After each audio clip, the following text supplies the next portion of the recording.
Our protagonist, Wang Zheng, a young man content with a simple, carefree life in his hometown, is suddenly forced by his father to become a bodyguard for some girl.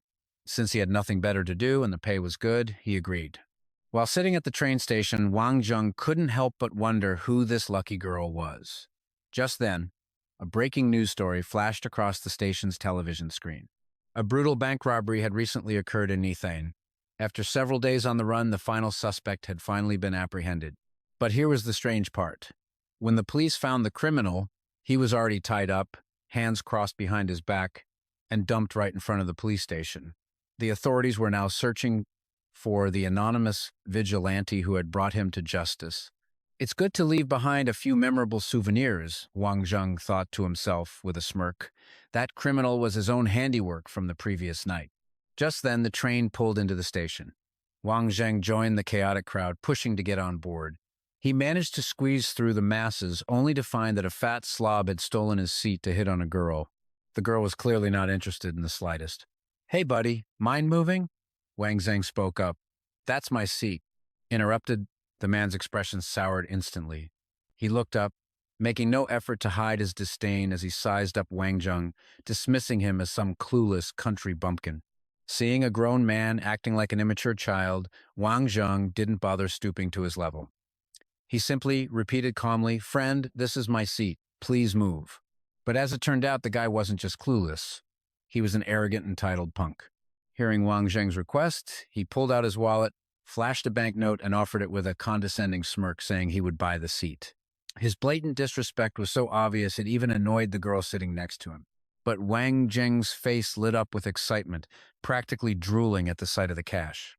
"All this for me?" he asked. "If you want it, take it and get lost," the man sneered.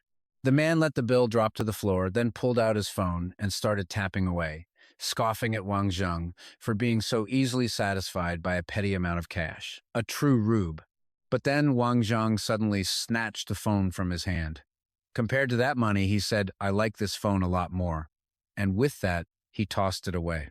The punk immediately flew into a rage, jumping to his feet and storming toward Wang Zheng. Wang Zheng remained completely unfazed. He simply reminded the guy, "If you don't find your phone now, in a train this crowded, it'll be gone in a second." Though furious, the man had no choice but to scramble to find his phone. Having successfully dealt with the nuisance, Wang Zheng casually took his seat and muttered, "You stinking jerk. Country folks aren't that easy to bully." A young man sitting across from him couldn't help but give him a thumbs up.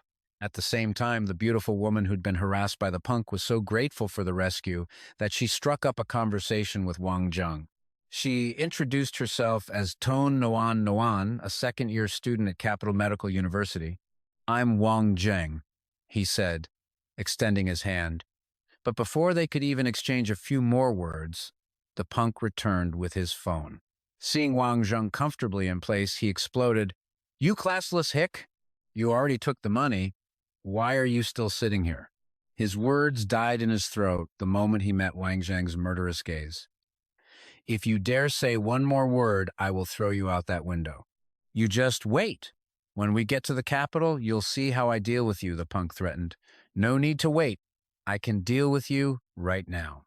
As Wang Zheng spoke, he pointed a finger straight at the man's face. "I'll say it again. One more word, and I'll cripple you."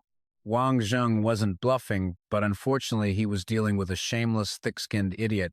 The guy still acted as if he was in the right, his voice growing even louder.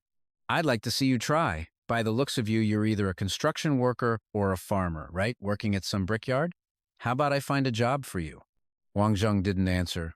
One second he was standing in front of the guy, and the next he seemed to teleport directly behind him, startling the man senseless.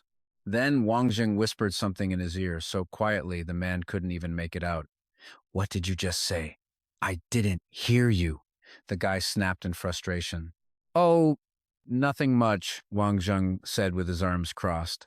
"I just think you should probably go change your pants." He then glanced down at the man's crotch. It was only then that the shameless oaf realized his pants were completely soaked.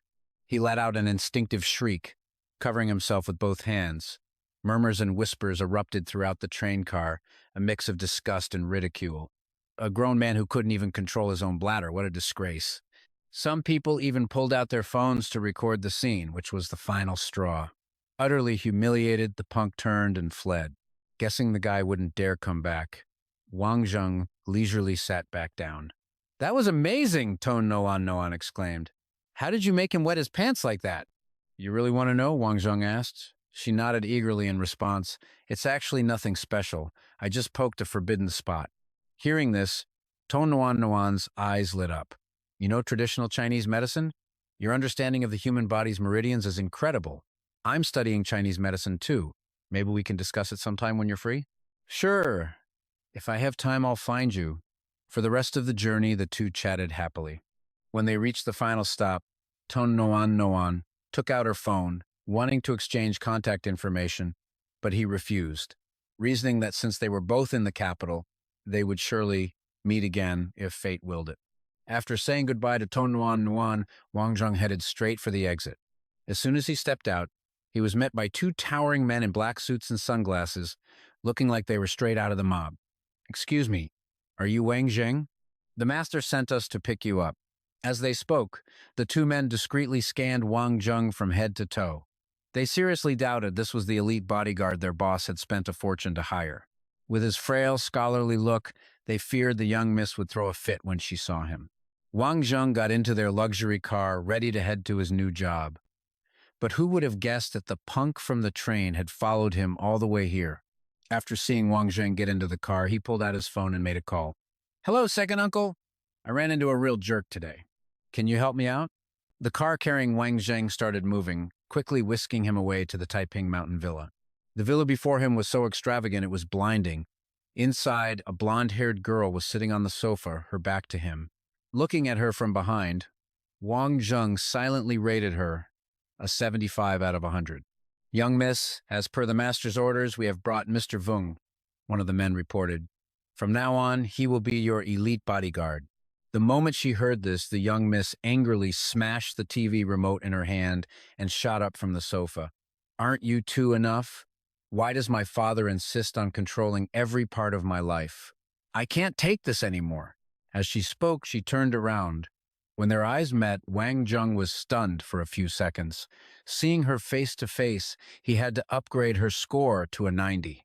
While Wang Zheng was busy admiring the young miss, she was sizing him up as well. But her first impression was of a young man with the scruffy, unshaven look of a middle-aged uncle. His feet were dirty, and he was wearing cheap flip-flops.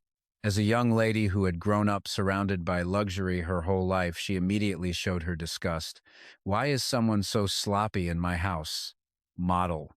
He was tracking dirt all over the floor. The two bodyguards exchanged worried glances, thinking to themselves, "Here we go again. The young Mrs. Germophobia is kicking in. She's about to blow a fuse." Wang Zheng, hearing her complain about the floor, simply slipped off his sandals and tossed them to the side. But the second those sandcake things slapped against the pristine surface, the young woman practically shuddered with disgust. "Truongdong!" The young Mrs. shriek made the man beside her jump. "I don't care if my father sent him. I, Shangguan Shishi, will not have it. Get him out of my house this instant." The bodyguard named Truongdong was in an incredibly awkward position. He had no idea why his boss had hired someone so untrustworthy looking to be the young Mrs. Protector. But Wang Zheng, the one being thrown out, didn't seem the least bit angry. Instead, he calmly asked Shangguan Shishi, "Your periods have been irregular for a while now, haven't they? That's why your temper's so short. A condition like that can be pretty serious, you know." At his words, Shangguan Shishi's face flushed crimson with pure humiliation. She pointed a trembling finger right at Wang Zheng, screaming, You pervert!" Then she turned and bolted from the room. "Wow, not bad, brother," one of the men commented. "You actually left the young miss speechless." "It was nothing," Wang Zheng replied smugly, thinking to himself that if Shangguan Shishi wanted a fight, he could make her cry on command. Just then, Truongdong slung a friendly arm around his shoulder, whispering, "Look, the young miss is all bark and no bite. Just wait for her to cool down, and everything will be fine."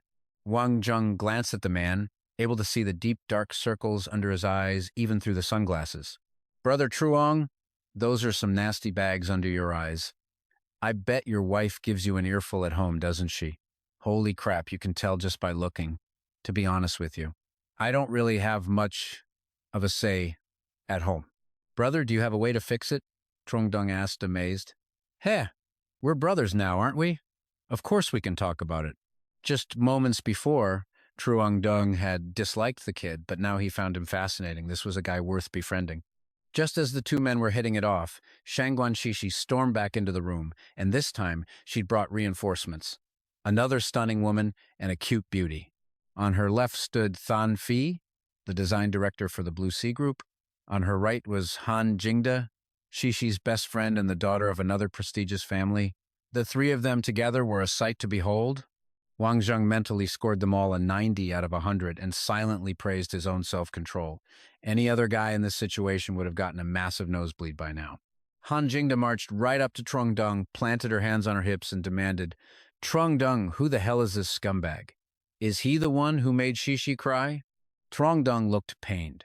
Wang Zheng had been personally invited by Master Thuong Quan himself, yet here he was, being berated by these spoiled young ladies. But Wang Zheng himself didn't seem to care one bit. After he explained the situation from beginning to end, Than Fi, the eldest of the three, proved to be the most level-headed. She understood he was a special bodyguard, but she couldn't ignore his filthy appearance and tattered clothes. She told Trongdung to show him to a guest room so he could shower and change before returning. As he left, Shangguan Shishi grabbed her arm, pleading, Than Fi, you have to help me kick him out. Than Fi looked at her confused. Why would we do that? The more help, the better. Who knows, maybe he can even cure your illness. It was unclear what illness Shishi had, but at the mention of it, she pouted. Countless doctors haven't been able to fix it. What good is he going to do? Than Fi, whose side are you on anyway? Shishi, if Uncle Thuong Quan personally invited him, he must be skilled. Having one more person to protect you might prevent another kidnapping. Than Fi tried her best to reason with her friend, but it seemed nothing could erase Shishi's terrible first impression of Wang Zheng. After a while, he finished cleaning up and returned. Wang Zheng's new, tidy appearance was so radically different from before that it left the three women staring, completely dumbfounded. Han Jingda was the first to snap out of it. Gone was the girl calling him a scumbag. In her place was a shameless fangirl. Wang Zheng, your skin is amazing. You're so handsome. If I made a face mask for you with my own hands, your skin could be just as good. Deal, deal. Han Jingda clapped her hands, completely charmed by this handsome, smooth talker. She was a lost cause. Seeing her friend act this way, Than Fi cleared her throat pointedly, a silent reminder for Han Jingda to get a grip. She then faced Wang Zheng, her expression serious. Wang Zheng, if Uncle Thuong Quan personally invited you, you must possess some extraordinary skills. Why don't you show us a little something just to put Shishi's mind at ease? A demonstration? Wang Zheng considered it for a moment, unsure of what he could possibly show them. Then he asked Than Fi if he could borrow her jacket. Hearing this, Shangguan Shishi shot up, instantly shielding Than Fi with her body and glaring daggers at Wang Zheng. What do you think you're doing to her? You lecher! In stark contrast to her friend's outburst, Than Fi was perfectly calm. She slipped off her jacket, patting Shishi's arm reassuringly as she handed it to Wang Zheng. He took the jacket, held it to his nose, and sniffed it for a moment before speaking. Have you been feeling tired and dizzy often lately? Than Fi's eyes widened in shock. He was exactly right. Seeing her confusion, he explained that the scent on her jacket wasn't an ordinary perfume. It was a nerve agent, one with effects so subtle they were nearly impossible to detect. With prolonged use, he continued, your nervous system weakens, leaving you without willpower, easily manipulated by others. At his words, Than Fi's face paled with alarm. How is that possible? I bought this perfume myself from an authorized retailer. Is someone trying to harm you? That I'm not sure. But don't worry. Just stop using this perfume and you'll be fine, Wang Zheng added. Besides, I'm here now. Forget about these amateurish drugs. Even if someone actually tried to assassinate you ladies, I'd make them regret their foolishness for the rest of their lives. Wang Zheng's unwavering confidence and steady voice completely won Than Fi over. She stood up, excitedly suggesting he join them for a shopping trip that afternoon to get him some new clothes. After all, she reasoned, Shangguan Shishi's bodyguard needed to look the part. So that afternoon, Wang Zheng dutifully followed the three women around the mall. Everywhere they went, they attracted a storm of attention from onlookers. Who do you think that guy is? How did he end up with three absolute goddesses at once? If he's not some rich heir, he must be a piece of dog crap, one of them stepped in. Either way, he's definitely bad news. With his sharp hearing, Wang Zheng caught every word and couldn't help but get ticked off. I'm just trying to work a respectable job as a bodyguard and they're calling me a scumbag. Give me a break. His thoughts were cut short by Shangguan Shishi's sharp voice. Thon Fi, told you to go try on the clothes. Why are you just standing there spacing out? Oh, right away, Wang Zheng mumbled. As he disappeared into the fitting room, Shangguan Shishi continued to complain outside. He seemed so out of it just walking around a mall. How was someone like that supposed to protect us? Maybe he's just nervous, Thon Fi offered, coming to his defense. Might be his first time shopping with beautiful women. Just then, Wang Zheng finished changing. The moment he pulled back the curtain and stepped out, Shangguan Shishi froze mid-sentence. He had looked different after cleaning up, but now, fully dressed in stylish clothes, he was so devastatingly handsome that all three women could only stare, breathless. Thon Fi immediately stood up, pulled out her credit card, and told the clerk to bag up every single item they had chosen for him. After shopping until they practically dropped, the group started deciding where to eat. Wang Zheng felt a wave of exhaustion wash over him. These women were so predictable. If they weren't shopping, they were eating. The only thing that lifted his spirits was that they led him into an incredibly luxurious restaurant. Wow, I never thought I'd see the inside of a place like this, Wang Zheng marveled the moment he sat down. Shut up! Don't act like such a country bumpkin and embarrass me! Shangguan Shishi snapped at him again. She was about to scold him further, but just then Han Tindar noticed Trung Min, Tuan, and a few of his lackeys walking into the restaurant. This was the crown prince of the Lam Hai Corporation, the very same company Thon Fi worked for. But the real issue was that he'd been relentlessly harassing her lately, earning him the intense hatred of all three women. The second Shangguan Shishi saw Trung Min Tuan's face, her appetite vanished. Well, hello, Thon Fi, we meet again. What a coincidence. Trung Min Tuan eagerly approached their table to greet her, but everyone knew it was no coincidence. He had clearly followed Thon Fi there. Then Trung Min Tuan's eyes landed on the unfamiliar man at the table. And who might you be? He asked suspiciously. He's Thon Fi's boyfriend. Shangguan Shishi answered coolly, her bluntness so sudden it made Wang Zheng choke on his water. Hearing this, Trung Min Tuan's face fell into a panic. He turned to Thon Fi, desperately asking if what Shangguan Shishi said was true. The usually serious woman decided to play along with Shangguan Shishi, using Wang Zheng as a human shield. That's right. We're dating. Wang Zheng sighed internally. If he had to keep playing the part of a human shield, he really should ask for a raise. But whatever, he was a good guy after all, and helping a beautiful woman out wouldn't cost him anything. You're really her boyfriend?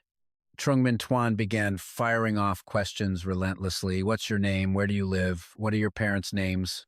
Wang Zheng was clearly annoyed at being interrogated by some random guy who popped out of nowhere. His attitude sent Trung Min Tuan into a rage. You country bumpkin, what did you just say to me? Thane Fi, how could you fall for such a vulgar piece of trash? Trung Min Tuan rudely pointed a finger straight at Wang Zheng's face while questioning Thane Fi, who sat opposite him.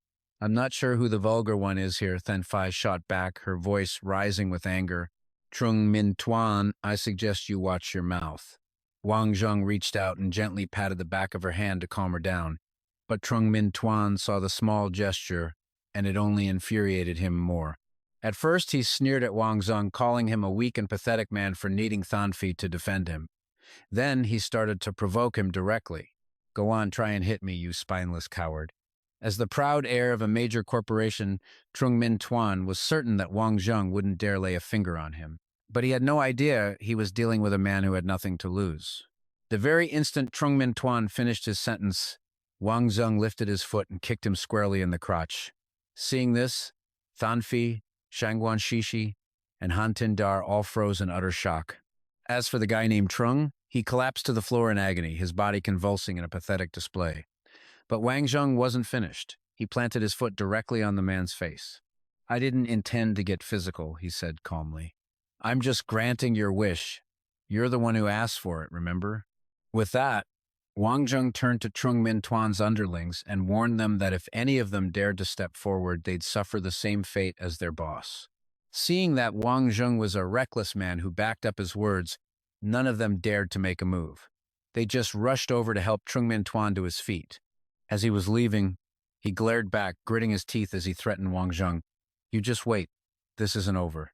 Seeing him like that, Thanfi looked worried.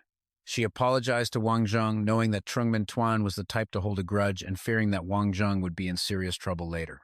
Well, I'm a bodyguard for the Thurnquan family now. If anything happens, you ladies will protect me, right?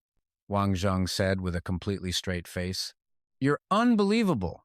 With that one sentence, the heroic image I just built of you has completely shattered. I don't really care what kind of image you have of me.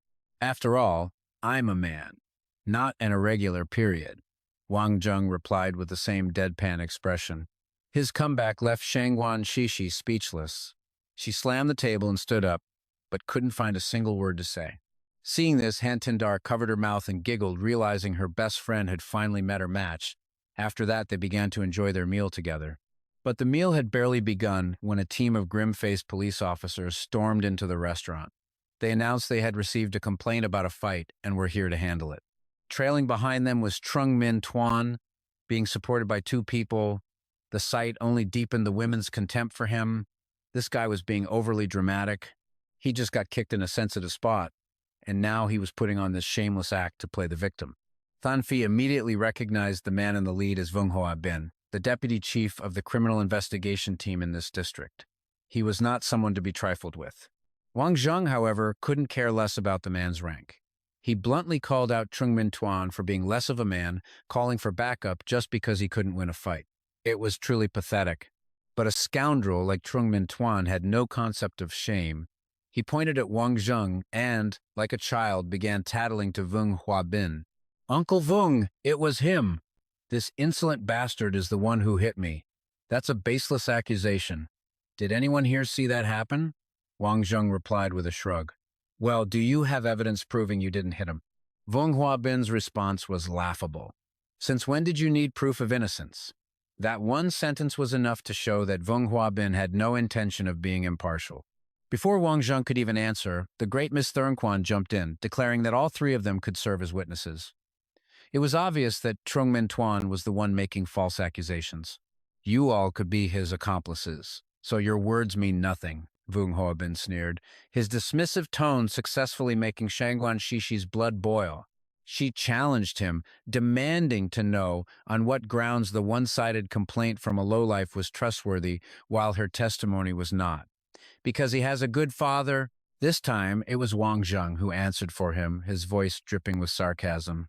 Trungmin Tuan, feeling no shame, looked smugly at Wang Zheng, gloating that a nobody like him could never hope to challenge him in this lifetime. Wang Zheng slowly rose to his feet. Vung Hoa Bin was standing directly in front of the arrogant heir. Yet somehow, just like when he dealt with the fat man on the train, he suddenly appeared right in front of Trungmin Tuan. Then Wang Zheng's hand flashed out, delivering a slap so hard it left a 5-fingered print on his face. He leaned in with a final warning. Next time I see you on the street, I'll put you in a coffin. Han Tindar was the first to react. She stood up, clapping loudly and cheering that it was a great hit. But unexpectedly, this act truly enraged the bastard, causing him to pull a gun from his waistband. At this point, even Vung Hoa Bin panicked, shocked that the precious young master would dare to carry a concealed weapon. Min Tuan, what do you think you're doing? He rushed to stop Trungmin Tuan, but rage had consumed him. His finger was already on the trigger. Unfortunately for him, just as he was about to fire, Wang Zheng once again appeared behind him with lightning speed. His large hand clamped down on his opponent's throat, while his other hand snatched the gun away. Trungmin Tuan was once again completely powerless. Let go of me, he choked out. It seems I've been away from the city for too long. Everything's changed. Wang Zheng mused. All right, if I have to deal with scum like you, I guess there's no need to be polite. His hand tightened its grip, and Trungmin Tuan gasped, unable to breathe. The situation couldn't have been more obvious, yet Wang Huaping deliberately ignored right and wrong, accusing Wang Zheng of causing a public disturbance. Behind him, his two subordinates drew their pistols, aiming them squarely at Wang Zheng. Wang Huapeng threatened him to let go immediately, or he wouldn't hesitate to open fire. But the more he threatened, the calmer Wang Zheng became. Let's be honest, he said coolly. Even if all of you came at me at once, you'd stand no chance. I suggest you save your strength. Let me tell you my principles for how I live my life. Wang Zheng's tone was completely calm and composed. He explained that, first, he's very good at protecting his own rights, so no one should even think of bullying his people, especially not the women. Second, he's an incredibly petty person. If anyone provokes him, he's prepared to return the favor 100 times over. And third, he isn't a fan of reasoning. If people don't mess with him, he won't mess with them. But if someone dares to cross him, he has no problem sending their entire family to meet their maker. Upon hearing this, every hair on Wang Huaping's body stood on end, a cold dread washing over him. He'd been a police officer for many years, and he knew instantly that what Wang Zheng had just said wasn't an empty threat. This young man was not someone to be trifled with. As for that punk Zhang Mingquan, he did nothing but cause trouble for him to clean up. This situation was particularly tricky. If Wang Huaping pushed too hard, he feared he would provoke Wang Zheng. But if he backed down, he'd be publicly humiliating himself. Thinking it over, Wang Huaping tried to de-escalate with words, I'm not taking sides here. Zhang Mingquan used a firearm illegally, and your fight with him disturbed the public order. According to the law, I have to take both of you back to the station. Who thinks they can arrest my young miss? Suddenly, another man's voice cut in. He led a group of imposing figures into the restaurant, their presence radiating power, and walked straight toward the three young ladies. Thank you for the timely call, Miss Chengfei. The moment the master heard the young miss was in danger, he sent me here to rescue her. Seeing that her reinforcements had arrived, Han Xingye let out a sigh of relief, then put on a pitiful, wronged expression and began to complain. Li Jian, you're here just in time. Hurry and teach these people a lesson for us. We were just enjoying our meal when these police stormed in and tried to arrest us for no reason. And that Zhang Mingquan is disgusting.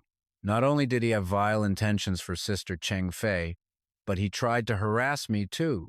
Han Xingye hesitated for a moment, then added, and he kept staring at my chest.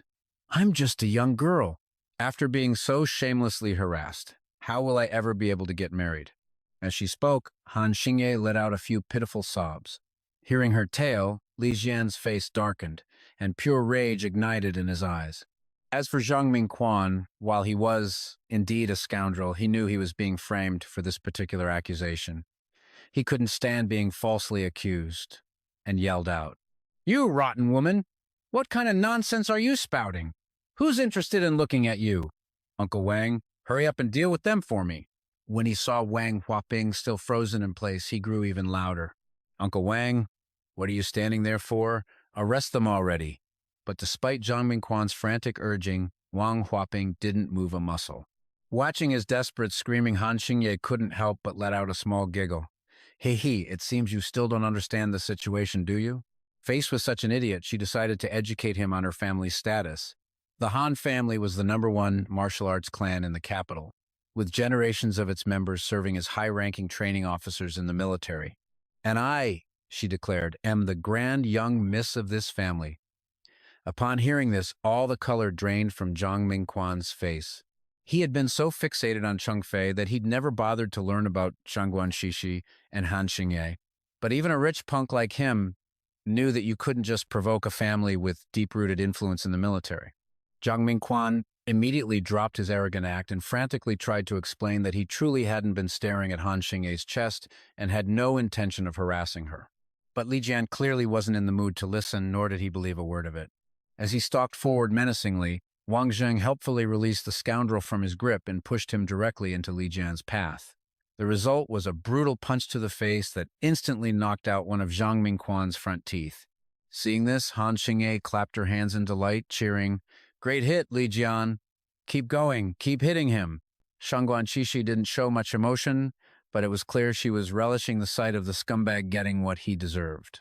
Li Jian continued to beat Zhang Mingquan relentlessly until he collapsed onto the ground, barely conscious.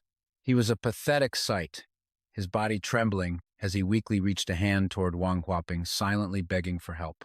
But Wang Huaping was, at the end of the day, just a low-ranking police captain. How could he possibly dare to offend the Han family? They were a power that even the chief of police had to treat with deference. Seeing Wang Huaping's indecision, Wang Zheng couldn't help but step forward to offer some friendly advice. Officer, I really think you should stay out of this. After all, Miss Han's father is far more powerful than this Zhang Peng's father. Wang Zheng's words were undeniable. And so Wang Huaping could only stand by and watch as Li Jian beat Zhang Mingquan to a pulp. He only stopped when Han Xingye was satisfied. At the same time, Wang Zheng had quietly stuck a tiny needle into Wang Huaping's right shoulder, his purpose still unknown. Only after they were long gone did the captain dare to let out a breath he didn't realize he'd been holding. Today had been far too dangerous. It seemed that from now on, he'd have to thoroughly investigate his targets before trying to cause trouble. With dinner over, the four of them piled into Shangguan Shishi's convertible. On the way, Han Xingye couldn't stop gushing about how it was the happiest day she'd had in years. She especially loved the part where Wang Zheng delivered that dynasty-ending kick. It was just so satisfying. But as the three girls were chatting happily, Wang Zheng suddenly turned to Shangguan Shishi and asked a question. Shangguan Shishi, does this have anything to do with you? I'm your bodyguard. Who gave you permission to call me by my full name? You will call me young miss, Shangguan Shishi snapped back. Unfazed by her prickly attitude, Wang Zheng continued. Fine. Then can you try to lose the car behind us? It's been following us for a long time now. Only when Wang Zheng pointed it out did Shangguan Shishi glance in her rearview mirror and realize he was right. A car was sticking to them. Cheng Fei immediately tried calling the Shangguan patriarch, while Shangguan Shishi slammed her foot on the gas, the car rocketing forward and temporarily creating some distance. But both Cheng Fei's and Han Xingye's phones had no signal for the moment. They were completely unable to contact anyone. This unusual development started to worry them. Ugh, if I'd known this would happen, I would have asked Li Jin to drive us home, Han Xingye moaned. Shangguan Shishi kept driving, but the other car was relentless and quickly closed the gap between them. Continuing like this is not an option. Shangguan Shishi was growing anxious, but when she looked over, she saw Wang Zheng calmly admiring the flowers and trees by the roadside. Stop sightseeing and think of a plan. A bodyguard's job is to fight, not to give opinions, Wang Zheng replied coolly. You? Are you even a man? Shangguan Shishi's eyes widened in fury. Of course I'm a man, Wang Zheng shrugged. I don't have irregular periods, do I? He'd used that line 3 times today, and it was still incredibly effective at provoking the great young Miss Shangguan. Fueled by her anger, she stomped on the gas again. The car flew forward. Seeing this, Wang Zheng offered a suggestion. Good. Keep baiting them for a few more laps. Try to drive somewhere with fewer people. To her own surprise, Shangguan Shishi followed his instructions. After driving for another hour, the car was still stuck to them like glue, and she was getting so anxious she couldn't sit still. It's been an hour. Why haven't we lost them yet? Wang Zheng didn't answer. Instead, he gave a silent, internal nod of approval. He hadn't realized it before, but now he had to admit this girl's driving skills were nothing to scoff at. There was just one problem. The gas tank could barely last another hour, which explained the sheer panic written all over Shangguan Shishi's face. In stark contrast to her reaction, Wang Zheng seemed unnervingly calm, telling her to just keep driving until the tank was empty. Shangguan Shishi couldn't help but feel a growing sense of suspicion. Did he really have a plan? Although this was the bodyguard her father had personally hired, even telling her to treat the man well, Shangguan Shishi still couldn't bring herself to believe Wang Zheng could actually protect her. Meanwhile, the driver in the pursuing car was close to achieving his goal, successfully forcing his target toward the Dushan Bridge. They were already prepared to execute the next step on that very bridge. Arriving right before the Dushan Bridge, Shangguan Shishi's anxiety spiked again. Wang Zheng, what do we do now? We're right in front of the Dushan Bridge on Yemi Mountain. I've only got enough gas for another 15 minutes. Hearing the words Dushan Bridge, Han Xingye, in the back, grew terrified. The place was notorious for its narrow, fog-choked terrain. Even experienced drivers had to slow to a crawl here, yet they were barreling towards it at high speed, a recipe for disaster. But Shangguan Shishi had no way to retreat. While the car behind them remained in hot pursuit, Wang Zheng just sat calmly in the passenger seat, casually whistling a tune. She decided to take matters into her own hands, planning to use the dense fog to finally shake their pursuers. With that, Shangguan Shishi slammed her foot on the accelerator, hurtling like a madwoman across the bridge, unable to even see the road ahead. She sped blindly forward until a blinding light from the opposite direction blasted through the fog, looking just like oncoming traffic. On reflex, Shangguan Shishi instantly let go of the steering wheel in a surge of terror. The car swerved wildly back and forth for a moment before screeching to a halt. The light-blinding Shangguan Shishi came from two large trucks parked sideways, completely blocking the bridge. If Wang Zheng hadn't slammed on the brakes in time, their convertible supercar would have been nothing but a heap of scrap metal. Now, the car was trapped, and Shangguan Shishi's mind went completely blank, unable to think of a single solution. And yet, from beginning to end, Wang Zheng remained as cool as a cucumber.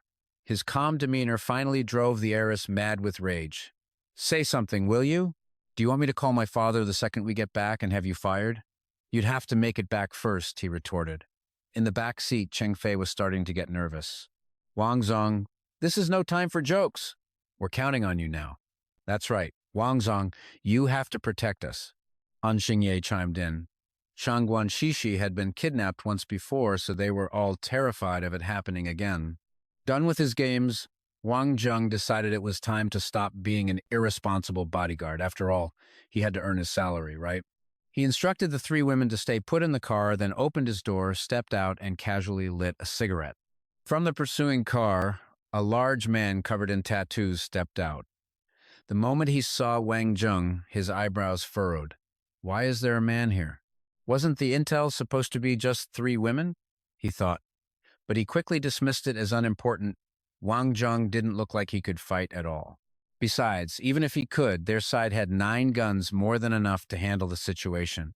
Though surrounded by this group of unknown assailants, Wang Zheng didn't look the least bit panicked. He even politely extinguished the cigarette he'd just lit before putting on a subservient act. Wow, I didn't expect such a grand welcoming committee. Seeing his bowing and scraping, the opponent assumed Wang Zheng was terrified and trying to curry favor, and he praised the man for knowing his place. Then, he pulled out a pistol, tapping it against Wang Zheng's cheek a few times as he spoke. "I'm here to take the young miss of the Shangguan family. You got a problem with that?" "No problem. No problem at all." Wang Zheng waved his hands frantically. "Whatever you say, boss. Please, do what you must." Before the tattooed man could even respond, Shangguan Shishi couldn't stand it anymore. She swung the car door open, poked her head out, and screamed, "Wang Zheng, are you even human?" "Hey, lady, did you happen to see the 9 guns they're holding?" Wang Zheng yelled back. "Besides, they're here for you, not me. What does your safety have to do with me?" Shangguan Shishi was so furious she was rendered speechless. In the back seat, Han Xingye was starting to panic. Perhaps only Cheng Fei remained level-headed, reassuring her that Wang Zheng was probably just trying to provoke Shangguan Shishi and would definitely protect them all. But with so many opponents armed with guns, Cheng Fei was secretly terrified, wondering if the 4 of them could possibly escape this crisis safely. Outside the car, Wang Zheng was still putting on a show for the kidnappers. Claiming he was a little stressed, he asked the tattooed man for permission to light a smoke. Seeing Wang Zheng's compliant attitude, the man immediately agreed. Then, with a lecherous grin, he promised that after Wang Zheng finished his cigarette, he'd give him a good show. With 3 beautiful women in the car and that vile smirk on the thug's face, it wasn't hard to guess what he had in mind. At this point, Shangguan Shishi was tense beyond belief, while Han Xingye had already burst into tears from fear. And yet, the so-called high-level bodyguard, Wang Zheng, just continued to smoke leisurely. But something was strange. Though it looked like an ordinary cigarette, it was emitting a massive cloud of smoke. What's more, the 3 women inside the car found the aroma of the smoke to be surprisingly pleasant. As for the thugs, after inhaling it, they were all knocked down by the seemingly harmless smoke, left writhing on the ground in extreme pain. Han Xingye found this so incredible that she got out of the car to see it for herself. "Wang Zheng, how did your fragrant cigarette make them collapse like that? This type of smoke is only effective on men. It can cause their male hormones to surge to 100 times the normal level. So naturally, it has no effect on you ladies." "So, what's the effect exactly? The way they're moving right now is just shameless. The time's almost up," Wang Zheng replied. Just a few seconds later, the thugs stopped writhing and passed out completely. Seeing how effective the smoke was, Han Xingye immediately asked Wang Zheng if he could give her a kilogram of it. That way, she could easily deal with all the perverts who kept staring at her. Hearing this, Wang Zheng almost dropped his cigarette. "A kilogram? A kilogram of this stuff could kill a whole group of men in a second. Besides, This stuff is priceless. It's not like I just carry it on me all the time. Oh, come on, money is no object. Just give it to me, Han Xingye pleaded. All right, that's enough noise, Wang Zheng said, brushing Han Xingye's hand away before approaching the unconscious kidnappers. They were clearly targeting Shangguan Shishi, but being able to jam the phone signals in such a large area proved the mastermind behind this wasn't some small-time crook. Among tonight's group, the tattooed man seemed to be the leader. Wang Zheng decided to take him back and get all the answers he needed in one go. Some unknown amount of time later, the tattooed man groggily woke up. The first person he saw was Wang Zheng, only now, the tables had completely turned. It was Wang Zheng who was in control. Talk, he commanded. Who sent you to kidnap the young miss of the Shangguan family? As Wang Zheng spoke, he pulled out a lighter to light a cigarette, and the man across from him instantly panicked. Don't! Please, don't light that. Even as a thug, he wasn't a fool. Based on what had just happened, he immediately guessed that Wang Zheng had used that very cigarette to knock them all out. He had no idea what kind of drug it was, or who this man truly was, only that not even their 9 guns had been enough to stop him. But none of that mattered more than saving his own skin right now. With that thought, the tattooed man decided to negotiate with Wang Zheng. If I tell you the truth, can you guarantee you won't kill me? But Wang Zheng wasn't someone to be trifled with. He refused to let his captive set the terms. Terrified that Wang Zheng would strike him down, the tattooed man hastily spilled everything. By the time a candle might have burned down, Wang Zheng had a solid grasp of the situation. The man behind the kidnapping was Li Minghao of the Azure Dragon Gang. But Wang Zheng found this puzzling. Li Minghao was the #1 boss in the capital. He shouldn't have to resort to petty jobs like kidnapping a rich heiress. I don't know about that. I'm just a low-level subordinate who follows orders. How could I dare to ask why? The man explained. Seeing how cooperative he was, Wang Zheng decided to spare his life for the time being. The man was overcome with gratitude. Thank you for sparing my life. I, Shen Liang, will definitely repay this kindness. If you ever need anything, big brother, I will walk through fire and water without a moment's hesitation. He rambled on, spouting empty words to curry favor, but he was caught off guard when Wang Zheng replied, You're the one who said it. Shen Liang froze, letting out a loud, Huh? As he realized he had just dug his own grave. Wang Zheng sat down in front of him, a dangerously sharp smile spreading across his face, and said that he did in fact have a favor to ask. Internally, Shen Liang was screaming in protest, but on the outside, he didn't dare risk upsetting Wang Zheng. Big brother, please, tell me, if it's something I can do, I, Shen Liang, will absolutely not refuse. But as the man opened his mouth to speak, Wang Zheng flicked a small pill from his fingertips. The pill shot directly into Shen Liang's mouth, and he swallowed it instinctively. Shen Liang coughed violently, his mind instantly thrown into a panic as he tried to claw the pill out, terrified it was poison. I have no intention of killing you, Wang Zheng said calmly. That's the 3-month no-death poison, and just as its name suggests, its effect lasts for 3 months. Anyone who ingests it must obtain the antidote within 3 months. Otherwise, their entire body will slowly rot from the inside out, leading to a painful death with no possible cure. He was the only one with the antidote.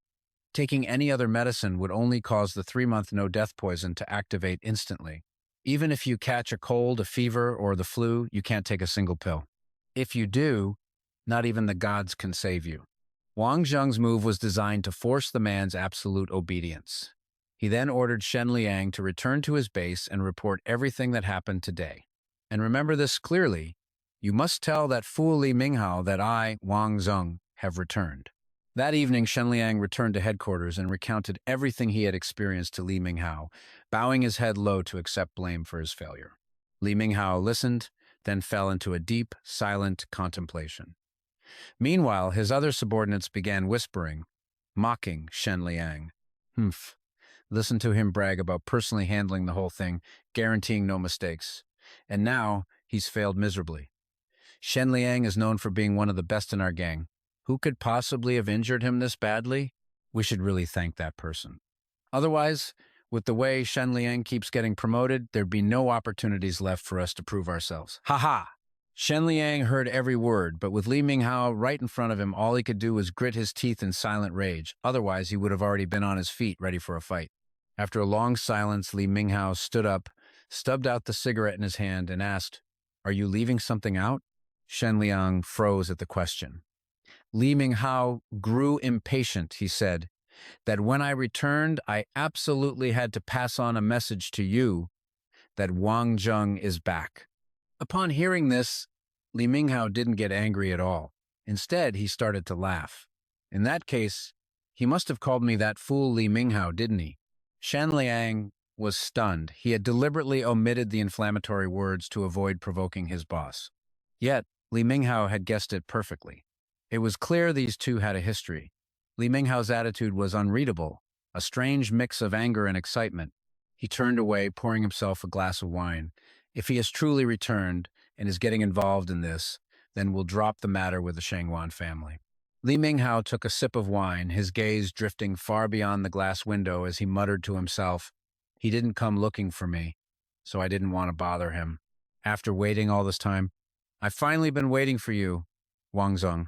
Meanwhile, at the Shangguan family villa, Shangguan Shishi flew into a rage when she heard that Wang Zheng had let Shen Liang go. She couldn't forgive the man who had planned her kidnapping, wanting him tortured to death to satisfy her anger. You have to let out a long line to catch a big fish. Is that simple concept so hard for you to understand? Wang Zheng retorted, explaining that he had to release Shen Liang to catch the true mastermind behind the operation.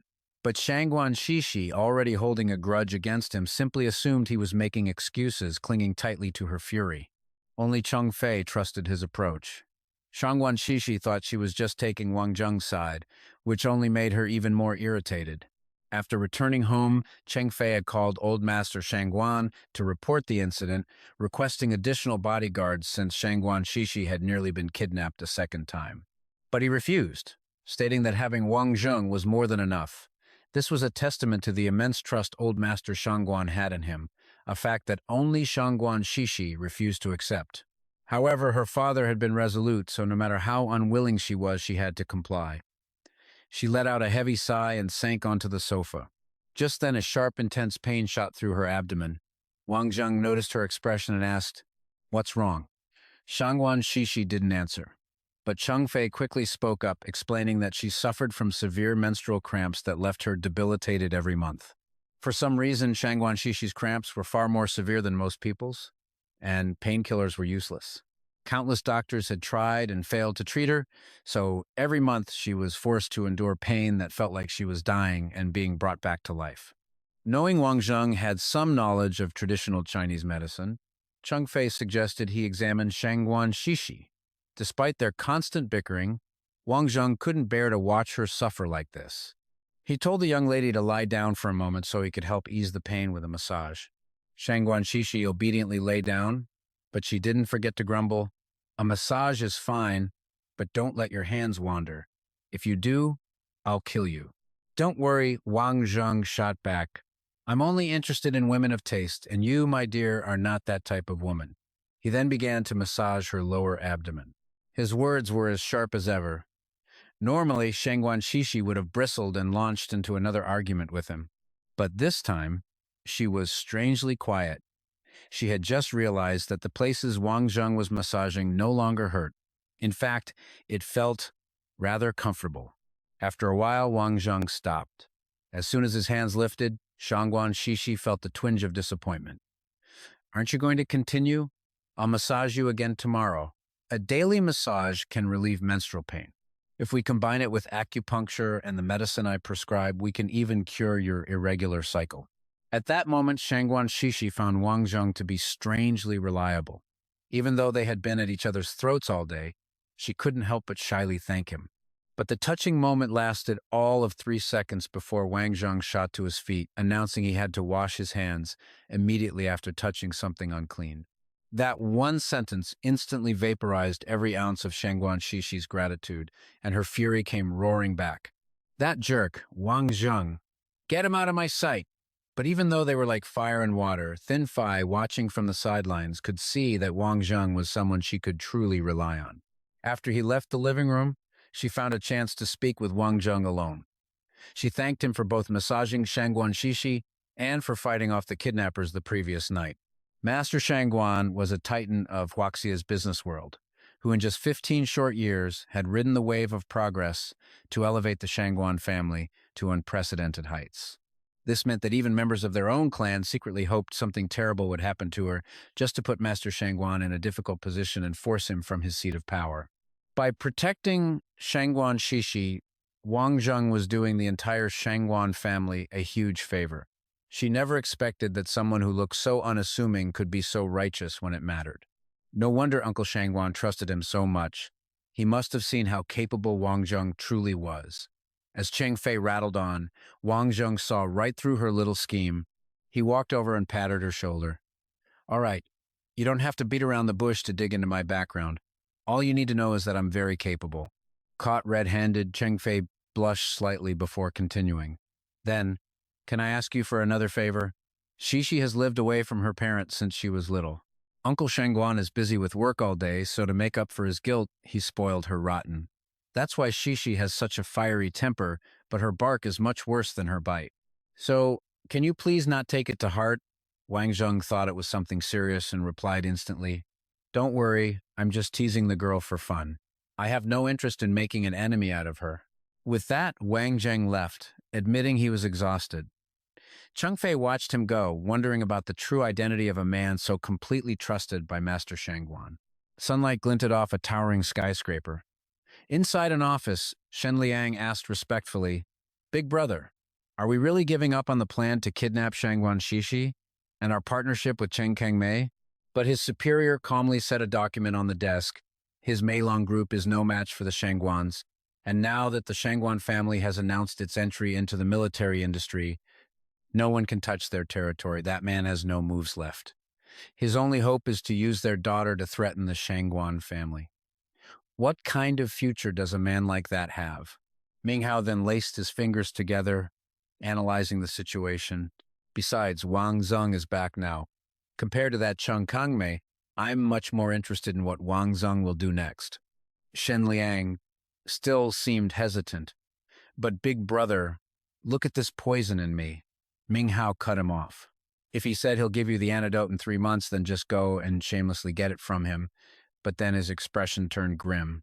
"And you better fix that lust problem of yours. If there's a next time, don't ever show your face in front of me again." That threat hit Shen Liang right where it hurt. Yes. "Big brother, I'll change right now." The man scrambled away as if his life depended on it. Watching his subordinate flee, Ming Hao's brow furrowed, his eyes filled with complex emotions. "Do I really have to be the one to come find you?" At a bustling intersection, Shangguan Shishi rubbed her tired forehead. They were heading to Quanjude. The glutton Han Xingye was craving roast duck and had already picked a spot. Suddenly, a shout pierced the air. "Thief! There's a thief!" From the driver's seat, Wang Zheng glanced out the window in surprise. A classic snatch and run was happening right on the crosswalk. With a heart as vast as the Pacific Ocean, Shishi yelled, "Help her! Quick!" She urged him impatiently. "Hey, go after them." Wang Zheng executed a series of maneuvers worthy of a professional stunt driver. Sitting in the passenger seat, Shishi's jaw dropped and all she got was a mouthful of wind. The black car weaved through the crowd, stopping directly in front of the two thieves. The car door flew open, and without a second of hesitation, Wang Zheng leaped out to serve justice. He then unleashed a spinning kick that slammed into one of their faces. The effortless mid-air turn sent the man flying. As Wang Zheng's shoes touched the ground, the stolen handbag fell through the air. He simply raised an arm and caught it with elegant ease. A woman named Ai Lian ran up, gushing, thank you, young man, thank you so much." She handed him a business card. "I am Ai Lian, the president of the Lekong Beauty Center chain. This is my card. When I have the chance, I will definitely repay you for today." Wang Zheng replied politely, "It was nothing. I was just happy to help." "Nonsense," she insisted. Just then, a group of young women brushed past Shishi. "Excuse me, please let us through." Before he knew it, Wang Zheng was swarmed by more women than a pop idol. Don't push! Sign this for me. I was here first." Wang Zheng helplessly signaled for help. Shangguan Shishi, "Get over here and help me." She decisively turned her back, feigning ignorance. "Humph. Who told you to show off and act all handsome while catching a thief? You brought this on yourself so you can enjoy it." He patiently tried to calm the women. "Don't worry, one at a time," he said while groaning inwardly. It's not like I just caught one thief, right? Luckily, a man named Bu Fan arrived just in time. Police business, make way. Hey, you're currently being charged with assault. We need to confirm some key details of this case. Please come with me to the station to give a statement. Shishi immediately jumped to his defense. Charged with assault? He was being a good Samaritan. Beside her, Wang Zheng calmly asked, "The Bingjiao precinct, right?" The officer avoided his gaze as he confirmed the question. "Yes, that's right. I'm very busy, so let's hurry." Shishi completely ignored the officer and grabbed Wang Zheng's arm to leave. "We're very busy too. We don't have time to go to the station with you." "Wang Zheng, let's go. Han Xingye is waiting for us." But Bu Fan stepped closer and gripped Wang Zheng's shoulder, his expression darkening. "Today, you are coming back to the station with me." Sensing something was wrong, Wang Zheng tilted his head and gave a strained smile. "What the hell is this?" With a simple wrist lock, he effortlessly flipped Bufan into the air as if it were nothing. The surrounding crowd erupted into whispers. He hit a cop! What are you standing there for? Call the police! Isn't the guy on the ground a cop?" Just then, Lian, who was already on the phone with the authorities, shouted a warning. "He's not a police officer! He's an imposter!" Realizing the jig was up, Bufan clicked his tongue in annoyance. So I've been found out." A foot silently pressed down on his stomach, preventing his escape. Wang Zheng sneered, exposing the man's deceit. "Kid, trying to pose as a cop to help your accomplice is one thing. But trying to get revenge on me? You've got guts. Too bad your acting skills aren't good enough." This just infuriated Bufan more. At that moment, Alien returned with the real police. "The thief is here." One of them solemnly assured her, "Ma'am, please rest assured we will not let these thieves get away." Then, he addressed her formally, "We'll also need your help at the bureau, madam." Ailian's true identity left Wang Zheng completely stunned. She was the bureau chief's wife model. With that, she turned to express her gratitude. "Aya, thank you so much for today. Does our benefactor have a business card? It would make it easier for us to repay you in the future." He scratched his head sheepishly. "I'm just a bodyguard. I don't have a business card. But I do have WeChat." The woman smiled and made a suggestion. Perfect. Add me on WeChat then." Standing nearby, Shithi grew impatient and urged him on. "Wang Zheng, hurry up. Han Jingda is rushing us." After everything was settled, Wang Zheng waved a final goodbye. The woman didn't forget to add one last thing. "If you ever need help with anything, just let me know. Don't be a stranger." A matchmaking thought sparked in her mind. Wang Zheng, huh? He can't be more than 27. He'd be a great match for my daughter. I have to call her right now. Night fell over the towering skyscrapers below, while the full moon cast a gentle, silver light over everything. In a traditional restaurant, the lights were still on. The rich aroma of food mingled with the lively chatter of diners, creating a warm and peaceful atmosphere.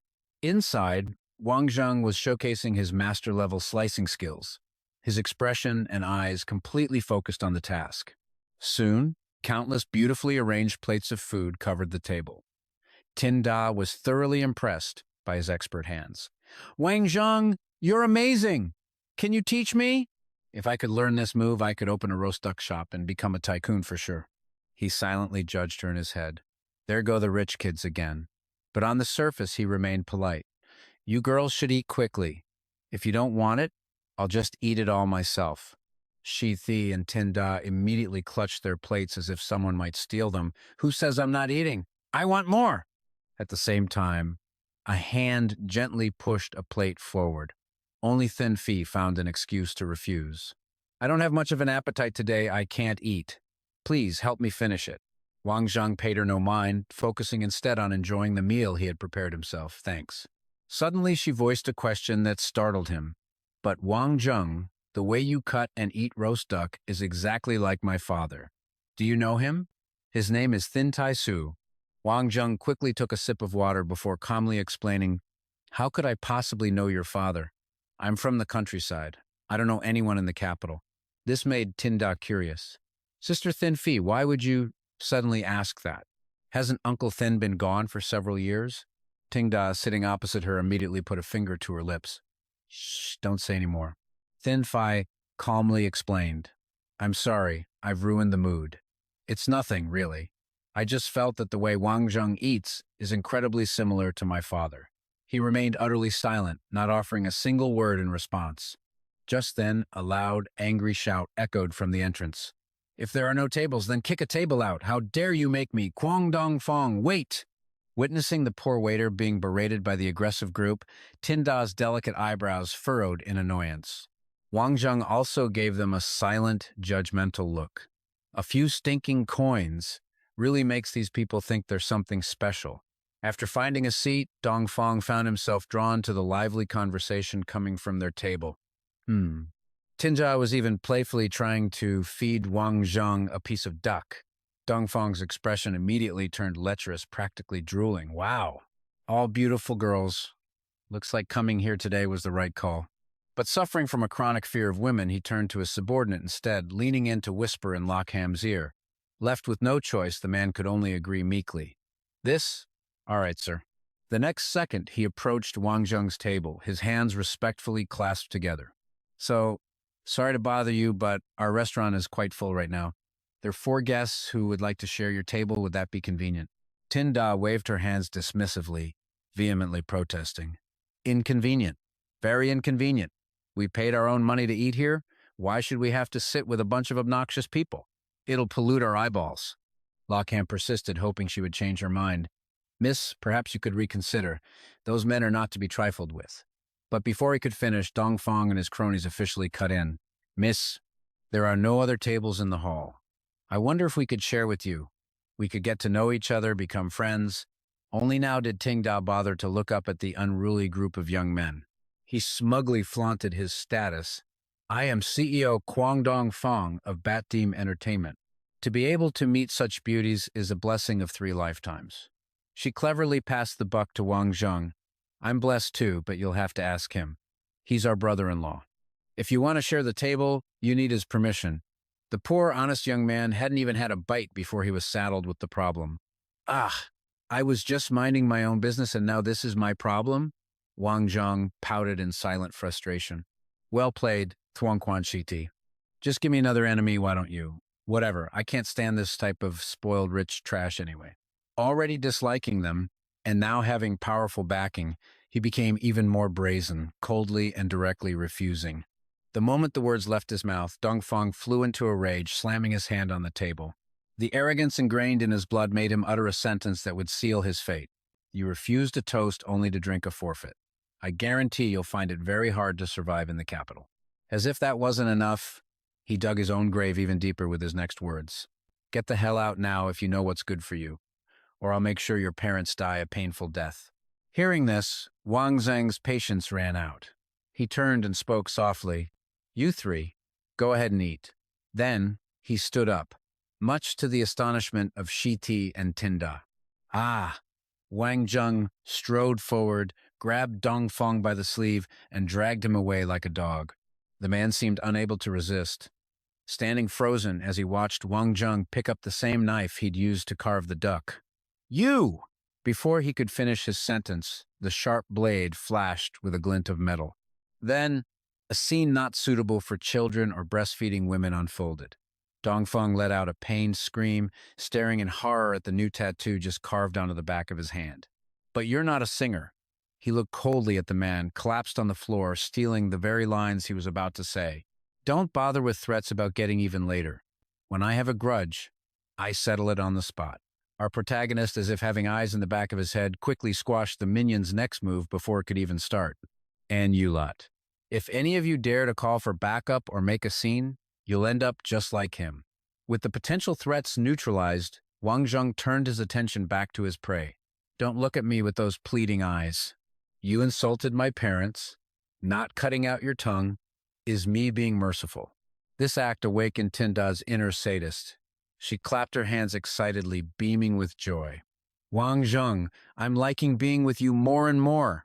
Lockham was completely bewildered by the turn of events and the man's attitude, wondering if he'd accidentally taken a job at a lunatic asylum. He then turned helplessly to the newcomer for aid. Director, Hao Nian, seemingly blind, ignored the utter chaos on the side and politely carried out his duty. Mr. Wang Zheng, Someone in the Emperor's Hall would like to invite you over. Also, your table's bill has been put on his tab. Those 3 words made Tindai exclaim in shock, "The Emperor's Hall?" She grabbed his arm and asked curiously.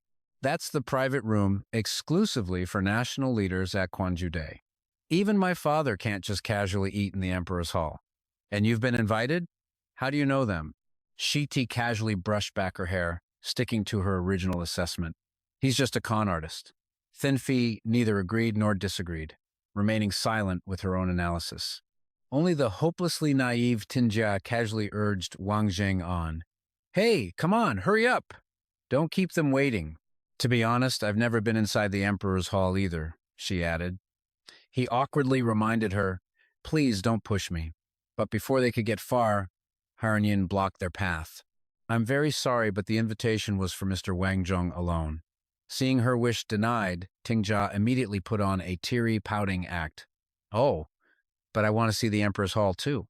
Thiernfei quickly stood up to warn her friend, Xiao Jia, "Don't cause trouble." Wang Zheng had no desire to drag this pink-clad burden along, either. He offered a gentle smile and said, "It might not be appropriate for you ladies to go in. Just wait for me here." Seeing everyone was against it, Tinjia finally relented. "Fine." With things settled on this side, Harunyan turned his attention to the other battlefield. He shot a cold glare at the guest pinned to his own table. "Mr. Kung, the guest in the Emperor's Hall, requests that you and your friend leave the restaurant. Otherwise, he cannot guarantee that tonight will end pleasantly." Whether it was because the Dongfang Corporation had gone bankrupt, or because Han saw his accomplice had already left, he calmly gripped the knife and muttered, "Very well." Then, without hesitation, he ripped it clean from the back of his hand. As his underlings watched in horror, Han struck a dramatic pose and declared with deep emotion, "Wang Zheng, I'll be waiting for you." Then, looking as pathetic as a drowned rat, he ordered his men to leave the restaurant. "We're going." Wang Zheng watched them go with a fleeting glance. In his mind, he had already marked Han for elimination, just another pawn to be swiftly removed from the board. Moments later, Hao Nian stopped outside the door and bowed respectfully. "Mr. Wang Zheng, please go inside." He asked no further questions, simply giving a quiet grunt of acknowledgement. The heavy wooden door swung open. Inside, a tall figure was already standing there, as if he had been waiting for a very long time. "Wang Zheng, so you've come." The sight of Minhar didn't surprise Wang Zheng in the slightest. "Hey, I already guessed it was you." With soldier's blood running through his veins, the other man immediately snapped to attention. "Captain Nightwolf reporting, sir." For a moment, time seemed to stand still. Then, just as quickly, Wang Zheng adopted a casual demeanor. "You and I aren't soldiers anymore. No need for salutes. Sit down." As soon as he was seated, Minhar began to pour out his heart. "Captain, you're finally back. You have no idea. For the past 4 years, every time I wanted to give up, I would think of you guys." His eyes were now filled with seething resentment. "The only things that have kept me going, that allowed me to make it this far, are our brotherhood and my hatred for that family." Hearing this, Wang Zheng was swept away by a vague memory of the past, the moment Taisio had desperately urged him, "Captain, don't worry about me. Just go." All the while, Minharo's steady voice echoed in his ear. "If it weren't for them, our Dragon Scale Special Forces team would never have been pushed to where we are today." The more he spoke of it, the more his blood boiled with rage. It was a trap, designed from the start to destroy Dragon Scale. If Old Thon hadn't supported us, he wouldn't have. He followed this with a sorrowful sigh. "After that incident, I went underground here in the capital. Kung Tu went missing without a trace, and you went abroad." After a few seconds of hesitation, he changed the subject. "Oh, right. After you left, an assassin known as the Eastern Evil King emerged in the global underworld." An image of Wang Zheng immediately flashed through his mind. They say he single-handedly completed a major mission from the Underworld's bounty list within a single year. He went from a complete unknown to a spot in the top 10 of the world's assassin rankings. People guess he's Asian, but no one has ever seen his face. Because anyone who has is already dead. And yet, Minharo stated one thing with absolute certainty. "I know it's you. Besides you, Captain, there's no one else on Earth with that kind of god-tier solo combat ability. I always thought you took on those dangerous missions as a way to escape. I never expected you to come back." Not wanting the monologue to continue, Wang Zheng cut in. "Actually, the old man was the one who had me come back this time." Hearing this, Minharo's face filled with suspicion. The old chief had you return? What does he mean by that? But Wang Zheng just scratched his head innocently. I don't know either. For now, he wants me to act as a bodyguard for the Shangguan family's daughter. Even so, Wang Zheng knew something big was about to happen. The old man was finally making his move. He would never let the dragon scale unit, which was framed and scattered 4 years ago, simply fade away. Minharo's fists clenched unconsciously, his teeth grinding together. If the old chief is preparing to make a move, then our chances of getting revenge are that much higher. But Wang Zheng immediately threw cold water on his hopes. Minhar, we will definitely avenge what happened 4 years ago, but not now. Wang Zheng's expression remained perfectly calm. Right now, we are still no match for them. The two then changed the subject. Let's talk about something to be happy about. I found one of our relatives. A relative? We still have relatives? Did Kun Tu show up? No, it's Old Thane's daughter, Thurn Phi. Oh, right. Who was it that wanted you to kidnap Shangguan Shishi? Not long after, moonlight shone down on the Libra Mountain Villa. The moment they were inside, Tinjia was already chirping in his ear. I threatened and coaxed you the entire way, but I couldn't get a single word out of you. Wang Zheng, did you used to work for an intelligence agency or something? Your lips are sealed so tight. Not ready to give up, she switched to using a honey trap. Come on, just tell me. Who was in the Emperor's Hall? If you don't, I'll be thinking about it all night. I'll lose sleep, my chest will start to sag, and then you won't have any eye candy left to enjoy. Wang Zheng's face twisted in disgust. This girl and her nonsense. He coldly pushed her hand off of him. You said it yourself. You want to know the secret of the Emperor's Hall. A benefit like that doesn't come for free. Then he put on a creepy, perverted expression. If you make me feel comfortable, I might consider telling you. But Shishi immediately jumped in, scolding him as she went to slap him. Pervert! He quickly caught her arm. Where is your mind going? I was talking about letting me take a nice, comfortable shower. If it weren't for a certain young lady's impulsive ideas tonight, would I have had to get physical with those rich kids and end up covered in sweat? Wang Zheng's razor-sharp words left her choking with anger. You! He turned his back coldly. I'm done talking. I'm going to take a shower. Tingjia slumped in disappointment. He's just making another excuse to avoid the question. Then she couldn't help but turn and ask. Shishi Wang Zheng shares a room with you. Do you really not know anything about his social life? But Shishi could only shrug helplessly. Ever since he arrived, he's basically been my shadow. I've never seen him meet with anyone. If it weren't for today, I would have assumed he didn't have any friends at all. Just as they were gossiping, Thingfi walked over and took Tingza's hand. Xiaojia, it's getting late. We should be heading home. She lingered, wanting to stay, but she was immediately met with a lecture.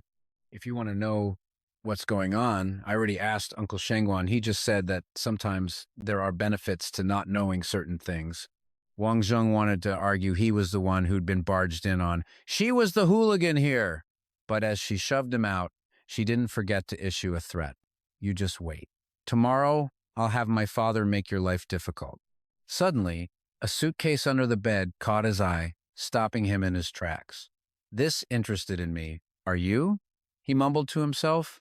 Crouching down, Wang Zheng opened it up to investigate. Inside, it was filled with clothes, but a photograph lying right on top immediately drew his gaze. He picked it up, studying the faces captured in the picture.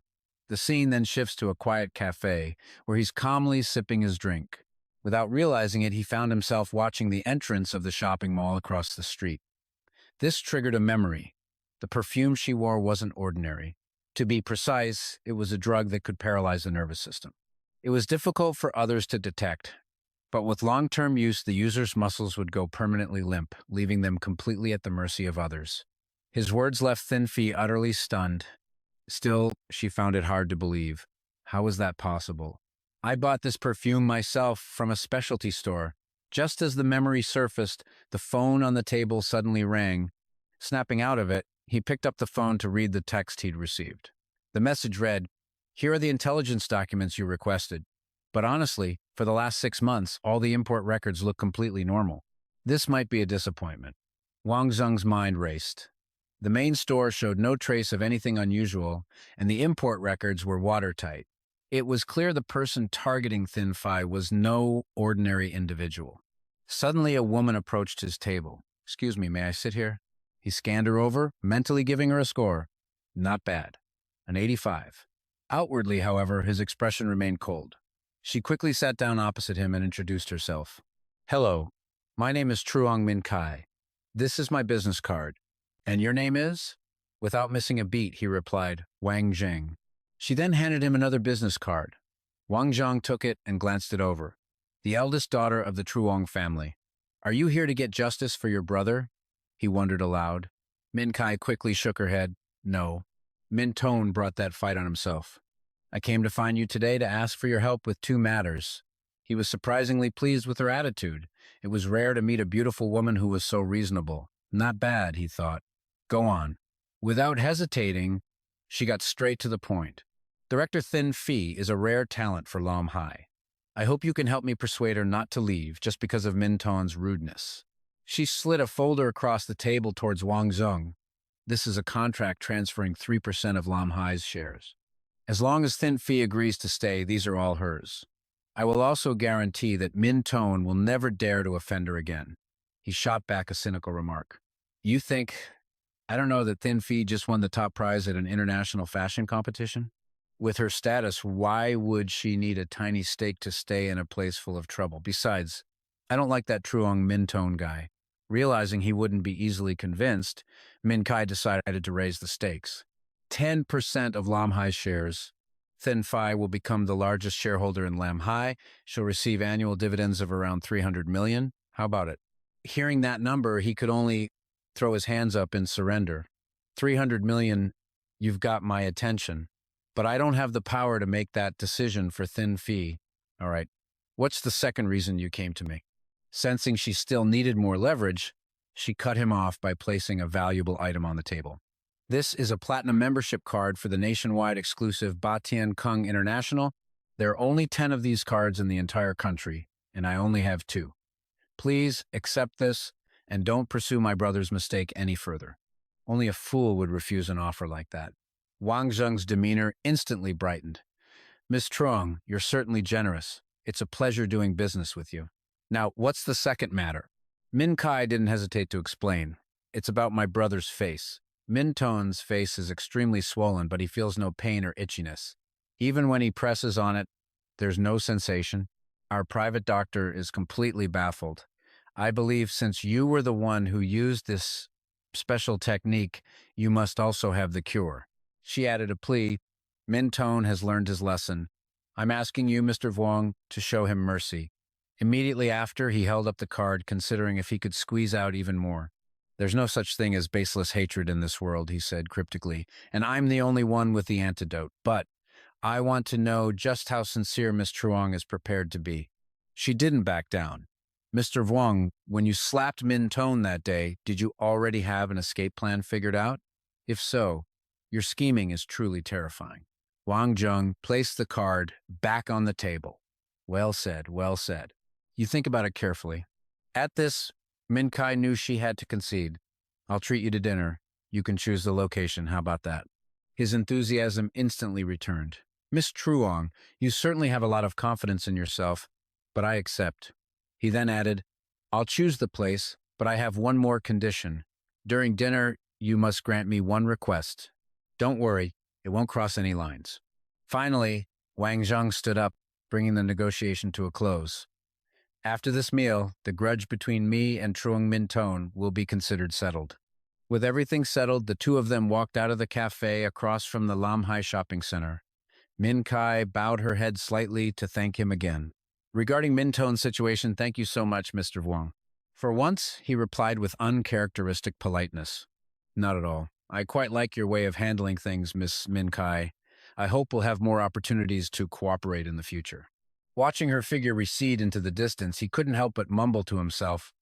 Born from the same parents. But how can two people be so different? Are they even really siblings?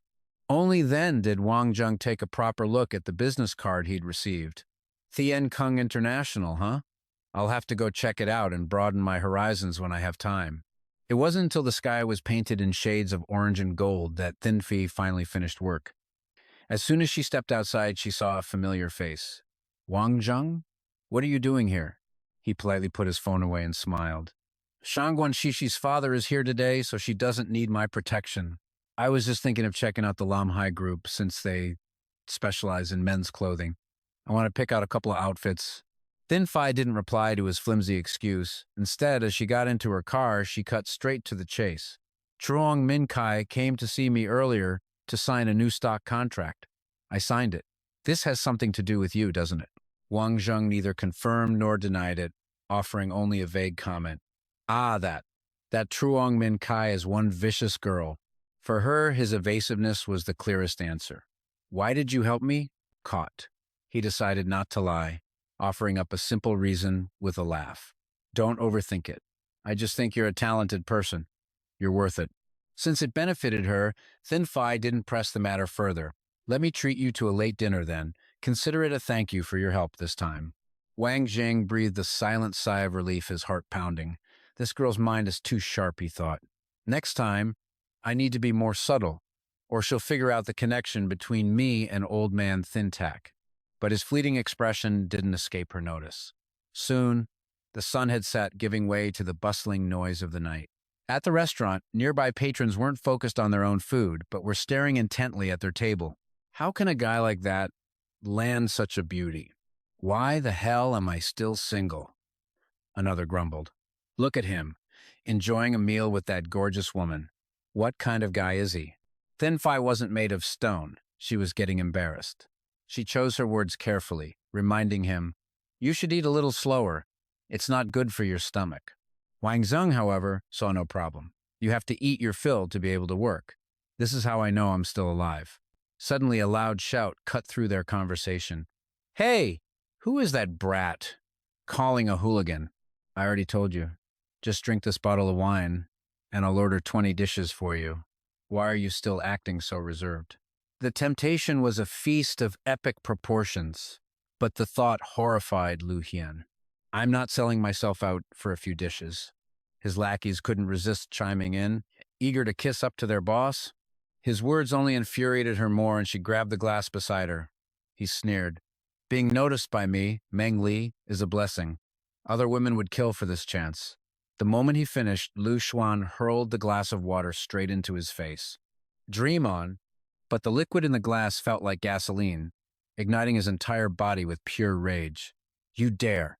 How dare you! He roared, lunging forward and slapping her across the face. The sharp crack of the impact sent a shockwave of panic through the room. The girl had been hit, but someone else quickly tried to intervene. Are you trying to get involved in Meng Li's business? You want to get stabbed or something? Another person whispered urgently. Just eat your food. We saw nothing. But Cheng Fei couldn't take it anymore, shoving his chair back and shooting to his feet. Before he could do anything, Wang Zheng grabbed his hand, stopping him. Let me handle this, he said with unshakable confidence. Across the room, Lu Xuan mustered every ounce of strength she had, gripped a beer bottle, and charged forward with a cry, Ah! But what was a young woman's strength against a hardened street thug? A single kick sent her flying backward. Lu Xuan collapsed onto the floor, clutching her stomach in agony. Suddenly, a low magnetic male voice cut through the tension. Hey! And somehow she responded. Perhaps it was the overwhelming power of a main character's aura. Lu Xuan, a second-year student at Capital Normal University. Who are you? She asked. Wang Zheng was a strange one. He asked a question but completely ignored hers. Who I am doesn't matter. After everything that's happened, are you scared? Lu Xuan showed no sign of caution, letting this stranger help her up as she answered his question with defiance. Of course not. Those two words were enough to successfully pique Wang Zheng's interest. Good. Then, to her utter astonishment, he gently placed the empty beer bottle back into her hand. Wang Zheng pointed directly at Meng Li and gave the girl beside him a command. Go on. Hit him. His action sent a ripple of frantic whispers through the crowd. Hey, is that guy insane? Does he have any idea who Meng Li is? Boss Li can summon 100 guys with steel pipes with just one phone call. Doesn't he realize he's sending that beautiful girl to her death? Pretty girl, don't go. But contrary to their worries, Liu Zhuan looked at him with a deeply moved expression. Thank you. Then, gathering all her courage, she gripped the bottle tightly and stepped forward. Meng Li stared at Lu Xuan, a cruel smirk spreading across his face. You've got a death wish. Suddenly, a hand flashed out, flicking a sharp needle through the air. The thug froze as the tiny object shot forward and embedded itself in his body. What's happening? Meng Li stood rooted to the spot, completely unable to move. At that exact moment, Lu Xuan brought the glass bottle crashing down on his head. His underlings screamed in horror. "You dare hit Boss Li? That other guy must have pulled some dirty trick." One of them, brandishing a weapon, stalked forward aggressively. "I'll take care of them." Surveying the situation, Wang Zheng hadn't yet grasped what was happening. Meng Li's eyes widened in terror as the man charged straight for him. In a split second, Wang Zheng's hand shot out and grabbed the thug's pants. He effortlessly lifted Meng Li off the ground, causing the man to shriek in panic. "What are you doing?" Next, Wang Zheng hurled Meng Li toward his own approaching lackeys, inadvertently causing the goon to drive his weapon straight into his boss's stomach. When the man realized what he'd just done, he began to tremble uncontrollably. "Boss, as Meng Li collapsed to the ground, clutching his wound, Tuangdi screamed in terror. "I didn't mean to." Taking advantage of the chaos, Wang Zheng quickly grabbed Lu Xuan's hand. "Follow me." As they jumped into a car, Meng Li growled through the pain. "Get that license plate! I'll make him pay for everything." Meanwhile, Sheng Fei was already in the driver's seat. He waited until they were settled before speaking in a grave tone. "Wang Zheng, a bloody incident in a public place is no small matter." Guilt washed over Lu Xuan. "I'm sorry. It's all my fault. You only provoked Meng Li, the head thug around here, because of me. I don't know how I can ever thank you." Seeing her distressed expression, Wang Zheng calmly reassured her, "It's fine. I've already prepared an escape route. In a few days, that Meng Li will obediently come looking for me. But this part-time job of yours is probably over," he added. "You should just focus on your studies at school." At that moment, Sheng Fei glanced in the rearview mirror, as if trying to read the mind of the person in the back seat. Then she asked softly, "So, what's your story? Are you working because your family is struggling, or are you just trying to experience life?" Lu Xuan lowered her head sadly. "To experience life, I wanted more opportunities to interact with society." Just then, she leaned forward slightly to give directions. "The turn up ahead leads to Capital Normal University. You can just drop me off there." A few moments later, the car slowed to a stop in front of the school gate. Lu Xuan got out and waved to them. "Thank you both so much for today." Once it was just the two of them in the car, Sheng Fei started teasing, "Looks like your skills with women are top-notch." She could barely stand to leave, practically begging you for your phone number. Wang Zheng crossed his arms, feigning helplessness. "What can I say? This kind of charm is simply unstoppable." Just as she was about to drive off, he stopped her. "Wait a second. Don't go just yet." Wang Zheng silently observed the scene unfolding ahead, trying to see what was happening. Lu Xuan was being blocked by a man named Zhou Feng. "This young master has cars and houses. I do you the honor of confessing my feelings, and you have the nerve to reject me?" He didn't stop there, grabbing her arm and trying to drag her away. "If you don't want to save face, then neither will I. Come with me. You see my car? What right do you have to resist?" Lu Xuan cleverly dug her heels in. "Stop it, Zhou Feng. Don't think you're filthy money." But then her eyes widened in shock as Wang Zheng suddenly reappeared. Zhou Feng, furious at being interrupted, snapped, "Who the hell are you?" A decisive blast of spray from Wang Zheng hit him square in the face, sending him into a violent coughing fit. "What cough, did you do? Cough, cough, cough. To me." His lackey immediately rushed forward, ready for a fight. "Hey, what's going on?" But Lu Xuan ignored them all, running toward the safest place she could find right now, Wang Zheng. He simply held up the terrifying spray can. Once the situation was handled, he spoke. "This is for you. It's a custom-made Wang Corporation pepper spray I developed myself. If anyone gives you trouble, just give it a little press. In a few hours, the effect will be hundreds of times stronger." Then Wang Zheng gently reminded her, "It's getting late. You should head back."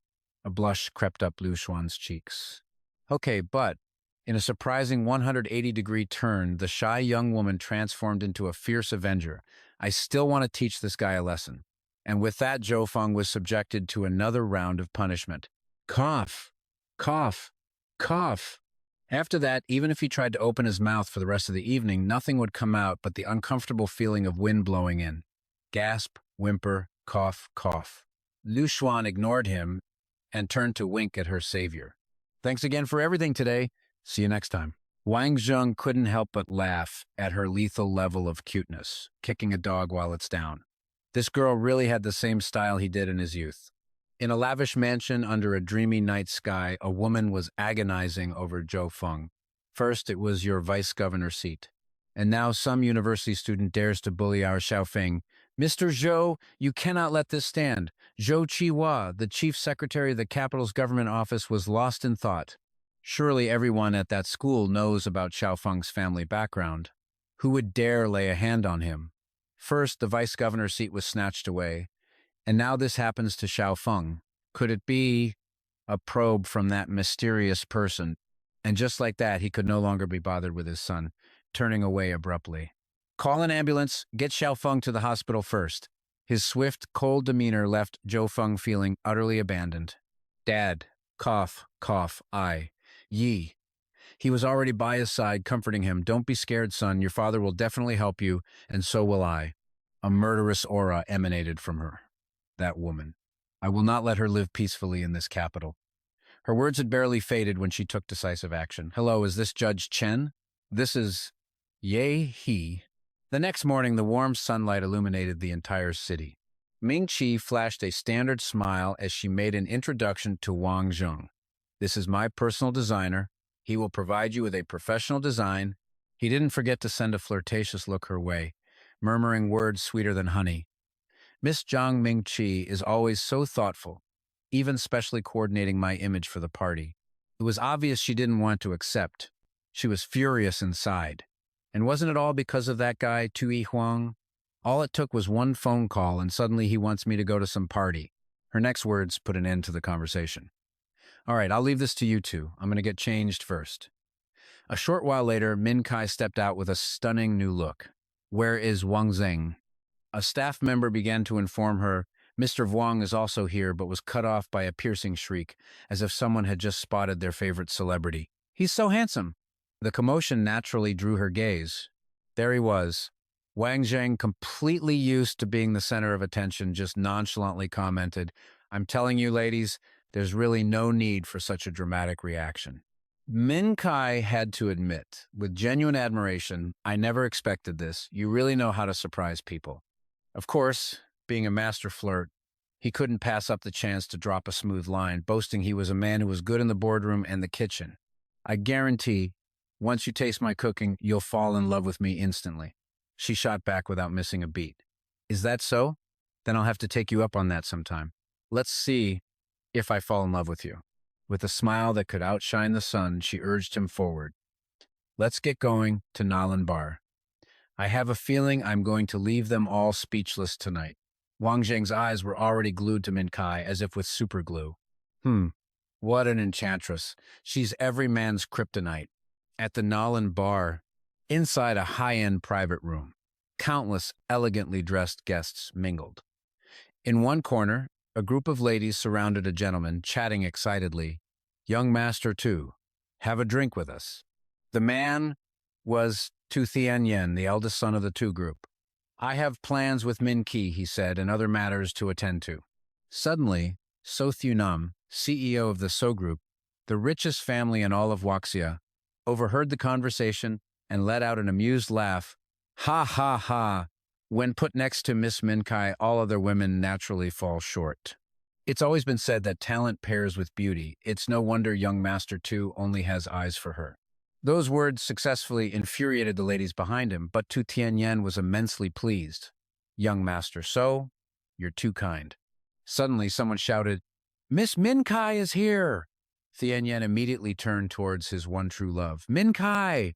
The crowd was just as surprised to see Min Qi arriving on the arm of Wang Zheng. True Min Qi actually brought an outsider here herself. Who is that guy?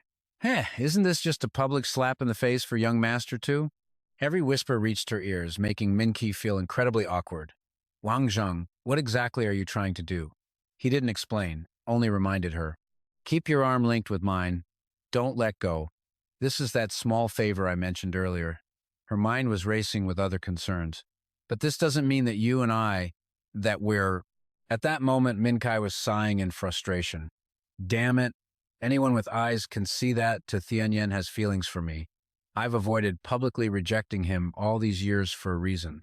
It's all because I'm wary of his family's power in the capital. But this stunt Wang Zheng is pulling, it's forcing me to reject the Tianyan in front of everyone, creating a total stalemate.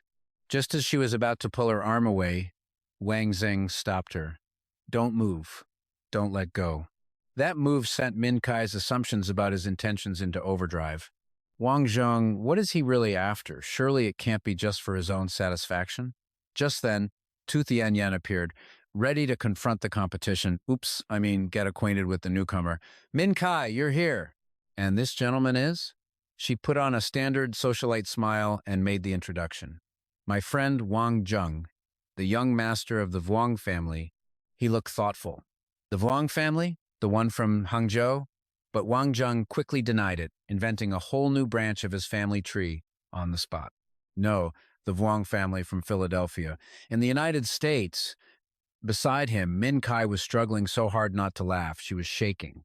Wang Zheng, however, continued his Hollywood-level performance without missing a beat. Min Kai and I met when she was studying in the States. In the blink of an eye, it's already been a few years.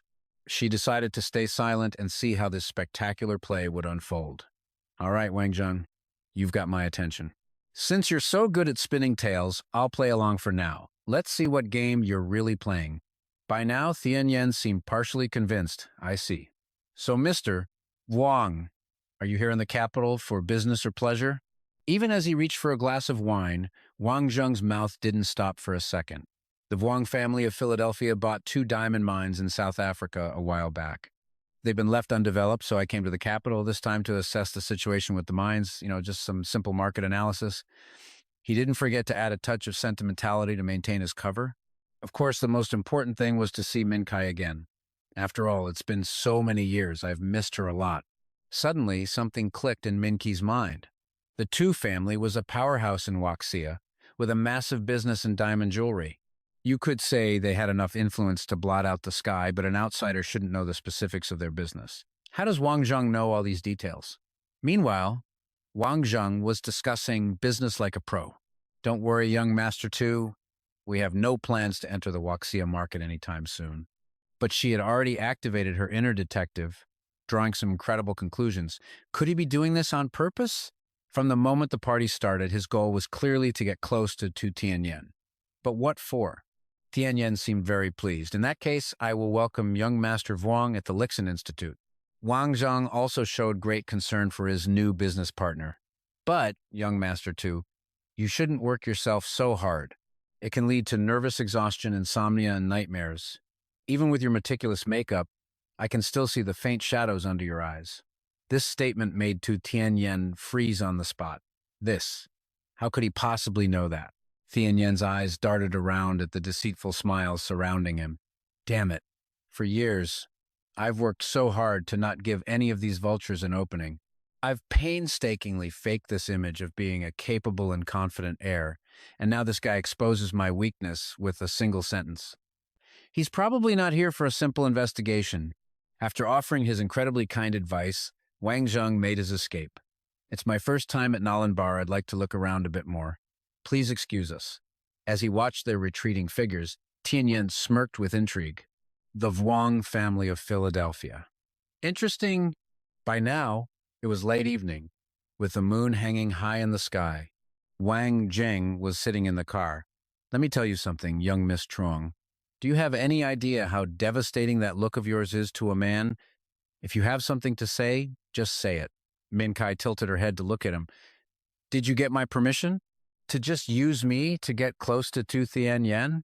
That made me very unhappy. Aren't you going to give me an explanation?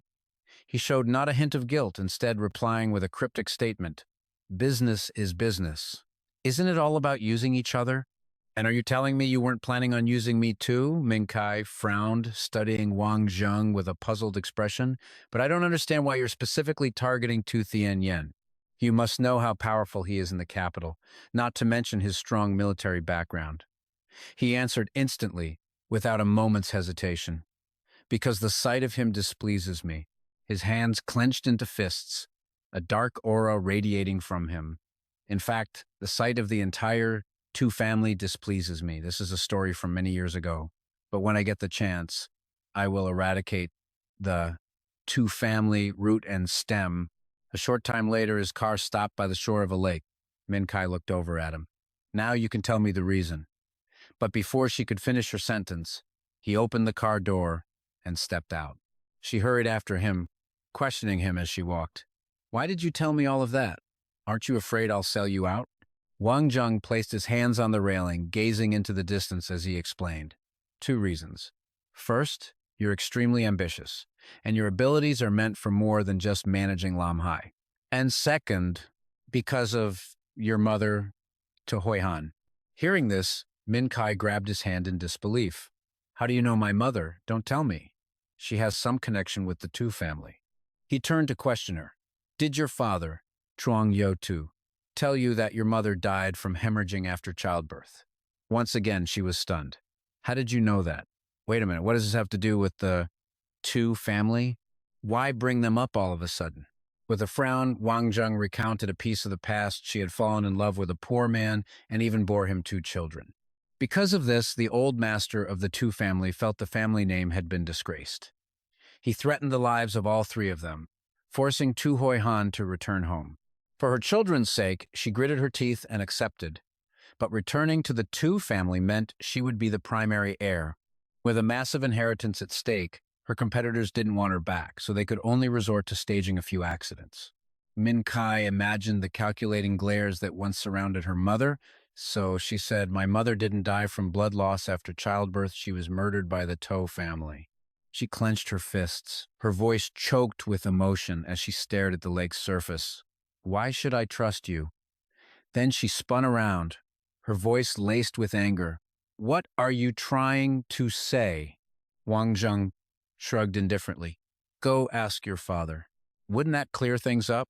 Unwilling to argue further, she immediately turned to leave, but he spoke again. Join me. We'll go to the Tu family and take back what's ours. Min Kai didn't answer, simply striding away. Then she climbed into her car, slammed her foot on the gas, and sped off, leaving him standing there. Maintaining his calm demeanor, he pulled a phone from his coat. After a moment, Wang Zheng dialed 001215. The voice on the other end immediately screamed so loudly it nearly burst his eardrums. Good heavens, my savior, you finally showed up! Have you figured out how I can repay you? Don't be so formal. Even if you offered up all of the Vuong family's assets in Philadelphia on a silver platter, I would gladly accept, Wang Zheng proposed calmly. I know you bought 2 diamond mines in South Africa at a low price that you haven't started excavating. I want you to use the Vuong family's power to make a grand entrance into the Waxia market. Can you crush the Tu family's diamond brand? The man on the other end replied enthusiastically, Of course, that's no problem at all. Then Wang Zheng lowered his head and added a suggestion as sweet as honey, and to manage the operations in Huaxia, I can introduce you to the perfect person. Her name is Truong Min Kai. Time passed. The night grew late, the moon casting its silver light over the sleeping city floors. The next morning, Wang Zheng and Min Hao strolled leisurely through the bustling streets. Walking beside him, the talkative Min Hao began his interrogation. So, did Truong Min Kai agree to cooperate with you? Wang Zheng didn't react. He showed no expression, just a slight smirk. No one can understand or restrain the need for revenge. So, giving her the money I've accumulated over the years is the best option. As they walked, Min Hao nodded. So this Truong Min Kai is a smart one. Just then, Konin brushed past them, his face thick with hatred. Sensing the killing intent, Min Hao glanced around and issued a warning. Captain, 3 men, 5 meters to the left, 2 more front right, and 1 to the back left. There are 2 more in ambush on the right corner, and including the one who just passed us, that makes 9. Hearing this, Wang Zheng let out a soft chuckle. It seems after all these years your hearing hasn't dulled one bit. He glanced back and added, however, there's 1 more behind us. Min Hao's face lit up with excitement. Captain, you're still as sharp as ever. How about we team up again today? Without further discussion, Wang Zheng pretended to smooth his hair as a silent warning. 200 meters ahead, 7th floor of the opposite building, there's a skilled sniper. Min Hao excitedly slapped his shoulder, coaxing him. With us here, a sniper in this terrain is basically useless. How about a competition? Let's see who can catch more prey. Without a second thought, Wang Zheng's hand was already inside his coat. Then let's compete. A moment later, he pulled out a thick stack of cash from his jacket. Then he suddenly threw it all into the air, the bills fluttering down as he shouted, "Now!" The instant people saw the red bills falling from the sky, they rushed forward to grab them. "They're throwing money! Move! That's mine!" Vu Lang's group, positioned in different spots, couldn't hide their shock at the scene. This is bad. Seizing the opportunity in the chaos, Manhwa launched himself into the air. He executed a graceful flip, then flicked his fingers, sending hidden weapons flying. Vu Lang thought his opponent was just for show, but Manhwa's attacks were versatile, striking high and low, leaving the other man no room to dodge. Even hiding in a blind spot offered no escape. The situation made Con Nin certain his side was done for. He frantically contacted his comrades. "Mission failed. Retreat, quickly." He couldn't even finish his sentence before feeling the cold prick of an anesthetic needle in his neck, causing him to whip his head around. After cleaning up, Wang Zheng turned and gave his orders. "The rest are yours. Have your bodyguards come handle the scene." The next second, he vanished from the spot, reappearing on the rooftop of a tall building where his target was hiding. Vu Lang, still unaware that a demon was right beside him, was busy ordering his men, "Leave your positions quickly! Hurry!" Just then, a helpful voice from behind him added, "I'm afraid you don't have any men left." Seeing the man who had appeared from nowhere, Vu Lang's heart pounded in shock. Just a moment ago, he was on the main street 200 meters away, and in the blink of an eye, he was here. He then calmed himself down. Whatever.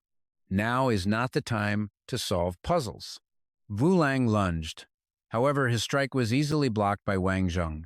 Despite this, he wasn't angry. Instead, he felt a thrill of excitement. As expected, you're really something. But from his wrist guard, a sharp blade emerged. His heart pounded with anticipation. So what if you're strong? The real deadly blow is yet to come. As he drew his secret weapon, he charged forward, roaring, "Die!" Witnessing his opponent's tenacity, Wang Zheng simply opened his mouth slightly. "Ah," he said, then blew out a strong puff of air. This caused Vu Lang to freeze in confusion. What is that smell? He didn't know if it was his opponent's breath or something strange, but his entire body suddenly plunged into darkness. A long while later, he heavily lifted his eyelids. Opposite him, Shishi couldn't hide her frustration. Another assassin. When is this going to end? Seeing that Vu Lang was awake, she immediately strode over to interrogate him. "Who sent you?" However, all she received was an indifferent turn of his head. Shishi was so angry she was speechless. "You..." Defeated, she could only leave, but not without instructing her bodyguard. "The interrogation is up to you. As long as you don't kill him, you can torture him however you want." The door was slammed shut with force. In the now silent room, with only the two of them left, Wang Zheng finally spoke. "An elite special forces soldier. How could you have fallen to this point?" Vu Lang scoffed without hesitation, retorting with annoyance. "Judging by your skills, you must be from the special forces too. Aren't you just hanging out with lowlifes like Lai Manhwa?" He put on an incredibly arrogant expression. "Besides, if I hadn't come to the capital, I'd be living a prosperous life in the Golden Triangle." But these boasts only earned him Wang Zheng's ridicule. An elite from the Wolfang Special Forces unit can't survive in the Golden Triangle? People would laugh their heads off if they heard that. He never expected his opponent to be so easily tricked. He had exposed himself with just a few words. "How did you know I'm from Wolfang?" Now that it was confirmed, Wang Zheng didn't hesitate to explain. "The existence of the Wolfang Special Forces unit in Wuxia is a top-level secret. That move with your wrist guard, I created it. And I only taught it to the men of Wolfang. How could I not know?" That information instantly made Vu Lang feel like a fool. He couldn't believe it and yelled, "You're from Dragon Scale?" Seeing his opponent grow more and more shocked, Wang Zheng calmly dropped another bombshell. "Not just me. Lai Manhwa is too. So for you guys to target him, you are seriously punching above your weight." Those words stabbed into Vu Lang's heart like a dagger, and he lowered his head in sorrow. The difference between Wolfang and Dragon Scale can't be measured in a few ranks. "To fall into your hands. I fully accept my defeat. Kill me or beat me, do as you please." However, Wang Zheng calmly made an offer. "If you agree to my condition, I can let you return." Curiosity made Vu Lang gaze over in a daze. Then he shook his head and spoke with determination. "No need. As a Special Forces soldier, you know how strict our military orders are. If I can't handle your interrogation, I'll just hypnotize myself. I'll choose brain death. This defiance was exactly what Wang Zheng wanted to see, but the method was laughably naive, not bad. But you don't understand. When you're dealing with a monster like me, you are far too green. I have 100 ways to stop you from hypnotizing yourself. Do you believe that? The look on his captor's face sent a wave of pure panic through Wang Lang. What are you going to do to me? At this point, there was nothing left to hide. Wang Zheng produced a large needle and made a chilling offer. I want you to do one thing for me every 3 months. When asked about the details, Wang Zheng looked thoughtful. What is it? To be honest, I haven't decided yet. That casual attitude sent a shiver down Wang Lang's spine, and his voice turned grave. But as if reading his mind, Wang Zheng plunged the poison needle into his arm, warning him, "You don't get to refuse." Those words shattered Wang Lang's composure. He screamed, "Then just kill me!" He calmly admired the needle, explaining, "This is a rare poison I found in an ancient text. It's called Tomb Day Toxin. 100 days after being poisoned, your bones will wither and break, one by one."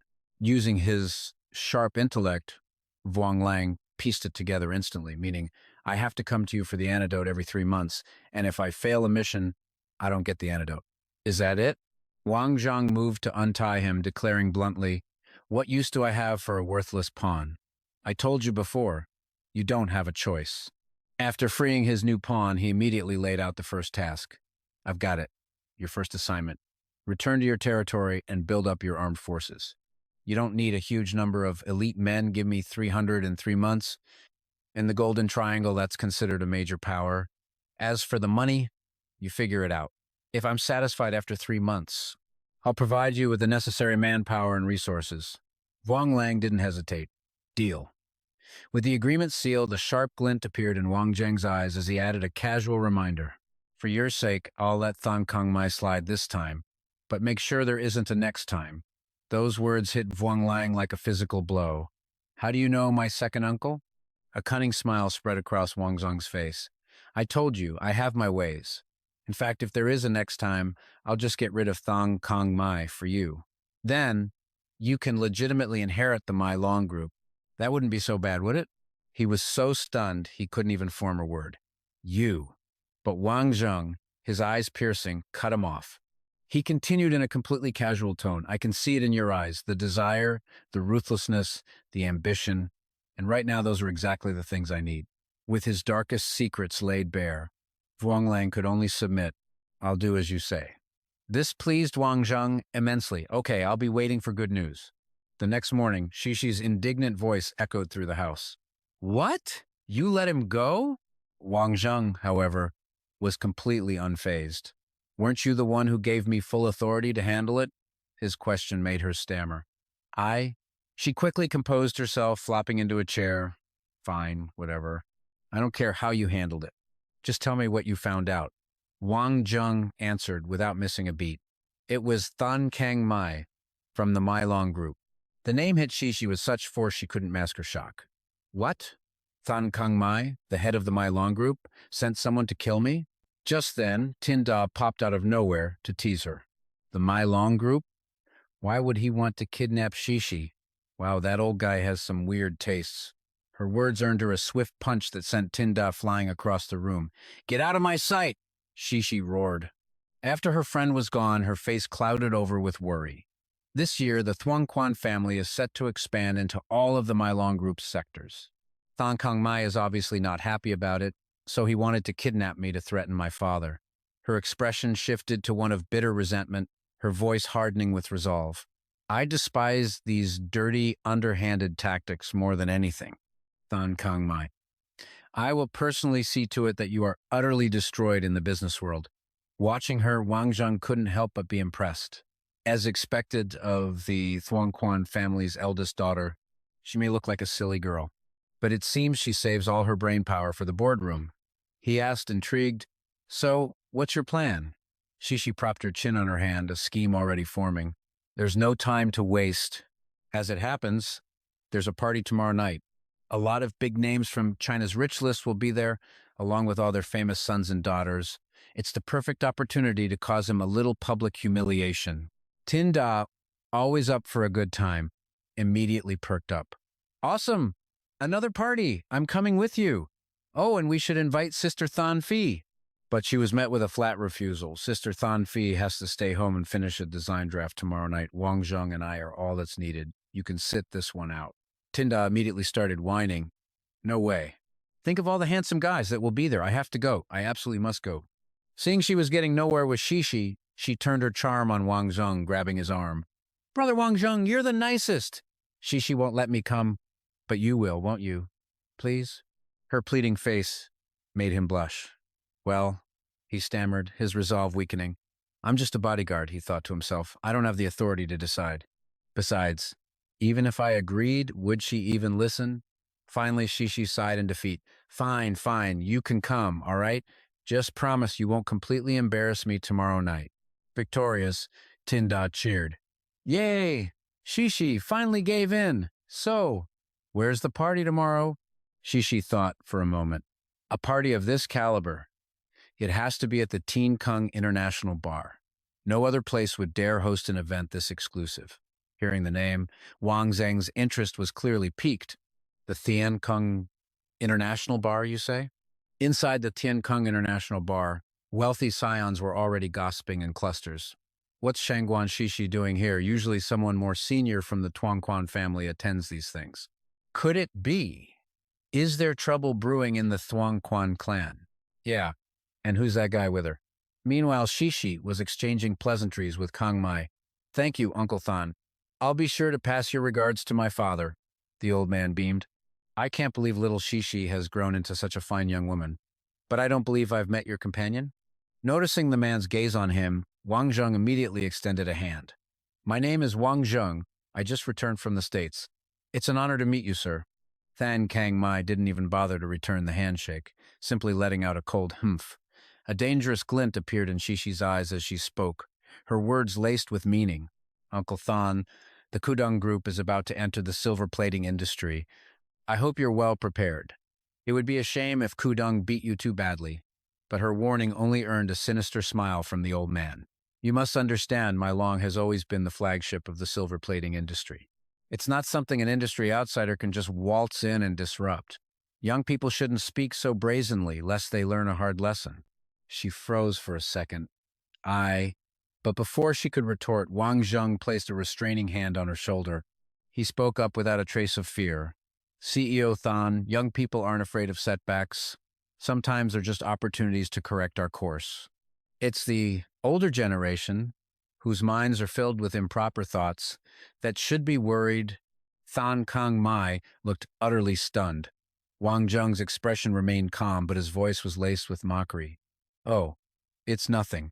I just wanted to remind you, CEO Than, that it's best to behave, otherwise that little bruise on your hand is going to get a whole lot worse. The words made the old man stare at his hand in a blind panic. The poison. It was him? But when? Flashes of a recent memory returned. Than Kang Mai's mind raced. Could it have been then? Come to think of it, my hand started aching for no reason right after that day. Without a moment's hesitation, Wang Zheng laid down his threat. With social media being what it is these days, what do you think would happen if this office video got out? At this, Shishi, standing beside him, began to look at him with admiration. When had he made a move on Than Kang Mai? Had he been helping her all this time? Losing his composure once again, Kang Mai screamed, "What the hell are you trying to say?" Taking a glass of wine from a server, he calmly made his offer. Everything in this world has a price. Name yours, and I might consider giving you either the video or the antidote. With no other choice, the old man was forced to negotiate. 10% of the Maylong Corporation's shares. What do you say? Swirling the wine in his glass, Wang Zheng mused nonchalantly, 10% with guaranteed dividends in the tens of millions each year. Director Kong, you certainly play for high stakes. His words made Kang Mai anxious. Then what do you want from me? He asked through gritted teeth. Seizing the upper hand, Wang Zheng laid out his terms. 10% of your shares for the video, and another 10% to buy your life. The wine glass was thrown violently to the floor, The old man stood there fuming. "This is a threat. This is extortion. I'm calling the police." Wang Zheng wasn't scared in the slightest. Instead, he met the threat with a challenge of his own. "Go on then. Call them. Don't worry, I'll tell the police everything, including what's on those videos." Kang Mai glanced at the whispering crowd and finally caved. "Fine, 20%. I agree." Having gotten what he wanted, Wang Zheng stroked his chin. "It's a deal. But I have one more condition. Those 20% of your shares must go to Kudung International." That demand struck a nerve. Furious, Kang Mai grabbed Wang Zheng by the collar and roared. "Don't push your luck. With 20%, you'd become Mei Long's second-largest shareholder." But Wang Zheng remained perfectly calm, a smirk playing on his lips. "Of course, you could always walk away from this deal. Keep your video, find someone to develop an antidote. It's just, I've already set up an automated system. If I disappear for 10 hours, that video will be released through certain channels. I can't guarantee it won't." At that, the hand clutching his collar loosened. Kang Mai's face was a mask of defiance, but he had no choice but to surrender. "I agree." Standing to the side, Shishi spoke up. "Uncle Kang, if I may offer a word of advice, honest business is stronger than anything. Tomorrow night, my father and I will come to the Mei Long Corporation to sign the share transfer agreement. Thank you, Uncle Kang." Watching her opponent leave, with a look of bitter defeat, she turned excitedly to Wang Zheng. "Thank you, Wang Zheng, for doing so much for the Thuong Quan family." Wang Zheng, straightening his collar and glancing around awkwardly, replied, "Don't mention it." Shishi suddenly blushed and asked softly, "It's not because you like me, is it?" Wang Zheng was taken aback. "Huh? Me? Like you? On what grounds?" Her face completely red, Shishi continued her analysis. "Because I'm beautiful and very understanding." Hearing this, he didn't hesitate to shoot back. "You're very understanding? If you were, you wouldn't have to say it yourself." His words struck her like a dagger, leaving her completely stunned. Wang Zheng crossed his arms and explained calmly, oblivious to the fury building beside him. "You see, when it comes to choosing a partner, my requirements are very simple." Seething with rage, Shishi ground out his name through clenched teeth. "Wang Zheng." Just then, Tinda appeared out of nowhere, running towards them with a delighted expression. "Wang Zheng, you were so cool just now. You took him down so easily. You really taught Kang Mai, last year's top entrepreneur, a lesson." She hugged his arm and boasted cheerfully, "As your friend, I obviously wouldn't do anything to embarrass you. I rubbed some of your Wang family's chili water into his wineglass just now. Aren't I awesome? Did I capture a little bit of your style?" Wang Zheng was utterly bewildered. Upstairs, Chunam thoughtfully observed the scene below. "Young Master 2, you've seen it for yourself. This Wang Zheng is no simpleton. We need to be wary of him." Holding a wineglass, the man finally revealed what he knew. "I've investigated the Wang family in Philadelphia. They are indeed very influential in the United States." He frowned, worried. "But the members of the Wang family are incredibly secretive and rarely show their faces. All their subsidiary companies are managed by people with different last names." Chunam looked pensive. "In other words, even you, young Master 2, couldn't find out this Wang Zheng's true identity. Even if this Wang Zheng really is from the Philadelphia Wang family, I don't understand why he'd pick a fight with you, young Master 2, right after arriving." He gave a meaningful smile, looking down at the hall. "Looks so lively down there. Why don't we go down and have a look?" Seeing this, Chunam quickly advised him, "Young Master 2, I believe you've already arranged for others to investigate. It would be better for us to remain spectators." The man wholeheartedly agreed. "Good point." But then, a look of surprise crossed his face. "It's her. Why did she suddenly appear?" Down in the hall, the young masters watched Wang Zheng surrounded by beauties, their faces green with envy. "Who on earth is that guy? How can he be so close with the young lady of the Thuong Quan family? With 3 beautiful women by his side, that guy is one lucky bastard. I wish I were him, enjoying the feeling of being surrounded by beauties." Just then, Hai Tin emerged from the crowd with a contemptuous sneer. "Well, if it isn't the great Lady Chuang, you're always trying to seduce young Master 2. What's this? Switch to a younger man now? Has your taste changed?" Tinda immediately pulled Wang Zheng's arm and whispered, That's Tong Hai Tin, Old Man Tong's precious granddaughter. She's always been obsessed with Tu Tien Yen.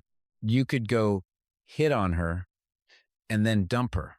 Wang Zheng wondered to himself, do I really look like that much of a scoundrel?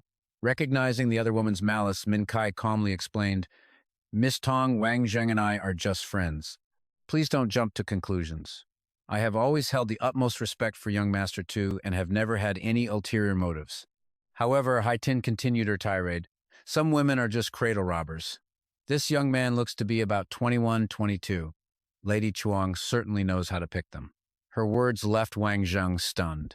All I did was take good care of my skin, make it a little smoother, have a few fewer wrinkles, and now I'm in my early 20s. This woman really needs to get her eyes checked. Despite being slandered, Min Kai maintained her composure. Miss Tong, we are in public. Please watch your mouth. Then, without hesitation, she exposed her directly. Everyone here knows you're chasing after young Master Tu. And it's also common knowledge that young Master Tu is completely indifferent to you. I truly don't understand what kind of low IQ person would willingly seek out this kind of humiliation. Her words hit their mark, causing the other woman to flush with shame, as everyone now knew her business. But Min Kai wasn't finished. She added with a prim and proper tone, Besides, Miss Tong, your behavior is making everyone think you have no manners. Humiliated, Hai Tin finally lost her temper and shrieked, Shut up! What right does someone who grew up without a mother's guidance have to talk to me about manners? The moment those words were spoken, the entire party fell silent. Only Ting Da was still whispering in Wang Zheng's ear, bringing up someone's deceased mother. That's going too far. He quietly raised a finger to his lips. Shh. No one noticed Min Kai's face turning pale, her whole body trembling with rage. Suddenly, a hand rested on her small shoulder. Wang Zheng could no longer stand by. Some people, he began sarcastically, can be taught by their mothers for years and still have worse manners than a stray child off the streets. He stepped in front of her, his question laced with menace. Miss Tong, tell me, is that your problem or your mother's? His powerful presence made Hai Tin shrink back in fear. Seeing how everyone was looking at her, she stammered, You. Then she snatched a wine glass from a passing tray, startling the server. Miss Tong! Hai Tin hurled the wine, screaming, Ah! Wang Zheng gracefully dodged it. Staring at the scene before her, she was speechless with fear. Shishi's evening gown was now stained with a glaring splash of wine. Tin Da rushed over, frantically trying to wipe it off. A napkin! Quick, give me another napkin! Seeing the culprit trying to slip away, she pointed furiously and yelled, Hey! You haven't even apologized. That's outrageous.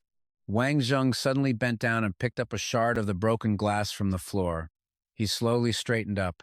Then, with a flick of his wrist, expertly sent the shard flying. It happened in the blink of an eye. By the time she realized what was wrong, all she could do was frantically try to cover herself and scream in panic. Up on the second floor, Noan, who had watched the whole thing unfold, let out a sneering remark. After a humiliation like that, Song Hai Tin can forget about ever marrying into the Su family. Su Tianran, standing beside him, quietly added his own jab, pouring salt on the wound. Noan was thoroughly intrigued. This guy didn't just crush the woman's pride, he completely burned her bridges. Seeing Wang Zheng's nonchalant expression, Noan made a silent judgment. This man was absolutely ruthless. Meanwhile, Xingye dabbed at the wine stain on her friend's dress, trying to console her. No one else saw, but I did. Wang Zheng was the one who cut her strap. He did it to get even for you. So please, try to calm down. But Shishi's brow remained tightly furrowed, her frustration palpable. I wouldn't be caught dead associating with a classless woman like her, Shishi fumed. Later, I'm marching this dress right over to the Song residence and making her wash it for me personally. Witnessing the aftermath, Ming Chi approached, her face etched with guilt. This is all my fault. Miss Shishi, I am so sorry. To make it up to you, I'll do whatever you ask. But, Shishi gently reassured her, Sister Ming Chi, this was all because Song Hai Tin has no class. It has absolutely nothing to do with you. I called you sister because I want to be your friend, so please don't blame yourself. Her words made Ming Chi's eyes widen in surprise. She then turned, offering Wang Zheng a warm, affectionate smile. Thank you for what you did today, she said. But Why did you deliberately step aside and let Shangguan Shishi get splashed? He answered with blunt honesty. Deliberately? I did no such thing. If I hadn't moved, that wine would have hit me in the face. The simple truth of his words made Ming-Chi look at him with renewed admiration. You really planned this, didn't you? Pushing me and Shangguan Shishi onto the same side. You've always been so ruthless and cunning, she mused. I feel like you used me, but I'm not sure if I should thank you for it. Sensing her unease, Wang Zheng cut in smoothly. Just thank me. He then added a careful reminder. You need to understand something. This connection with Shangguan Shishi, how you maintain it, is entirely up to you. Just then, Su Tianran approached them. Ming-Chi, are you all right? Hearing his question, she responded with perfect politeness. Young Master Su, I'm fine. Thankfully, Wang Zheng was here. Seeing this, he puffed out his chest like a hero. I'm glad you're all right. Song Hai-tin has always been like that. Don't pay her any mind. I'll take care of it. But Wang Zheng immediately challenged his posturing. Then why didn't you take care of it a moment ago?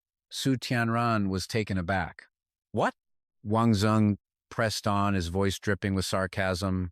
I'm talking about when Song Hai-tin was making a scene. Why didn't you step in then? You were just hiding in a corner watching the drama unfold? Is that how you show Ming-Chi you care? The accusation hit its mark, leaving Su Tianran visibly stunned. Just as the tension peaked, a new voice cut through. Wang Zheng, why are you here with my brother? Both men immediately turned, startled to see her. Seeing Wang Zheng's confused expression, Nuo waved and reintroduced herself. Don't you remember me? I'm Su Nuo. He stared at her, his mind flashing back to the day they first met. I'm Su Nuo, a second year at Capital Medical University. The memory clicked, and Wang Zheng's face lit up. Oh, Su Nuo from the train. She smiled, gently taking Su Tianran's arm. Then she introduced them cheerfully. Brother, this is Wang Zheng. He's the one I met on the train from Yisheng to the capital. I told you about him, remember? Su Tianran gave a knowing smile and a soft reply. Ah, yes. But inwardly, Su Tianran was filled with doubt. How could a direct heir of the Philadelphia Wang family be dressed in rags, riding a train back from a place like Yicheng? Unaware, Nuo stepped forward and took Wang Zheng's hand. Oh, that's right. Wang Zheng, I never got to thank you properly for what you did, she said eagerly. It's been so long. Please, let me treat you to a meal. Seeing his sister's enthusiasm, Su Tianran had to play along. Lixin Manor. I'm sure young Master Wang knows the way. Since you helped Nuo, we must thank you properly. But without a moment's hesitation, Wang Zheng flatly refused and turned to leave. The scene sent ripples of shock through the other wealthy heirs, who began whispering amongst themselves. My God, did young Master Su just invite him to Lixin Manor? The Lixin Manor? The Su family never allows outsiders into Lixin Manor. This Wang Zheng must be an idiot. Anyone else would have jumped at the chance. But no one could see the storm brewing inside Wang Zheng's mind. Su Tianran, Lixin Manor. I'll go there, sooner or later, but not now. His thoughts turned dark. One day, I will burn Lixin Manor to the ground. Back in the parking lot, Wang Zheng sat behind the wheel, lost in a daze. Lixin Manor. Just how many years has it been? Why do those two words still shake me to my core? How am I supposed to avenge my brothers if I can't even keep my composure? The memory was painfully clear, him standing defiantly. Lixin Manor. Those old bastards from the Su family want Longlin for themselves. We will not let them have it. In the heat of the crisis, his teammate had urged him on, completely fearless. Captain, forget about me, just run. Surrounded by nothing but desolate ruins, he could only scream the questions into the void. Why? How could they betray their own country for personal gain? How did Longlin fall into the hands of our own people? A frantic voice sliced through the memory. Zheng. Wang Zheng. It was Shishi, pulling him back to the present. We got in the car, and you didn't even react. I had to shout your name over and over. That's not like you. What were you zoning out about? He shook his head, looking a bit sheepish. It's nothing. Let's head to Tianping Mountain Villa. From the back seat, Xingye suddenly suggested, Hey, why don't we go to a bar? Shishi shot her a worried look. Xiaoye, look at him. Do you really think now is the time for a bar? But Wang Zheng just started the car, his voice firm. It's fine. Let's go. They sped out of the lot as the sky deepened toward midnight.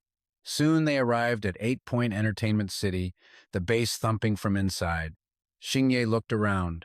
8 Point Entertainment City. This name sounds really familiar. Shishi, sitting beside her, immediately jogged her memory. You forgot? This place is connected to the Su family. It's tied to that incident at Quanjude. Suddenly, two waiters materialized before them, holding enormous bouquets. Ladies, one of them announced carefully, these are a gift from our young master. The cheesy gesture earned a merciless jab from Shishi. 2 bouquets for a first meeting? Your young master certainly has grand tastes. But before the waiters could even react, they stood there dumbfounded as Wang Zheng snatched the flowers from their hands. He tossed them aside without a second thought. Send your young master my thanks. The decisive act immediately drew the attention of the entire club. Then, in front of everyone, Wang Zheng's cold voice cut through the noise, directed at Chang Dongfeng. If you want to give flowers, have the guts to bring them over yourself. You don't have the right to show off in front of me. Not far away, Dongfeng watched the scene unfold, grinding his teeth in fury. It's him again. Suddenly, his face twisted in a grimace of pain. He looked down at his badly injured wrist, his expression turning ashen as he remembered the feeling of the blade piercing the back of his hand. A true gentleman always settles his debts, he hissed through clenched teeth. He barked an order to his subordinate. Get Lin Siju and his crew over here now. Moments later at the club, Siju stormed in with a mob of men brandishing weapons. Who is Wang Zheng? The party came to a screeching halt. Panic erupted as the armed thugs appeared, and someone in the crowd yelled, It's a revenge hit! Let's get out of here!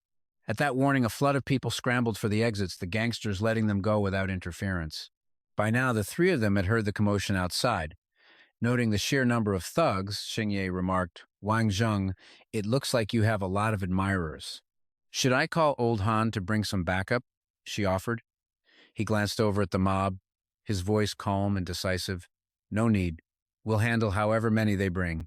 Taking a final, leisurely sip of his drink, he stood up and started walking toward them. Remember what I said earlier about a way to blow off steam without drinking? He glanced over and said with chilling calm, Looks like we have a fight. At that exact moment, Dongfeng's crew stormed in. After the confrontation, their leader gave his men an order. That's him. Take him down for me. Tae Kiet subtly raised a hand, signaling the attack, and then made his move. His underlings immediately tightened their grip on their weapons and charged toward Wang Zheng. Yet, with the same unbothered expression, he turned to the two delicate women beside him and instructed, Hide behind me. With that, he hurled his wineglass forward. The glass smashed against the face of an onrushing thug, shattering into countless pieces. The man collapsed to the ground in a pool of blood, but Wang Zheng's eyes were on Tae Quiet, who stood behind the ranks of attacking thugs, clearly the mastermind of this assault. After observing him for a moment, he thought to himself, fighting him seems far more interesting.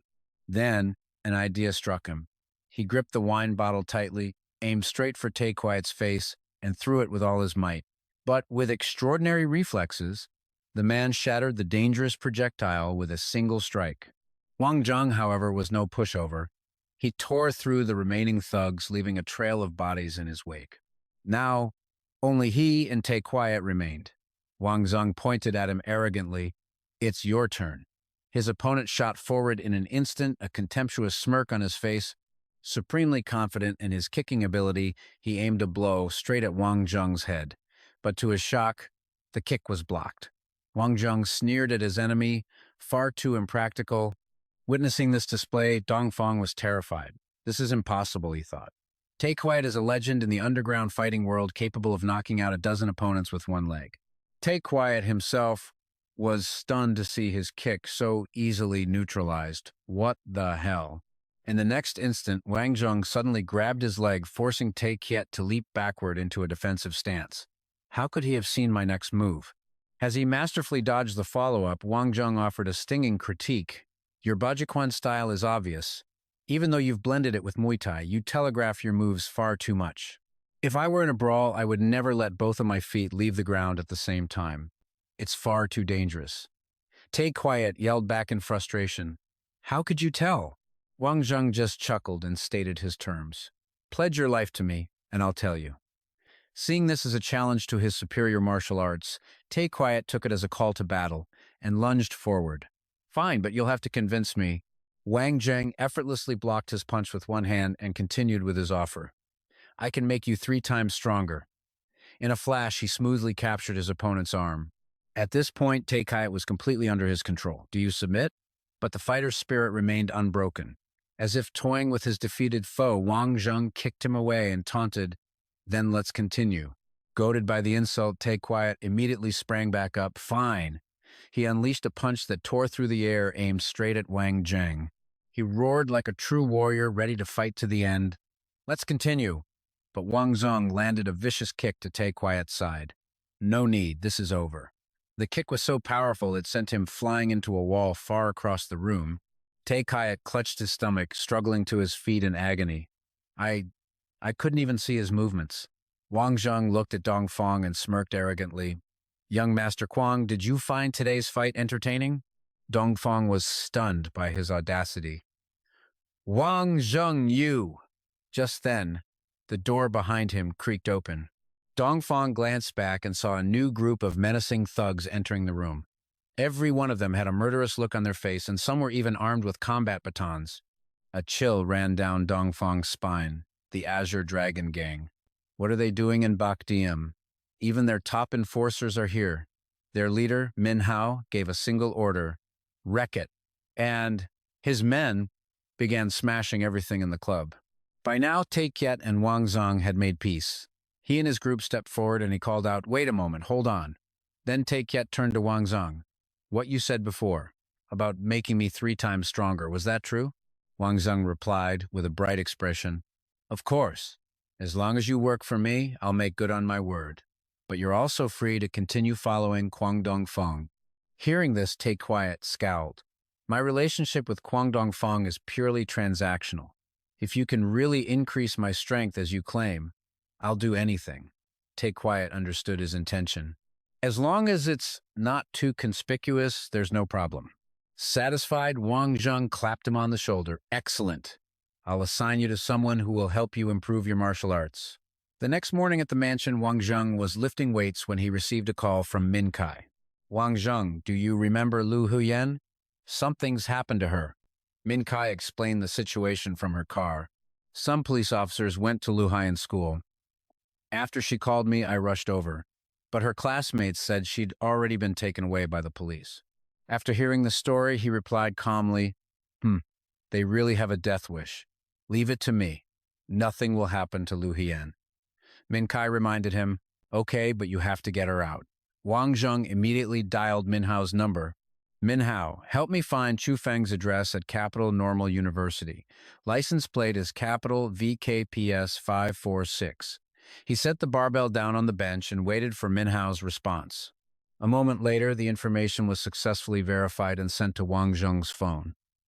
After reading the message from Min Hao, Wang Zheng said with satisfaction, as expected of a gang boss, "To dig up that info so quickly. Chu Feng, you freak. You dared to bully one of my people? Just you wait. You won't know a single day of peace." He immediately gave an order. "Shangguan Shishi, let me borrow a pair of your stockings." No one knew what he was planning. At a luxurious villa, Deep Pay, he opened the door to a room. She slammed the door shut, clutching her neck and panting. That little wench named Lu finally got taken away by the cops. She used pepper spray on me, made me get my stomach pumped at the hospital, and put on an IV for a whole afternoon. I swear I'll make her rot in prison. But then Deep Pay saw a shocking scene before her, making her scream, "My son." Someone had stripped Chu Feng naked, tied him up, and hung him upside down from the ceiling. "My son, what happened to you?" He screamed and ran toward her son. "I'll get you down." Suddenly, she lost all movement in her limbs and collapsed to the floor. Her arms and legs were stuck fast. Unable to move. My hands, my legs. I can't move them. What is this? Just then, Wang Zheng appeared. "Don't bother moving. I cooked up this rubber adhesive myself. It's strong enough to stick a car in place." He had Shishi's stocking pulled over his face, causing DP to scream in terror. "You! Who are you?" Wang Zheng knelt down and took out a roll of tape, sneering dismissively. "Don't worry. While I appreciate mature women, you're a bit past your prime for my tastes. He sealed Dieppe, his mouth shut with the tape, her eyes wide with fear. Then he turned to the suspended Chu Feng, a leather whip already in his hand. I came here today to settle a score. With that, he brought the whip down hard across the man's body, causing him to scream in agony. R. After his warm-up, he finally voiced his thoughts. You people will never understand the utter despair someone feels when you abuse your power to ruin their life. Wang Zheng whipped Chu Feng across the face again, so hard it knocked out two of his teeth. But you're lucky, you gotta meet me. Gripping the whip with both hands, he threatened in a cold voice, now, you finally have the chance to experience that same despair. Of course, I'm no sadist. I just want you to understand. He cracked the whip against Chu Feng once more as a warning, his voice rising like a lecturer. When you do something evil, you should wake up and realize there will be consequences. Seeing deep, he forced to watch her son get beaten senseless, crying her eyes out. Wang Zheng taunted her with satisfaction. What's wrong? It hurts when it's your son, doesn't it? So how do you think others feel when your beast of a son destroys their daughter? I thrashed him senseless. If it weren't for me, the people you all harm would never recover. Today I'm teaching this boy a lesson for his mother, one so painful he won't dare to do a single evil thing for the rest of his life. Finally, he dropped Chu Feng to the ground, like a pig headed for slaughter, before approaching Ye Hui. He then cleared his throat and demanded, this is just the beginning. Tell your boss, either retire or be utterly disgraced, especially if I dig up his monstrous crimes. After everything was done, Wang Zheng turned and left. I don't mind putting in a little extra effort. Not long after, in an office, an online article was displayed on a computer screen. It turned out to be Ming Chi reading the news. A question suddenly popped into her head. Even though you went to the Zhou family that day, why didn't you just tell them to release Lu Xuan? Besides, telling me to get those students to protest. With your abilities, you didn't need to go through all this trouble, did you? Hearing this, Wang Zheng calmly explained, with the visit I paid them that day and a bit of public pressure, I knew nothing would happen to Lu Xuan. In fact, we might even uncover some of their dirty dealings. He took a sip of water, completely confident in her ability to not only expose them, but also to figure out who was pulling Song Chihua's strings. Whose pawn was this man, really? This made Ming Chi incredibly curious. Why are you so interested in all this? Wang Zheng gently placed his glass on the table, a clear plan already forming in his mind. This all involves you, too. It's just not the right time to tell you. With that, he walked out of her office, leaving a bewildered Ming Chi staring after him. Meanwhile, in another luxurious mansion, Chihua slammed his laptop down on the table in a rage, causing his assistant to cry out, "Chief Secretary!" The assistant then dared to ask his superior, "Should we hold the Capital University accountable?" But that question only enraged him further. Accountable? Hold who accountable? What a stupid suggestion to make at a time like this. The assistant was now terrified, only able to stammer, but. As his boss dialed a number, he muttered, "A bunch of useless fools." The moment the call connected, his entire demeanor shifted, his voice becoming soft and deferential. "Hello, is this the old leader? This is Chihua. It's been far too long since I've called to check in." But unexpectedly, the person on the other end already knew everything. "All right, cut the act. I know what this is about. If I protect you this time, it's the same as telling everyone that you're my man." With a tone of pure dread, Chihua begged, "Please, old leader, just bail me out one more time." The old leader said, "I can protect you one more time, but after this, you need to stop being so reckless." Elsewhere, a girl held up her phone to her friends. "Oh my God, it's all gone." Shishi frowned, annoyed by her friend's outburst. "Why are you always so dramatic? Be clear. What's all gone?" Her friend immediately let loose a verbal barrage. "A few days ago, even this morning, you could still search for all that negative news about the Zhou family, but just now, it's all completely vanished." Ming Chi, suddenly interested, joined the conversation. To control all the media at once in all of China, how many people really have that kind of power? Wang Zheng, however, sat contemplating calmly, simply repeating her words, "How many people have that kind of power?" This seemed to spark a thought in Shishi. "Don't tell me you mean." But he remained nonchalant with the beautiful woman. "You said it. I didn't say a thing." He silently planned his next move. Next, I'll use this Song Kiwa pawn to create a breach in the Zhou family's defenses. At a police station, Wang Zheng waited by the entrance next to a luxury sedan. Lu Xuan walked out, looking utterly exhausted. Seeing his familiar face, her eyes welled up before she broke down into tears, which streamed down her cheeks. Wang Zheng watched her in silence. She asked, "Why didn't Sister Chung Fei come?" He replied, "She's busy. I was the only one who could come get you." Lu Xuan wiped away her tears and managed to smile. "Wang Zheng, thank you so much for this." He seemed to sense her sincerity. "And how do you plan to thank me? But don't get any ideas about repaying me with your body or anything. I won't agree to it." Lu Xuan chided him playfully. "You're never serious, are you? And it's not just you. I need to thank. Let's go. To celebrate your safe return, I'll treat you to a meal." Their conversation continued in the car. "What are you planning to do about Qi Feng?" Wang Zheng said calmly, "With a guy like that, the only way to make him stop causing trouble is to give him a proper beating." As he drove, Lu Xuan pressed on. "You beat him?" "Of course I did. A guy that ugly has no business trying to pick up girls. It would have bothered my conscience if I didn't give him some free plastic surgery." He parked the car, and they entered a roadside restaurant for a meal. While they ate, Lu Xuan couldn't hide her disbelief at the kind of punishment Wang Zheng had delivered. "You really..." Yet, he maintained a casual, almost proud expression. "What? I wasn't cruel." Lu Xuan shot him a look. "Of course it was cruel. If you just whipped his butt, he could have slept on his stomach. But you beat his entire body and poured chili water on him. What position were you expecting him to sleep in? Standing up?" Wang Zheng replied slowly, "He can't stand. I got the soles of his feet twice, too." Hearing this, she couldn't stop herself from bursting into laughter. "Ha ha ha, you are unbelievable." Just then, he received an urgent call from Shishi. "Wang Zheng, my father's collapsed. You have to get back here now." At her command, he immediately stood up. "I have to go. Get home by yourself, and call me if anything happens." A short while later, he was speeding back to the Shangguan family mansion. Besides Wang Zheng's sedan, there was also a convertible sports car on the road. He executed a flawless drift to pull ahead of it. The other driver turned out to be Qinglang. He was infuriated by the expert display of driving. Where did this reckless punk come from?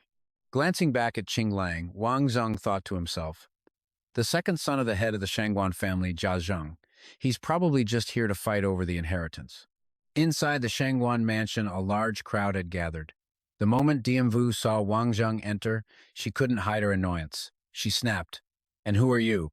But he paid her no attention, simply closing his eyes and walking forward. Being completely ignored, she shrieked, "The Shangguan family's affairs don't require an outsider's interference. If you know what's good for you, get the hell out." Only then did he acknowledge her. "I'm the young lady's bodyguard." This sent the other Shangguan family members into fits of derisive laughter, their disrespect for him clear. But Dianwu's disgust had reached its boiling point. "Just a bodyguard? Get out of my sight now." Fortunately, just as his presence was about to be rejected, Shishi came down to intervene. "Wang Zheng, you're finally here. Hurry, come upstairs." Seeing this, Qinglang joined his siblings in pressuring her. "Stop right there. Shishi, why on earth would you bring a bodyguard with you at a time like this? Do you think he can cure him?" Dianwu crossed her arms, frowning arrogantly. "Shishi, let me give you some advice. At a moment like this, you absolutely cannot let an outsider take advantage of our family's hardship. Our Shangguan family has accumulated so much wealth over the years. We can't let it fall into the hands of some malicious schemer." Hearing the venom in their words, Shishi immediately retorted, "My father has only fallen ill, and you're already starting to argue over the inheritance? Are you trying to jinx him? Wang Zheng, let's go." In the room, Jia Zheng lay motionless on his bed. With a face full of worry, Shishi pleaded with him, "Wang Zheng, please see what's wrong. I just had several famous Western medical experts here. They took blood, ran tests. They couldn't find a single thing wrong with my father, so I sent them all away." He gripped the man's wrist, taking his pulse carefully. The pulse is normal, the heartbeat is normal, but his eyes are shut tight as if he's completely unconscious. What in the world is going on? Just then, Jialam entered the room. He too looked down on Wang Zheng with contempt. What could a young kid possibly know? Hearing him, Shishi turned back to Wang Zheng. "So what's the situation? Hurry up and tell me something." He then delivered a chillingly calm answer. I think it's possible he's been poisoned. Thy asked Wang Zheng in a daze. Poisoned? How is that possible? He shook his head, his voice steady. I don't know. I've never seen this condition before, but this is definitely not a common illness. I often work with poisons. I can't identify the specific type yet, but I'm 80% sure your father has been poisoned. The moment he finished, Jia Lam shot back, enraged. What are you basing that assumption on? Wang Zheng then used a needle to press an acupuncture point on the back of Jia Qin's hand. But Jia Lam still refused to trust his abilities. What good is a hunch? You're being completely irresponsible with your own father. How could you just find some quack doctor to treat him? Are you trying to make him die sooner? Thai shook her head repeatedly, clearly defiant. Second uncle, how can you still be so sarcastic at a time like this? You're the one who wants something to happen to my father. As long as he's still around, you can forget about inheriting the position of family head. Her uncle had come bearing important news. All shareholders of Qdong International would meet tomorrow at noon to decide who would temporarily take over while Jia Qin was ill. Thai would attend in her father's place.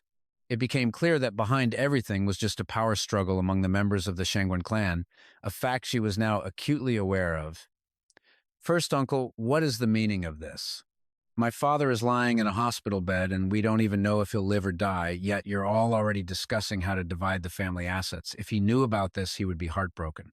She thought her words might move him, but he paid them no mind, even scolding her in return. Insolence. Is that any way to speak to your elders? You have no respect for your superiors. Also, don't mention Jia Qin's condition to your grandfather. He's old now.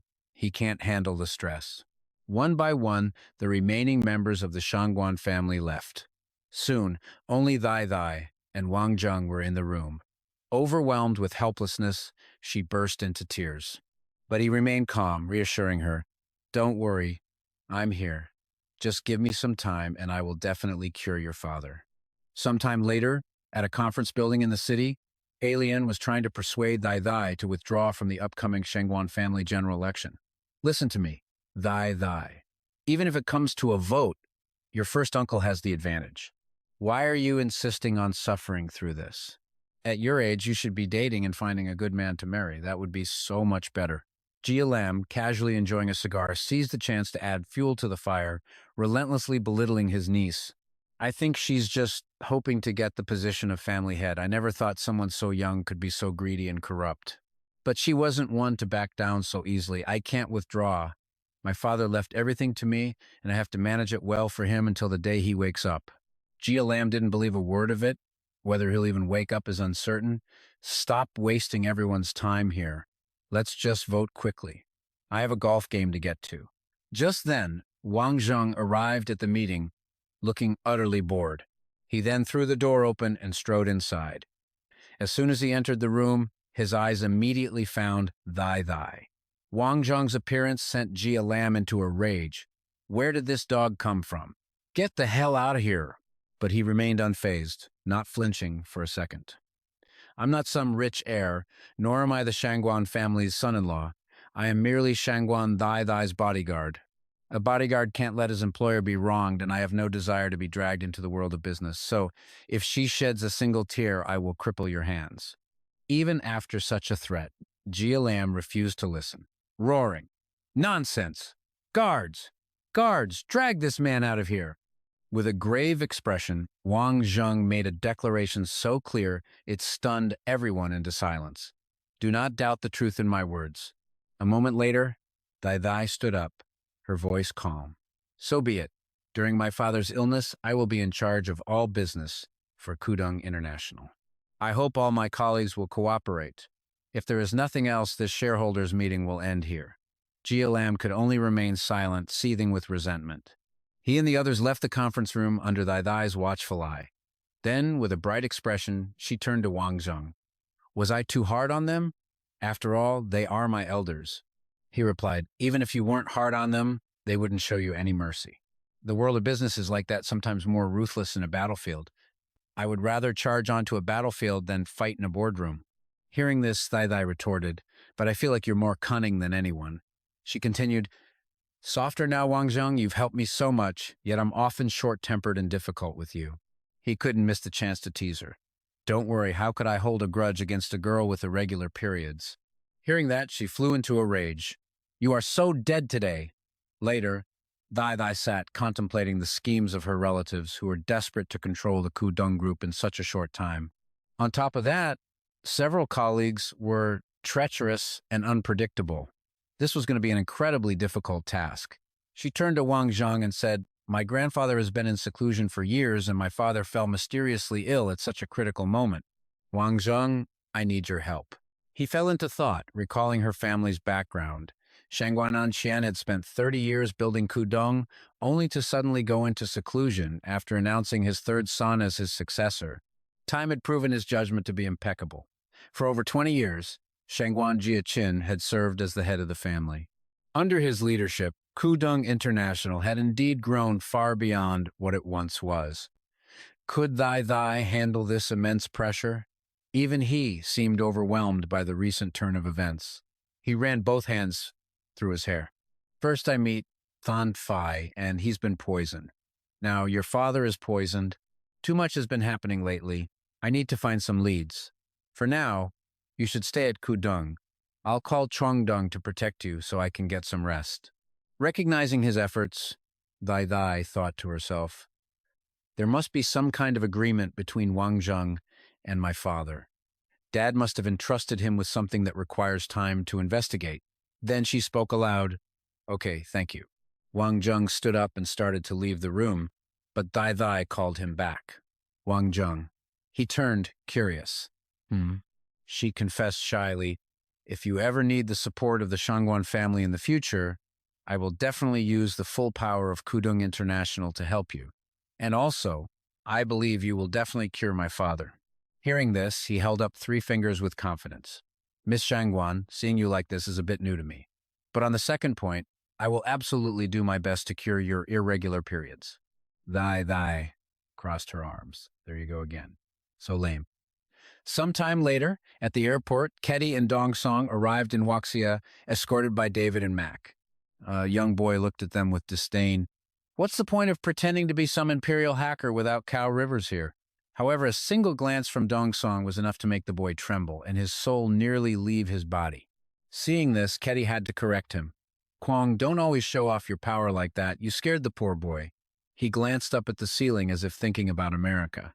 Then he blurted out arrogantly, Wuxia, I, Kwong Dong Song have finally returned. Outside the airport, Ketty's group walked past Dong Fong, who was waiting by the side. He spotted Dong Song's figure while fiddling with a cigarette. Immediately, he bolted towards him, shouting, Brother! Witnessing the interesting scene, Ketty commented to Dong Song, Is that your younger brother? I can't believe the difference is so vast. His steps are unsteady, he's been completely drained by women and wine, and it seems he's quite afraid of you. Dong Fong was overjoyed at Dong Song's return. Brother, you're finally back. Despite this, Dong Song held a deep-seated bitterness toward him. You don't need to force a smile like that. I know you're not happy about my return. After running our father's business into the ground like this, how do you even have the face to see me? All Dong Fong could do was scratch his head and laugh nervously. Well, brother, that was my mistake. Father wanted me to follow you and learn a thing or two. It seemed Dong Song had already planned everything. He crossed his arms and told his brother, I don't think that will be necessary. I've already arranged for you to attend a university in Europe. The plane ticket is booked. You leave tomorrow. Hearing this, he was utterly stunned by the sudden turn of events. Brother, how can you do this? This was Dad's decision. Are you trying to go against his wishes? Dong Tung remained steadfast in his plan. I don't think Dad will change my decision. Besides, once I've made up my mind, no one can change it. At that moment, Dong Fong couldn't take it anymore. He shouted in defiance, By what right do you get to decide my life? You would think those heartbreaking words might sway Dong Tung, but they didn't. I don't need to explain myself. You'll eat well and dress well out there. If you don't go? Witnessing the tragic scene between the brothers, Ketty finally spoke up, questioning Hanta Kwong. How can you treat your own brother like this? He looks truly pitiful. From now on, he won't even have a home to return to. Hanta heard this and replied, Ketty, you don't need to get involved in my family's affairs. The director wanted you to come and assist me. Things you shouldn't ask about, don't ask. For example, my family matters. Ketty had no choice but to change the subject and ask Hanta about their upcoming plans. Kwang, when are you planning to meet our allies here in Huaxia? He thought for a moment, then answered her. Our allies? As I see it, we've merely hit a small snag. Dongtung was convinced his plan would be a perfect success, but Ketty wasn't so sure. You're too confident. Don't you people in Huaxia have a saying? It's called humility leads to progress. I feel like I'll go my whole life without ever seeing you act humble. With that, he began walking again. Many things will happen in Huaxia that will make you happy. Then he laid out his plan. Let's go. First, we'll pay a visit to our old friend. A matte black car screeched to a halt in front of Dongtung, who stepped out aggressively and announced, Tonight, I have returned. Inside the bar, teenagers were vibing to the pounding music. He, Ketty, and two subordinates strode into the main hall. Then, his voice cut through the air with a single command that shattered the joyful atmosphere. Smash. David and Mac immediately nodded in obedience. A nearby waiter saw the gesture and stared in a mixture of surprise and panic. A second later, the man was lifted off his feet by two powerful hands, helpless and suspended in midair, able to do nothing but scream. David, without a word, threw him. The waiter went flying into the liquor cabinet, and the sound of shattering glass echoed through the nightclub.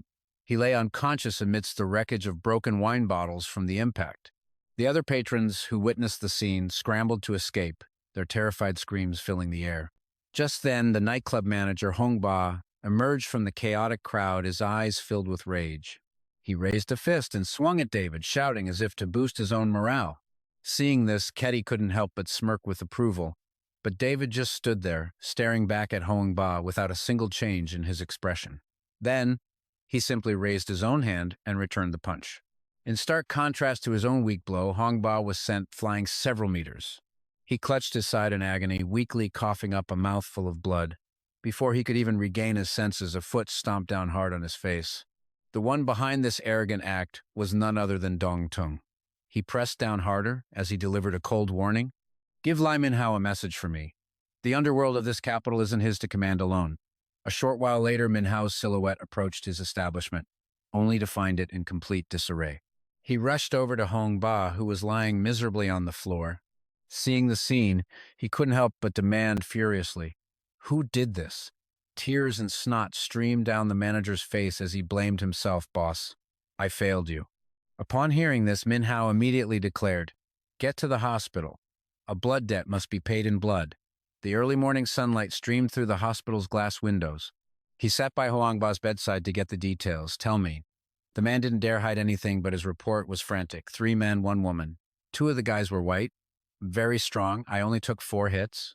My ribs are already broken. Boss, the man told me to give you a message. The underworld of this capital isn't his to command alone. Minhao was visibly surprised by these words, thinking to himself, when did these foreign masters get here? Are they targeting me? He then spoke to reassure his subordinate. Don't worry, just focus on recovering. I promise you, what you've lost, I will take back tenfold. When Lai Minhao made a promise, he never broke it. In another high-rise building, Tinda held up a dress, repeatedly asking the person next to her, Shishi, do you think this dress suits me? There's a party tonight. Do you want to go? Shishi, unable to stand the noise any longer, turned to her female assistant. Arrange for a cage. Lock her in it. I need some peace and quiet. Suddenly, her phone rang. The words from the other end of the line clearly annoyed her, and she retorted, What? You want me to come home for a blind date? Han, Thok, Thuk. What on earth are you thinking? Is there something wrong with your head? Your daughter is still so young and you're already desperate to marry me off.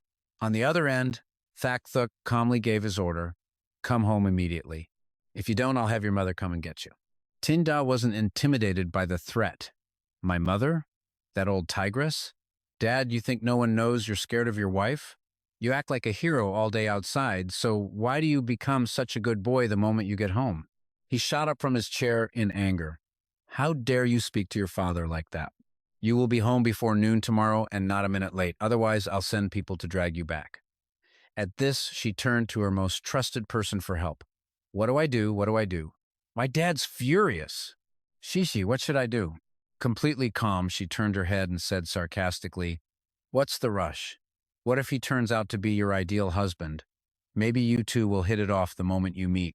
Tinda was deeply dissatisfied by this. I don't want to. I still want to have fun. I don't want to get married so young. Shishi, you have to think of a way to help me. Shishi then brought up the real issue. You're only 20 years old. Why is your father in such a hurry to marry you off? Her mind was a complete mess. That's just it. From the time I was little, my dad never let me suffer any injustice. I have no idea what's going on this time. Suddenly, Tingda had a brilliant idea, her heart filling with hope. It's just a blind date, right? When the time comes, I'll just say I'm not interested in him and it'll be over, won't it? The early morning sun shone down from a clear sky onto the Tai family home. Wang Zheng sat quietly reading a book, letting out a frustrated sigh. If only I could contact him right now. I have no idea where that old man is taking it easy. He recalled the moment he stood at attention, saluting the man, and began to speculate. He told me to come here and be Shishi's bodyguard. Could it really be related to the Longland Tan incident from that year? The old man had sat in his chair and instructed him, don't try to contact me. When there's a mission, I will inform you. Returning to the present, Wang Zheng closed his book, frustrated and a little worried. Where the hell are you now? Don't you dare die on me. Suddenly, the doorknob rattled as someone pushed it open from the other side. Tinda appeared from behind the door with a syrupy, sweet call, Brother Tran. With a weary expression, he cut through her scheme. What's with the fawning act? All this sneaking around is getting on my nerves. If you have something to say, just say it. Tinda then moved behind Wang Zheng, placing her hands on his shoulders to flatter him. Oh, Brother Tran, you must be tired. Let me help you relax your muscles. Hearing this, Wang Zheng played along. All right then, let's do half an hour. Witnessing this scene, Shishi let out a few loud laughs. Only then did Tinda frustratedly confess the truth. Wang Zheng, I'm serious. I have something I need your help with. Golden morning light streams through the glass window, illuminating the fresh, lush green of the bushes outside. After hearing her out, Wang Zheng recoils in shock, refusing instantly. What? You want me to pretend to be your boyfriend? No way. Absolutely not. For days, Tinda has been pleading, her hands clasped desperately. Wang Zheng, I'm out of options, she begs, her eyes full of misery. My dad is forcing me into a matchmaking meeting. I don't want to go, and I definitely don't want to get married. Just pretend with me tomorrow. That's all I need. He shot a desperate glance at Xingye, his mind racing. He'd heard the stories Han Tuosu's wife was a lioness. Walking in there would be like entering a tiger's den. His chances of getting out alive were slim. She could only shake her head helpless. Seeing no response, Xingye lunged forward with a threat. If you don't go, I'll tell them I'm carrying your child. With my mother's temper, you know what will happen. Defeated, Wang Zheng had no choice but to agree. Fine, Miss Han, I'll do what you want this time. But if your parents pull a gun on me, you have to stop them.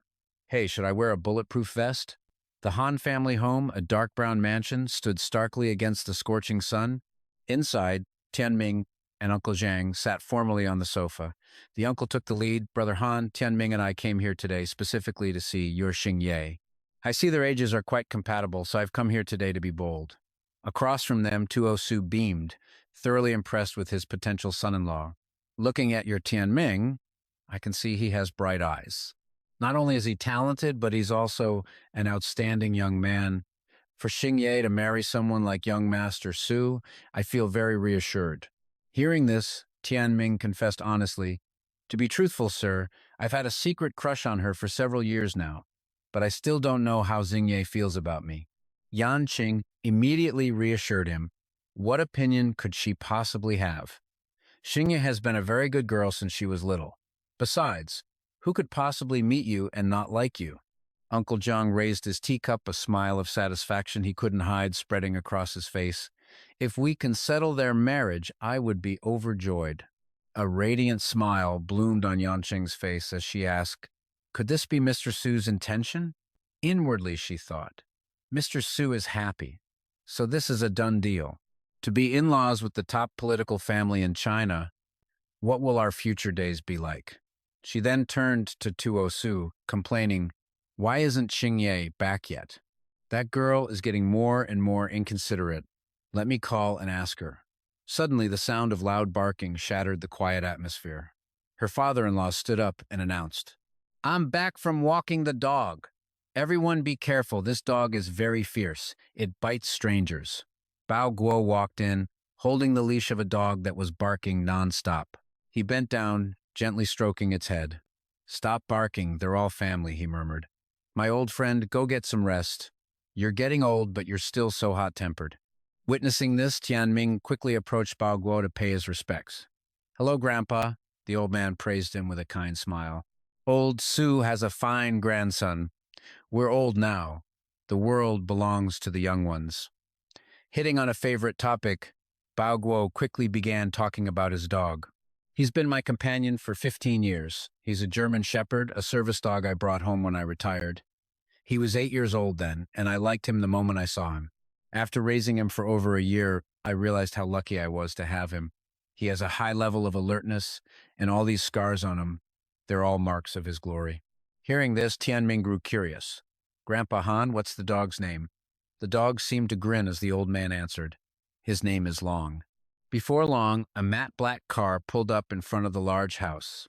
Hearing the noise from inside, Yanqing turned to the door, guessing, "That's probably Xingye."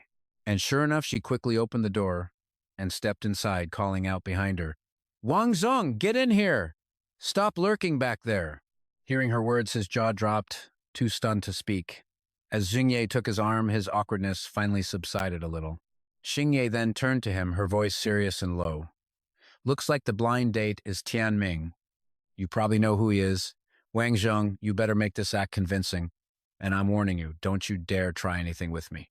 Seeing her daughter bring a strange man home, Yanqing rushed over to demand an explanation. "Xingye, what is this all about?" Her daughter stated firmly, "This is my boyfriend." At that, Wang Zheng introduced himself. "Auntie, Uncle, Uncle Su, hello everyone. My name is Wang Zheng. I came in a bit of a hurry today and didn't have time to prepare any gifts. I hope you can forgive me." Suddenly, Long's long, furry ears twitched. He turned his head and saw something that made him freeze in astonishment. In an instant, he kicked off his hind legs and lunged forward. Bao Guo was just as stunned to see Long's reaction. The dog flew through the air towards Wang Zheng, crashing into his arms in a display of pure joy. Witnessing the joyful scene, Xingye's eyes widened in disbelief. Tianming was frozen in shock. The ecstatic dog began licking Wang Zheng's face relentlessly. Wang Zheng laughed, calling out his name, "Long." Fragments of memories began to surface, the two of them playing on a flight of stairs, pure, innocent joy on the boy's face. There were other times too, like when he had seriously trained the dog to jump through hoops. But then tragedy struck. One day he held a piece of paper, his face a mask of sorrow. The paper was a list of personnel killed in action. And one name, shining like a beacon amidst the lines of text, was Long. Back in the present, Bao Guo watched the reunion with deep emotion. It seems he's found his real owner. Xingye looked on with a tender gaze as the man and dog clung to each other. Wang Zheng knelt, stroking and comforting his old friend. "You stay here. I'll come visit you later." Inside, his mind was already spinning with calculations. "Wait until I've taken care of everything and I'll come back for you, Long. I just hope you can live until that day." With that, he turned to leave, leaving Xingye behind, her heart swelling with emotion and tears welling in her eyes. She wiped away a tear and announced with newfound resolve, "Father, I want to enlist in the military." Han Tuoshu looked at his daughter with a hint of suspicion and asked, "Are you sure about this? You're not just trying to run away, are you?" Xingye ignored his sarcastic jab and replied firmly, "I'm sure." Seeing no reason to stop her, he reached out, stroking his precious daughter's head as he gave her his instructions. "If you've thought it through, then go. No one expects you to carry the Han family's burden, so don't put that pressure on yourself." Han Tuoshu quickly laid out a suitable plan, a hint of strategy in his voice. "Go to the Ningzhou military region. Train there for a while, then study at the National Defense University. I won't tell anyone you're a daughter of the Han family, but you are forbidden from bringing shame to our name." The sun blazed brightly, its light reflecting off the building's glass panels, mirroring the beautiful clear sky. Shishi sat on the sofa, hugging a pillow, every word she spoke filled with thoughts of that dear girl. "I miss Jingye so much. All I heard was that she went to the Ningzhou military region. I have no idea how she's doing now. She's been pampered since she was little, so delicate. I don't know if she can handle the hardship. She didn't even say a word to me before she left." Wang Zheng gazed out the window at the distant city, his expression utterly serious as if contemplating a matter of grave importance. "You people work fast." As Wang Zheng observed the cityscape, he suddenly spoke, probing, "Do you know Shangguan Shishi?" Shishi quickly turned her head, her voice laced with suspicion. "You mean the eldest son of the Shangguan family?" Without waiting for an answer, she began analyzing them one by one. His family is old money. Shangguan Qinglang is a wild playboy, but Shangguan Yungxiao is the steady, composed one. Picturing Yungxiao in her mind, Shishi continued with a sigh of admiration. Land in the capital is insanely expensive, yet Shangguan Yungxiao owns a massive estate, and he even built the Nini farm on it. Hearing her praise, Wang Zheng felt the need to issue a warning. You should still be careful. Don't be fooled by his calm demeanor. Who knows what kind of person he really is behind that mask? I've heard that Shangguan Qinglang, who fears nothing and no one, is terrified of his older brother. Wang Zheng dusted off his hands, completely unfazed. "Let's go. I heard the second young master, Qinglang, might be throwing a lavish party at his villa. Let's go join the fun." Shishi's interest was piqued, and she immediately agreed. "Let's go." A modern, multi-story mansion appeared before them, the home of Shangguan Qinglang. Inside, he was living it up, a woman in each arm, when suddenly, someone ruined the mood. In that moment, Qinglang lost his temper and cursed, "Who has a death wish?" He stormed to the door, peering through the peephole with a puzzled look. It turned out to be none other than Shangguan Yungxiao. Flustered, Qinglang opened the door for his brother. "Brother, what are you doing here?" Yungxiao cheerfully held up a white bag. "The rabbits I raise. I killed 2 and brought 1 for you. I know you hired a 5-star chef. Since I'm already here, I'd like to taste your chef's cooking today." Hearing this, Qinglang felt a mix of pity and exasperation. "Brother, why go through all that trouble? Whatever you want to eat, I can just have someone bring it over. Why do you have to be so roundabout?" Yungxiao, who had been walking ahead, spun around, his tone laced with accusation. "Everyone has their hobbies. This happens to be mine. As for you, what exactly were you doing before I arrived?"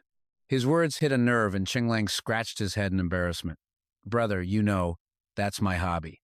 He flicked open his lighter, about to light the cigarette between his lips. Qinglang moved to the sofa, his attitude now full of concern. "Brother, with third uncle falling ill this time, don't you have any other ideas? Letting that little wench take his position, I just don't think it's right." Yungxiao was just as anxious, but tried to remain composed. "We don't know when third uncle will wake up. For now, let's not worry about these things. Third uncle hasn't had it easy all these years. Without him, how could we have received such large profits every year?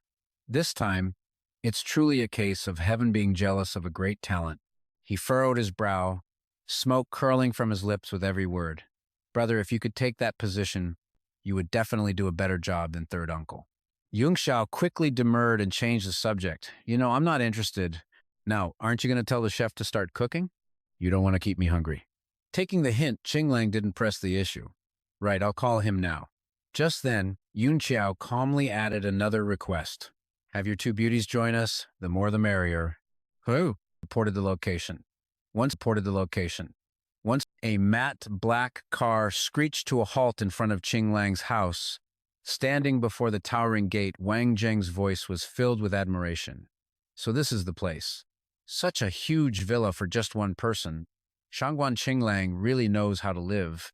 Shishi crossed her arms, analyzing the owner of the mansion.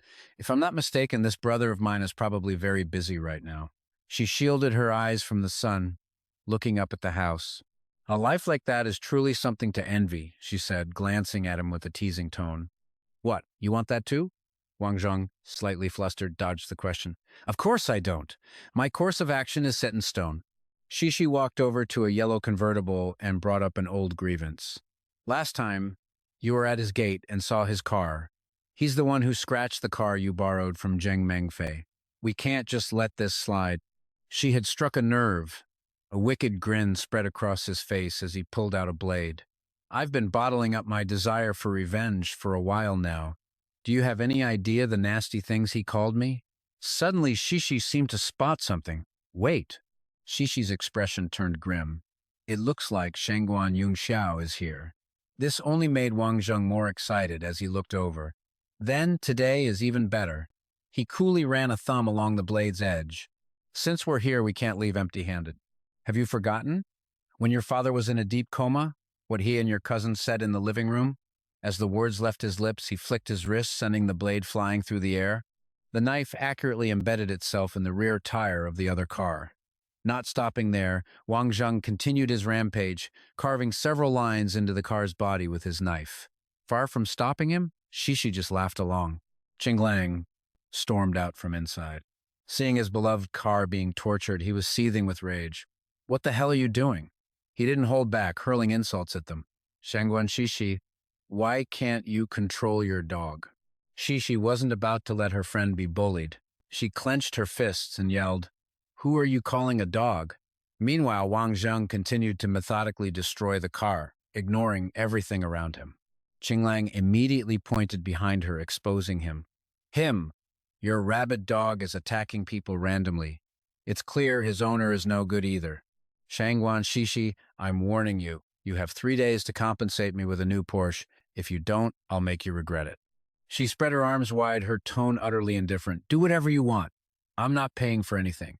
Wang Zheng smashed that car to pieces. Given the green light, he produced a massive sledgehammer from out of nowhere. I was waiting for you to say that. Wang Zheng swung the sledgehammer, crashing it down on the car's hood with a deafening boom. Qinglang was so frantic he was flailing his arms and legs. Shangguan Shishi.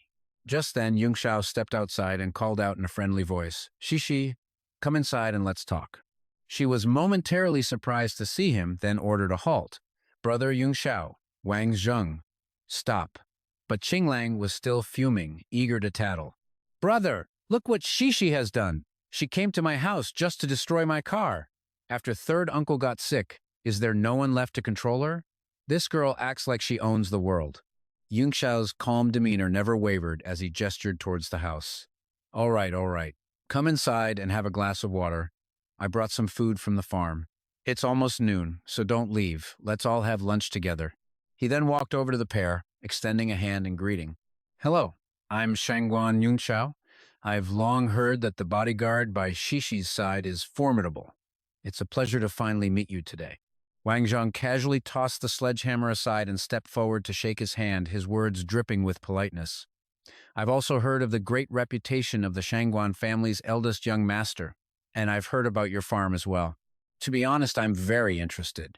I was wondering if I could have a look around. Yunxiao smiled, agreeing with polite enthusiasm. Of course you can. If you don't mind that my place is a bit shabby and dirty, we can head over after lunch.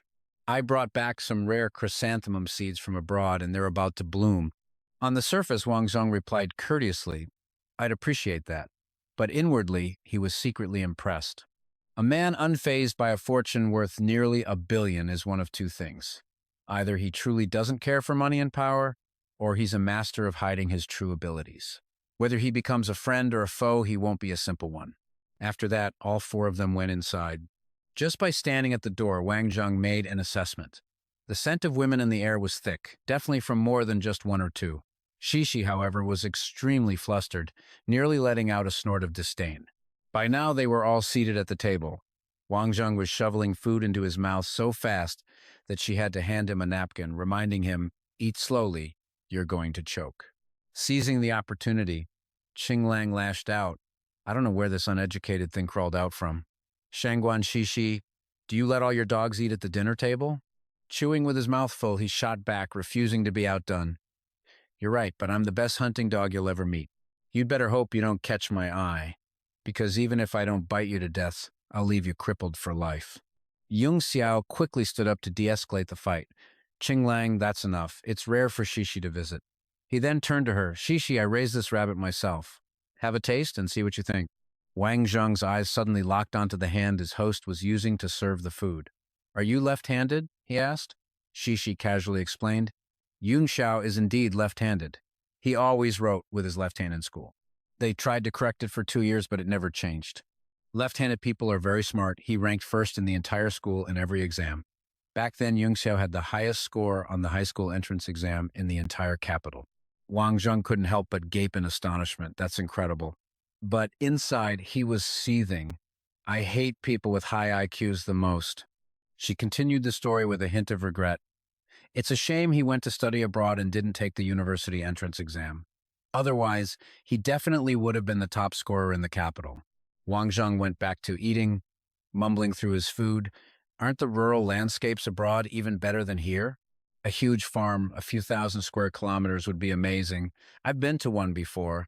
Qinglang propped his chin on his hand, his expression dripping with contempt. A dog knows how to go abroad? Traveling all over the place. What, did you doggy paddle your way there? Unfazed, Wang Zheng fired back a sarcastic remark. You're right again. I've done the whole doggy paddling abroad thing before. He casually dismissed the words. Who would believe that? Just then, Yun Xiao turned and shared his own plans. Living abroad in a foreign land, it's not a long-term plan. When it comes to farming, I've always felt the soil in Waxia is better. You can't find that feeling of ancestral land abroad. Wang Zheng found this a bit amusing and teased. Ancestral land? Only the land in your hometown can be called that. Then, his tone shifted, becoming sharp and direct. Do you shoot guns? Yung Xiao didn't hesitate, recounting his past. I used to love going to the shooting range, but later I got busy taking care of my plants and just didn't have the time, so I gradually lost interest. Wang Zheng asked mockingly, almost to himself, Your hands are covered in calluses. Looks like you keep yourself very busy, don't you? Hearing this, Qinglang found it grating and slammed the table, demanding, Whether my brother works or not, what's it to you? Ignoring his brother's outburst, Yung Xiao calmly extended an invitation. The farm is huge, and I'm quite busy on my own, so I'm looking for a few people to help out. Come on, let's go see the farm. The rabbit bone, picked clean of its meat, was dropped onto the table. Wang Zheng gave Yung Xiao a thumbs up in praise. This rabbit meat is truly delicious. I'll have to go to the farm later and catch a few to take home. He was also very generous. Okay, when you leave, I'll have someone load them into your car. The clear sky, combined with the cool green forest below, created a breathtakingly beautiful scene. The car stopped, and Yung Xiao stood outside, pointing with an air of expertise. This is the rapeseed field. We produce over 10,000 kilograms every year. This variety was taken to space by the aerospace program, where it genetically mutated, which is why the yield is so high. Witnessing such a poetic and charming scene, Wang Zheng decided without hesitation, when I get old, I'm going to grow vegetables and tend to flowers too. It seemed so relaxing. Afterward, the three of them moved on to another area. It was a kennel, where caged dogs were constantly scratching at the iron gates, barking up a storm. Shishi looked at the animals. Just then, Wang Zheng turned to Yung Xiao and asked, Are you into dog fighting? Yung Xiao didn't hide anything. No, I just raised them. I've never fought them before. He looked at the dogs, which were extremely aggressive toward others, but affectionate with him. It's a lot of fun, he said. Hearing this answer, Wang Zheng secretly sized him up. If he's really such a gentle person, then why would he like such aggressive dogs? The moment these dogs see him, they immediately become docile. Something's wrong. There's definitely something wrong. He quickly flashed back through his memories of combat to the final battle of the Longland Squad. They were ambushed by a left-handed man whose shooting was fast, precise, and deadly, almost extinguishing Longland's last hope. He looked again at Yun Xiao's gesturing left hand, and the pieces clicked into place. If the Su family was the root cause of Longland's destruction, then this left-handed man was the direct reason none of the Special Forces members who fell in that battle made it back alive. He's an accomplice of the Su family. You'd better not reveal any ill intentions, or I'll eliminate you without a second thought. Just then, a call came through on Shishi's phone. The words from the other end of the line made her issue an urgent command. What? Notify everyone immediately. I want all hands on deck for a meeting in 1 hour. We'll hold a press conference in 2. Unaware of what was happening, Yung Xiao turned to her with concern. Shishi, what's wrong? She explained everything. There's a problem with the company's Miju brand water purifiers. More than 20 people have been poisoned because the resin filter core is breaking down there in the hospital for emergency treatment right now. Hearing this, he found it highly illogical, thought for a moment, and then advised her seriously, why would the resin break down? And how could that cause poisoning? Shishi, you need to go back and handle this. Someone might be pulling strings from behind the scenes. Third uncle is still unconscious, so you have to get to the bottom of this. How this is handled is critical for the Juding group. The two of them rushed back to the company headquarters. Shishi sat with a grave expression, beginning her investigation. The Midyu water purifier has been on the market for nearly 20 years, and in all that time, we've never had a single quality issue. The filter material is supplied by a fixed provider and is a product that has passed all national quality inspections. The quality is certified, so what on earth happened? At that moment, her assistant, Win Van Tao, spoke up with the details. The Midju water purifiers used by the 20 households were all purchased in the last 6 months. The poisoning was caused by the resin filter core spontaneously breaking down.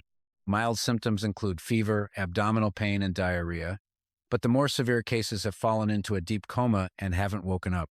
The most damaging news is that among the poisoned are 2 3-year-old children. Hearing this, she became extremely anxious. What is the hospital saying? He reported cautiously, the hospital's lab results show heavy metal poisoning. For now, they are doing everything they can to save them. The adult poison cases are less severe, but for the 2 children, their intellectual development could be affected long term. I've already coordinated with all the relevant parties. Realizing the gravity of the situation, Shishi issued a directive to the board. We absolutely cannot take this matter lightly. I believe that our water purifiers absolutely do not have a quality problem. It seems our competitors have made their move, and they've struck fast. We must have faith. We will face what comes, but in the end, victory will be ours. Van Tao had already begun his investigation. Acting chairwoman, do you have any suspects in mind? It seemed the former chairman hadn't misjudged her. She stated her position with integrity. Who I suspect is irrelevant. We need to obtain proof. Then she slammed both hands on the table, the sharp crack echoing through the meeting room. Shishi decisively issued another command to everyone present. The risk management department has 3 hours. I want a detailed risk assessment report on my desk, forecasting every possible scenario and complication, including the absolute worst case. She glanced to her left, continuing to calculate her counter-strategy. The media team needed to release a statement immediately, announcing the critical status of the poisoning victims. There could be no statements that even hinted at shirking responsibility. Van Thou seemed a bit hesitant about this part, asking, should we hire online posters to spread our message on forums, or contact major websites for help? Shishi, with the full authority of the chairwoman, made her decision. Not yet. The incident hasn't been fully investigated. Rushing to make any explanation right now would be pointless. One wrong move, and it will backfire on us. Then she turned her gaze to him, entrusting him with a crucial task. Assistant Win, I need you to attend the press conference in my place. All other departments hold your positions. Afterwards, Shishi bowed sincerely to the board. The rise or fall of Jiarong rests on all of you. I'm counting on everyone. Once the guests and reporters were seated, a voice echoed, signaling the start of the event. Good afternoon. I am Shangguan Shishi, and I am attending this press conference on behalf of the Jiarong Group, as my father is currently overseas. The moment the reporters heard her father was abroad, a buzz filled the room. The daughter of the Thurnquan family was attending the press conference in person. She ignored the whispers and spoke with conviction. The Mayu water purifier has been on the market for nearly 20 years. It has been continuously improved over the years, and I can humbly say that Mayu is the top choice for customers when buying a water purifier. But Uncle Van, seeing that Shishi was offering only words and no proof, immediately interjected, how do you explain what happened today? Are you trying to shift the blame? She retorted with the sharp logic befitting the only daughter of Thurnquan Chin. Jiarong International will absolutely not evade its responsibility. Our preliminary investigation suggests the resin filter core is the issue, but that wasn't enough to convince him. He shot up from his seat, his reaction fierce. You claim someone framed you, that Jiarong is not involved. But whether it's poison or not is just your word against the hard facts right in front of us. Should we believe you, or should we believe our own eyes? The journalists and reporters erupted in a frenzy of questions. Unfazed, Shishi countered, tonight, I will lead a technical team to investigate the filter core factory. The police are also involved, and I believe the truth will come to light soon. Uncle Van roared, determined not to let the issue die down. Shangguan Shishi, what if it was your father who was poisoned, your child who suffered brain damage? Could you still remain so calm? Your words are nothing but an attempt to dodge responsibility. How could a conscientious company do such a thing? From a corner, Wang Zheng watched in deep thought. Unafraid of the accusation, she answered directly. On behalf of Jiarong, I apologize to the 24 victims and their families. We accept full responsibility and will bring in medical experts for consultations. If any child suffers brain damage, the company will cover all expenses. He glared at her for trying to solve the problem with money, and a reporter shot up shouting, "What good is money? Can money buy back their health?" His aggressive attitude visibly annoyed Wang Zheng. As the press conference grew increasingly tense, Shishi paused for a few seconds to think, "I believe I need to reconsider something." She held up 3 fingers, her voice firm and resolute. "First, Jiarong will shoulder its responsibility. We have never considered running away or shifting the blame. Second, Jiarong will investigate the truth of this matter and report the findings to everyone." Her voice grew even stronger. "And third, if the investigation reveals that someone secretly sabotaged Jiarong, then I trust that none of you here would show them any mercy either." After facing down the reporters, Shishi checked her watch. "It's getting late. I must go to the hospital to visit the victims. This press conference is now over." A luxurious silver car sped down the road. She sat inside with her arms crossed, asking about the journalist who had attacked her. Which newspaper was he from? Van Thou glanced in the rearview mirror and answered her question. Tran Bak Van from Northern Weekend. He often writes sensationalist, baseless articles, a real ambitious young man. Hearing this, Shishi's expression soured. "I really don't like people like him." He continued reporting the information he'd gathered. Tran Bak Van has a master's degree in literature and owes tens of thousands in student loans, which he hasn't paid back since graduating. Wong Jung heard this and immediately knew something was off. He's definitely earning illicit income now, and with the weakness of unpaid debts hanging over him, I bet he's involved. It turned out Van Tao had found quite a bit of useful information. Last year, Tran Bak Van wrote an article condemning a company for a milk scandal, but it indirectly propped up another company, causing their quarterly revenue to increase by 10%. Shishi's voice was spiritless and weary. "Another corrupt journalist. I wonder who benefits this time." The article is probably already written and ready for tomorrow's paper.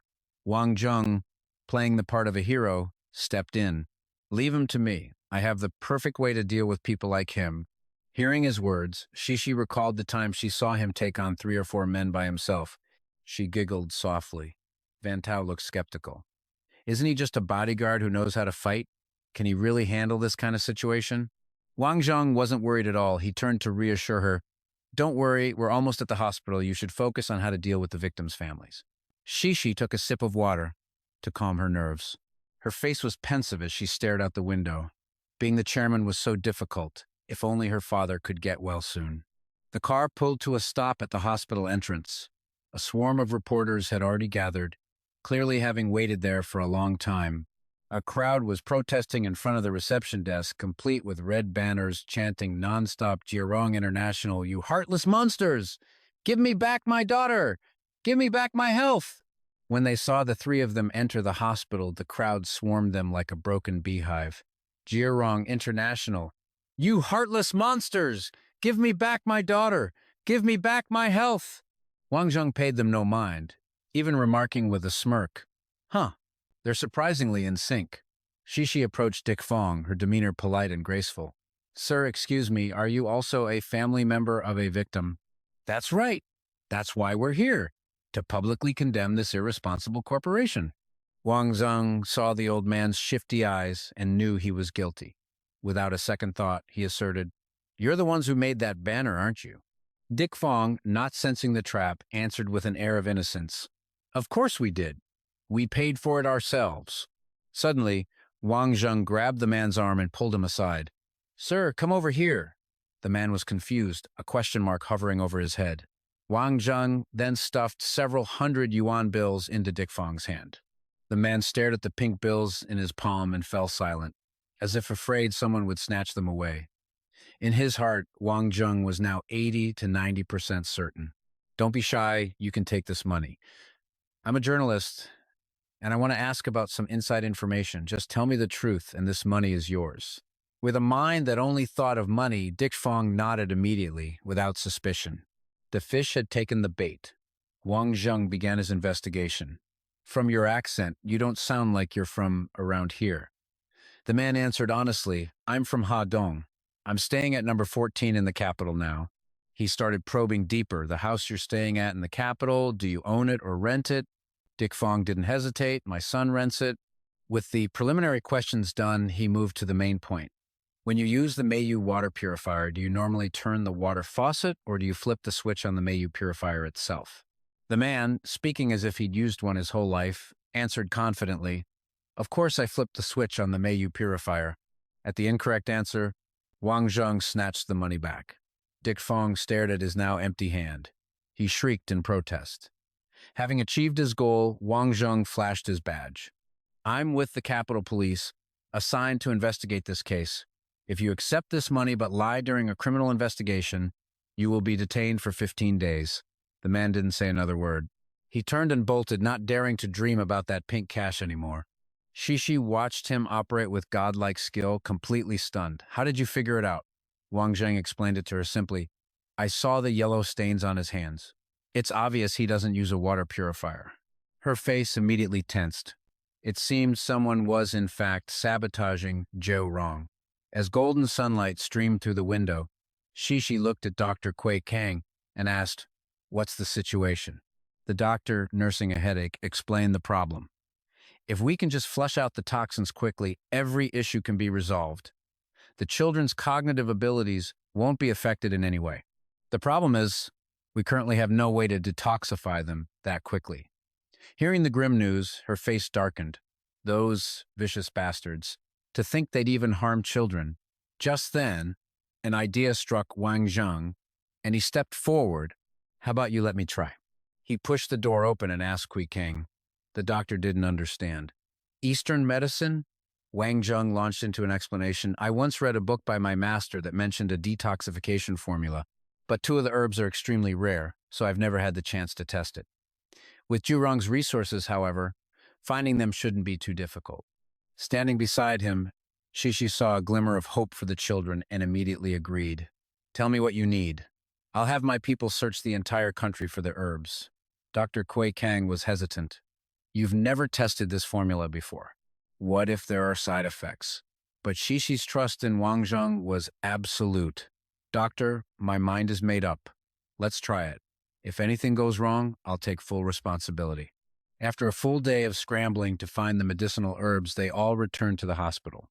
Wang Zheng walked in and saw several huge sacks lying on the floor. He praised them inwardly, as expected of the Shangguan family. To find so many rare herbs this quickly is incredible. Wen Tao wiped the sweat from his brow and explained, catching his breath, "This really cost a fortune. Some of these herbs were from the private collections of the old master's friends." Shishi approached, her heart burning with impatience. "Wang Zheng, hurry up and try it. We can't wait any longer." He quickly agreed. "All right, give me an empty room. I'll go brew the medicine now."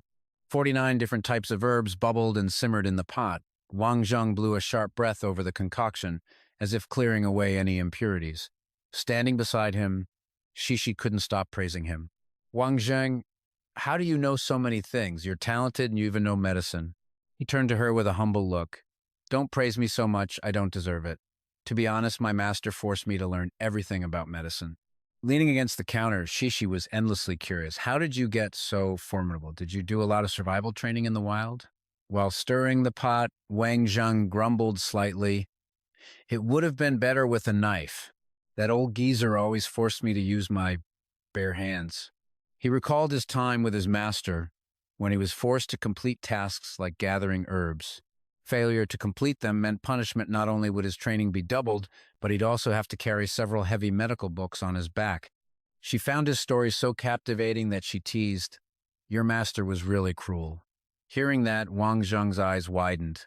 The title of this story should be "The Happy Life of a Bodyguard," so people can see how a young miss bullies her bodyguard all day long.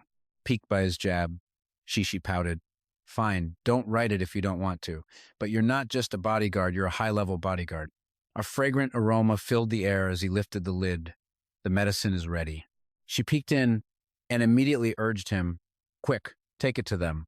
Wang Zheng, if you can cure them this time, I will." He started to tease her, a mischievous look on his face. "You'll what?" Shishi shyly gave him a light punch. I'm just kidding. Hurry and take the medicine to the patients. This time, Zhurong is counting on you. After the children drank the medicine, Kui Kang rushed to examine them. This is a miracle. It's truly a miracle. Unable to wait another second, she turned to Wen Dao. Assistant Wen, arrange a press conference immediately. Announce the current health status of all the poisoning victims. Relieved that he still had his job, the assistant beamed. Yes, ma'am. The reporters are already waiting in the conference hall. After giving her orders, Shishi walked over to Wang Zheng. This part is done, but now I'm heading straight to the supplier's factory. As long as there's a lead, I'll definitely uncover the truth. Seeing her determination, he couldn't help but ask, how are you so sure the problem is with the supplier?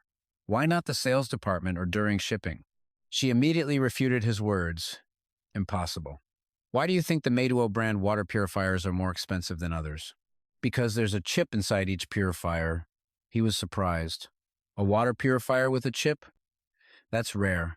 She rested her chin on her hand and continued. Without the dynamic password, the filter core cannot be changed. Zhuoli is a company with a near monopoly on filter cores in China. They protect their products very strictly. Wang Zheng listened, but his eyes glazed over, completely bewildered. Having found a new direction, Shishi was energized. The products from Zhuoli are made by them, so no external accidents could have happened. The problem must be internal, within Zhuoli itself. Seeing her piece it all together, he couldn't help but praise her. That's more impressive than solving a crime. You could be a detective. I'll go with you to investigate Zhuoli. Wen Dao, you stay here in the capital and investigate who is behind instigating the public unrest. Seeing that his young miss had truly matured, Wen Tao had no objections. Yes, President. She nodded, saying, good.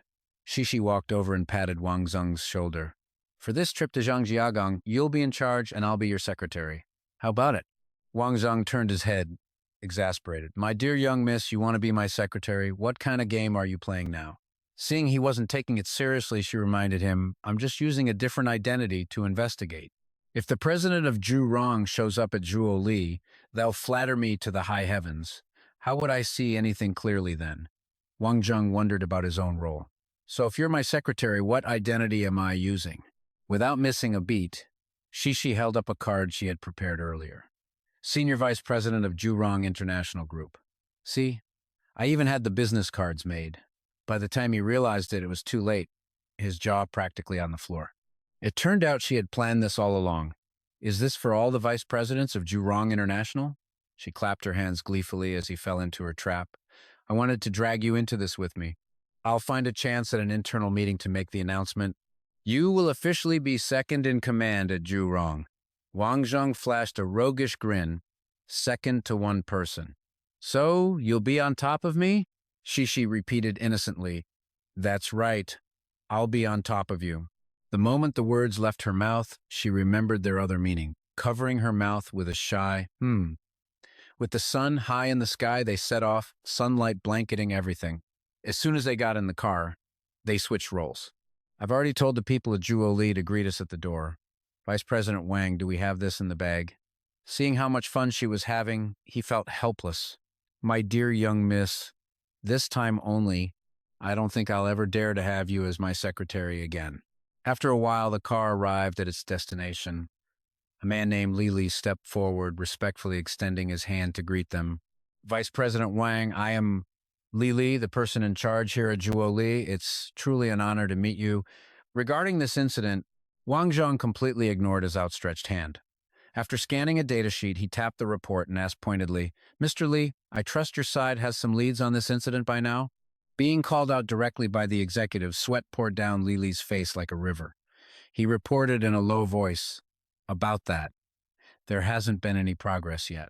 Based on Zhuoli's past production experience, seeing him beat around the bush, Wang Zheng cut him off. Spare me the empty words. Let me ask you one question. Aside from the safety inspection and product security departments, is it true that no other department ever touches the filter cores? Li's heart was already pounding in his chest. He tried to compose himself. The raw materials undergo strict inspection, and the production process is system-controlled. Only those two departments have access. His ears ringing from the man's rambling, Wang Zheng got straight to the point. I need a list of all employees who have joined or left those two departments in the past year, as soon as possible. Li scrambled to his feet. I'll go get it right away. Before he could leave, Wang Zheng added another demand. Contact the Zhangjiagang police. I want a lie detector test administered to every employee in those two departments. And naturally, that includes you. Li looked as if he'd seen a ghost. He staggered out of the room, muttering, Yes, yes, whatever Vice President Wang says. You conclude the meeting and issue the directives. As for the branch office, have them return and hold their departmental meetings. If I have time later, I'll drop by to check on things. Standing to the side, Yi Ping was trembling like a leaf, immediately obeying without a single objection. Yes, sir, we will be waiting for your visit at the branch office. Wang Zheng remembered something and turned to ask. By the way, where is the branch office? The man struggled to remain calm. It's in the Guotai building, but we're planning to move next year. Wang Zheng leaned back in his chair and raised an eyebrow. Move where? Yi Ping straightened his back and reported the location. Once Chunan Times Square is completed, we will be moving there. The move would certainly benefit the branch's expansion. Hearing the name Wang Zheng found it vaguely familiar. Chunan's territory, he mused to himself, stroking his chin as he mulled over the issue. Hold off on the move for now, he commanded. Even as a branch of Jurong International, we need our own office building. We can have one constructed within a year. Standing nearby, Shishi smiled, seeing him look every bit the part of a powerful boss. Yi Ping didn't dare make the decision himself. What about the funding for that? Wang Zheng didn't give him a direct answer. Wait for the proposal to be submitted to headquarters. I'll personally review it, but I will definitely need your budget forecast. Prepare yourself to do a thorough job. Not daring to ask more, the man nodded obediently. Yes, Vice Director Wang. I've already sold our shares in Chunan Times Square, so our capital has increased significantly. I will report it to headquarters immediately. Seeing that the situation was under control, Wang Zheng dismissed them. Good. You can all go. Shishi watched from the side as a playful smile spread across Wang Zheng's face. It's not every day I get to throw my weight around like that, but damn, it feels good, he joked. You think I don't know? The Zhangjia port branch is a gold mine? I have no intention of just handing it over to Chunan. Hearing this, she gave him a playful pinch. Shishi teased him. Aren't you afraid of affecting my relationship with Chunan? I'm not ready to show my true colors to him just yet. Seeing she'd misunderstood, Wang Zheng explained.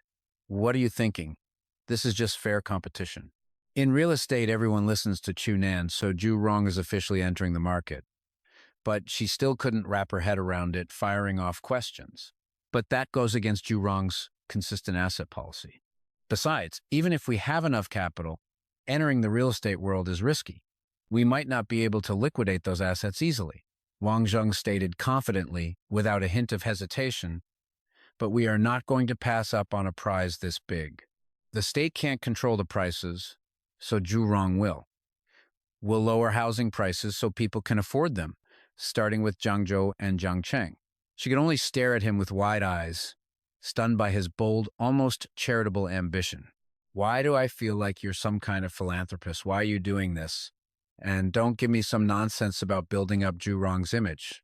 Wang Zheng explained that it wasn't about kindness, but about purpose. In those two places, housing prices are sky high, and the pressure on people is immense. You've never been part of the lower class, so you wouldn't understand.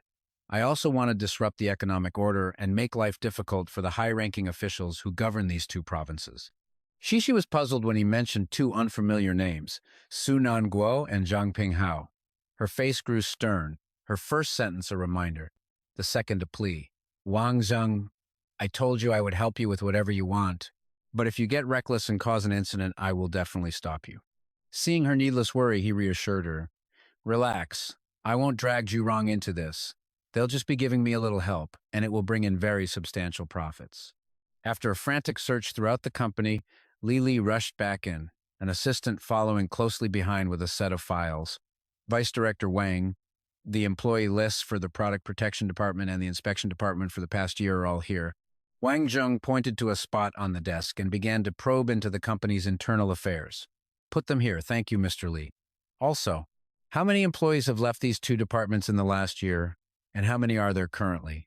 The man placed the stack of documents down, wiping away a constant stream of sweat as he answered. There are 26 people currently working. Only 3 people have left, including 1 director from the protection department. The 2 lie detectors are ready, Vice Director Wang. Just give the order. Out of nowhere, Wang Zheng produced a sheet of paper filled with text. You guys work fast. Here are 50 questions for the lie detector test. Add senior management to the list. The man's face aged 10 years, feeling his position slipping away. Right. I'll get on it immediately. Wang Zheng began flipping through the files with a sharp rustling sound. After a moment, he stopped, as if he'd discovered something, and immediately issued an order. Secretary Shangguan, call Assistant Yi and tell him to investigate these 3 people, especially the director from the Product Protection Department. Shishi winked playfully. Yes, Vice Director Wang, your secretary is on it. He smiled, coaxing her.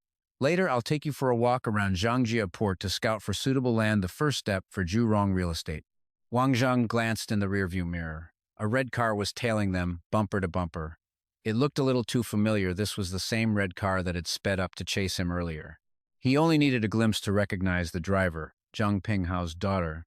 Without hesitation, he slammed his foot on the gas. The car shot forward as if a rocket were strapped to it, leaving her far behind. The 2 were locked in a game of cat and mouse, neither willing to yield. Wang Zheng smirked, smelling victory. Looks like the fish has taken the bait. The other driver slammed on her accelerator, rocketing forward and cutting him off. A pair of legs and Mew Mew heels strode toward his car. In Zhangzhou, it's been a long time since I've met a worthy opponent, she said as she approached. You might be one. He got out of his car and shot back immediately. What, you want to race? You set the terms, but I require a wager. The woman tilted her head, finding this man intriguing. That's standard procedure. Our previous races have always involved a wager. Wang Zheng gave a friendly warning. My wagers are very high. Mew Mew couldn't care less. Her family was anything but poor. That's fine, as long as you can make me accept defeat. I'll meet your condition. There's very little I can't do in Zhangzhou, but if you're making a bet, I have a demand of my own. Seeing him act so impulsively, Shishi moved to stop him. Wang Zheng, don't be reckless. Mew Mew wasn't about to get shortchanged and immediately stated her terms. If I beat you, I want a night 15. As the young lady of Zhurong, Shishi was baffled, having never heard of the supercar. What is that? Hearing her demand, Wang Zheng spoke up. A girl like you shouldn't be driving such a crude vehicle. The girl let out a booming laugh that seemed to fill the sky. Even though there are only 100 of them in the world, I can get it. Without letting him speak, Mew Mew pressed on. All right, state your condition. As if following a script, he replied without hesitation. My condition is much simpler. I want a piece of land in Zhangji Port. Hearing this, Mew Mew asked for the details. A piece of land? How big? And in what location?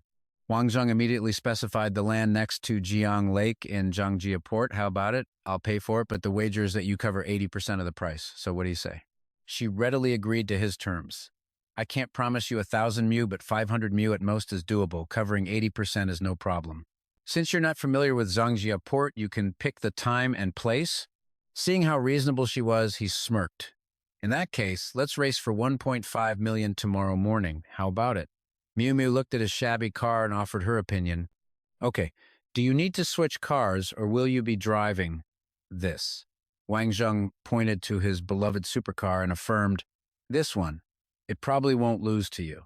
Seeing his overconfidence, she left with a parting word. See you in the morning. Shishi watched her speed off, then turned to question him. Why did you have to agree to that? Don't tell me you're racing just for the bet. Or, did you have this planned out before you even met her? No wonder that pretty face of yours never gets any smarter. Wang Zheng gave her a playful tap. Why so many questions? Are you a walking encyclopedia? Pouting from the light tap, she pleaded. I know you're great at reading people. Come on, just tell me. He stopped joking around and explained everything in detail. That girl is straightforward, which means her family definitely has money and power. Plus her surname is Zhang. Wang Zheng crossed his arms, his confidence soaring. I had Assistant Yi check the name of Zhang Pinghao's daughter. I'm 80 to 90% sure that's her. You're so devious, Shishi said. Wang Zheng clasped his hands in mock humility. You flatter me. As the senior vice president of Zhurong International, I'm certainly allowed to have a trick or two up my sleeve. Wang Zheng, looking every bit the stern CEO gave his orders. Secretary Thuong Quan, you stay at the company tomorrow and monitor the results of this race. I'll handle it from here. Shishi pouted, disappointed to be left behind. I really want to go with you, but I have things to take care of here too. Just be careful. He gave her a small smile to set her at ease. Don't worry. A girl like Miu Miu is no match for me. She rolled her eyes playfully.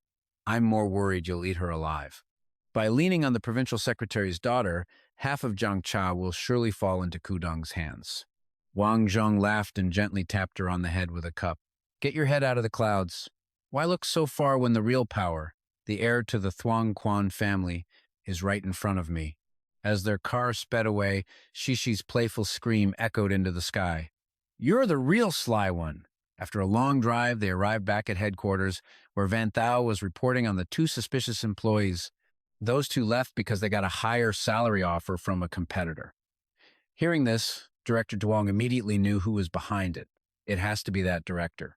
He nodded in agreement, adding more details about their suspect. His name is Lu Hevi. He's 40 years old. He worked at Kuloi for nearly 20 years and was highly praised by Liloi. They had a great relationship, no conflicts whatsoever. Van Tao continued without pausing. It's a joint stock company. Lu Hevi held shares, but when he left so suddenly, he couldn't sell them. It was a total loss for him. Shishi, leafing through the documents to kill time, offered her opinion. Sounds like he lost a lot to gain a little. She had dug up quite a bit on the man, laying out everything she found. My investigation shows he has a daughter studying abroad in Italy who hasn't graduated yet. She immediately issued a command, then sent someone to Italy. Let's hope it's not a dead end. At the desolate entrance to Highway Gan, Miu Miu was already waiting. It wasn't until dusk that Wang Zheng finally drove up to the meeting point. He stopped his car and rolled down the window, his tone teasing. Well, look at you, beautiful. Right on time. Noticing Shishi wasn't with him, she asked, Where's that pretty girl who's always by your side? He shot back with a smirk. You came alone, didn't you? What if I brought someone and it slowed my car down? Miu Miu cut straight to the chase, gesturing ahead. In 5 minutes, that barrier up ahead will lift. When it does, the first one to exit the highway wins. Okay? Wang Zheng agreed without hesitation, okay? The two supercars were in position, waiting for the barrier to rise so they could fly off into the great beyond. The 5 minutes were up. The driver of the green car was already revving his engine. Before the barrier was even fully raised, Miu Miu shot forward, while the green car was left behind, leaving Wang Zheng in a cloud of smoke. Watching this, he couldn't help but be impressed. Hitting 100 in 2 seconds. She's good. But Wang Zheng, of course, wasn't about to lose. He quickly gave chase, slamming the accelerator to the floor. When he reached a sharp curve, he wrenched the wheel hard, as if he had a dozen lives to spare. Wang Zheng shifted gears, sending the car into a smooth, controlled drift. Miu Miu glanced back, a confident smile spreading across her face as she saw him falling behind on the turn. The two cars weaved through traffic, hurtling towards the finish line. In the highway control room, monitors lit up with the insane race and the controllers were in an uproar. These two are incredible drivers, but this is way too dangerous. What if there's an accident? Call the captain right now, tell them to block the road, or we'll be the ones taking the fall for this. A moment after the report was made, Tucon pushed the door open. The crowd stood up. Captain! His face was a mask of fury. Send a message down the line, let these two cars pass. If you don't, you'll suffer the consequences. One of the officers, completely baffled, jumped up. Captain, why aren't we stopping them? What if something happens? Tucon roared back, his anger exploding. Stop them? Are you insane? The provincial secretary's daughter is one of those racers. How the hell am I supposed to stop her? Back on the highway, the two racers, one black car, one green, continued to accelerate, locked in a high-speed chase. The image of the car falling behind was reflected clearly in the lead car's rearview mirror. Miu Miu saw it and wasn't worried in the slightest. Aya, still trying so hard to catch up? I guess I'll give you a little hope, she thought to herself, a smirk playing on her lips. The smugness was impossible to hide. The next section has less traffic. Let's see how I win this. The moment the thought crossed her mind, she slammed on the gas, rocketing forward and leaving Wang Zheng's car far behind. Witnessing her sudden burst of speed, he was genuinely surprised and had to give her credit. Her car and her skills are both impressive. This is a real eye-opener. But she didn't stop there. The car flew down the empty stretch of road, effortlessly overtaking other vehicles. Feeling her own brilliance, she was as arrogant as a peacock showing off its tail. Now you'll see my true power. But life has a way of humbling you. One glance in her mirror, and Miu Miu's eyes nearly bulged out of her skull in shock. What? How is he still keeping up? She was furious, gritting her teeth with determination. That arrogant braggart, looks like I can't beat him without this. For my dream Scirocco R, I have to risk it. Without another moment's hesitation, her hand shot out and slammed the button, activating her special acceleration system. Miu Miu's car lurched forward as if a rocket had been strapped to it, shattering its normal limits. Driving behind her, Wang Zheng's jaw dropped, unable to believe she would be so reckless. Oh my God, a NOS system? She actually has one of those? And she dared to use it. Is that Sirocco R really that tempting to her? But after a while, she showed no signs of slowing down, and a flicker of worry crossed his mind. She's already at 200. Why isn't she stopping? Suddenly, a terrifying possibility occurred to him. Don't tell me she's lost control? In stark contrast to Wang Zheng's shock, Miu Miu was supremely confident inside her car. 3 seconds, 4 seconds, one more second, just one more, and I can leave that blowhard in the dust. But life rarely lets anyone stay smug for long. A thin wisp of smoke suddenly rose from the car's engine. Only then did Miu Miu realize something was terribly wrong. Did I hit the limit? Panicked, she slammed on the brakes. Stop. Please stop. But it was too late. The car couldn't slow down in time. It veered off course, crashed straight through the guardrail, and was sent flying off the highway. Wang Zheng calmly pulled his car over to the side of the road. He sat there silently for a moment, watching the wreckage Miu Miu had brought upon herself. He was speechless. The provincial secretary's daughter, and she's this stupid. After a few seconds, he got out, his eyes scanning the area. All I wanted was to win this race and get that piece of land in Trung Jiakang, just to disrupt the real estate market in Zhangchao and mess with her father's business. As he walked, he muttered complaints to himself. She doesn't even know my real purpose. Risking her life for a car. She's completely insane. So stupid, I don't even want to save her. Despite his constant grumbling, he kept moving deeper into the crash site. Still no explosion. Thank God for that. The entire race had been monitored by the control room staff. Tucon suddenly snapped, slamming his fist into the monitor on the wall in a fit of rage. His eyes burned with fury. These rich kids really have a death wish, don't they? The 2 officers behind him trembled. Captain, what? What should we do? His face was still twisted in anger, but he seemed slightly calmer than before. What else can we do? Notify the entire team to start a rescue operation immediately. We have to save her, no matter what. I'll contact the secretary. In unison, their response echoed out of the headquarters. Yes, sir. Some time had passed, and Wang Zheng was still wandering around, having found no sign of Miu Miu. Trong Miu Miu! Trong Miu Miu! Where are you?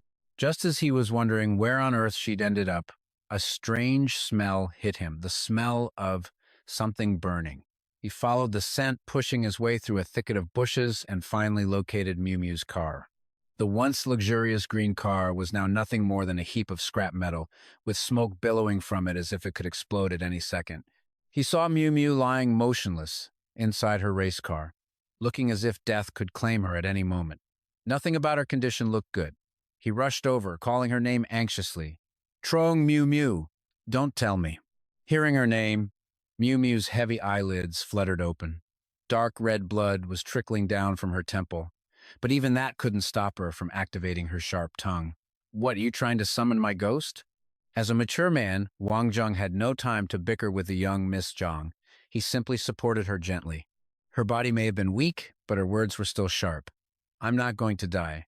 Before I modified it, the steering wheel was made of a hollow material to absorb most of the external impact. With that said, she quickly turned away to avoid his gaze, a deep blush creeping across her cheeks. Still, thank you for saving me in time. Her thanks didn't faze him in the slightest. He just gave an indifferent, curt reply, don't mention it. Confirming she was still alive and would make it back to her family, he turned his attention to assessing the wreckage. Wang Zheng's eyes glanced downward. Without waiting for Miu Miu to respond, he immediately ripped the car door clean off its hinges. A sudden wave of pain shot through her, and she couldn't stop a few choked sobs from escaping her dry throat. Wang Zheng looked over, his voice softening just a fraction. Did I hurt you? Just hang on a little longer. Tears streamed down her face. It doesn't hurt. Keep going. He shot her a confused look, completely baffled by her response, but didn't dwell on it and returned to his rescue work. Miu Miu lay still, watching his every move, her heart in turmoil. The light at the end of the tunnel. It was a real feeling, enough to make you cry with relief. It had always seemed so fake on TV, but now she finally understood. She was just like anyone else. She knew fear. The moment she regained consciousness, she had wondered, am I going to die here tonight? She even imagined bleeding out. Just as she was drowning in that absolute despair, Wang Zheng suddenly exclaimed with relief, "Got it." Miu Miu stared at him, a whirlwind of indescribable emotions trapped inside her. She never would have expected the man she'd only met a handful of times would be the one to save her and treat her so gently at that. Unaware of the thoughts racing through her mind, he meticulously and carefully lifted her leg from the crushed metal. First, don't move. I think your femur is broken. Overwhelmed by emotion, she quickly raised a hand to hide the tears streaming down her face, but it was a futile effort. Don't look at me. Since she was a child, she had never cried in front of a stranger. But Wang Zheng treated it as the most natural thing in the world. He calmly took out a pill. It's normal for a girl to cry when the pain is unbearable. Here, this is a special painkiller. Wang Zheng offered it to her, gently comforting the injured kitten. Take this, I'll stabilize the bone, then get you to a hospital. You'll probably be there for 2 months. This time, she was as obedient as a puppy, swallowing the pill he gave her without a second thought. Feeling the medicine work its magic almost instantly, she was stunned by its effectiveness. As the pain eased, Miu Miu's cheeky side returned. Do you really know how to set a bone? And, you're not going to use this as an opportunity to have your way with me? Like a hero written with unshakable integrity, Wang Zheng answered without a moment's hesitation. First, I don't know how to set bones, I'm just stabilizing it. Second, I would never take advantage of a woman in peril. I am not that kind of man. He then tore a long strip from his sleeve with his teeth and began wrapping it tightly around her fractured thigh. Looks like the skills I learned in the army are useful anywhere, he thought to himself. After rapping for a moment, Wang Zheng suddenly stopped, realizing the strip of cloth wasn't long enough. There was only one thing to do. He closed his eyes and resigned himself to it, though he hated the idea. Sigh, and I just bought this shirt. Miu Miu never expected him to go this far. All she could manage was a shocked, "You!" Her gaze fell upon the skin revealed beneath the torn fabric, and she was instantly captivated. Wang Zheng, however, paid it no mind, viewing the scars as points of pride.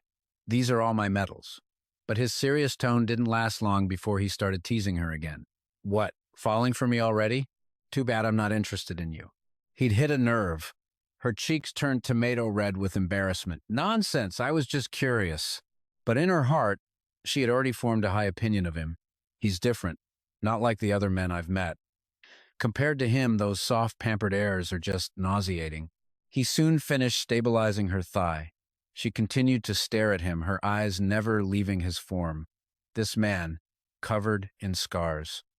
What stories did they hide? It made a person incredibly curious. Wang Zheng gently slid a hand behind her back to help her sit up. All right, Ms. Zheng, stop spacing out. Then, he effortlessly lifted her into his arms. Let's go. The movement must have jostled a wound, because she let out a small groan. Slower. I'm still injured. As she spoke, she unconsciously leaned heavily against him until the distance between them was practically zero. Suddenly, he stopped walking, looking at Miu Miu with a slightly awkward expression. Let's pause for a second. Miss Zhang, I need to discuss something with you. Miu Miu looked up at Wang Zheng with wide, innocent eyes, replying in confusion. What is it? Go ahead and say it. Wang Zheng held her steady in his arms, his voice just loud enough for her to hear. Can we, maybe, not press so tightly against each other? He couldn't resist teasing her a bit. It's a good thing I've got a steady grip, or I might have lost my footing by now. She yelped and immediately tried to pull away. Seeing her delightful reaction, he let out a hearty laugh. Time flew by, and soon the sky was bathed in the warm golden light of sunset. Beside the crashed car, several more vehicles belonging to the surveillance team had arrived. A young man surveyed the area before reporting to Shu Kun, Captain, the man we sent down this afternoon. Still hasn't reported back. The camera shows the owner of this car went down to rescue someone. We can probably head down from here too. Shukun agreed. That's my thinking. Everyone, get down there immediately and start searching. Don't come back until you find Miss Zhang. Without any warning, a calm, deep male voice cut in from behind them. There's no need. Every head whipped around to see Wang Zheng slowly approaching, carrying Miu Miu in his arms. I've already brought her back. Her leg is likely broken, so get her to a hospital for a checkup first. The moment Shukun saw her, he rushed over in a panic. My dear young miss, you scared me to death. If something happened to you, what would we do? However, Miu Miu didn't believe for a second that he was genuinely concerned for her life. She shot back a chillingly blunt reply. If you were so worried, why were you still up here talking instead of acting sooner? Her words left Shukun speechless, unable to form a rebuttal. But deep down he was already seething with resentment for the young Miss Zhang. Do you have any idea how hard it is to gather this many people to find you? He fumed silently. Such a typical rich kid. Just then, Wang Zheng reached out, carefully dabbing at a bleeding scrape. His tone was incredibly gentle, the kind that women find irresistible. All right, be good and lie still here. Don't even think about getting out of bed for at least 1 or 2 months. Just focus on healing and no driving for half a year. For once, she obediently agreed to his demands. Fine, I'll listen to you this one time. But she couldn't resist adding a condition. But you have to come visit me at the hospital to keep me from getting bored. Wang Zheng pulled out a business card and gave it to her as if to appease the stubborn little kitten. Deal? She snatched it up, holding it high to admire it. Her eyes lit up like a child who just received a gift. Okay. Night began to fall, draping the sky in a dark veil over a certain hospital. The light from the stairwell illuminated the door to the director's office. Deji held up the X-ray, praising it effusively. This splinting technique is flawless, absolutely brilliant. This is the work of a rare talent. Across from him, Ping Hao seemed completely uninterested in the matter. He stared blankly as he questioned Director Duke Tree. The director, speaking slowly and deliberately, explained that the bone-setting technique used was incredibly skillful and rarely seen. If someone hadn't used this method to set her bones, she would have been bedridden for 5 or 6 months. Now she'll likely recover in just 1 month. Bin Hao's expression shifted, a flicker of curiosity in his eyes about this miraculous method. So, you can perform it as well? But the director simply shook his head. I've tried. Unfortunately, the records in the books are incomplete, so I had to give up. I never imagined someone in this world actually knew how to do it. This person is an absolute master. The director stood up, preparing to leave. If what you say is true, Bin Hao said, I truly want to meet this person and thank them. In the hospital room, the pristine white door was shut, ensuring the patient's privacy. Miu Miu lay on the bed, her eyes glued to the business card she had been staring at for ages. It hasn't even been half a day and I'm already bored. Maybe I should give him a call? As her mind wandered, the card was suddenly snatched from her hand. Bin Hao had entered the room without her noticing and was now examining the card closely. She was like a fish out of water, thrashing about despite the cast on her leg, struggling to get it back. What Wang Zheng... I don't know him! Dad, give me back my card! Seeing his daughter's panicked state, he stopped teasing her and returned it. Why are you playing dumb? It's written all over your face. Go on. Tell me.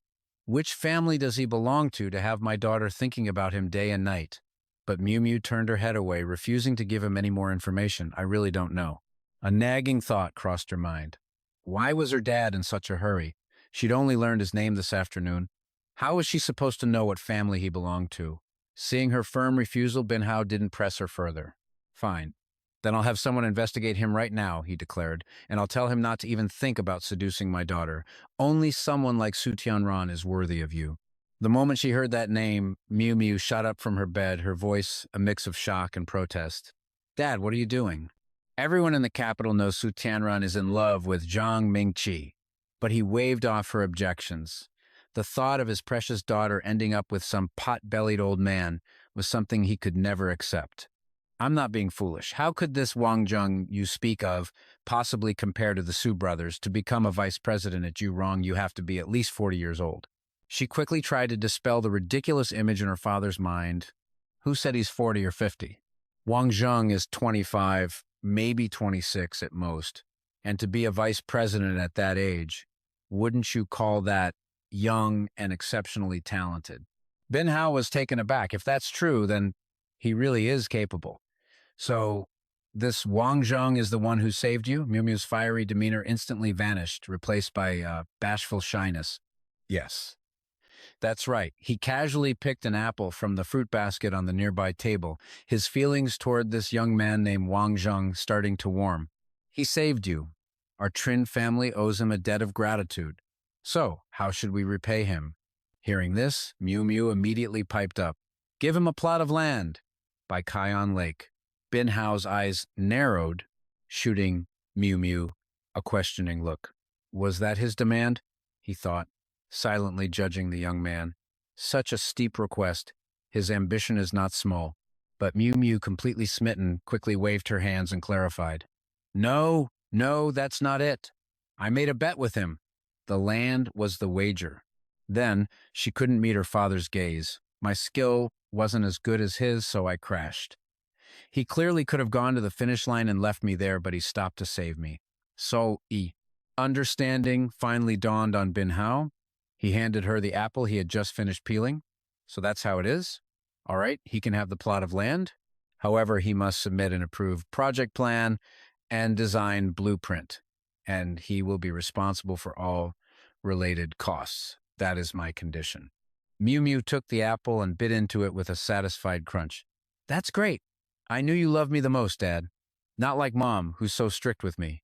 He turned back to the fruit basket for another apple, but didn't forget to give her a little warning. Speaking of your mother, she heard you were in the hospital. She's putting her Wangdao survey project on hold. She's probably on a plane back right now. Miu Miu froze mid-chew as if she'd been hit by a stun spell, the panic clear on her face. What? Oh no, Mom is definitely going to ground me this time. Before she could say another word, the phone in Bin Hao's pocket rang. He took out his phone and turned to her. All right, I have a committee meeting to get to. You figure out how to deal with your mother. Without waiting for a reply, he strode out of the room, closing the door with a loud thud. With him gone, she sank back into her days, waiting for the one she adored. Well, what's done is done. If I get grounded, I get grounded. But when will he come visit me? Why do I keep thinking about him? Could this be love at first sight? As dawn broke, the moon gave way to the sun, its golden rays illuminating a certain villa. Wang Zheng was lying leisurely in bed, talking on the phone. I know. Just keep an eye on them. Don't stir the nest. I don't trust him. Luho. Suddenly, another person came to mind. That reporter, Chen Bo. What about Van Tao? On the other end of the line, Van Thao immediately reported his findings. I looked into it. He was paid $50,000 by someone to come and cause a scene. Before he could stir up any more trouble, I used some money to buy him off. He wasn't finished, quickly adding another piece of information. However, we still don't know who hired him. Their methods are very secretive. There's no way to track them. Wang Zheng's expression remained unchanged as he replied nonchalantly. I got it. Just keep watching. As soon as he hung up, he sighed, a wave of exhaustion and frustration washing over him. This opponent is a real headache. They just keep probing, even if their methods aren't that sophisticated. One slip-up could bring Zhurong to its knees. I have to be on guard. Being Shishi's bodyguard is exhausting. The sky was a brilliant blue dotted with white clouds. A car sped down the otherwise empty road. Wang Zheng focused on the path ahead, not forgetting to check in with Shishi. What's Sheng Fei's status? Shishi, sitting in the passenger seat, replied. She left from the capital. At her current speed, she'll probably arrive the same day we do. But why are you coming with me to Sheng Fei's house? He had no desire to answer her question. You talk too much. I'm your bodyguard, remember? But in his heart, he carried the weight of an immense responsibility. Finally, I have to meet her, the wife my brother, Sheng, loved so dearly. He remembered a time back at the military camp, sharing a meal with Chi Chao, who had talked endlessly about her. My wife wrote me a letter. She said she misses me so much, and I miss her too. Then, during a patrol through some ruins, his eyes caught on something shiny. He was always showering everyone around him with his affection for her. This necklace is beautiful. She'll love it. As soon as I get leave, I'll buy it and send it to her. But life has a cruel sense of humor. In his final, gasping moments, Chichao still thought of the wife waiting for him at home. Looks like. I'm not making it back. I never got to send her that necklace. Back in the present, Wang Zheng gripped the steering wheel with one hand and picked up a small box with the other. Inside was the very necklace his brother had entrusted to him. The car sped down the road, the journey continuing. Each of them, with their own purpose, was heading to Sheng Fei's house. On the road to Linan town in Kangtu province, Wang Zheng's car flew along. He focused on the road but spoke in a steady voice. We'll be at Sister Sheng Fei's village in about an hour. Shishi turned to him with a suspicious look. Why do I get the feeling you're very familiar with this place? It's supposed to be hard to find, yet you're driving like you know the way by heart. Have you been to Sister Sheng Fei's hometown before? Wang Zheng flinched, then quickly came up with an excuse. I came here for work a few years ago, but he thought to himself, after hearing Brother Sheng talk about it for so many years, I could probably drive this road with my eyes closed. She hesitated, her eyes still clouded with doubt. Oh, is that so? Thin Phi set her suitcase down with a thud and let out a long sigh. She was finally here.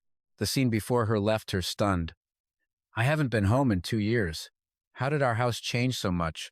Memories of the simple, modest home she once knew flooded her mind, and she couldn't help but be shocked as she stared at the luxurious villa that now stood in its place. Spotting her from inside, Mai Hoa called out joyfully, My sweet girl, you're back!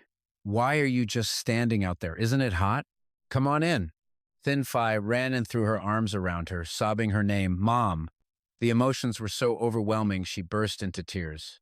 Her mother quickly soothed her with a warm voice. Don't cry, my dear. You're finally home. I missed you like crazy. Thin Phi gripped her mother's hand, her eyes pleading, Mom, please come with me this time. Let's go live in the city. I'll take care of you. Mai Hoa gestured toward the massive house, gently refusing. I can't. Look at the wonderful home we've rebuilt. Your grandparents have moved in, and we're living such happy days, none of us could bear to leave. Thin Phi looked her straight in the eye, finally asking the question that had been weighing on her mind. Mom, where did the money to build this house come from? This must have cost a fortune. Her mother beamed, her voice filled with pride. Over 600,000. It was all from the money you sent home. My daughter is so capable. You send over 20,000 every single month. But from now on, you don't have to split it into 2 separate payments. Her eyes betrayed her confusion as she stammered, Okay, I just want you and Grandma and Grandpa to live well. But a deep suspicion bloomed in her heart. Over 20,000? My salary isn't nearly that high. And sending money twice? Could someone else be sending money home? She wondered. Was it a mistake? But how could someone make the same mistake for so many years? Seeing her daughter standing there frozen, Mai Hoa called out gently, All right now, hurry inside. Don't just stand out there in the sun, sweetie. A light breeze swept by, causing her mother's dress to flutter, and Thin Phi's eyes fixed on the hem. She stared at it intently, thinking, Wait a minute. The design of this dress. It's from an international brand's collection. She hesitated before speaking up. Mom, that dress. Her mother twirled around, smiling playfully. This dress is so comfortable. You sent it last year, but I could never bring myself to wear it.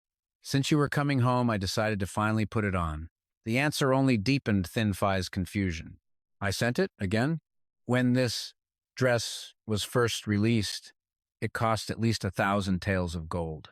Mai Hoa took her hand and pulled her inside, urging her, Come on now. Stepping into the living room, Thin Phi saw her grandparents and immediately bowed. Grandma, Grandpa, I'm home. Hung On pulled her down to sit and immediately launched into matchmaking. Thin Phi, you're back. Did you know? Old Man Phi's family from down the road has asked several times. They want you to meet their son, Phi Lam. Do you remember Phi Lam? Thin Phi recalled a childhood image of him and replied politely, I remember. The snot-nosed kid, right? Hong On and Mai Hoa exchanged a small smile. Seizing the opportunity, her grandmother launched into a sales pitch as if presenting a premium investment. It's good that you remember, Thin Phi. Phi Lam is working in the capital now, too. I hear he's a marketing director, makes a lot of money, and even owns a house in the capital. Hong On continued enthusiastically. The more I think about it, the more perfect you two are for each other. You should meet him, and we can find a time to settle things between you. Thin Fee's eyes went wide as she blurted out, "What?" She quickly refused, her tone flustered but firm. "Grandma, my career." Hong An shook her head repeatedly, making her disapproval clear. "That won't do. You're not getting any younger." Her expression turned serious. "A boy as good as Phi Lam. You haven't seen him in 2 years and he's grown into a fine young man.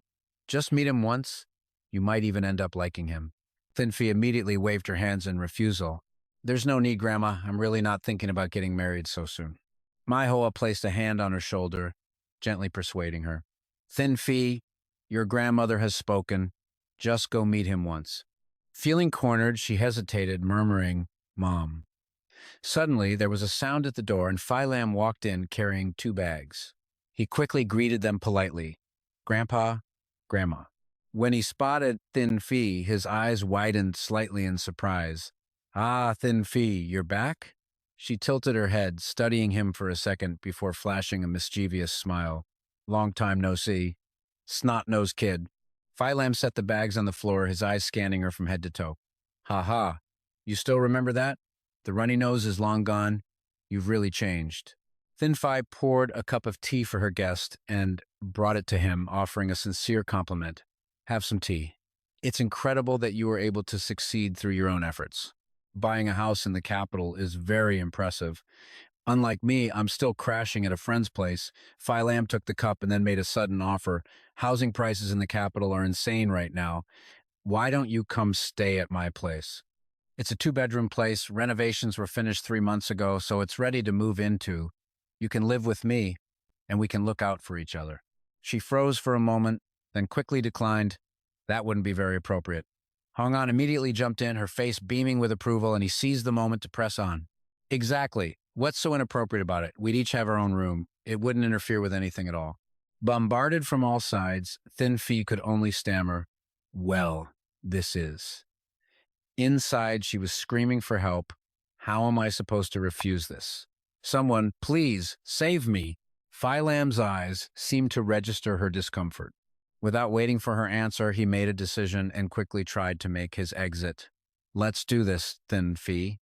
When you go back to the capital, I'll help you move. But you just got back, so I won't bother you anymore." Just as he turned to leave, her grandfather's voice stopped him. "Hold on," the old man chuckled, his tone playfully stern, leaving no room for refusal. "What's the hurry? Did you only come to talk to Thin Phi? You don't want to stay and chat with us old folks? Stay for dinner?" Hearing this, Phi Lam turned back and immediately accepted. "If Grandpa insists, then I would be honored to stay." He smiled shyly, thinking to himself, "Grandpa, you always know what's best." As soon as he sat down, her grandfather spoke up, full of curiosity. "Come now, tell me about this house of yours." He answered hesitantly, "There's not much to tell." Thin Fee sighed internally. "It's just a 2-bedroom apartment. If only Phi Lam knew that in a little while I'm going to become a major shareholder of Lam Hai, with assets in the trillions. Would he die of embarrassment?" A moment later, Mai Hoa's voice called out from the dining room, "Come on, time to eat! Thing thick, thing how! Stop playing around and come to the table!" A rich spread of delicious dishes covered the table. Once everyone was seated, Thin Fee politely served her elders. "Auntie, you've worked so hard. Please try some of my braised pork." The woman nodded in praise. "You're such a good girl. It would be wonderful if you were my daughter-in-law." And just like that, the familiar marriage song and dance began all over again. "Thin Phi, dear, be honest. At your age, you should be looking for a boyfriend. A girl working all by herself out there." She groaned inwardly in exasperation. Can they really keep this up? Don't they ever get tired of this topic? She pulled out her phone to send a frantic text. Her heart was racing as she mentally pleaded with her friends. "Shishi, Wang Zheng, where are you guys? Hurry up and save me!" Right on cue, the doorbell rang. Thin Phi shot to her feet and whispered to Mai Hoa, "Mom, I think my friends are here. I'll go let them in." Wang Zheng was waiting at the gate. He and Shishi stared at the massive house before them. He couldn't help but be impressed. Wow, they did a great job rebuilding this place. Thin Fee burst out of the house and threw her arms around them, exclaiming with pure relief, "Shishi, Wang Zheng, you're finally here." Shishi asked with a hint of concern, "Is something wrong?" Phi Lam walked out from the house just in time to see this affectionate reunion. His brow furrowed instantly, a mix of annoyance and curiosity stirring within him. Why is there another guy? Thin Fee led them inside, draping an arm intimately around Shishi's neck. You two have perfect timing. Shishi just gave a faint reply. And so, once inside, she pointed straight at Shishi and made the grand introduction. Mom, this is my best friend, Shangguan Shishi. Shishi offered a charming smile and a polite bow. Hello, Auntie. Shangfei talks about you so often, I've been wanting to visit for a long time. Mai Hoa looked at her with a warm, grateful expression. Shangfei has told me all about you too. If it weren't for your help, I don't know how much trouble Shangfei would have gotten into. Really, I have you to thank. Without missing a beat, Shangfei pulled Wang Zheng forward for the next introduction. Mom, this is Wang Zheng. He's a good friend of mine too. He gave a slight nod before speaking. Hello, sister-in-law. I've wanted to visit, but I just haven't had the time. Shangfei and Shishi both froze, the same word echoing in their minds. Sister-in-law? Sister-in-law? Shishi grabbed his arm and immediately demanded, Wang Zheng, what did you just say? Why would you call her sister-in-law? Wang Zheng was flustered, sweat breaking out on his forehead as he screamed internally, I'm dead! It was a slip of the tongue! I always used to call her that in front of old Sheng, and the habit just stuck. He forced a laugh, quickly trying to correct himself. Hello, Auntie. I just thought you looked so much younger than your age. That's why I said it. Please don't mind me. She crossed her arms and shot him a look. Such a smooth talker. Just then, Phelan stepped forward from behind, extending a hand. Hello, he said, launching into an introduction that sounded more like a resume. My name is Phelan. I was a schoolmate of Sheng Fei's. We both work in the capital, and I currently reside in Qingqi Gardens.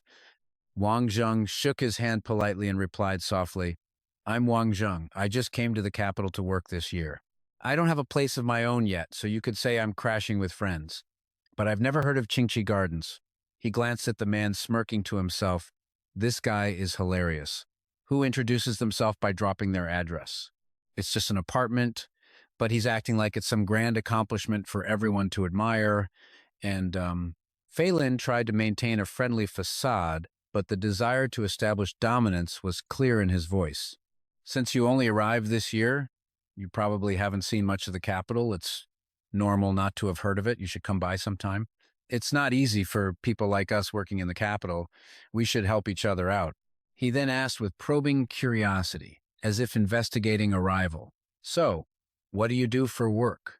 Wang Zheng smiled, answering casually. I'm a security guard, and I also work as a driver. Phelan pulled his hand back, a smug look spreading across his face. Is that so? Being a security guard must be pretty relaxing. I'm usually stuck at work until 9 p.m. Internally, he gloated with a sneer. A security guard? Ha! How can he possibly compare to me? Shishi, who had been watching quietly, thought to herself, why do I get the feeling this guy is trying to one-up Wang Zheng? Could it be? This is getting interesting. She then patted Wang Zheng's shoulder and teased him. Oh, come on, don't be so modest. You just spent over 10 million on a Maybach, and now you're pretending to be a simple security guard? Phelan froze solid, his mind reeling. What? He's not a security guard? That Maybach outside belongs to him? Which one of them is telling the truth? And which one is lying? Just then, Mai Hoa emerged from the kitchen carrying food. All right, everyone, sit down and talk. Try some of the peanuts we harvested this year, roasted with our family's secret recipe. Wang Zheng shelled a peanut, popped it in his mouth, and gave a thumbs up as he chewed. Delicious. His heart fluttered. This is the taste. It's exactly like the one sister-in-law used to send to Brother Sheng. Shishi glanced at him, puzzled. Can roasted peanuts really make someone that happy? She tossed a peanut into her own mouth, and as the flavor hit her tongue, her eyes lit up and she exclaimed, Wow, this is amazing. Hong An sat down beside them, looking at the two with a fond expression. Shishi and Wang Zheng, I can tell just by looking that you're both good people. Sheng Fei is lucky to have friends like you. Fei Lin immediately scrambled over to sit next to her, switching into full-on charm mode. Grandma, don't forget about me. I'll take even better care of her from now on. And when I have time, I'll bring you and Grandpa to the capital for a visit. His plan to score points seemed to work as the grandmother immediately turned to Sheng Fei. See, Sheng Fei? Fei Lin is so sincere. Besides, you two have known each other since you were kids. No matter how I look at it, you're a perfect match. Sheng Fei sat up straight, her expression serious. Grandma, please don't rush me. Their sudden silence left Sheng Fei flustered, and she muttered to herself, Oh, is that it? I haven't seen enough of Fei Lin getting jealous of Wang Zheng yet. And with that, she decisively pointed at Wang Zheng and announced, It's him. Hearing his name called while he was enjoying his snack, Wang Zheng sighed internally. Oh God, not again. Can you please stop this? Everywhere I go, I end up being used as a human shield. He sat frozen like a wooden statue, crying silent tears. Everyone is staring. Even Sheng Fei is looking at me. This is so damn annoying. Sheng Fei shot a pleading look at Shishi, as if asking for permission. Can I borrow him? Shishi flashed an okay sign with her hand, their teamwork so perfect it seemed rehearsed. Okay. They both turned to Wang Zheng in unison, their eyes sparkling with a silent plea. Please help us. He closed his eyes, let out a soft sigh, and then suddenly grabbed Sheng Fei's hand. Wang Zheng put on a docile smile and spoke with perfect clarity, as if reading from a script. Grandma, Auntie, I'd like to be honest. Sheng Fei and I have been together for over 6 months. She wanted to wait a bit longer before bringing me home to introduce me to everyone. But I happened to be passing through on a business trip, so we thought I'd stop by and say hello first. Sheng Fei subtly wiggled her hand, shooting him a warning look that screamed, Let go. Wang Zheng glanced back, his eyes sending a clear message. Don't move. This makes it more believable. Internally, however, he was having the time of his life. He then turned back to Hong An. His voice dropped to a sincere, heartfelt tone. Grandma, I know you love Sheng Fei the most and worry about her being unsafe out there. I hope you can finally rest assured. Sheng Fei shot him a dirty look, fuming internally. What a nasty thing to say. Is he trying to get revenge on me? Hong An's eyes crinkled into a smile, her voice filled with delight and hidden meaning. Good boy, I like you even more now. With Sheng Fei in your hands, I can finally be at ease.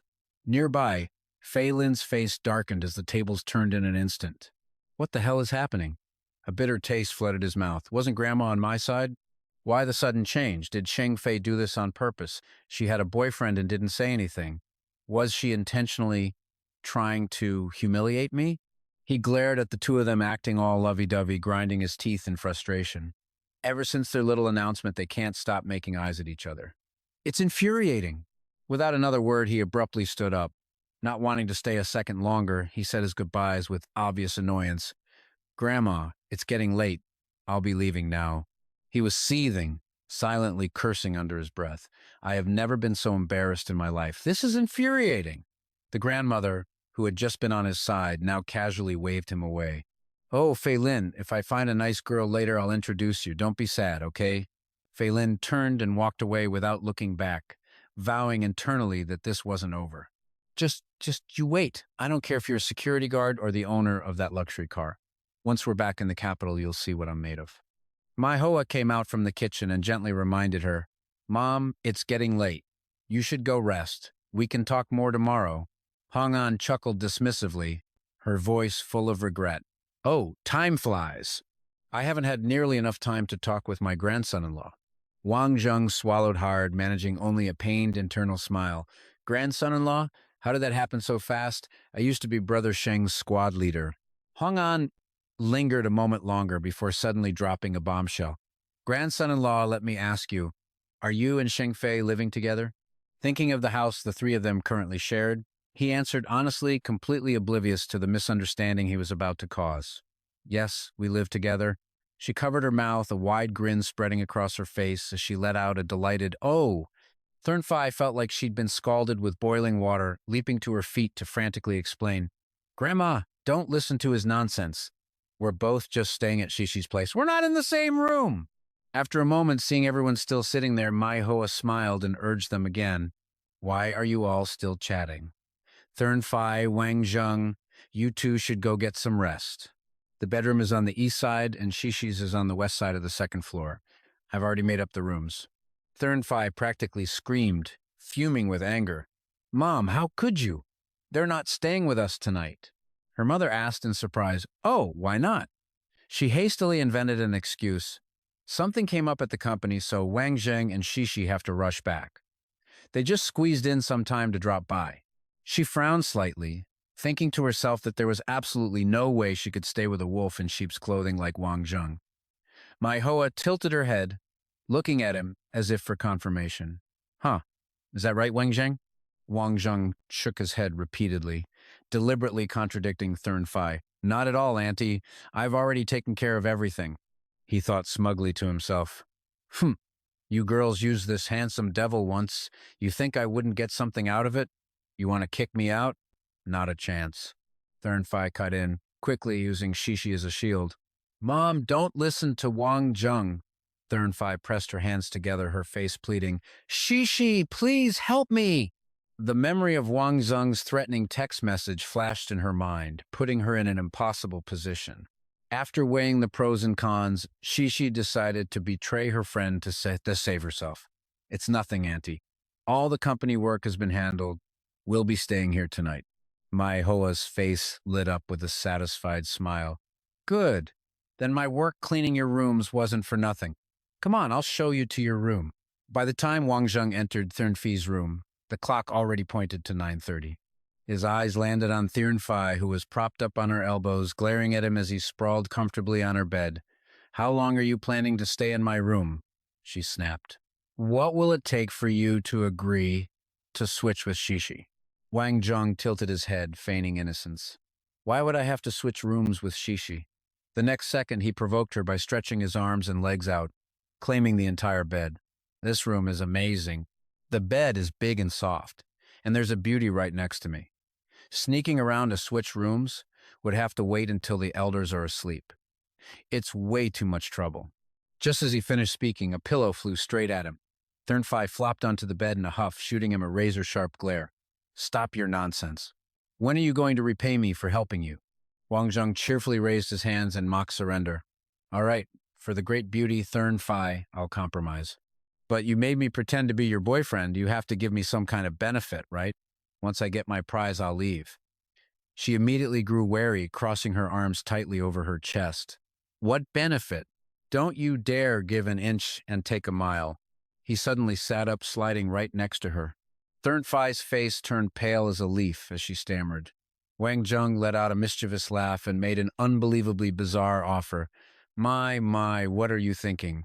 You have such a dirty mind. I'm just curious what size bra you wear. Tell me, and I'll switch rooms.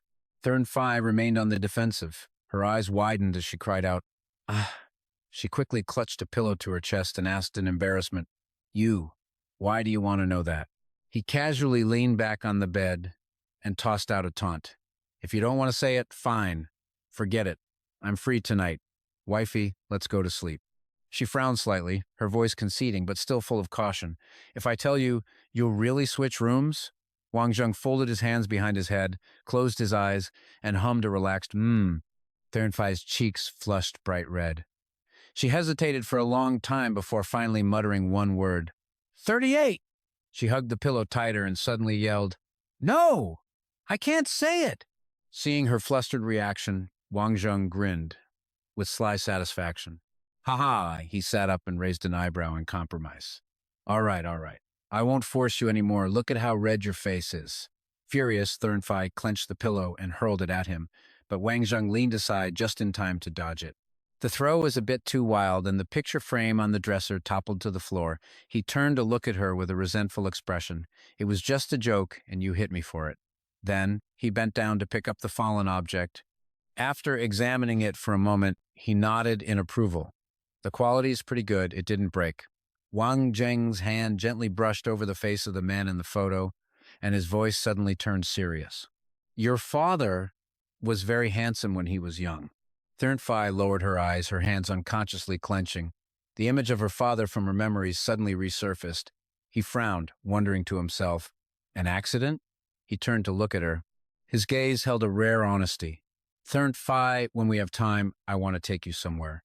She hesitated for a moment, her eyes wavering slightly before she gave a small nod. Okay, but Wang Zheng, I want to talk to you about something. I have a lot of questions, and I think you're the only one who can answer them. Wang Zheng agreed immediately, without a second thought. Go ahead. Ask. Thurnfei tried to piece everything together in her mind. Wang Zheng, I know you're not just a simple bodyguard. There's more to you than you let on. And what's more, you were able to create luxury brand clothing. His jaw dropped, looking for all the world like a thief caught red-handed. Huh? You figured it out? Um, my major was fashion design. This outfit was a gift from a friend. I'm pretty casual about what I wear. Thurnfei suddenly moved closer, her eyes boring into his as she pressed him. The dress my mother is wearing. You gave it to her, didn't you? After a moment of silence, Wang Zheng gave a slight nod, confessing, Yes, it was me. I didn't expect you to be so observant. She tilted her head slightly, a sharp glint in her eyes. It's not that I'm observant. Who do you know that would send a designer dress to someone in the countryside? And the 20,000 a month, that was from you too, wasn't it? Why? He waved his hand casually as if he couldn't be bothered to hide it anymore. So it all came out. Thurnfei held up her hand, ticking off each irrefutable piece of evidence on her fingers. You were so obvious. Do you think I'm an idiot? Before she could finish, Wang Zheng cut her off, raising both hands in surrender. Okay, fine, I admit it. I knew your father. Thurnfei gently tugged on his sleeve, her gaze filled with an indescribable sadness. Then tell me, my father, did he really die in an accident? Wang Zheng tightened his grip on the picture frame, having originally planned to find a better time to tell her. He looked at the man in the picture, his expression darkening as old memories flooded back. Actually, Brother Thurn and I were comrades in arms. He was China's most elite special forces soldier. He was the best on the team. He ran a hand over the photo, his voice carrying waves of regret. A man like him, how could he possibly die in an accident? He died on the battlefield saving my life. If it weren't for him, I wouldn't be here today. Thurnfei wiped away a tear that had just escaped and asked, The place you said you wanted to take me, is that it? Wang Zheng looked her straight in the eye, his gaze resolute. The battlefield. The clock on the wall silently ticked past 11:30 at night. In the empty hallway, Shishi pressed her ear against the door, listening.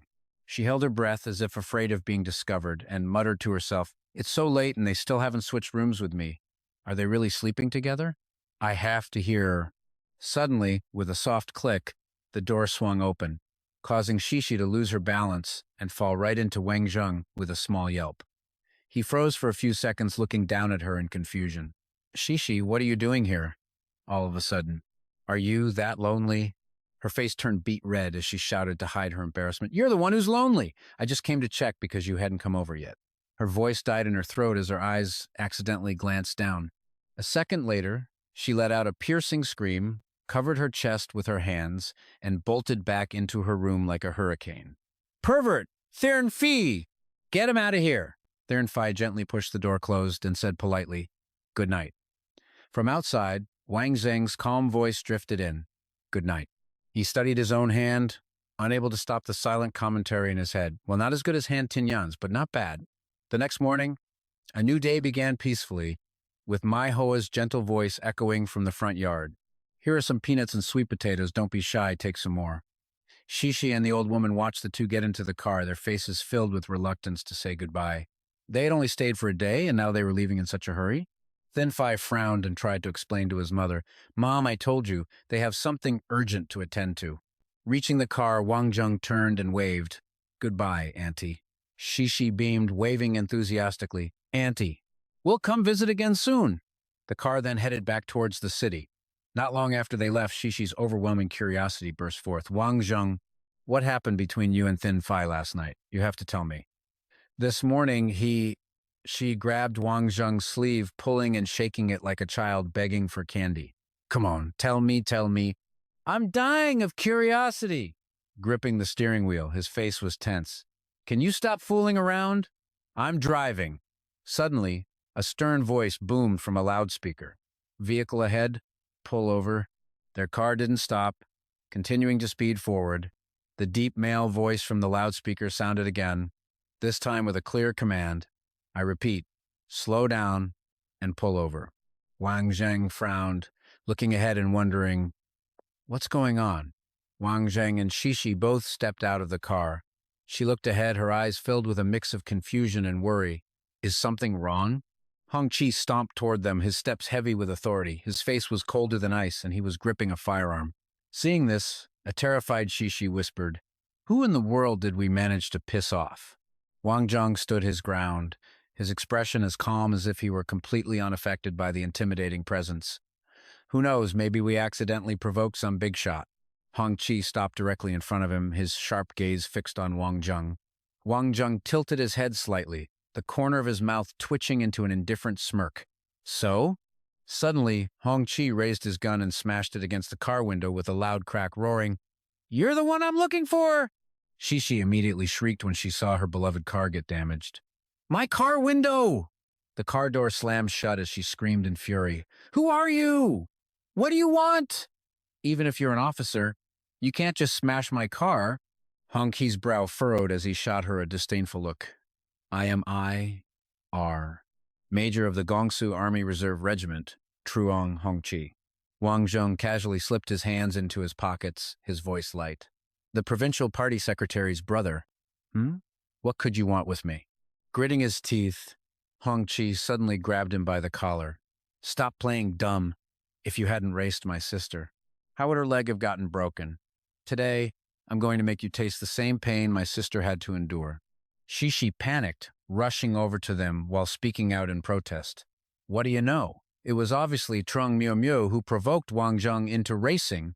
She was the one who played dirty because she couldn't win, and Wang Zheng even saved her from danger." Her eyes flashed with fear as she recalled the incident. If it wasn't for Wang Zheng, she could have. Before she could finish, Hong Chi violently shoved her away, growling out each word. "Get out of my way, and stop screaming in my ear," she cried out as she held her head. Shishi slumped to the ground, glaring furiously as she yelled, "Truong Hong Chi, you just wait! You push me today, and I'll have people sent to your unit to arrest you tomorrow." He jutted his chin out, looking at Wang Zheng with a defiant expression. "In Gongsu territory, no one dares to touch me." Wang Zheng tightened his grip on the hand, holding his collar, his eyes darkening. "Truong Hong Chi, you're being far too arrogant. The son of the provincial party secretary is truly something else. But even so, you can't just destroy other people's property without getting the facts straight. This window, how are you going to compensate me for it?" Without another word, Hong Chi threw a punch, roaring arrogantly, "Compensate? Let's see if you even get to keep your life first." Wang Zheng leaned back, easily dodging the blow, and let out a cold smirk. A thug. Attacking, just like that. In the next second, he landed a punch in Hong Chi's gut and slipped past him. Watching Hong Chi clutch his stomach and wince, Wang Zheng felt a jolt of surprise. "What's this? I only hit him once, but I felt pain, too?" Hong Chi lunged again, this time clearly more cautious, thinking to himself, "This guy's no amateur. I can't underestimate him." Hong Chi slid forward, brimming with fighting spirit, a single thought in his mind. "A quick victory. Let's see you handle this move." His subordinates standing nearby started cheering excitedly, as if they were watching a prize fight. "The captain's getting serious. Watch closely." It's been a while since the captain's gotten his hands dirty. Knowing his temper, he'll definitely use his full strength to crush this guy. "Huh? How is that possible?" Just a second later, the whole group stared wide-eyed in astonishment. He dodged it. Wang Zheng had once again evaded the attack with ease. He placed a hand lightly on Hong Chi's shoulder, a mocking smile on his lips. "That's quite a deadly move. If that had connected, the rest of my life would have been a fate worse than death." Without a moment's hesitation, he spun around and delivered a devastating elbow strike to Hong Chi's chest. "Right back at you." The powerful blow sent Hong Chi flying backward like a kite with its string cut. His subordinates screamed in alarm, "Captain!" Seeing him lying motionless, they ran over in a panic, calling his name over and over. "Captain! Captain! Captain! Can you hear me? The captain's breathing is getting weaker!" How could he strike the captain so brutally? In the next instant, they all cocked their weapons. The muzzles of their guns aimed squarely at Wang Zheng as one of them shouted angrily, "How dare you beat our captain into this state? Don't even think about leaving here today." Wang Zheng put his hands back in his pockets, playing the victim. "Are your eyes just for decoration? Which one of you saw me hit him?" It was obviously him who hit me first.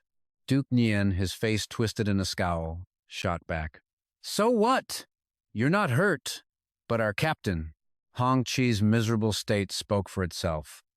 He turned to command the soldiers. 5 of you, get the captain to the hospital.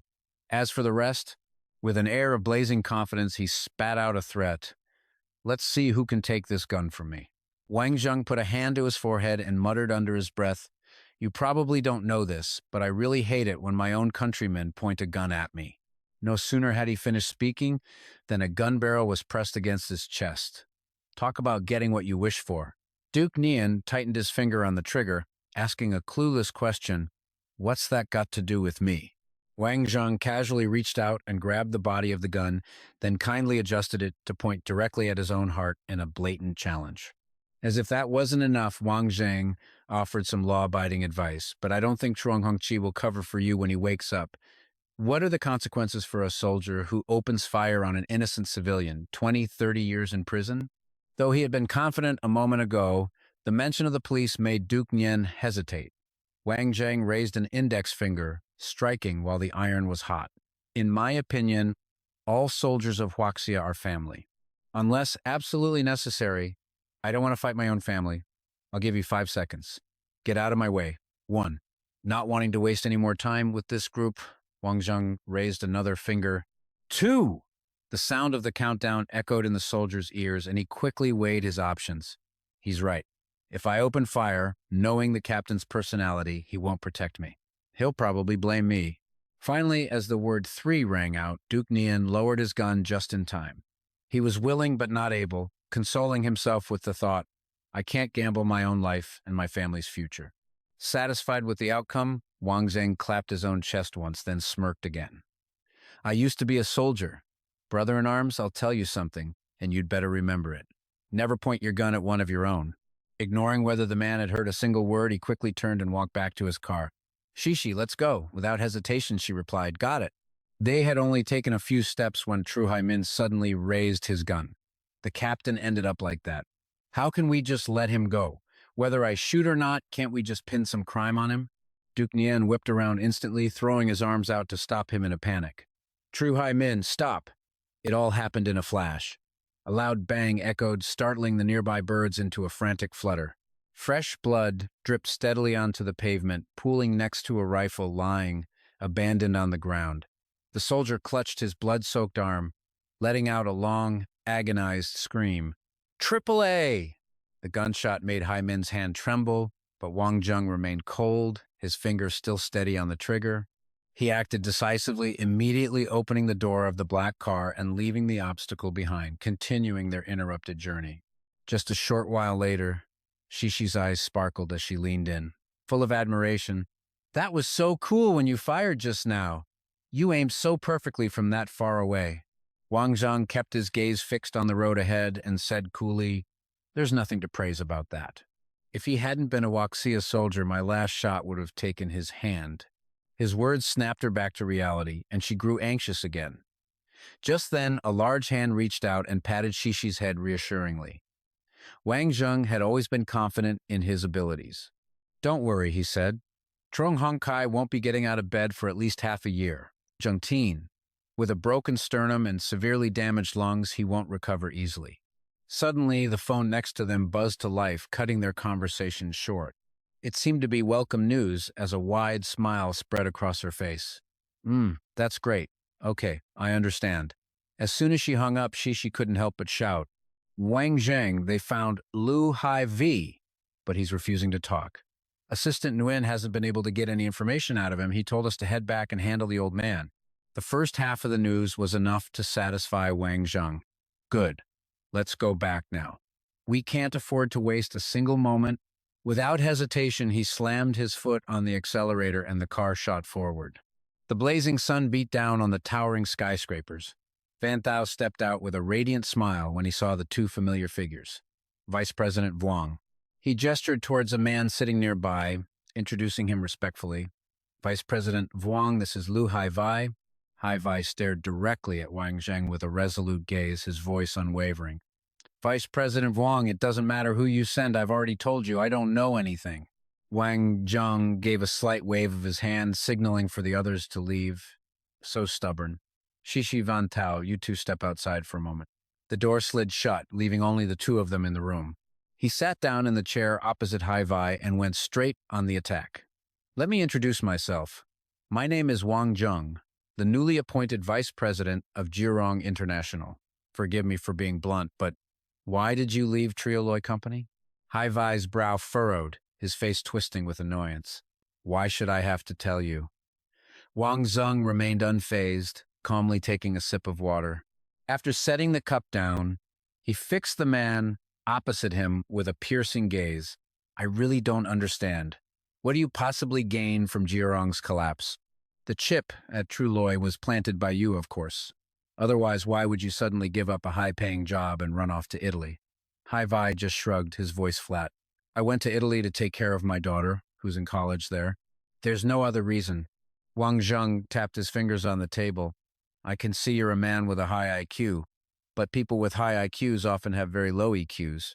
Or to put it another way, when faced with a critical choice, they often make irrational decisions. His pride wounded, Hai shot up from his seat, his eyes blazing. I have always been rational? Oh, really? Haha. Then why did you betray the company that trained you the moment someone offered you a small benefit? The man took a deep breath, trying to suppress his emotions, then let out a faint smirk to hide his unease. I can see you're just setting a trap for me to walk into. I won't fall for it. Wang Zheng leaned forward, his eyes sharp enough to read every thought. Or should I say, the reason you betrayed them was your daughter. He maintained his calm demeanor, his hands resting on the tabletop. To be honest with you, my previous job was in the special forces. I'm very experienced in interrogation and even better at reading facial expressions.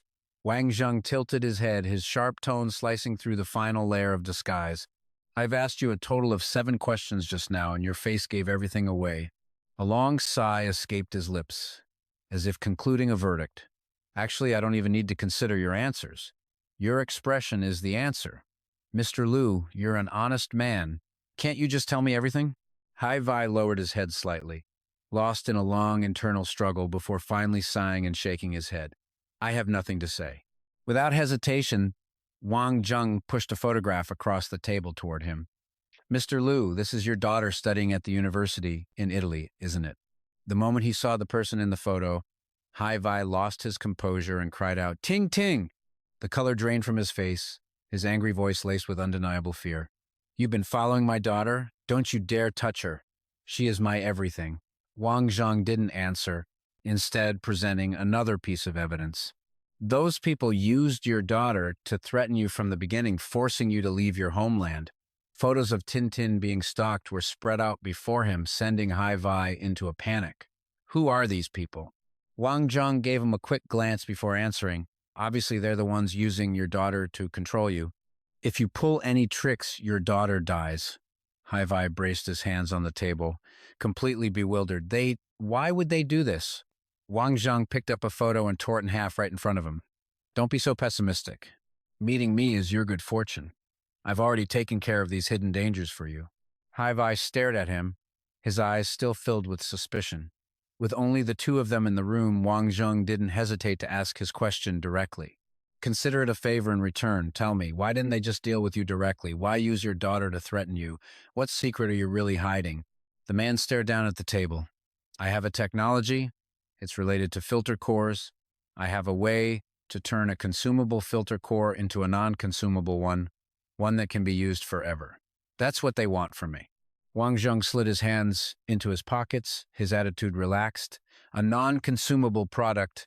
If the filter core becomes non-consumable, Trioloi Company would surely go out of business, and Jirong Company would be impacted as well. It seems you understand the business of Truloi's water purifiers quite well. Hai suddenly fell silent. Wang Zheng snapped his fingers and made a new proposal. Stopping halfway is so disappointing. Take a look at this. Then you can decide whether you want to continue talking or not. Suddenly, the door clicked open with a dry sound. Seeing his daughter standing before him, Mr. Hai was completely stunned. Tintin, why are you here? Tintin looked at him with glistening, tear-filled eyes, her voice choked with emotion as she whispered, Dad. She rushed forward, throwing her arms around him in a trembling embrace. Hai, both moved and bewildered, turned to look at Wang Zheng. What is it you people want? He walked slowly toward them and offered reassurance. As you can see, I can protect your daughter, so you no longer need to worry. Then he raised his fingers one by one as he laid out his demands.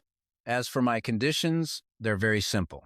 First, you will work for Jirong, and I will protect your daughter. Second, you will tell me everything you know. I want to find out who's behind all of this. After a few seconds of thought, Hai nodded. All right, I agree. He turned back to his daughter, his eyes once again filled with love. As long as my daughter is safe, I'll do anything. The corner of Wang Zheng's mouth curved into a faint, meaningful smile. Talking to a man with a high IQ really saves time. Don't worry, Jirong won't treat you poorly. With that, he turned and walked out, not forgetting to give his final order. Assistant Win, I'll leave the rest to you. Van Tao bowed his head respectfully. Rest assured, Vice President Wang, everything will go smoothly. Shishi smiled brightly and looked at him with grateful eyes. I have to thank you again. Wang Zheng rubbed his nose, his expression a mix of smug satisfaction and playful teasing. Don't be so polite. After all, I am the vice president of Jirong. By the way, has your father's condition improved? The outcome of this situation isn't certain yet. We could be dealing with a powerful adversary. Her expression fell, worry clouding her eyes. There's been no change. He's still being kept alive by an IV drip. I can only pray he won't have to be like this forever. He placed a hand on her head, gently ruffling her hair as if comforting a child. Everything's going to be okay. I'm always here for you. We'll sort everything out before your father wakes up, and we'll make Huduang even stronger. A blush crept across her cheeks. She mumbled, almost to herself, Wang Zheng, thank you. It's so good to have you here. Wang Zheng cupped a hand to his ear, pretending he couldn't hear. What was that? Did you say I'm the most handsome man in the world? She stomped hard on his foot, pouting. You're infuriating. You can't be serious for more than 3 seconds. Then she turned and walked away, tossing one last comment over her shoulder. I'm going to get to work. He watched her leave, a bewildered look on his face, before muttering, I'll never understand women. Suddenly, his phone buzzed in his pocket. He glanced at the screen. The caller was Truong Min Ki. A few hours later, at the Taylam office, a waiter approached their table with a welcoming voice. Your order, sirs. Wang Zheng grimaced as if he were being tortured, letting out a long sigh. I guess I just wasn't born for the high-class life, having to pay attention to my manners just to eat a meal. This is killing me. This place has nothing on Bak Luong Mountain, where you can just eat freely. Min Kai paused mid-bite, looking up at him. She frowned slightly before a soft smile touched her lips. Everyone has their own path. Who knows, maybe once you get used to this, you'll get tired of street food. Just look around. How many people in this restaurant do you think have ever eaten on the roadside? She resumed enjoying her meal, but Wang Zheng's brow remained furrowed. Then they're all hypocrites. Not like me. I'm straightforward and consistent. If a beautiful woman hadn't asked me here, I would never step foot in a place like this. A flicker of embarrassment crossed Min Kai's face, but she quickly steered the conversation back on track. Don't say that. I asked you here to report on Phantom Diamond. Wang Zheng was momentarily stunned, then nodded eagerly. Right. She sat up straight, her presentation smooth and well-rehearsed. In the capital, I've secured 14 centrally located stores. Once we finalize the leases, we'll begin renovations. As for advertising in newspapers and magazines, we'll need to offer significant discounts to compete with the Dio family's diamond brand. She spoke without pause, each sentence showcasing her vision and deep understanding of the market. Although the two families' diamond sales are stable, this is a competitive market. Not even to Tian. Tian can withstand the pressure forever. Wang Zheng rested his chin on his hand, watching her, mesmerized. He couldn't help but marvel internally. She truly is the chairwoman of the Lam Hai Group. When she talks business, she becomes a completely different person. He was completely oblivious to the burning gaze fixed on them from behind. Thien Nien watched them, a wave of irritation rising in his throat. I can't believe I'm running into Min Kai here. Is she on a date with Wang Zheng, laughing and talking? How improper. Just then, Hai Tin walked in, cheerful. Seeing him silent and then suddenly standing up, she asked with concern, What are you looking at? Without a word, he strode toward Wang Zheng's table. She scrambled to follow, calling out, Thien Nien, where are you going? Bam! Thien Nien slammed his hand on their table. He shot Wang Zheng a look. a provocative smirk playing on his lips. Well, isn't this a coincidence, Wang Zheng? Fancy meeting you here. Wang Zheng leaned back in his chair, a hint of amusement in his eyes. What a coincidence indeed. Min Kai and I were just having a meal. I didn't expect to see you. Without waiting for an invitation, Tian Yan pulled up a chair and sat next to Min Kai. Since fate brought us together, why don't the four of us just share a table? Wang Zheng glanced at Hai Tin, then gestured dismissively with his hand. I'm fine with sharing a table with you, but I don't like this woman. She glared at him, clearly offended, thinking to herself, You think I like you? I haven't even settled the score for you ruining my belt last time. Despite her anger, she also felt a sliver of gratitude for him after that humiliating incident. Mr. Tu holds me in very high regard now. She recalled his recent words of praise. Hai Tin is very sensible, and at a crucial moment, she bravely stood up for Tian Nian. Very good. I like you a lot. Wang Zheng crossed his arms, looking at her with a puzzled expression, a scornful thought crossing his mind. I insulted her to her face, and she can still smile? The more I look at this woman, the more I despise her. Just then, Tian Nian raised his glass and called out softly, Mr. Vuong. He smiled gently and spoke up for Hai Tin. Consider this my apology to you. It's your first time in the capital. Let's just say we met through a fight and became acquaintances. Make a new friend. Wang Zheng immediately put up a hand to stop him, rejecting the gesture outright. I don't get it. My Phantom Diamond is a direct competitor to your business. We're here to fight for market share, so why would we be friends? Tian Nian kept the glass extended, his voice patient. Business is business, friends are friends, the two are separate. Wang Zheng made his position crystal clear. Then I'm afraid I have to disappoint you. I can't be a hypocrite. Tian Yan's face darkened, his lips curling in a displeased sneer. Mr. Vuong's straightforward personality. You truly are an interesting person. With that, he stood up, straightened his jacket, and made an excuse to leave. I just remembered I have some business to attend to. I won't disturb you two any longer. He pulled an invitation card from his pocket, placing it on the table as if he just remembered something crucial. Oh, right. His eyes turned to Min Kai, his voice sincere with a hint of hope. My grandfather's birthday is on the 21st of next month. Min Kai, you absolutely must come. After saying his piece, Tian Yan turned and left without another word. Min Kai picked up the invitation, her gaze tinged with hesitation. Mr. Tu's birthday party. Wang Zheng, do you think I should go? Elsewhere in the restaurant, a man named Diem bumped into Ving Kuang, not even bothering to apologize. Instead, he yelled, You burned me, you damn idiot! The surrounding patrons began to stare and whisper. What's going on? Looks like the waiter accidentally spilled water on him. But that's no reason to act like that. What a scumbag. Terrified, Ving Kuang knelt at the man's feet. I'm sorry, sir. It wasn't on purpose. Wang Zheng walked over, helped the young man up, and picked up a teapot. Forcing someone to their knees will never earn you their respect, he said, his voice sharp with anger. On the contrary, a man needs to know when to stand tall. Then he turned to the waiter and said calmly, Come here, I'll show you how it's done. In the next second, he lifted his arm and poured the tea directly over Diem's head. Wiping his face, the man snarled, Are you trying to die? What the hell are you doing? Wang Zheng calmly set the teapot on a nearby table. I'm teaching you how to be a decent human being, of course. This is Chinese soil. Did you really think you could act so arrogantly here? Today, I'll compensate for all the damages here, and I will apologize to the waiter on your behalf. Diem balled his hand into a fist and lunged at Wang Zheng, a sneer on his face. How ridiculous. One monkey trying to stand up for another. Let's see if you have what it takes.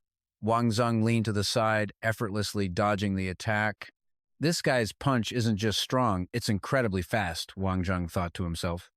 Seizing an opening, he launched a palm strike straight into his opponent's chest. He analyzed the attack, noting, every one of his moves carries killing intent. This isn't something you can achieve through simple training. He's definitely seen real bloodshed. Diem attacked again. Wang Zheng raised his arm to block, still wondering, a foreign expert like this, why is he in China? He then launched his own counterattack, a flurry of strikes that forced his opponent onto the defensive. Diem thought to himself, the number of people in my group who can fight me to a standstill is less than 10. To meet someone this powerful here today, China truly lives up to its reputation. Wang Zheng narrowed his eyes, focused. and then unleashed a precise kick that sent DM flying backward. Wincing in pain, DM clutched his stomach and asked, "With that speed and skill, are you from the Dark Knight Military Academy?" The sound of cold footsteps echoed on the tile floor. Wang Zheng strode forward until he was right in DM's face, his aura as sharp as a blade. The Dark Knight Military Academy. Wasn't it made perfectly clear? You're not supposed to set foot in the East, are you? Or did you all decide to violate the Western Dark World Pact? The Western world had three major dark organizations, and the Dark Knight Military Academy was one of them. The pact existed because none of the three groups could hope to conquer the East alone. That's why the Western world has an unwritten rule: never set foot in the East. James's face turned white as a sheet, his mind reeling with an unanswered question: who is he? An ordinary person would go their whole life without ever encountering this world that exists outside the light, let alone be able to identify someone from a military academy just by their movements. Without a second of hesitation, he spun around and fled, telling himself this man is not to be trifled with. Wang Zheng immediately threw a hidden weapon, his shout cracking like a whip. "Where do you think you're going?" James crashed straight through a glass door, his body sending shards flying everywhere. By the time Wang Zheng reached the spot, he had completely vanished. Immediately, Wang Zheng looked out the window, scanning the street below. Ming-Chi ran up beside him, her face still pale with shock. "This is the 7th floor. If he jumped, we should have seen him." "What, did he grow wings and fly away?" Wang Zheng shook his head decisively, offering his theory without a moment's pause. "No, he was hit with my tranquilizer. He should be completely paralyzed within 30 seconds. The fact that we can't see him means he must have had backup." She turned to him, worry clouding her eyes. "When you say it like that, I'm getting a little scared. What now? Should we go after them?"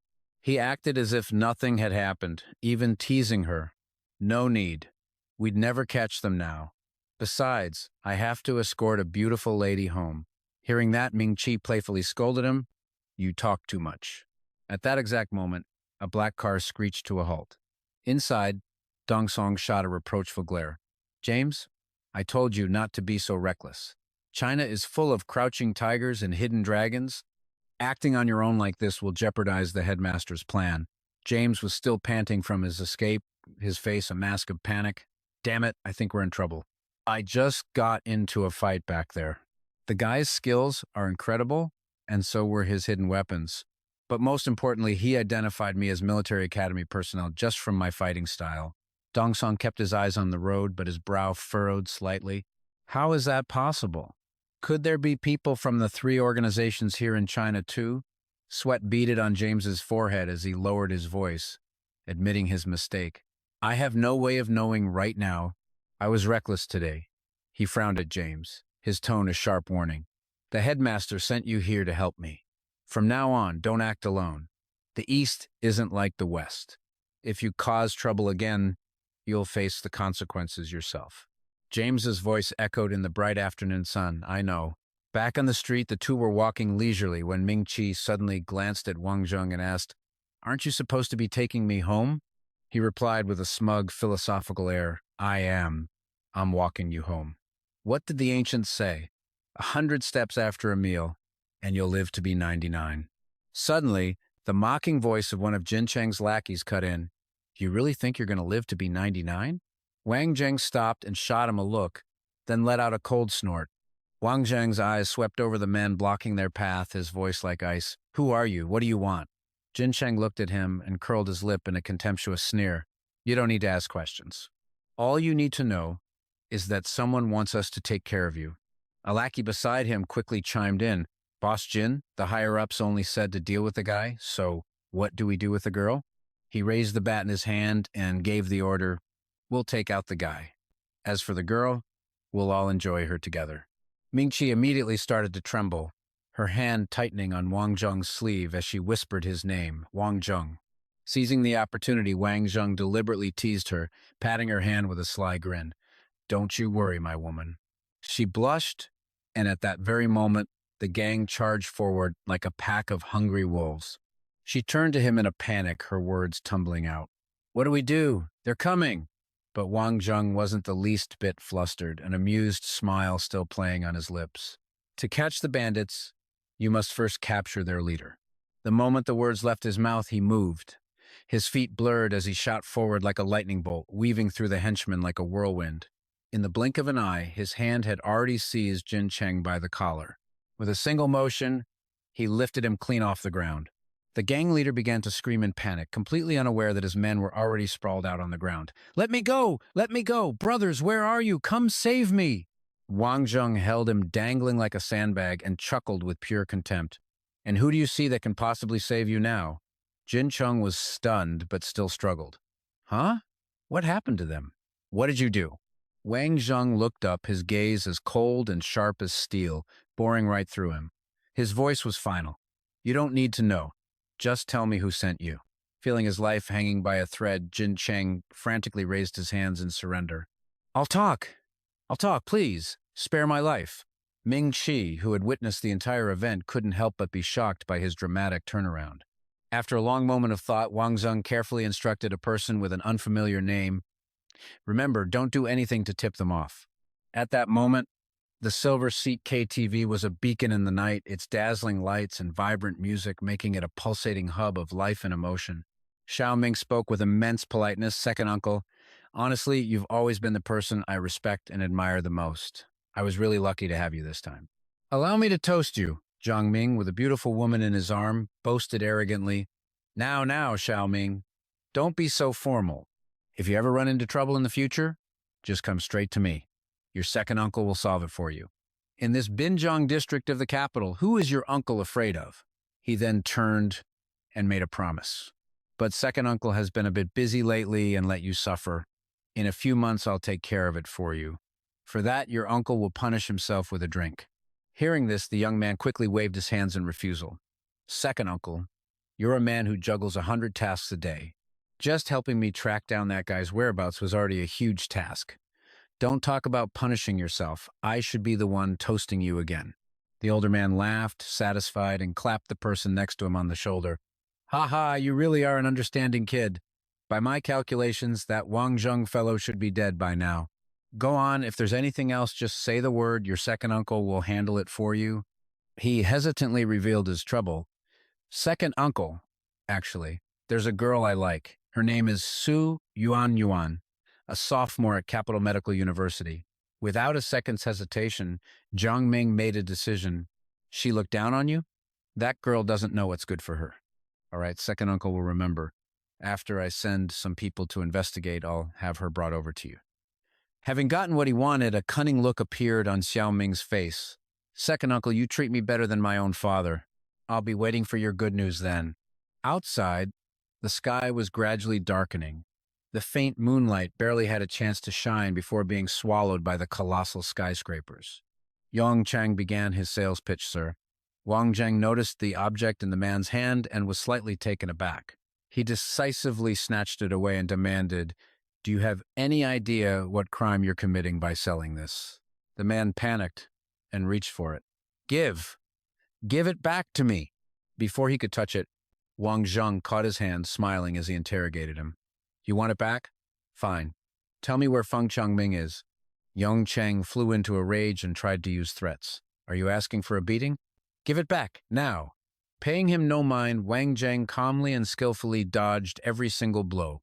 He asked around, but not a single server said they knew where Feng Changming was. "It seems that if I don't cause a scene, Feng Changming won't show himself." Finally, he sent a swift, painful kick into the man opposite him. "Get lost." The man was sent flying several meters away, successfully drawing the attention of everyone in the room. Wang Zheng remained calm, as if nothing had just happened. Beating you can be considered ridding the public of a menace. A few security guards noticed the commotion and quickly moved in to handle it. Move it! Who dares make trouble here? You got a death wish?" Wang Zheng cracked his knuckles, looking amused. "Looks like I'll have to get my hands dirty today after all." Without another word, he rushed in and dealt with the entire group in front of him.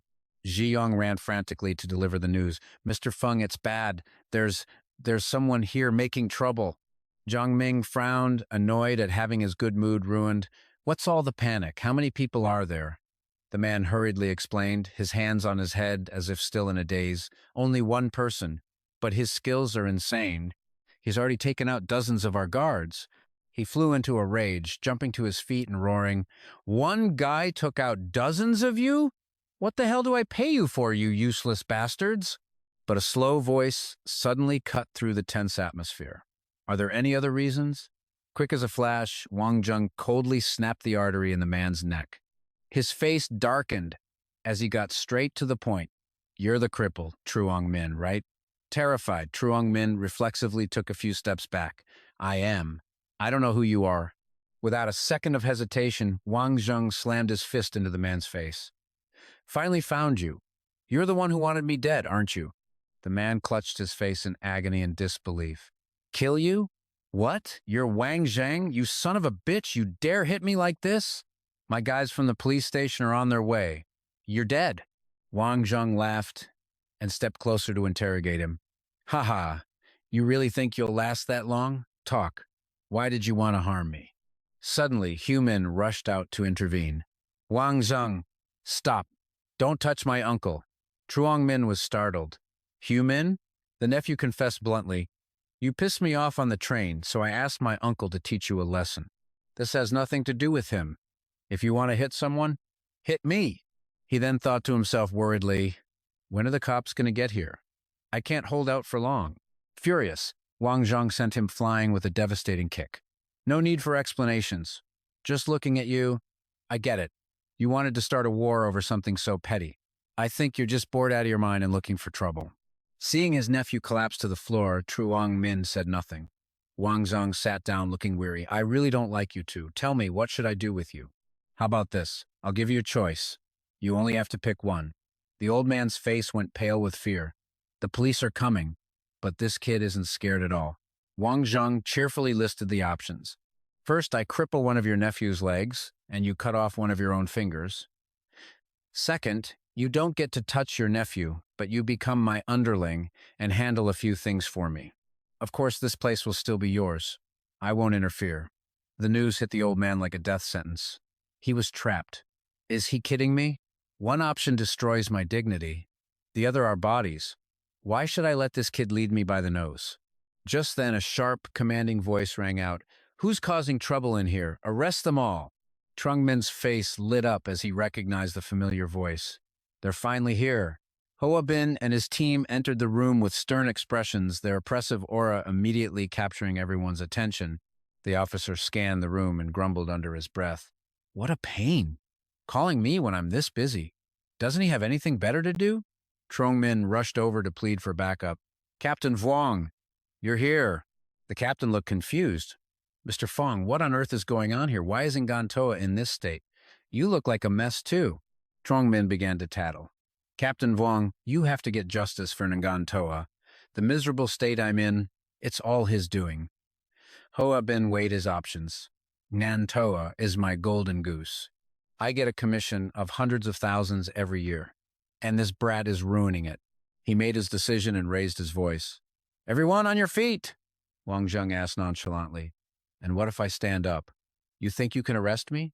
Feeling his authority challenged, the captain furiously gave the order. "Arrest you? Of course I'm going to arrest you. Men, seize him now." Wang Zheng slowly turned his head, his voice dangerously low. "Vuong Hoa Bin, are you sure?" The moment the captain saw the young man's face, he froze solid, as if encased in ice. "It's him! The man who was dining with the revered military district commander." With a single phone call, he could summon the military police captain himself. He quickly invented an excuse to flee. "Hello? What? There's been a murder in the Binjian Academy district?" All right, I'm on my way." Hoa Bin desperately tried to calm himself down. "I can't provoke him. There's no way I'd survive." Wang Zheng gently placed a hand on the captain's shoulder. "Captain Vuong, I see you're a bit hot-headed. I have a way to treat that condition. If you want to be cured, bring 2 million to the Kudong headquarters tomorrow and find me, and..." The captain was stunned by the offer. "I've wanted to cure this condition for a long time." He knew what was wrong with me just by looking. After a long pause, he turned to leave, but not before leaving a message. "I understand. I'll come find you." Truong Min watched in horror as his savior abandoned him. "Captain Vuong," Wang Zheng reminded him in a bored tone. "Mr. Fong, did you see that? Even Vuong Hoa Bin doesn't dare lay a hand on me. Shouldn't you be seriously considering which option to choose? After handling everything, he calmly walked away. I'm not in a hurry. I'll give you time to think. The next time I come, you'd better have an answer for me. The old man yelled in despair, Why did you choose me? Because Nganto is a cash cow. But this isn't about Nganto, it's because you have something I need, but it's not the right time to tell you what that is. Wang Zheng slowly exited the room, each firm footstep echoing with an unshakable aura of calm and unstoppable authority. He stretched lazily, twisting his body to loosen his muscles after a long night of exertion. Recalling the earlier events, he couldn't help but sigh. It's been a while since I've been this active. So refreshing, so satisfying. Now for the next step, I need to contact that person. He calmly dialed a familiar number, an indescribable feeling welling up inside him. A cold voice answered from the other end. Hello, who is this? Wang Zheng laughed sarcastically. The Dark Army has made its move. Are all the people you kept behind completely incompetent? Recognizing the familiar voice, the man on the phone couldn't contain his emotion. It's you, Wang Zheng. When did you get back? Wang Zheng responded with relentlessly harsh words. You're the captain of a special forces team, and you don't know when I'd be back? Now that I am, you'd better cooperate. Otherwise, it doesn't matter where you hide, I will find you. The man affirmed with conviction, Don't worry. If you're the one telling me this, then you must trust me. I have to live up to that trust. He then added with a sigh, But you could at least call me Big Brother or something. You have no respect for your elders. Wang Zheng completely ignored his comment. Hurry up and deal with the Dark Army. Don't make me get bored and have to wipe your asses for you. Hanam wasn't surprised to be hung up on. He's still the same as always. Tears of pure joy streamed down his face. He's back! A new day began, the morning sun filtering through towering skyscrapers, its gentle warmth waking the entire city. In the vice president's office, Shishi's voice could be heard. Luhu Hai-Vi has confessed everything. The man who was secretly blackmailing him is named Lu Vin Fu. She reported the details carefully. Lu Vin Fu is the owner of a medical equipment company called Hoa Q. I had someone investigate. It's a foreign-funded enterprise with property in Kongtu province. Wang Zheng was a bit surprised to hear that. Kongtu province again? What a coincidence. She responded quickly, yes. The company in Kongtu province is also a foreign-funded enterprise, but their legal representative is Lu Vin Fu. 2 days ago, he had a heart attack and died before he could reach the hospital. Wang Zheng analyzed the situation, deep in thought. The most important lead has been cut. Someone definitely made a move. It seems he was just another disposable pawn. He finally gave his instructions. This opponent is not simple. Shishi, I want you to investigate the investment capital of this company. There might be a clue there. Shishi immediately accepted the mission. Understood. I'll tell Assistant Wei. Just then, the incessant ringing of a phone interrupted their conversation. He quickly picked it up. Hello? Okay, send him up. She asked curiously, Who was that? Wang Zheng calmly replied, Someone who's here to give me money. He bid farewell to Shishi and prepared to receive his esteemed guest. He started the conversation cheerfully. I thought you'd drag this out for a few days, Captain Vuong. I didn't expect you to see reason so quickly. Without beating around the bush, Hoa Bin got straight to the point. I brought the 2 million. Can you really cure my condition? I've already seen doctors for this. Wang Zheng replied confidently, How could those quacks possibly understand my expertise? Captain Vuong, do you remember the first time we met? I already told you, as long as people don't mess with me, I won't mess with them. As for this condition of yours, I just need to give you a small exercise. After a moment's thought, the man decided to take a gamble and trust him completely. Here's 2 million. The pin is 1 through 6. Unable to bear it any longer, he frantically handed over his credit card. Please just cure me. This has seriously ruined my life. Wang Zheng offered a reassuring smile as he carefully took out the set of acupuncture needles that had served him for years. He stated his principle with firm conviction, once the money is paid, the illness must be cured. That's always been my philosophy. Let's begin the treatment. Half believing, half doubting, the man cried out, Right here? Ah. After a long acupuncture session, he limped back to his car, muttering about how others were so high and mighty. At least the kid didn't kill him with those needles. Suddenly, he realized his body wasn't aching anymore. The pain was gone. In fact, his body felt significantly lighter. Wang Zheng calmly watched the man's retreating figure disappear. Shishi couldn't hide her confusion. You're just gonna let him go like that? Wang Zheng stared at her and broke into a sly grin. You think I'd let him off that easily? I was just collecting a little interest up front, that's all. Shishi sighed in exasperation. You're so devious. Anyone who falls into your hands is truly unlucky for life. I'm just glad I'm not your enemy, or you would have already destroyed me. Wang Zheng feigned a pout and started teasing her. Destroyed you how? Don't worry, I told you a long time ago. You're not my type. Hit with a bucket of cold water, she yelled back in embarrassment. Wang Zheng, you! Suddenly his phone rang and he quickly answered it. Hello? Yeah, okay, I got it. She asked curiously, what's going on? He happily relayed the news. Lu Xuan said she found a job and wants to treat me to a meal. Hearing this, Shishi crossed her arms and adopted a serious tone. Let me get this straight, Vice Chairman Wang. Are you forcing me to enforce the chairman taking unapproved leave policy? What if I say no? Wang Zheng quickly explained, rest assured, my dear boss, I'm not skipping work just to go out and eat. This is absolutely for the company. As far as I know, our new product is still missing a spokesperson, right? He stated his point directly. I think Lu Xuan's image is a perfect fit. Besides, the people getting married now are from the 90s generation, and she perfectly represents the image of a young, newlywed couple. What do you think? Her eyes lit up as if she had just discovered a new game. That's a great idea. I'll arrange a casting call for her and we'll see how it goes. He happily agreed, of course. Wang Zheng immediately headed to Grandma's eatery, where he had arranged to meet Lu Xuan. The two raised their glasses, celebrating their reunion after so long. He casually made his offer. There's something I have to tell you. You're treating me to a meal, so I'll give you a chance to make money. Do you want to be the spokesperson for Jurong? Lu Xuan thought for a long moment before speaking cautiously. A spokesperson? I hear that's a bit complicated. I think I should just stick to being a student teacher. A star? I've honestly never even considered it. Her reaction caught him off guard, and he paused to think. Finally, he decided to try one more time. Actually, could you just do me a favor and try out for the casting?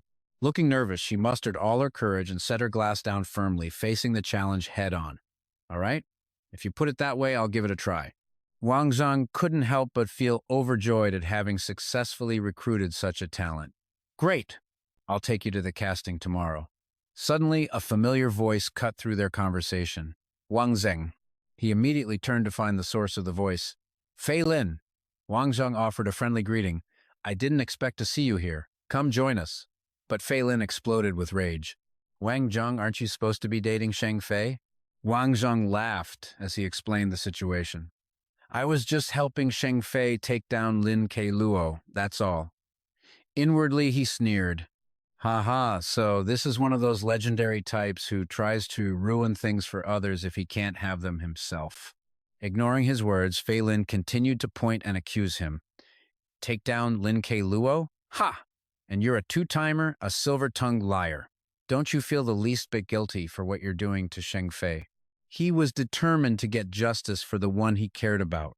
Do you have any idea how hard it is for a girl like Sheng Fei to make a living alone in the capital? How can you do this to her without feeling any remorse? The surrounding crowd, eavesdropping on the drama, started chiming in with their own commentary. Wow, kids these days. He's a real piece of work. I've never seen someone like this in my life. You can't judge a book by its cover. He looks decent enough, but who knew he was that kind of person? Feeling the crowd's support, Fei Lin smugly believed he was a beacon of justice. See? Everyone here is on my side. He didn't hesitate to raise his voice and condemn them. You shameless couple, carrying on your affair in public, have you no shame? Abruptly, a stream of pepper spray shot out, hitting him directly in the eyes. He cried out in agony, clutching his face. Ah, my eyes, my eyes. Lu Xuan felt a surge of satisfaction after letting out her anger. Serves you right. Who are you calling a shameless couple? Wang Zheng gave a piece of advice. I suggest you get to a hospital, unless you want to damage your eyes permanently. Fei Lin scrambled away, leaving a restaurant full of stunned onlookers. Lu Xuan frowned, annoyed. This was such a nice meal, and he had to go and ruin the whole mood. Wang Zheng gently consoled her. How can you let a guy like that affect your mood? Just think of him as a fly that's buzzed off. Then he took the initiative to lift her spirits. Come on, I'll take you back to campus. Wang Zheng's car sped through the crowded streets, weaving through the bustling flow of traffic. Finally, it slowed to a stop in front of the university gate. Lu Xuan stepped out of the car gracefully, not forgetting to say goodbye. Thanks for the ride. You should head home and get some rest. You'll need your strength for the casting tomorrow. He replied cheerfully, Okay, I'll come pick you up tomorrow. Wait for my call. Just then, he saw a familiar figure walking out from the campus. Worried, Lu Xuan quickly turned to see what was happening and came face to face with an old acquaintance. She was slightly startled. It's Uncle Feng. Uncle Feng scowled. Lu Xuan, what bad luck, running into her the first time I'm back on campus. A torrent of vicious words flowed through his mind. You goddamn bitch. If it weren't for you, I wouldn't have been strung up and beaten, left with these ugly scars on my face. He clenched his fists, struggling to contain the burning fire of hatred. This humiliation, this grudge. I, Uncle Feng, will remember it forever. Lu Xuan didn't even spare him a glance. Uncle Feng seethed inwardly. You're the one who harmed me, who brought me all this trouble. But one day, I will kill you. He affirmed it with absolute certainty. I will definitely kill you, Lu Xuan. Chi Hua, sensing his son's unstable state, immediately intervened. Uncle Feng, you absolutely must not do anything you'll regret later. Your father is arranging the paperwork to send you to Australia in a month. He adamantly refused. I'm not going. What I've lost, I have to get back. The father exploded in a rage. This child. You're his mother. Why aren't you talking some sense into him? Yeshi shot back, incensed. My son and I have been humiliated like this, and you're still hiding in your shell like a coward? Chu Chi Hua, are you even a man? The man tried to swallow his anger and gave a warning. Yi Shi, I'm telling you, do not let Uncle Feng ruin my plans. Women, you're good at ruining things and little else. The car gradually vanished down the road, leaving Wang Zheng lost in a crossroads of tangled thoughts. As the first light of dawn broke, everyone at the headquarters was ready. Xiao Mu thoughtfully introduced the setup. Bang Chun, take a look. Here are the costumes and the script for the Jurong commercial. Bang Chun immediately made her position clear. An apron? With my hair down? Director Zhang, I don't like this kind of makeup. This doesn't align with the image I've built. The director patiently tried to reason with her. Bang Chun, our work can't always go exactly as you wish. Could you perhaps try to explore the image of a family woman? The diva shot back with a sharp tone. Explore an image? Does a silver screen icon like myself need to explore an image? Undeterred, the director continued to persuade her. Bang Chun, please trust me. If you explore a completely new image for this script, I guarantee you'll win over the audience even more. But she stubbornly ignored his words. Don't say another word, Director Zhang. I really do not like this script. With that said, she laid out her terms. Besides that, there's the matter of my fee. I'm not lowering my price.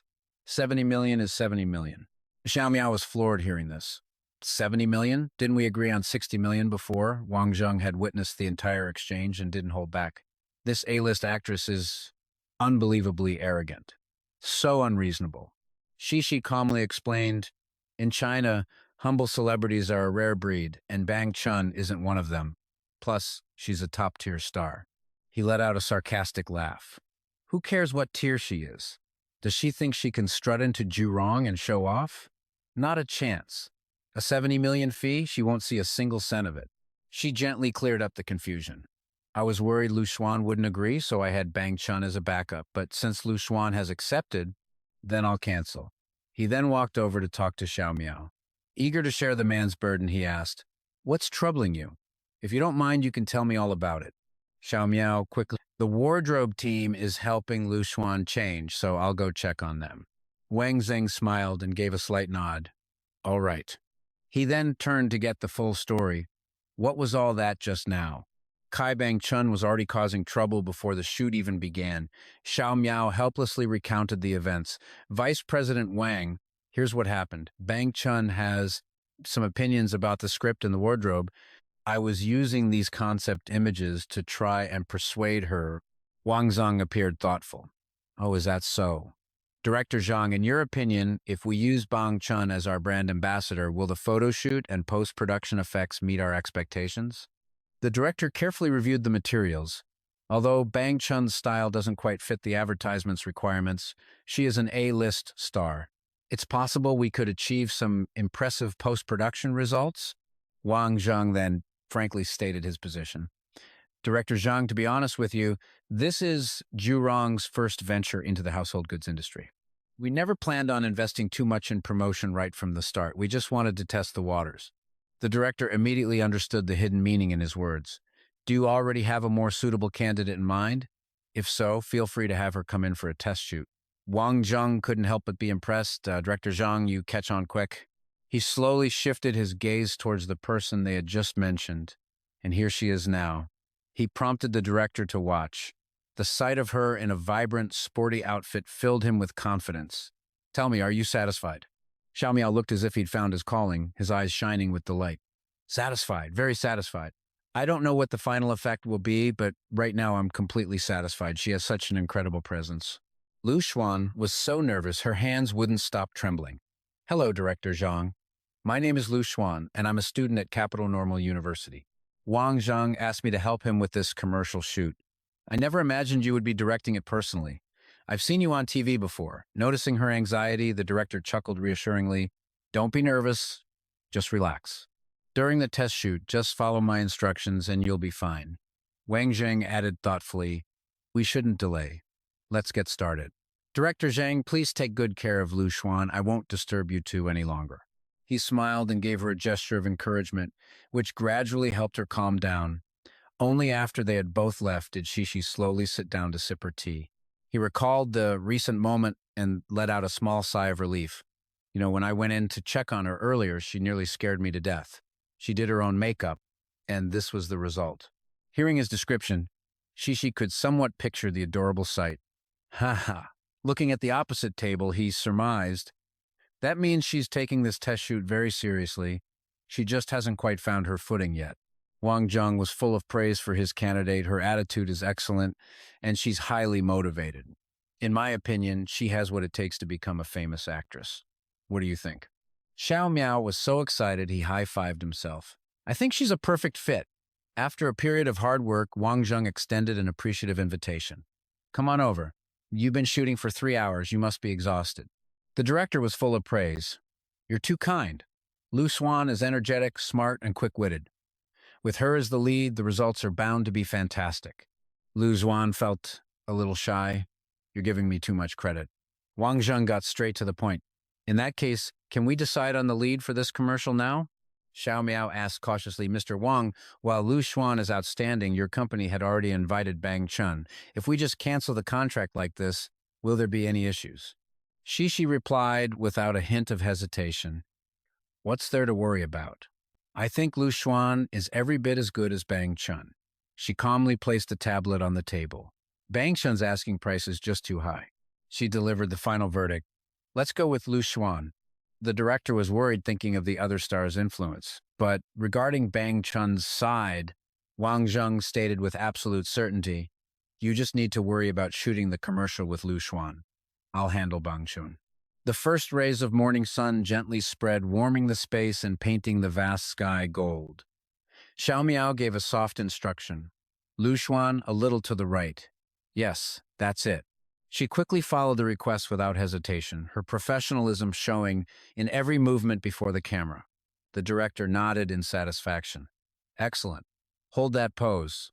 Suddenly, the clacking of footsteps echoed through the set, the sharp sound reflecting the owner's furious mood. Lei stormed in, slamming a pile of documents on the table. Director! She barked, her voice rising to a shout. The lead actress, Bang Chun, isn't even here yet. Why have you already started filming? Xiao Miao calmly gestured towards Lu Xuan. What do you mean the lead isn't here? Isn't she the lead? Hearing this, the assistant flew into a rage. What? How could you change the actress without consulting us?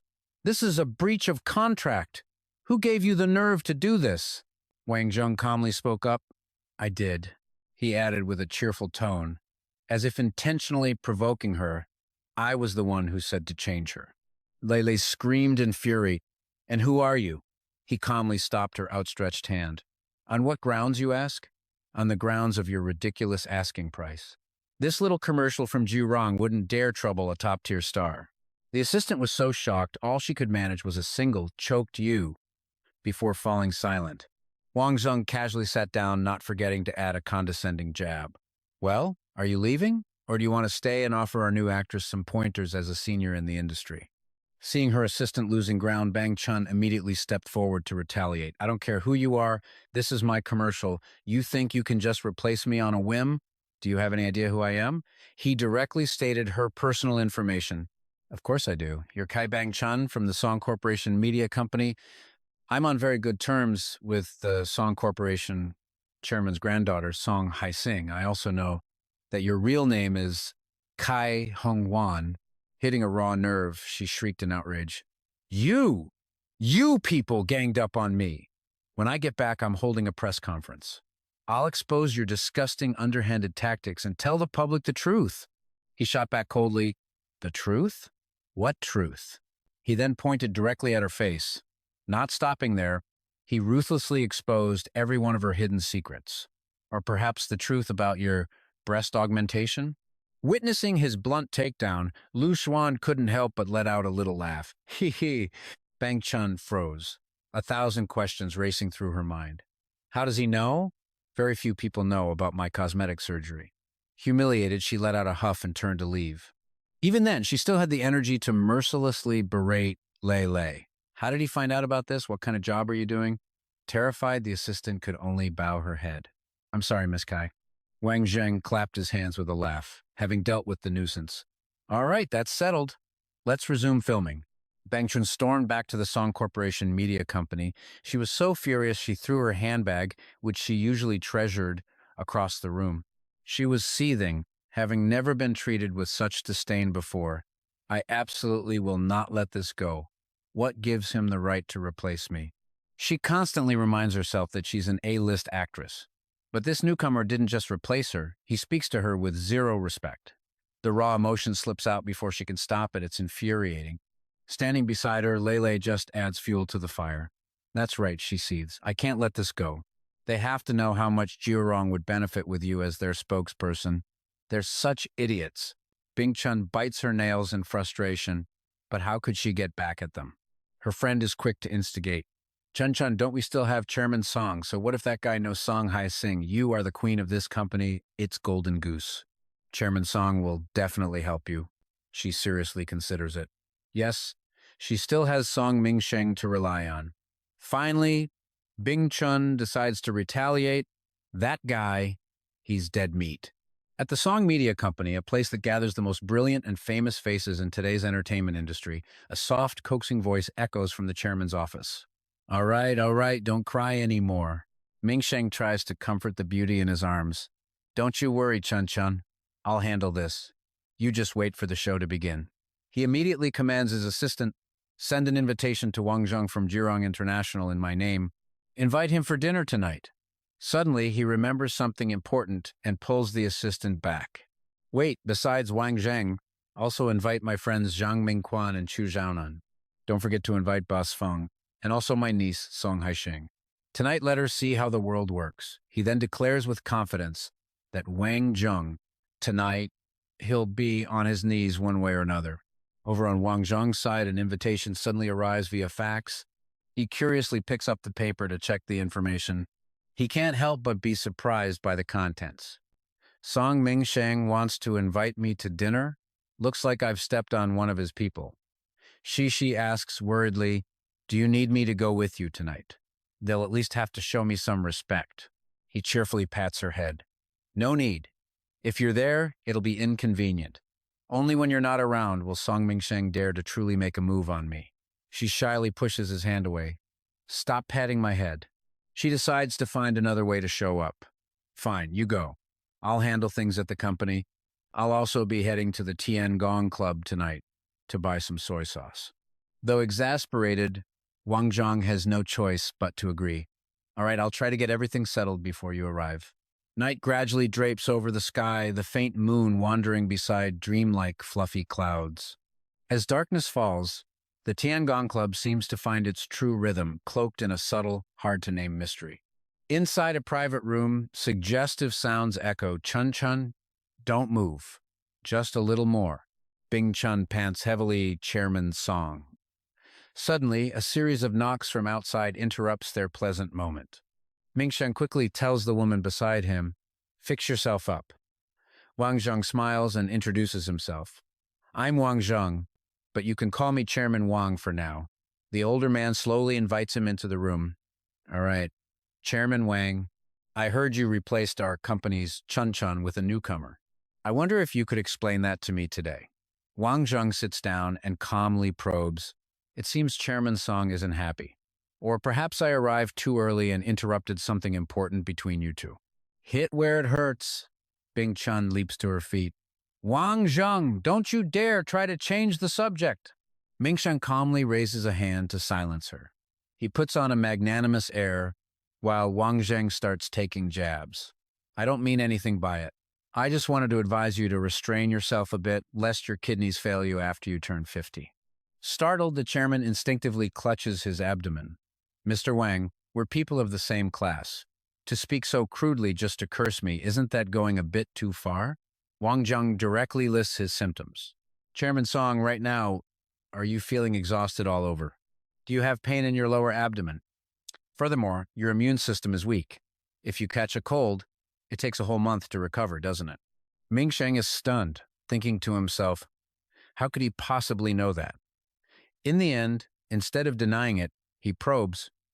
"It seems Mr. Wang is quite knowledgeable. I wonder where you used to practice medicine." Bing Chun sneers in disgust. "With his level of skill, I wonder how many people he's killed." Wang Zheng bluntly exposes her. "Actually, there's something I was hesitant to say. Bing Chun, didn't you have surgery last month?" Bing Chun is so shocked she crushes the glass in her hand. "Am I seeing a ghost? How could he tell I had surgery last month?" The expression on Mingsheng's face is no better. Chun Chun did indeed have an operation last month, and it was because of me. But how could he possibly know without even asking? He tries to calm himself. No matter how he found out, this can absolutely not get out. If it does, I'll be implicated too. Wang Zheng is a menace. Wang Zheng laughs, turning to teasing. "Chairman Song, you don't look so good. Are you thinking up some kind of nasty trick?" Pushed to the edge, the chairman issues a challenge. Truly, talent emerges in every generation. "But even if I am plotting something, I doubt there's anything you can do to me." Wang Zheng acts bashful and waves his hand. "Chairman Song, you're being far too modest." Mingsheng is shocked, speechless, unable to believe his opponent's confidence. "You." Just then, the sound of a click comes from outside as the door slowly opens. Chunan walks in cheerfully. "Uncle Mingsheng, I just got back from a business trip and received your call. I came right over. What do you need my help with? I'll do everything I can." The chairman quickly regains his composure. Jiaonan. He then gently explains the situation. "It's nothing serious. It's just been a while since we all got together, so I organized a gathering today to introduce you to a new friend." Bing Chun takes the initiative to introduce herself. "Hello, Mr. Chu." Chunan sits down cautiously, not forgetting to offer a compliment. "This must be our nation's top actress, Bing Chun. Seeing you in person is better than 100 rumors. You're even more beautiful than on TV." Suddenly, he notices another person in the room. He exclaims in surprise, "Mr. Wang! I didn't expect to see you here." So this is who Uncle Song wanted to introduce. Wang Zheng plays along smoothly. "That's right. Thanks to Chairman Song's arrangement, we meet again." Mingsheng is astonished, thinking to himself, they know each other?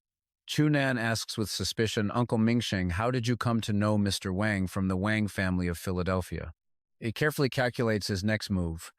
The only way to tie Wang Zheng and Song Mingsheng together would be to bring up the issue with Bing Chun. The chairman is taken aback. The Wang family of Philadelphia? Doubtful, he racks his brain. Isn't that the super conglomerate powerful enough to rival any major family in the country? Why would someone from such a great family come to China? He finally makes a terrifying conclusion but shoves it aside. No more thinking. So what if he's from the Wang family of Philadelphia? This is China. He's crossed a line that can't be uncrossed. I absolutely will not let this slide. As he's lost in thought, a familiar voice rings out. "Brother Song, I'm here." Mingsheng's face breaks into a satisfied smile.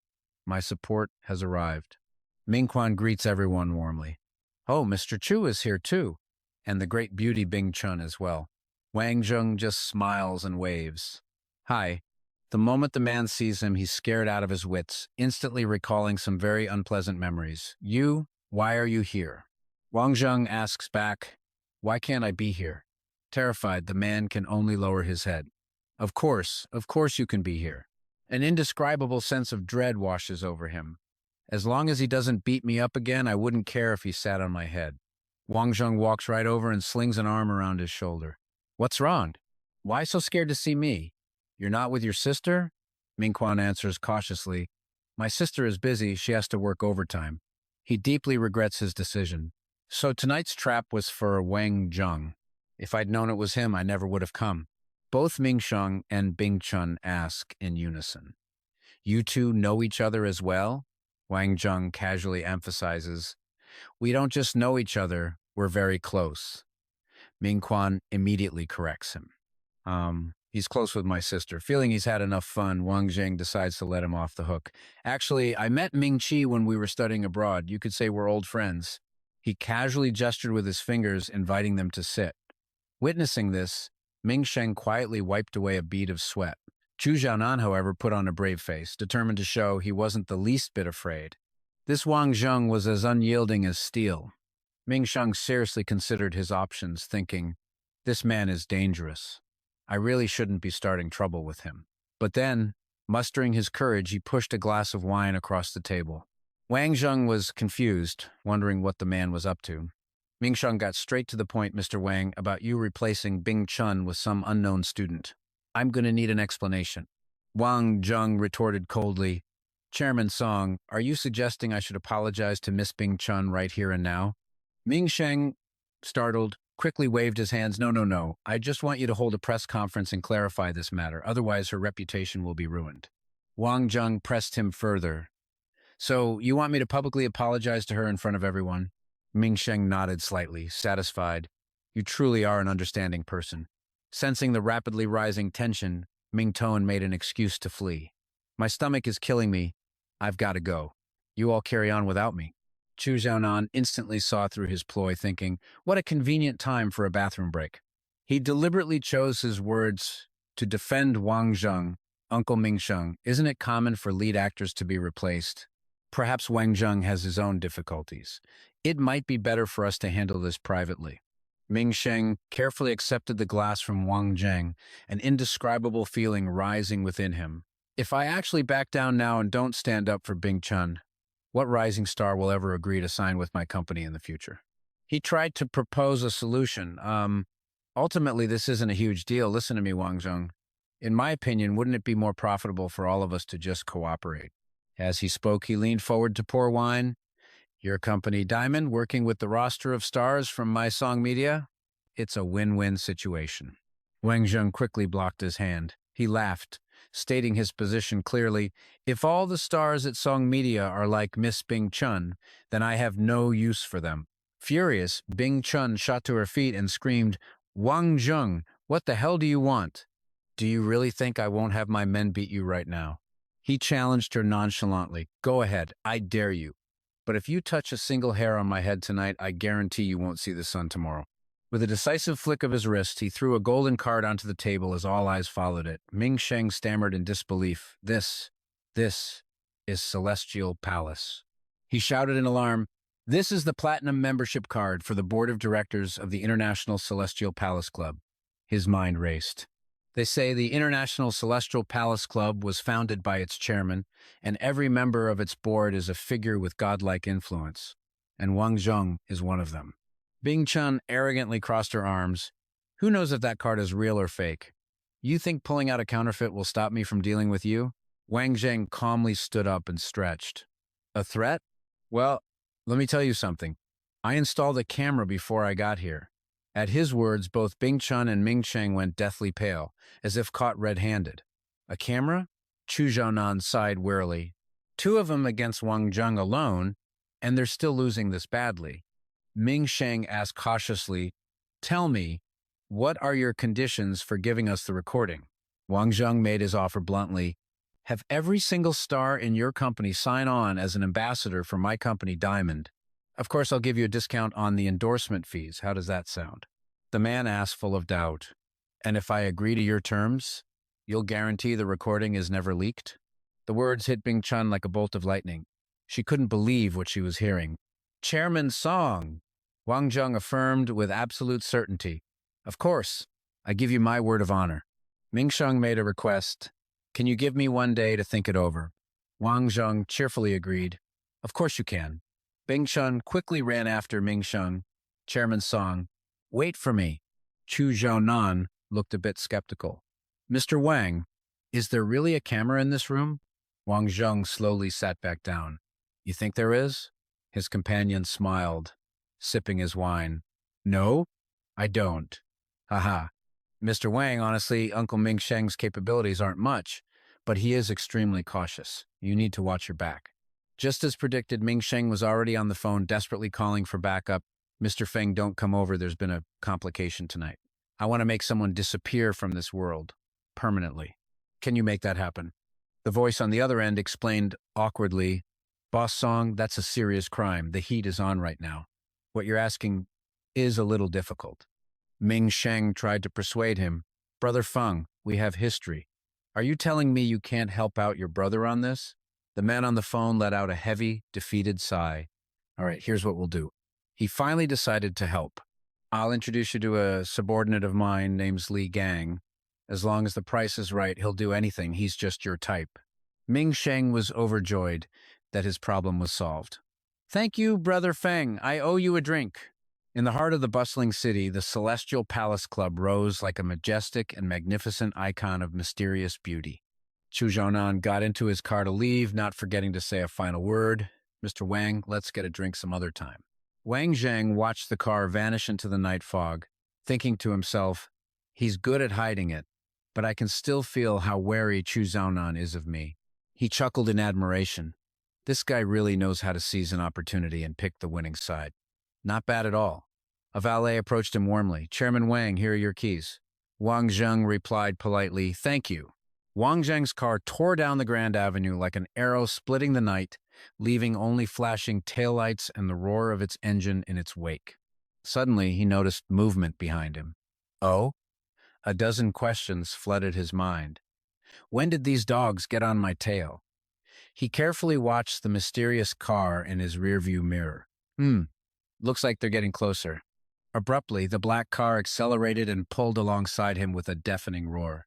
Wei Kuei slowly rolled down the window, a challenging smirk on his face. With a look of someone about to enjoy a good show, he casually scattered the shiny, sharp objects he had prepared. Sharp caltrops rained down on the asphalt just as he planned. An ear-splitting bang rocked the entire street. Only seconds later, the cars falling behind began to swerve wildly as their own tires blew out, plunging the scene into absolute chaos. People began to shout in rage. Hey, what the hell is that driver doing up there? There are spikes on the road. Some bastard threw them. Drivers quickly got out to inspect the damage. Damn it, a flat tire.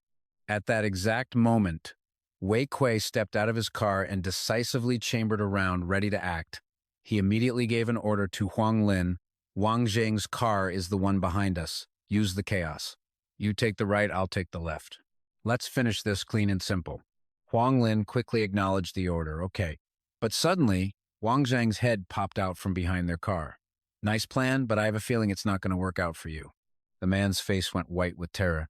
Wang Zheng! Huang Lin couldn't keep his composure either. When did you get here? In a flash, Wang Zheng produced a small, sharp needle. Talk. Wasting no time, he got straight to the point. Who sent you? Elsewhere, Ming Sheng was speaking with gratitude. I'm lucky to have you. I wouldn't have resorted to something so vicious otherwise. That Wang Zheng just pushed me too far.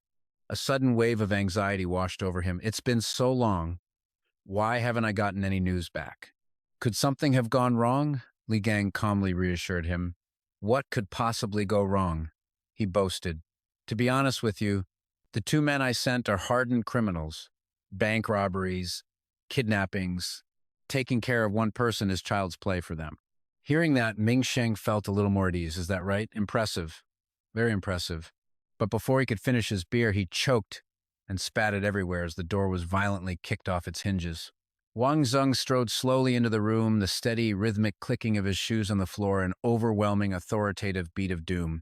You asked that with such a straight face. I honestly didn't think Mr. Song here was this humorless. So, a little joke is all it takes for you to want me dead? Min San blurts out, terrified and backpedaling. No, no. It is all a misunderstanding, I swear. Li Kung scrambles to his feet, completely overwhelmed by the sudden, crushing presence of the newcomer. Panic sets in as he realizes his life is on the line. So, the Wang Zheng that Song Min San mentioned was this guy. Oh no, he needs to get out of here. Now, before he can even make a break for it, Wang Zheng delivers a swift, brutal kick right into his back. Wang Zheng slowly enunciates each word. A misunderstanding, you say? Plenty of people want me dead, but I never imagined that two idiots like you would be among them. He leans in, eyes ice cold. Tell me, how do you plan to settle this?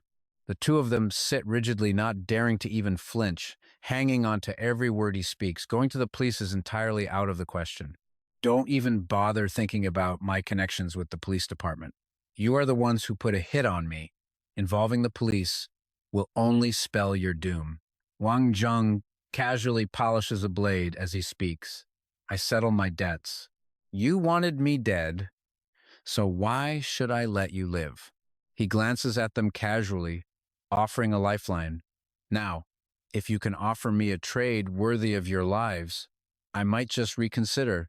Min San jumps at the opportunity instantly. Chairman Vung, how does this sound? I will agree to your previous terms and throw in free advertising completely free of charge. Wang Zheng scoffs, waving a dismissive hand. Ha! Do you really think the advertising rights to Kudung are enough to buy your life? He leans in, his tone dropping to a dangerous level. Even if you handed over the entire Song Corporation, it would barely be half of what you owe me. Min San asks nervously, Only half for the Song Corporation. That is all I have to offer. Wang Zheng replies with absolute certainty, no. There is something else you can do. Do it, and you walk free. Min San asks, trembling, what? What is it? Wang Zheng lays out his demand clearly. Replace Min Veer and become the next heir of the Song family. Min San lets out a defeated sigh. You want me to overthrow my brother, take control of the Song family, and hand it all over to you, don't you?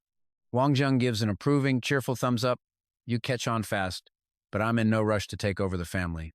For now. You will just be my front man inside the Song family. How about that? Min San falls into a deep silence. A front man, he would be nothing but a puppet. But if Wang Zheng can actually help him seize control of the Song family, it is a risk well worth taking. His mind races. At the end of the day, to the outside world, he would still be the head of the Song family. He makes his choice. If you help me crush my brother and take the family throne, I will put the entire Song family at your disposal. Wang Zheng stands with his arms crossed, his tone flat and unquestionable. Good. Now, prove you mean it. Min San swallows hard, his hands trembling as he clenches them. Li Kung watches, stunned and confused by what is unfolding. Prove it. How? Suddenly, Tong Min San drops to his knees, leaving Li Kung completely slack-jawed. Ah! Wang Zheng sneers. Does it sting? The humiliation. You tried to take my life, so I am going to make your life a living hell. From now on, whatever you desire, I will help you achieve. But you will manage the Song family exactly how I want it. Is that clear? Min San grits his teeth, swallowing his pride. Understood. Satisfied, Wang Zheng grabs him by the collar and pulls him back to his feet. Wang Zheng gives him his final instructions, his tone encouraging yet sinister. Go now. Use your little dirty tricks to claim what is yours. And believe me, I will be watching.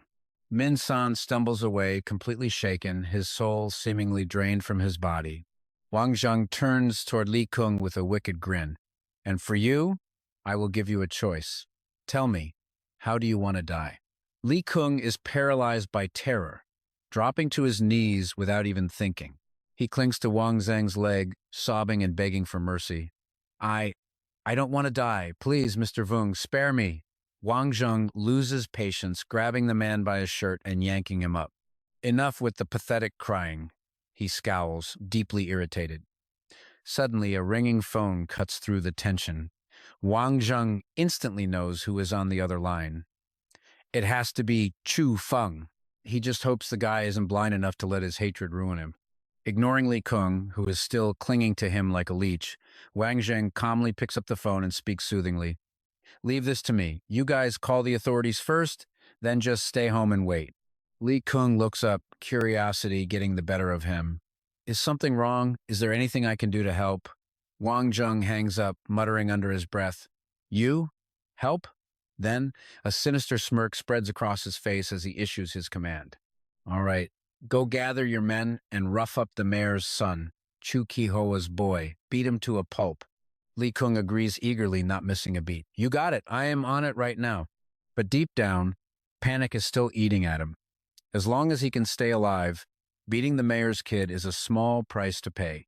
Even the high and mighty can bleed. Wang Zheng adds a final chilling remark. Off you go. Stop flapping your gums. A rotten apple never falls far from the tree. The kid's debts are going to be paid by his father. Li Kung's confidence returns as he scrambles away as fast as he can, terrified of missing his chance. Understood. Once he is out of earshot, Wang Zheng makes another call. Listen, someone close to me was kidnapped. Use the number I just sent you to trace the location. Harnam on the other end teases back. Someone close to you? A girl, then? Wang Zheng frowns, knowing he is being messed with. Cut the crap, just tell me where they are. Harnam drops the act and replies smoothly. The target is moving south toward the outskirts. The evening rush hour forced them to take a detour. They just cleared the Binjiang district. Wang Zheng's shoulders relax, a faint, relieved smile forming on his face. He quickly issues his next demand. Send 2 helicopters. One to pick me up, the other to intercept the target. Out in the desolate, mountainous terrain, a vehicle is tearing down the winding mountain pass. Lur Huyen lies unconscious in the back seat, bound and gagged, completely unaware of the malicious conversation happening about her. Listen, brother, we went to all the trouble to snatch this chick. You're not even going to have some fun? You're just taking her straight to the southern hideout. What a waste. The sheer twisted depravity in his voice is enough to make anyone's skin crawl. Some people are just twisted. In another modern marketplace, night had already blanketed the streets. Kai Hoa was sitting with a group, eating and drinking enthusiastically. The recent contract had gone off without a hitch, all thanks to the guidance and support of their leaders. But before he could get another word out, someone kicked the door in with a deafening crash, shattering the cheerful atmosphere. Lai Kwang carefully studied a photo of the man on his phone. Then, he bellowed into the room, Uncle Kai Hoa. Which one of you is Uncle Kai Hoa? He quickly identified his target and gave the order to the 500 men behind him. That's him. You have 3 minutes. Take him down for me. Kai Hoa, still completely bewildered, could only stammer, Who are you people? Lai Kwang added a slap to his question as he explained, Someone wants me to teach you a lesson.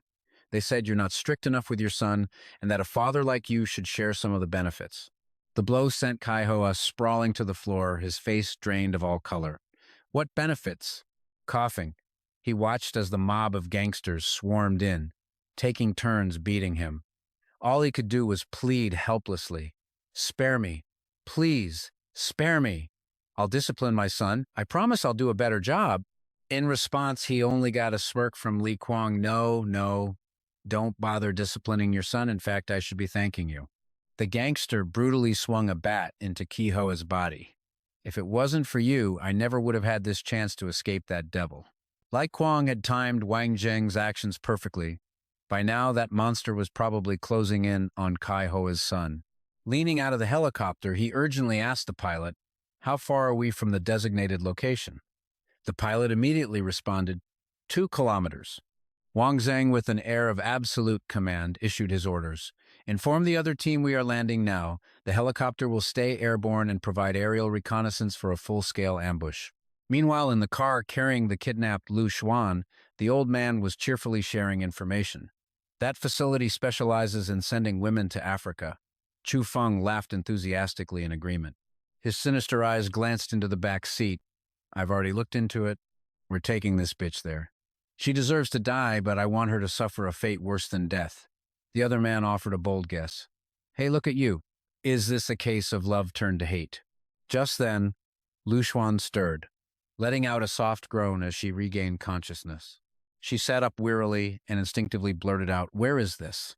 Seeing his chance, Chu Feng leaned in with a threat. "Awake, are we? Don't be scared. I'm taking you to a very special place where you can really enjoy life." Ha ha. At the trafficking facility on the southern outskirts, Thon Guillaume was bowing eagerly to a valued client. "Safe travels, young master. Next time you have high-quality goods, be sure to contact our facility." But he was cut off by Chu Feng's cold dismissal. "There won't be a next time, and I never want to see this kind of woman ever again." DP, standing behind him, spoke up. "All right, son.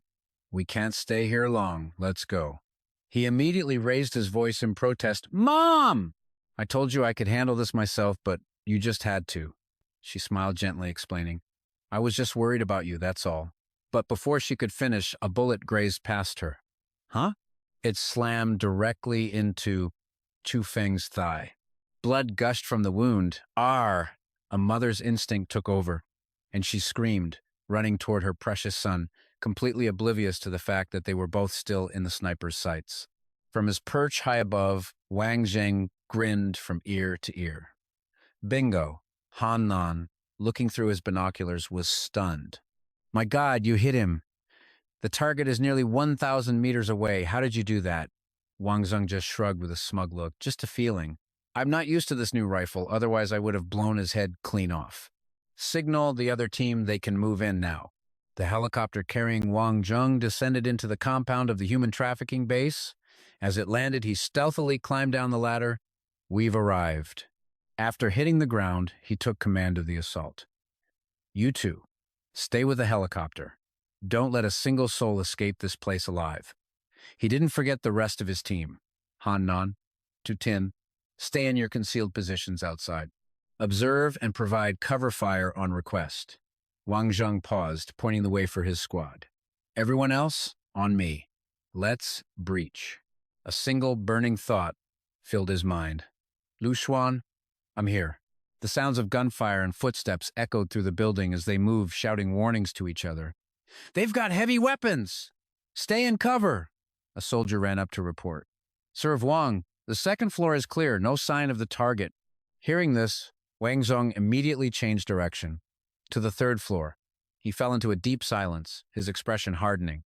This place wasn't large, but it was well-manned and well-armed. Suddenly, a gunshot rang out with a threat. Everybody freeze! It was Thon Guillaume, holding Lu Xuan as a human shield. "You're here for her, aren't you?" Seizing the opportunity, he made his demand, "Get me a car, let me leave this place, or I'll kill this girl right now." Overcome with fear, tears streamed down her face as she helplessly called out for help. Wang Zheng. Wang Zheng, of course, raised his hands in a gesture of peace. "Don't get agitated. A car, whatever you want. I'll get it all for you." He spoke calmly, but his mind was already racing, forming a plan. You walked right into my trap." Thengam cautiously backed down the stairs, still shouting threats. "You'd better not try anything funny, or this girl is dead." He was so busy talking that he never noticed he was in the crosshairs. In an instant, a single shot rang out, striking him directly in the head. The shot was so perfect that even a man like Wang Zheng had to praise it. Just as expected of Han Nan and Tin, Han Nam's personal snipers. A perfect shot. Lifeless, Dan Yim stumbled and tumbled down the stairs, accidentally pulling Lu Xuan down with him. As they both fell, she let out a terrified scream. "Ah!" But in a flash, Wang Zheng was there to catch her. He held her tight, offering words of comfort. "Don't be afraid. It's okay now. I'm taking you home." As Wang Zheng carried her out of the building, he handed off the remaining tasks to his men. "There are probably other girls upstairs. Take care of everything." He didn't forget to reiterate the mission. Make sure this is clean. A place like this, out in the middle of nowhere, cannot be allowed to exist. In unison, they acknowledged the order. "Yes, sir!" The news traveled fast. A man, hearing the report, slammed his fist on his desk in a rage. "What? Hanam's people wiped out the facility on the south side?" He muttered. "Consumed by hatred? Fine. I didn't want to mess with you people. But if you want to play, then I'll play." The next morning at the Tianbinsun villa, Shishi immediately questioned Wang Zheng as he walked into the living room. Well, look who it is, our great hero. How is the damsel in distress you rescued? He smiled in response. She's fine. She was under immense stress for too long. Once she finally calmed down, she fell right asleep. But why are you two still awake? She demanded, her voice rising in anger. Sleep? Didn't you say Lu Juan was kidnapped by Chufeng? I was thinking we should just send people to grab him and put an end to this for good. Trin Fai, ever the calm one, offered his opinion. That's not a good idea. We're still talking about a human life. It's better to report it to the police.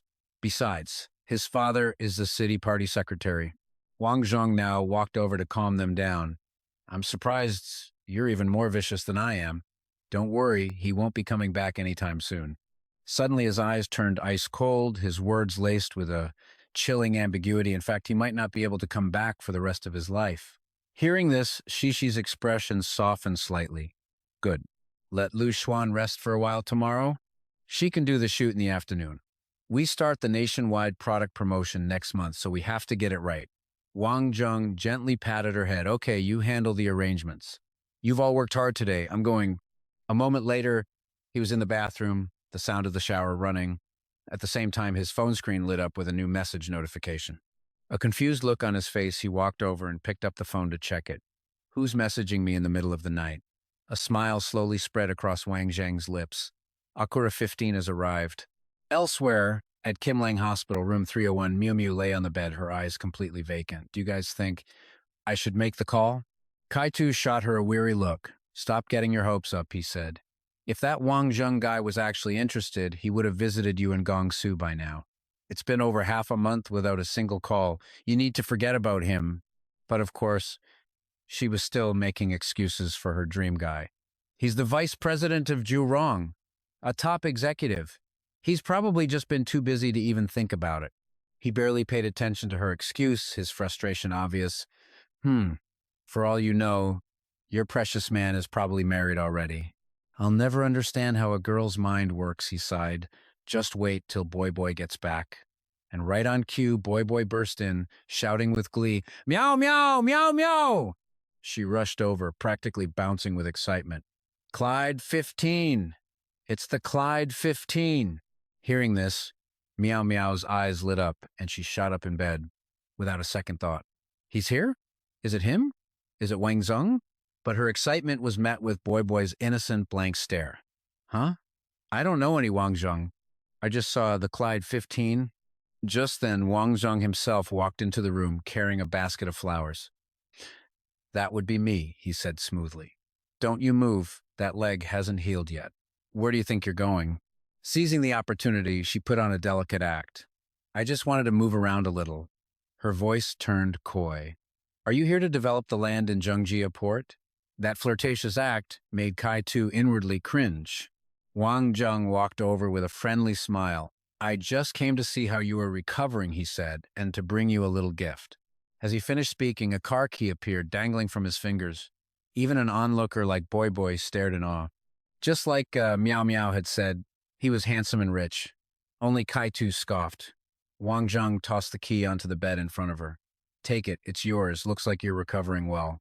He even added a friendly warning, but you need to take it easy. No racing until that leg is fully healed. Meow Meow nodded eagerly, pure joy radiating from her face. Don't worry. I absolutely won't race. You came all the way to Jingong and didn't even tell me. How many days are you staying? He smiled and held up 3 fingers. About 3 days. I have some business for Jurong here. As they were talking, Wang Zheng noticed someone staring at him. A man's cold voice startled him. Wang Zheng. So you're Wang Zheng. Wang Zheng looked back, confused. I am. And you are? But a flicker of recognition sparked in his mind. Zhang Pingao, a high general of the Su faction, second only to one man and above all others. What in the world was he doing here? Suddenly, the man's expression shifted to one of gratitude, and he broke into a wide smile. Ha ha, you're every bit as impressive as they say. No wonder my daughter can't stop thinking about you. Mr. Wang, thank you for saving her this time. Embarrassed at being called out, Meow Meow quickly interjected. Wang Zheng bowed his head humbly. Mr. Zhang, you're too kind. If I hadn't been racing with Meow Meow, this accident wouldn't have happened. In that sense, I share part of the responsibility. Wang Zheng's polite attitude only impressed Ping Hao more. Haha, I like you, kid. Come have a drink with me tonight. It's the least I can do to thank you for saving my daughter. Wang Jung smiled back. Then I thank you in advance, sir. At the Chinwai Renjia restaurant, Wang Zheng sat down for a meal with Meow Meow's family, her father cheerfully raising his glass. Come, Mr. Wang, since you've called me uncle. Wang Zheng politely raised his own glass in response. To you, uncle. But inwardly, he was hiding a huge secret. From his attitude, he probably doesn't know I'm the one who beat up his son. I was worried this would be a trap, but it seems I was overthinking it. Beside him, Meow Meow gently reminded him, Wang Zheng, don't just keep drinking. You should eat something. Even Li Hua, meeting him for the first time, was charmed. Mr. Wang, you're kind-hearted, humble, and cautious. It's clear you come from a good family. What do your parents do? Wang Zheng frowned slightly, confused. My parents? Before he could say anything, Meow Meow jumped in. Oh, Mom! You're asking too many questions. Who asks about someone's parents the first time you meet them? But her mother didn't seem to care. If it's inconvenient, Wang Zheng gently cut in, a hint of sadness in his eyes. It's all right, Auntie. The truth is, I was abandoned as a child. I've never met my parents. Although I was later raised by my master, I spent my childhood relying on the kindness of strangers for food and clothing. Hearing this, Li Hua's tone softened immediately. I'm so sorry, I didn't know. I've made you recall painful memories. But he was quick to forgive her. It's all right, Auntie. I never knew my parents, so how could there be any sadness to speak of? Wang Zheng's difficult past moved Meow Meow deeply. This man, how did he survive all those years, depending on the charity of others? Ping Hao, already impressed, now felt a new level of respect, beaming from ear to ear. A sword is sharpened through grinding, and plum blossoms smell sweeter after a bitter cold. Mr. Wang, he continued, to become the vice president of Zhurong at such a young age, you must have endured incredible hardship. Li Hua took the opportunity to probe further. Mr. Wang, Meow Meow mentioned you're staying for 2 days to visit Zhengjia Port. He seized the chance to elaborate. Yes, ma'am. I want to survey the real estate market there. She immediately followed up with a barrage of questions. For a major company like Zhurong to enter the real estate market, why choose a small county-level city? Wouldn't it be better to launch your first major project in the capital? Wang Zheng shook his head, laying out his knowledge. Policy has changed over the last 2 years, making it risky for Zhurong to enter the capital's real estate market right now. We chose Zhengjia Port after considering its environment and advantages across the board. Li Hua nodded in agreement. That makes sense. But with the government's macro control policies getting stricter, the real estate industry isn't as profitable as it used to be. He replied calmly, outlining company policy. It can be, and if not, we'll partner with the government for development. Ultimately, I'm just looking at a few plots of cheap land to build affordable housing, do something to help the community. This decision made Ping Hao a little suspicious. Housing prices were soaring, yet he wanted to sell at a low price. Unable to contain his curiosity, he asked, You know that this decision won't be profitable for Zhurong, and might even cause losses. Why do you want to do it? Wang Zheng laid out his ideals. I was raised on the kindness of strangers. I received their charity, so naturally I want to do something to give back to the community. His expression hardened, his voice turning serious. I want to see people smile, not worry about being able to afford a home. His determination made Li Hua chuckle, a bit idealistic but very ambitious. Meanwhile, Ping Hao drained another cup of wine. He turned to Wang Zheng, making an offer. Mr. Wang, I've been waiting to hear you say that. Meow Meow owes you for that piece of land, so I'll help you sort it out. I may be old, but I'd like to do something crazy with you young folks one more time. Without hesitation, Wang Zheng stood up respectfully. Then I'll have to trouble you, uncle. But no one knew the calculations running through his mind. The party secretary of Gongsu Province, Zhang Pinghao, and the secretary of Jiangning Province, Su Nangguo, are the 2 strongest pillars of the Su faction. He drained his glass in one go, the plan already laid out in his head. Starting with real estate, I'll win over Gongsu Province. Then, the 2 great pillars of the Su faction will be cut down to 1. Just you wait, old man of the Su family. I'm going to dismantle your power piece by piece. Outside the Qinhuai Renjia building, Wang Zheng was pushing Miao Miao's wheelchair, stopped in front of a luxury car. Ping Hao sat inside, asking expectantly, "Are you sure you don't want to come home with us?" She waved her hand dismissively. "Oh, I already told you, it's not easy for me to get out like this. I want to stroll around a bit more. You and Mom go on ahead." Unable to persuade his daughter, he turned to Wang Zheng. "Mr. Wang, I'll leave Miao Miao in your care." He immediately reassured him. "Of course, uncle. Don't worry." The wheels of Miao Miao's chair made a soft whirring sound as they moved down the street. She took the chance to ask, "Wang Zheng, are you really only staying in Jinling for 3 days?" He answered while pushing her wheelchair. "No, I'm leaving tomorrow afternoon. I mainly came this time to give you the car. There are still things in the capital that I need to handle." Hearing this, Miao Miao's face fell, her disappointment obvious. Suddenly, dozens of men in military uniforms appeared before them, pointing their guns right at them. Instead of being shocked, he was unnervingly calm. "That's a lot of people. What do you gentlemen want?" Yang Di announced grimly. "Wang Zheng, we have orders from our superiors to arrest you." But Wang Zheng didn't even flinch. "Are you sure you haven't made a mistake? I'm just an honest citizen." Looking at their gear and stances, he guessed they were Zhang Hongqi's men. He thought that after he'd injured the guy, he would have backed off. But he never expected him to be so eager for revenge. Miu Miu also spoke up to defend him, arrest him. What crime has he committed that requires the armed police? "I'd like to see anyone try to touch him today," but her defiance was met with threats from the surrounding men. "Miss, if you obstruct us from carrying out our duty, don't blame us for being impolite."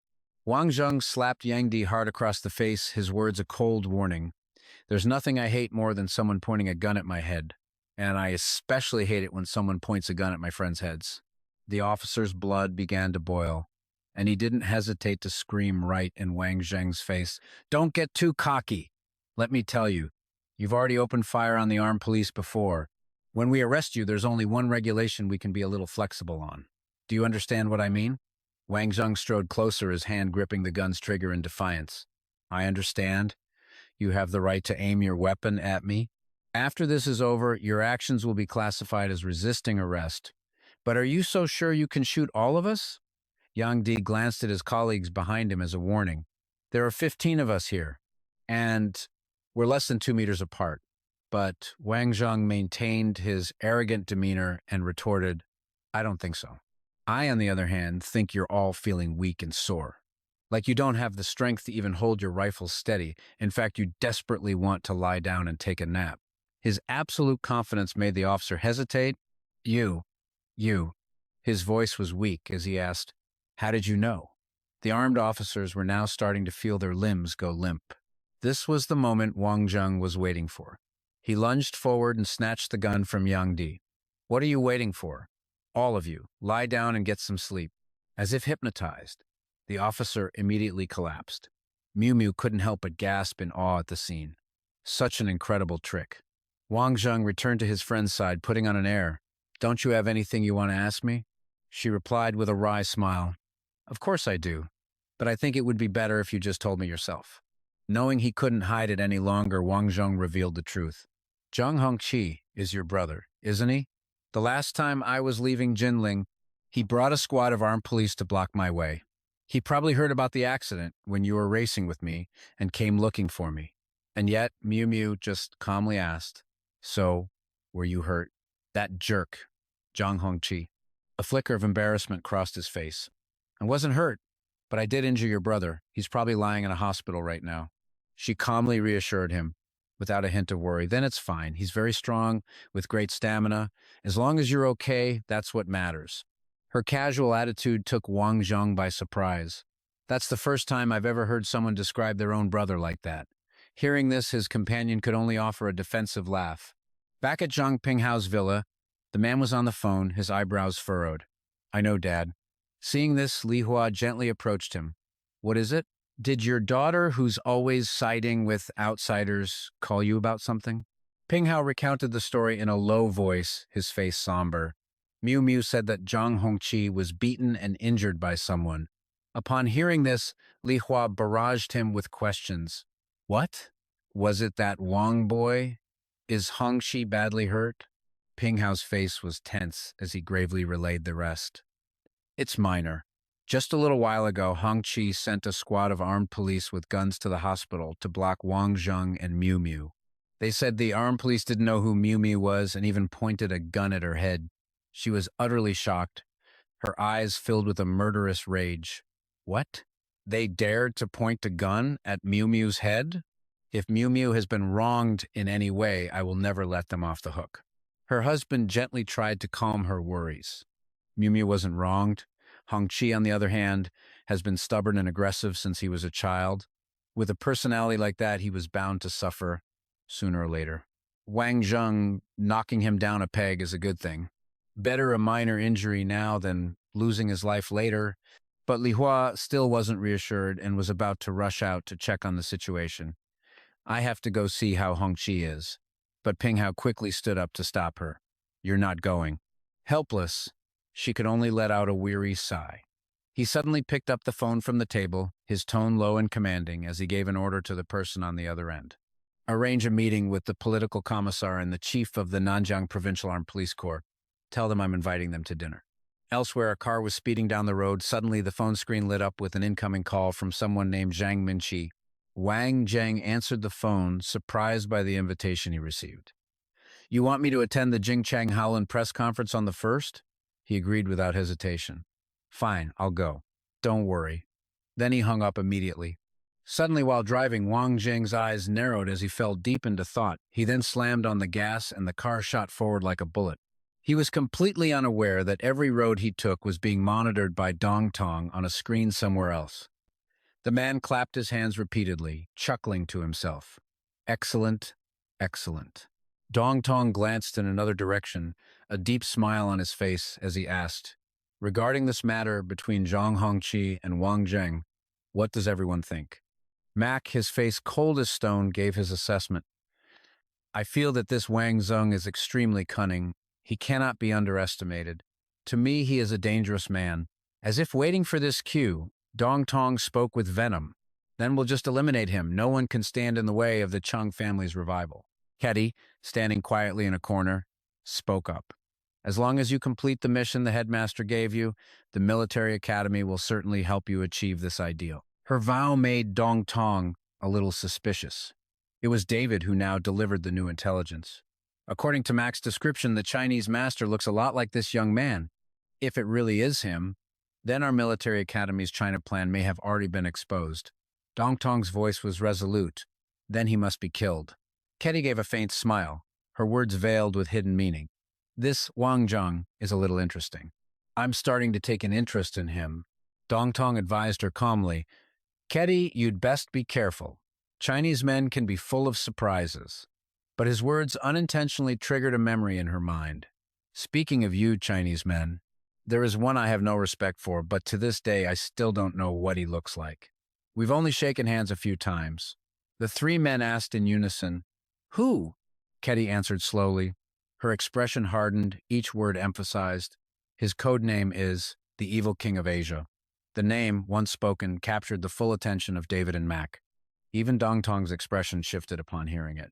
He stroked his chin, lost in thought, his aura turning serious. He is indeed quite a character. But Ketty paid him no mind and simply walked away. I'm going to find out about this Wang Zheng. Goodbye. At the capital's Jiahe seafood city, Wang Zheng stood before a towering building, thinking to himself, the place Li Minghao mentioned on the phone must be here. What kind of surprise could be waiting in a place like this? Minghao, who had been waiting at the entrance, waved him over. Let's go. The surprise I have for you is all ready. Seeing his old friend after so long, Wang Zheng couldn't help but offer some praise. We'll talk about surprises later. Your business is doing really well. The man led Wang Zheng inside and pressed the elevator button. Minghao finally explained, luckily all the government officials hold their banquets and meals here. Daily profits can reach over 1.1 million. Wang Zheng took the opportunity to ask more. His friend then revealed the massive scale of his assets. The capital has a total of 5 districts, and I have 2 to 3 restaurants in each one. And now, the hotels in Nanjing and Jiangning provinces are almost finished. Once they are, we'll have a foothold in 2 wealthy provinces. After hearing this, Wang Zheng couldn't help but feel a sense of admiration. I never realized it before, but you really have a brilliant mind for business. And yet Minhao flatly refused. I'm not so sure, he said. The CEO I've invited has an MBA from a top U.S. news-ranked university. Wang Tran nodded in understanding, muttering to himself, not bad at all. Suddenly, an idea struck him, and he quickly asked, by the way, where is this surprise you were talking about? Minhao just then remembered the important matter, smacking his own forehead in regret. We got so caught up talking about the hotel, I almost forgot. He clapped his hands as if signaling someone, then glanced behind him and commanded, come in. The moment he finished speaking, the door creaked open, and a stone-faced Tay Quiet stepped into the room. Seeing him, Wang Tran cheered with delight and grabbed Tay Quiet's hand. Unable to contain his curiosity, Wang Tran asked, what did you do to him this past month? He's completely changed. Minhao replied as he pulled up a chair. I threw him on an island. A secret island used exclusively for manufacturing chemical weapons. Hearing this, Wang Tran's face filled with shock. You left him alone on Dianzhong Island? Minhao casually corrected him. Yes. And I didn't give him a single weapon. His results will definitely astound you. Wang Tran's eyes lit up like stars as he leaned in. Tell me. Minhao glanced at Tay Quiet and slowly recounted the journey. Dianzhong Island is a total of 47 square kilometers. Lam Tay Quiet survived there for 24 days, took out 459 hostiles, and practically destroyed half their base. Only then did Tay Quiet speak, his eyes fixed on Wang Tran. Thank you for using this method to increase my strength. Wang Tran clapped him on the shoulder, his voice as smooth as honey as he reassured him, don't mention it. From now on, we're all family. But that wasn't all. Minhao pulled out a small, mysterious wooden box. There was also an unexpected discovery. He handed Wang Tran the strange object to inspect. We found this in the base. Minhao's tone turned serious as he explained. This test tube was the only one kept by the base commander. Only one person had the authority to open it. I'm guessing it's the most valuable treasure on Dianzhong Island, and Lam Tay Quiet brought it back. When we have time, we'll send it to the relevant departments for analysis. He then looked at Tay Quiet with a teasing smile. Do you know how to use a gun? Minhao immediately stepped in to answer for him, and the conversation returned to a lighthearted mood. I've already taught him. He's a natural. Wang Tran raised his glass for a toast. Later that night, in the Kulong building, he was restlessly checking the time. It was getting late. Shishi should be off work by now. Suddenly, Ninha appeared out of nowhere, her face a mess of tears. Huafeng. She sprinted towards her lover, crying out his name, Huafeng, but all she received was his sad shake of the head. Ninha, it's really over between us. Don't come looking for me anymore. This is just hurting us both. Eavesdropping from a distance, Wang Tran finally realized, so her name is Ninha. She buried her face in her hands, her sobs turning into ragged screams. Why? Why? Does it have to be this way? We've known each other for so many years since the beginning. How did it come to this after less than a year in the capital? Huafeng's voice was heavy with sorrow as he pleaded, forget me, Ninha. Go back.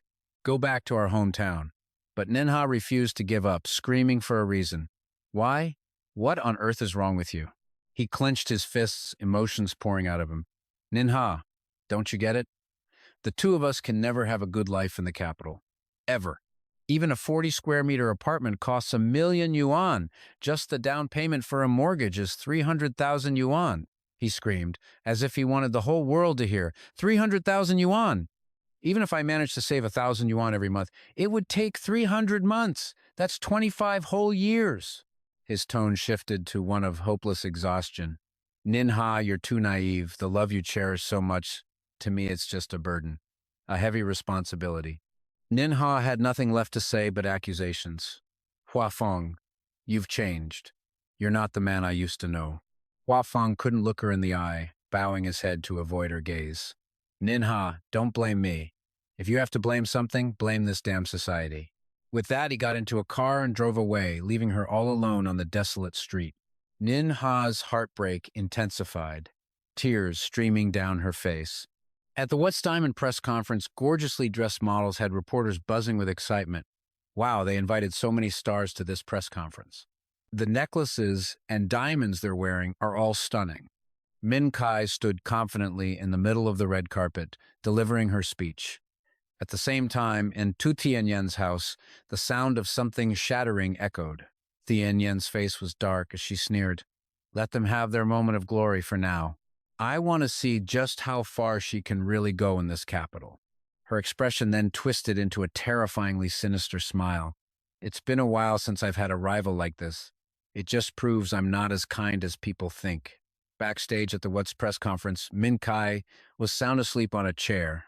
Suddenly, someone walked over and gently stroked her head. Wang Tran whispered softly, knowing she couldn't hear him, "You're tired. Get some rest."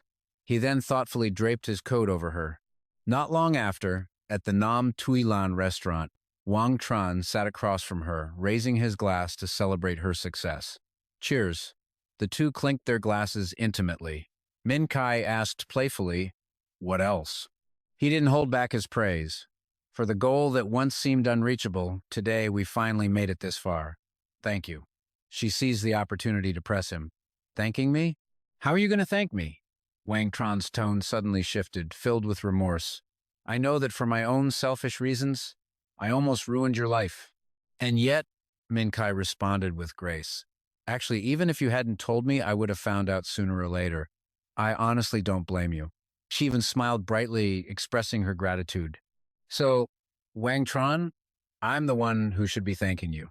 You helped me find myself. Wang Tran felt a wave of relief. I understand your struggles. Everything you're going through now, I've been through it before. No matter what, I'm the one who should be saying thank you. Min Kai then opened up.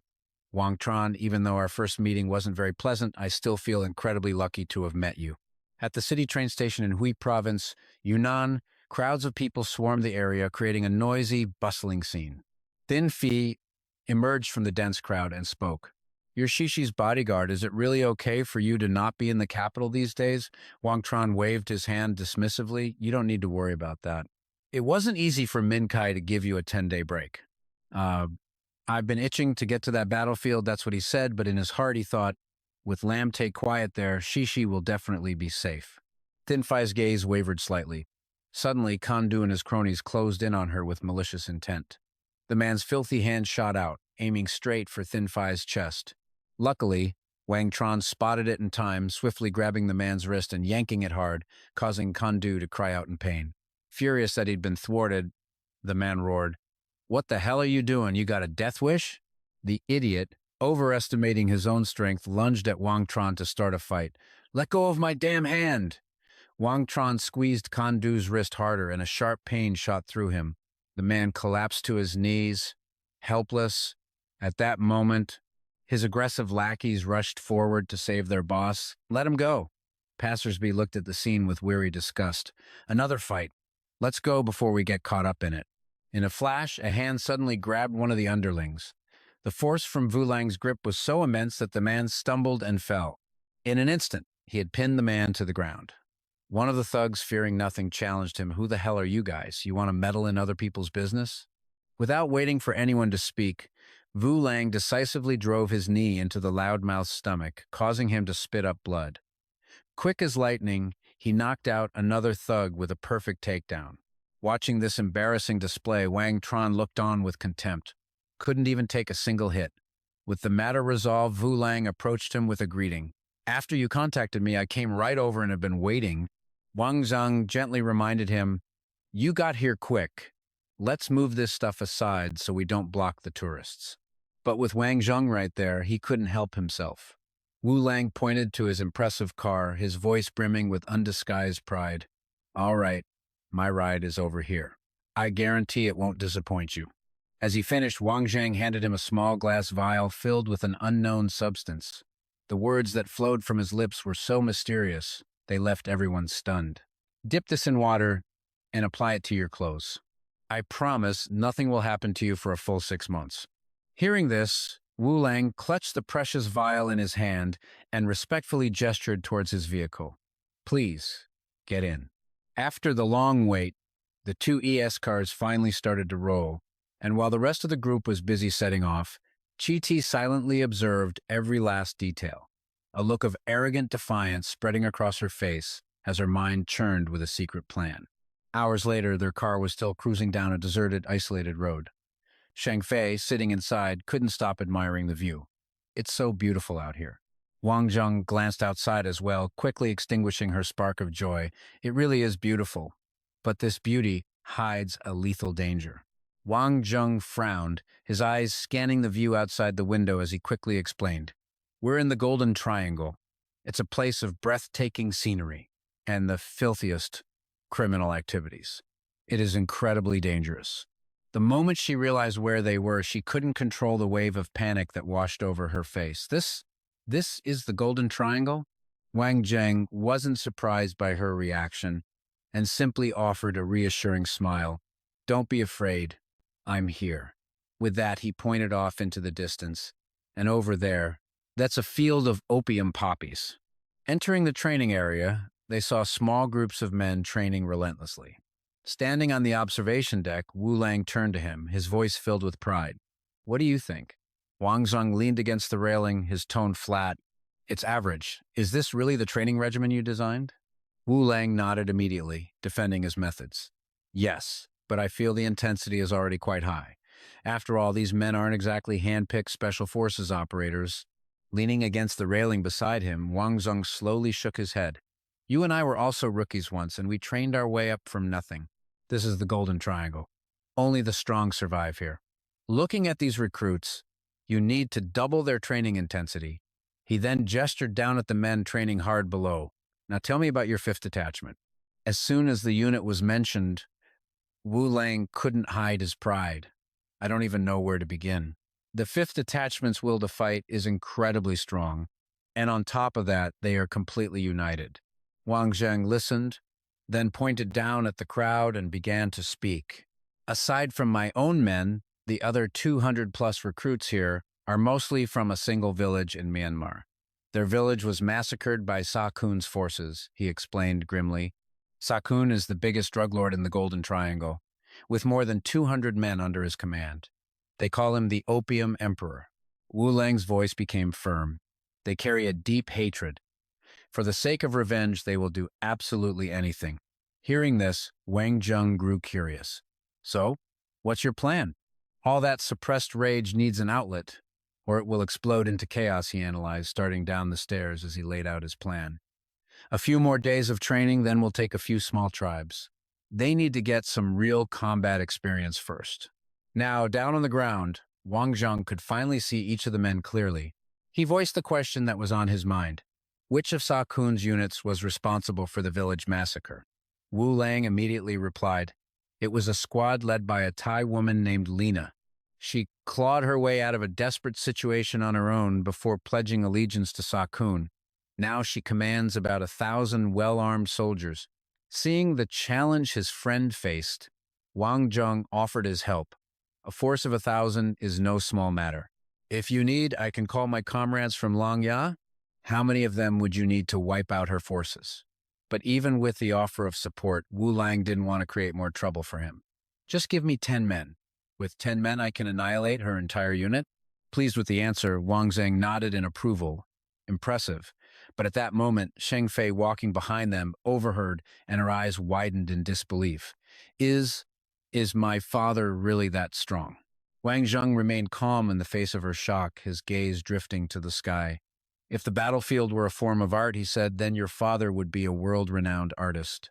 Now it was Wu Lang's turn to be utterly stunned by her identity. This girl, she's a descendant of Long Lin?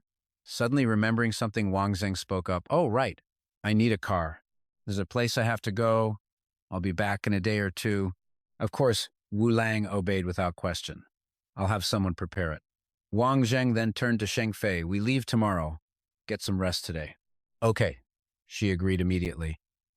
Time passed quietly, and morning arrived. Standing silently by the curtains, she watched everyone's activities through the clear glass of the window. Wang Zheng was impressed by Wu Lang's attention to detail. You're very thoughtful. You even prepared mosquito coils. The praise only made Wu Lang more pleased with himself. Of course I did. I know how to take care of a lady. If you were traveling alone, I wouldn't have even bothered to prepare a bed for you. Sitting in the driver's seat, Wang Zheng turned to his passenger. We're almost there. Are you scared? Shang Fei answered honestly. I'm a little nervous. Just then, the car hit a particularly rough patch on the treacherous road, forcing a comment from Wang Zheng. I've really never seen roads like this before. Wang Zheng seemed to realize this journey would be incredibly difficult, but he didn't miss the chance to tease her. This is just the beginning. Brother Sheng's daughter wouldn't let something like this scare her, right? At that moment, Wang Zheng seemed to be lost in old memories. Back in the day, whenever he and I went out, he was always the one driving. I was always in the passenger seat. He was always so focused. I could be talking to him and he wouldn't even react. He told me later, our responsibility to our brothers is not something to be taken lightly. Eventually, he trusted me enough to let me drive. He'd sit in the passenger seat, and as I drove, he'd talk about you. He told me everything. The more he spoke, the more his emotions swelled. Looking back on it now, I feel like I watched you grow up. Hearing his words, Shang Fei's eyes filled with a deep, loving warmth. So, that's how it was. Dad thought about me so often. Fearing she was tired, Wang Zheng gently prompted her. Of course he did. You should get some sleep. We're still a long way from that battlefield. After 10 long hours, the car finally came to a stop. At the same moment, Shang Fei woke up. Are we here? Is it that small mountain over there? Wang Zheng got out of the car and answered her calmly. Yes, it's the mountain right in front of you. This 10 square kilometer area, with this mountain at its center, was the final battlefield of Longlin. Come on, I'll take you up the mountain. As they walked, he issued a stern warning. From this point on, you must stay right behind me. This whole area is a minefield. Be extremely careful. When they reached a certain tree, Wang Zheng pointed to it with the excitement of a child showing off a trophy. See this tree? I was up there once. Took a single shot that went straight through 3 enemies' heads, but that excitement vanished as quickly as it came, replaced by a profound sadness. Every soldier in our unit was an incredible fighter, but in the end, we were only flesh and blood. During one attack, the enemy unleashed heavy artillery. We lost half our team in an instant. Suddenly, Wang Zheng pointed in another direction. Shang Fei, look over there. Your father and I reached this spot, just as the enemy sprung an ambush from that direction. At the mention of her father, she couldn't hold back the emotion welling up inside her. My father, he died here. In that moment, Wang Zheng's grief was just as raw as hers. Yes, he confirmed, his voice heavy. By that point, I had nothing left. I was completely exhausted. By the time I realized the danger, it was too late. I should have been the one hit by that bullet. But your father. He shoved me out of the way and took the shot himself. Since they were already at the spot where Thierry Fee's father had fallen, Wang Zheng made an offer. Come on, I'll take you to Brother Thierry's grave. The pain of losing his brother in arms was a wound that had never healed for him. After I killed the enemy, it took me days to find Brother Thierry's body. But the situation then, it made it impossible to bring him back home, so I found a place and buried him here. I'm sorry. Wang Zheng looked up at the sky, fighting back the tears welling in his eyes. It's still a ways from here.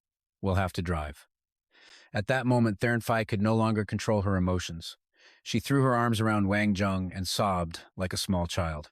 Having been through it all himself, he understood her pain and gently comforted her. Go on, just cry.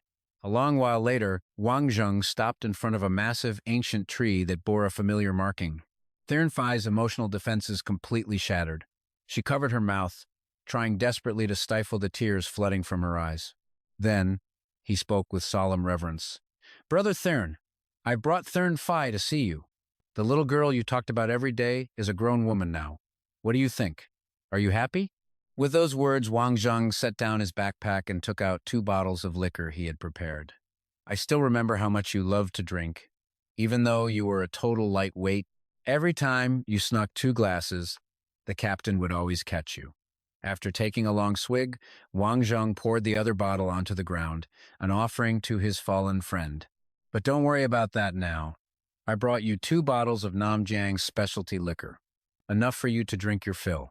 After the ritual, he turned and placed a hand on the shoulder of Thernfei, who was lost in her grief. Don't just stand there crying. Say something to your father. Hearing his words, she struggled to contain her emotions, took a deep breath, and spoke. Dad, You were a good comrade, a great soldier, but you weren't a good father. But I don't blame you, Comrade Thurn. You were a man of ideals. As he stood beside her, sharing in her sorrow, another drama was unfolding. In that very moment, from far away, a rifle's crosshairs were aimed directly at Wang Zheng's head. Ketty had been watching their every move and couldn't help but sigh. A man with a story like that. I can't bring myself to kill him. As she looked back through her scope, she realized with a jolt that Wang Zheng had somehow sensed her.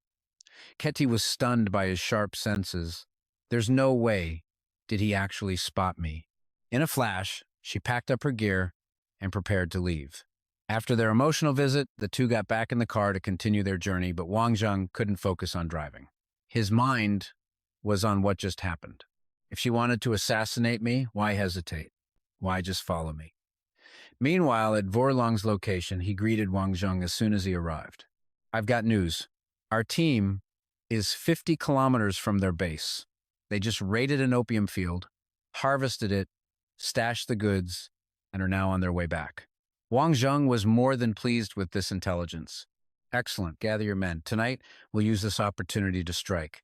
His companion immediately agreed. I'll go rally the men and get things ready. Overhearing their conversation, Thernfei hesitated before asking about her role. What about me? I want to go with you. But Wang Zheng knew this fight would be far from safe, and he made his opinion clear. No, you just need to stay here. There's a cellar under your bed. Hide there, and you'll be safe. A short time later, a small squad had assembled. Drawing on his past experience, Wang Zheng armed himself to the teeth. Vorlong was taken aback by the arsenal on his body. It's just a small ambush. Do you really need all that gear? Wang Zheng shook his head, displeased with his subordinate's attitude. Never get complacent. I'll say it again. We don't have to wait for nightfall. We just need to set up an ambush on the road they're certain to take, and we can act. Soon after, a convoy of vehicles appeared, snaking its way through the treacherous mountain terrain. Wang Zheng lay in wait on a cliffside. After receiving the signal, Vorlong turned to his comrades with a final instruction. The second that first shot rings out and you see a vehicle explode, throw every single grenade you have. Realizing the moment had come, Wang Zheng opened fire on the enemy. Several unlucky vehicles were immediately engulfed in furious explosions as the bullets found their mark. The violent shockwave snapped Thine Vor to his senses. He frantically screamed into his radio, "We're under attack! There aren't many of them! Set up a defensive line! Vehicles in the rear, turn around, now!" On Vorlong's end, the command was followed by a rain of grenades hurled down by his men from above. One by one, the vehicles in the convoy were blown to pieces in a chain reaction of fiery explosions. Seizing the opportunity, Wang Zheng leaped from the cliff, reaching the scene before anyone else. But from a hidden corner, unseen by anyone, someone else had him dead in their sights. Ketty tracked his every move through the professional scope of her rifle. Such professional movement. That sniper is unpredictable. You can tell he's a pro just by watching. At the same time, the firefight ended abruptly as the criminals began surrendering one after another to Vorlong's elite soldiers. Sensing the tide had turned, Thanvor wordlessly opened his door to make a run for it. But before he could even take a step, a bullet sent him sprawling. He was dead before he could even fight back. Thanvor's body collapsed to the ground, a stark warning to the cowards kneeling on the dirt. Vorlong let out a breath and then roared, "Avenge our families! Kill them all!" And just like that, the bloody reprisal ended under the brilliant glow of the setting sun. With the job done, Wang Zheng gave Vorlong his next orders. Have some of your people clean up the battlefield. Then take anything important from their headquarters. Leave nothing behind.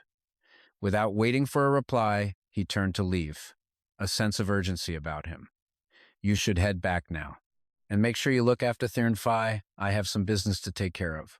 The other man nodded in immediate agreement. All right, be careful.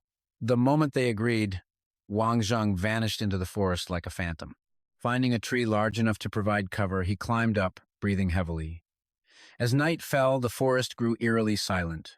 Suddenly, a rifle scope rose through the dense, dark foliage, searching for a target. A silenced barrel spat a bullet, but even the small sound echoed unnaturally in the forest's stillness. In response, the mysterious opponent launched a volley of throwing knives without hesitation. Wang Zheng pulled his eye from his scope, silently impressed. A miss. This person's skills are no joke. With absolute precision, he fired 3 more shots, neutralizing the incoming knives. Driven by an overwhelming need for answers, Wang Zheng immediately left his position to pursue the mysterious figure. I have to find out who that is. He didn't have to wait long. Ketty stepped out from her hiding spot, appearing right in front of him. He was intensely curious about her identity. Who are you? You've been following me for days. She dismissed his question. Who I am doesn't matter. I just want to know who are you. As she spoke, Ketty pulled off her gloves, preparing for action. A master who can fight off the Dark Crane Military Academy with just a few moves. You can't be some nobody from another country. Realizing what she wanted, Wang Zheng tossed his rifle to the ground. Think what you want.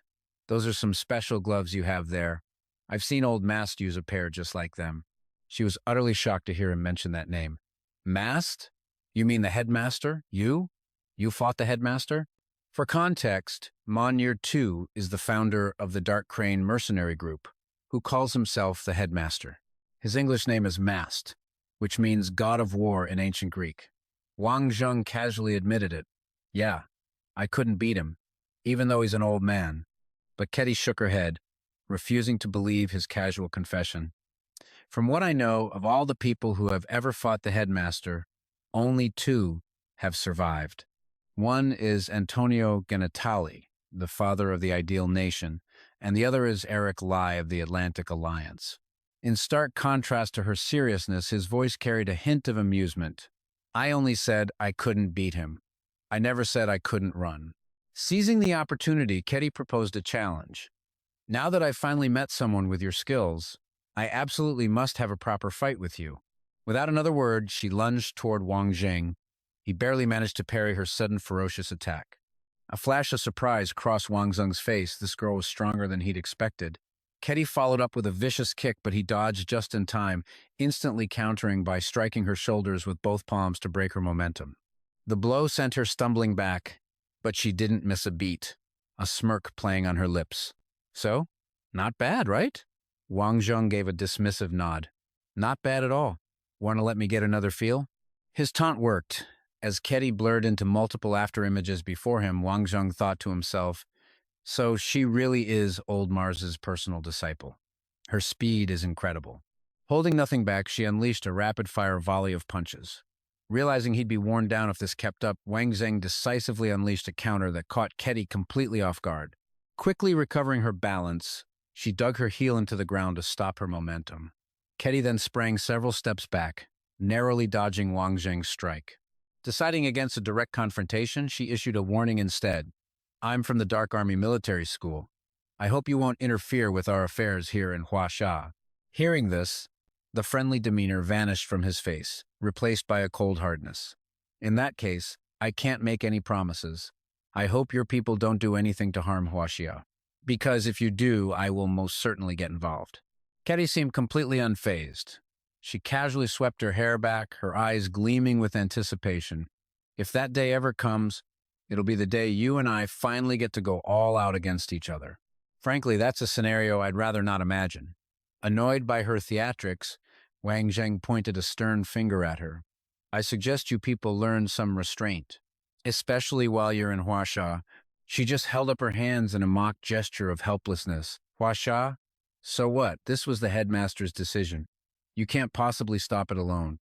Wang Zheng was puzzled by how freely she was sharing internal information. Aren't you afraid I'll leak all of this to Ideal Nation and the Atlantic Federation? She laughed at his naivete. If I'm telling you this, it's obvious I'm not afraid. Unfazed, Wang Zheng bent down, picked up the gun, and said, I know you were holding back today. I hope next time we can have a real fight. After he spoke, Ketty playfully blew him a kiss and offered a parting shot. You can try again next time. Then, in a flash, she leaped into the bushes and disappeared. As she vanished, Wang Zheng's mind was in turmoil. The Dark Army Military School. Another major headache. The world was full of powerful fighters, and he knew he would be encountering more of them. The next morning at the base, Wu Ling saw Wang Zheng walk in. How's Sheng Fei? Wang Zheng asked. She's fine, Wu Ling replied. She's waiting for you in her room. Wang Zheng, who was busy packing his things, spoke up. Wait until I've changed, then call Sheng Fei. We're heading back tomorrow. Wu Ling looked confused. So soon? With a calm smile, Wang Zheng explained, "There's a lot to take care of in the capital. After I leave, I need you to manage the resources we have here. Make sure nothing goes to waste." Outwardly, he was all business, but inwardly, he was thinking of something else. The Su family was holding a birthday celebration for Old Master Su. Hearing the instructions, Wu Ling didn't ask any more questions. "Understood. I'll have a car ready for you tomorrow." Hearing a noise from the living room, Sheng Fei came out to check. She grew worried seeing him still in his military uniform. "Why are you dressed like this? Did you run into trouble?" Afraid she would overthink it, Wang Zheng walked over and gently patted her head to reassure her. "It's nothing. Just a small fight. I wasn't hurt. There's no one in this world who can hurt me." Meanwhile, in the capital of Huaxia, at that moment, Wang Zheng was heaping praise on a certain figure. Provincial Party Secretary Zhang Pinghao really lives up to his reputation. He's already sorted out the 1,000-square-meter plot of land in Zhangjiagang, and it's even on the North Second Ring Road. Shishi chimed in, agreeing with Wang Zheng. "And he only wants us to pay 80% of the original price. If our Zhurong group can help Zhangjiagang bring in 2 universities, then he'll..." Wang Zheng was a bit surprised by this new information. Bring in universities? Does he feel that Zhangjiagang's talent pool is falling behind? Shishi confirmed it directly. That's exactly it. Recognizing Wang Zheng's confusion, she elaborated. "Look, Zhangjiagang is considered one of the top 3 counties in the country. The demand for skilled professionals is huge, but they don't have a single engineering school." He was extremely pleased with the idea. "That's a great approach. Doesn't Zhurong already have partnerships with many universities? You can send someone to negotiate with them." Shishi couldn't help but praise Wang Zheng's eye for talent. "Yes, and Lu Xuan's commercial shoot also brought in a huge sum for Zhurong's home appliance division. You have a good eye." Wang Zheng stretched wearily, but his voice was full of confidence. "Goes without saying. Just keep handling things on your end. I've got something else to do. We'll talk when I get back." At the luxurious New Moon Hotel, Su Fuhua, a founding hero of the Huaxia Republic and a Trium Council elder, was celebrating. Old Master Su's 85th birthday banquet was being held here. Wang Zheng and Ming Qi walked side by side into the party. "Let's go inside." Meanwhile, Tian Yan was at the reception area, greeting esteemed guests with a radiant smile. Ming Qi, Wang Zheng, Huang Owen, it's grandfather's birthday party today. So many guests have come. It's so lively. Ming Qi offered a polite, practiced smile and greeting. "I've been meaning to visit Old Master Su for a while now. I've just been so busy, it kept getting delayed." He responded casually, "Grandfather mentions you often. Please, go on in." Then, Tianyan's gaze shifted to the man beside her. An image flashed through his mind. Wang Zheng, tenderly cradling Longlin. Wang Zheng coolly extended a hand, showing his goodwill. "And why couldn't it be me? Let's make this our official meeting. My name is Wang Zheng." Tianyan quickly regained his composure, shaking his hand. "I am Su Tianming. Please, come in." Inside, Su Fuhua was already seated in formal attire, presiding over the party. A group of people approached him and bowed respectfully. "Greetings, Chief. We've come to celebrate your birthday." Seeing their respectful demeanor, Fuhua didn't make things difficult. "It's been a long time since you all came to visit. Now that you're here, you must have a few drinks with me." Suddenly, Luan Nuan cried out as if she'd recognized someone. Forgetting all etiquette, she ran over to Wang Zheng and introduced him. "Grandpa, this is my friend, Wang Zheng. He's the one I'm always telling you about, the one who taught that hooligan on the train a lesson." Wang Zheng bowed his head, his voice formal. "Greetings, Old Master Su. I wish you blessings as vast as the eastern sea and a life as long as the southern mountains." Fuhua was clearly pleased by the words, but in a place no one could see, Wang Zheng's expression twisted with rage. Longlin was destroyed. "So many of my brothers were killed or wounded. My exile, it was all because of this damn old man. He's only 3 meters away. I could kill him with a single shot." Sensing the dark shift in Wang Zheng's mood, Ming Qi gently squeezed his hand to calm him. He noticed her gesture but couldn't stop the torrent of thoughts racing through his mind. If I make a move now, Sheng Fei, Ming Qi, Shangguan Shishi, they would all be dragged into this. Not to mention my goal of rebuilding Longlin, I can't let hatred cloud my judgment. A moment later, Ming-Chi spoke up softly, turning to Fuhua. Old Master Su, it's me, Ming-Chi. Do you remember me? Hearing her name, he smiled warmly. Ming-Chi, of course I remember. I often hear Tianyan speak of you. In the blink of an eye, you've grown into such a beautiful young woman. Wang Cheng, standing beside him, noticed Wang Zheng's posture and asked curiously, Wang Zheng, looking at your bearing, were you a soldier before? Wang Zheng didn't deny it. Yes, I served 4 years ago, but I've since been discharged. The man's flattery was relentless. Excellent. Just then, Bao Kwok emerged from the crowd with a benevolent smile. That's right. This young man. I like him as well. Seeing his brother-in-arms had arrived, Fu Ko immediately stood to support Bao Kwok. Brother Han, what took you so long? Bao Kwok smiled, his voice full of sincerity. It's my comrade's birthday banquet. Of course I had to be here. But this time, my visit comes with an unexpected joy. His host's expression shifted to one of surprise and intense curiosity. Oh? What kind of unexpected joy? Without making Fukuoka wait, Bao Kwok turned and pointed toward Wang Zheng. It's this young man. I've been searching for him. I admire him so young, yet more composed and mature than many of his peers. At that moment, Ba Kwang tactfully approached to help the old man. Uncle Han, let's not talk any longer. We don't have much time. We should head into the banquet. As Fukuoka and Bao Kwok walked in together, the host made an offer. Brother Han, let's have us old-timers sit at one table. We'll let the young ones sit on their own while we reminisce. It's been too long. Feeling his age, Bao Kwok skillfully declined. This old body of mine can't handle it anymore. How about I find someone to drink in my place? Fukuoka feigned surprise. Huh? Brother Han? What game are you trying to play now? Bao Kwok replied gently. Trick you? Look at yourself. We're old friends. What kind of joke would I play? Suddenly, another man at the table cut in. Brother Han, our table is full of old comrades from back in the day. Is it really appropriate for you to call a junior over? But another man disagreed. It's fine. Think of it as adding some youthful energy. Hearing this, Fukuoka happily agreed. All right then, we'll do as Brother Han says. With that, Bao Kwok gave a subtle wave to someone in front of him. Tianyan immediately stood up to greet the approaching man. Uncle Han, what brings you over here? Care for a few drinks? Thotuk pointed toward the table where Fukuoka was seated and said, Your old man told me to call Wang Zheng over to his table? The words stunned Wang Zheng. He wants me over there?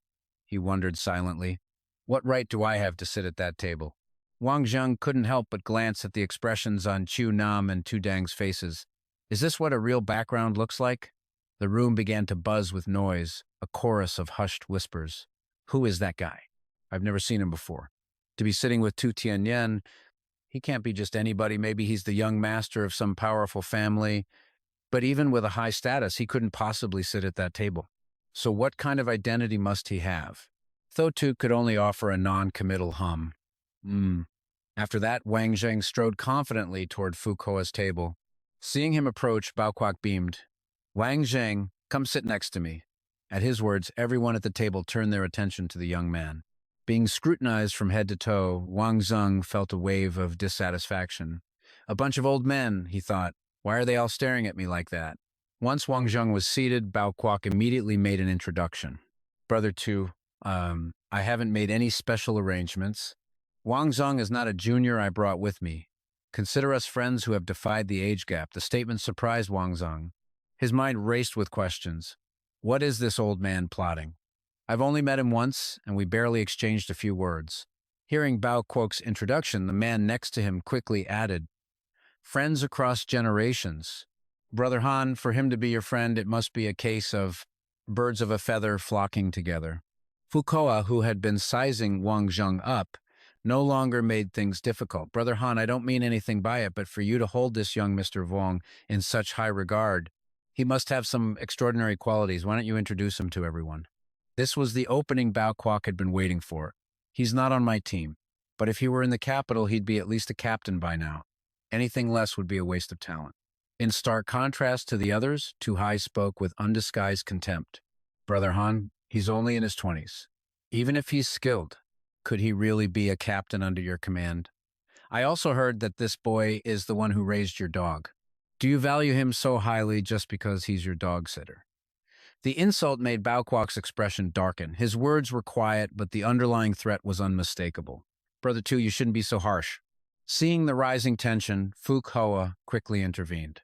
Brother Han, Brother Two, today is my birthday banquet. Please, give me some face. Just as he finished speaking, the sound of heavy, rhythmic footsteps echoed through the hall.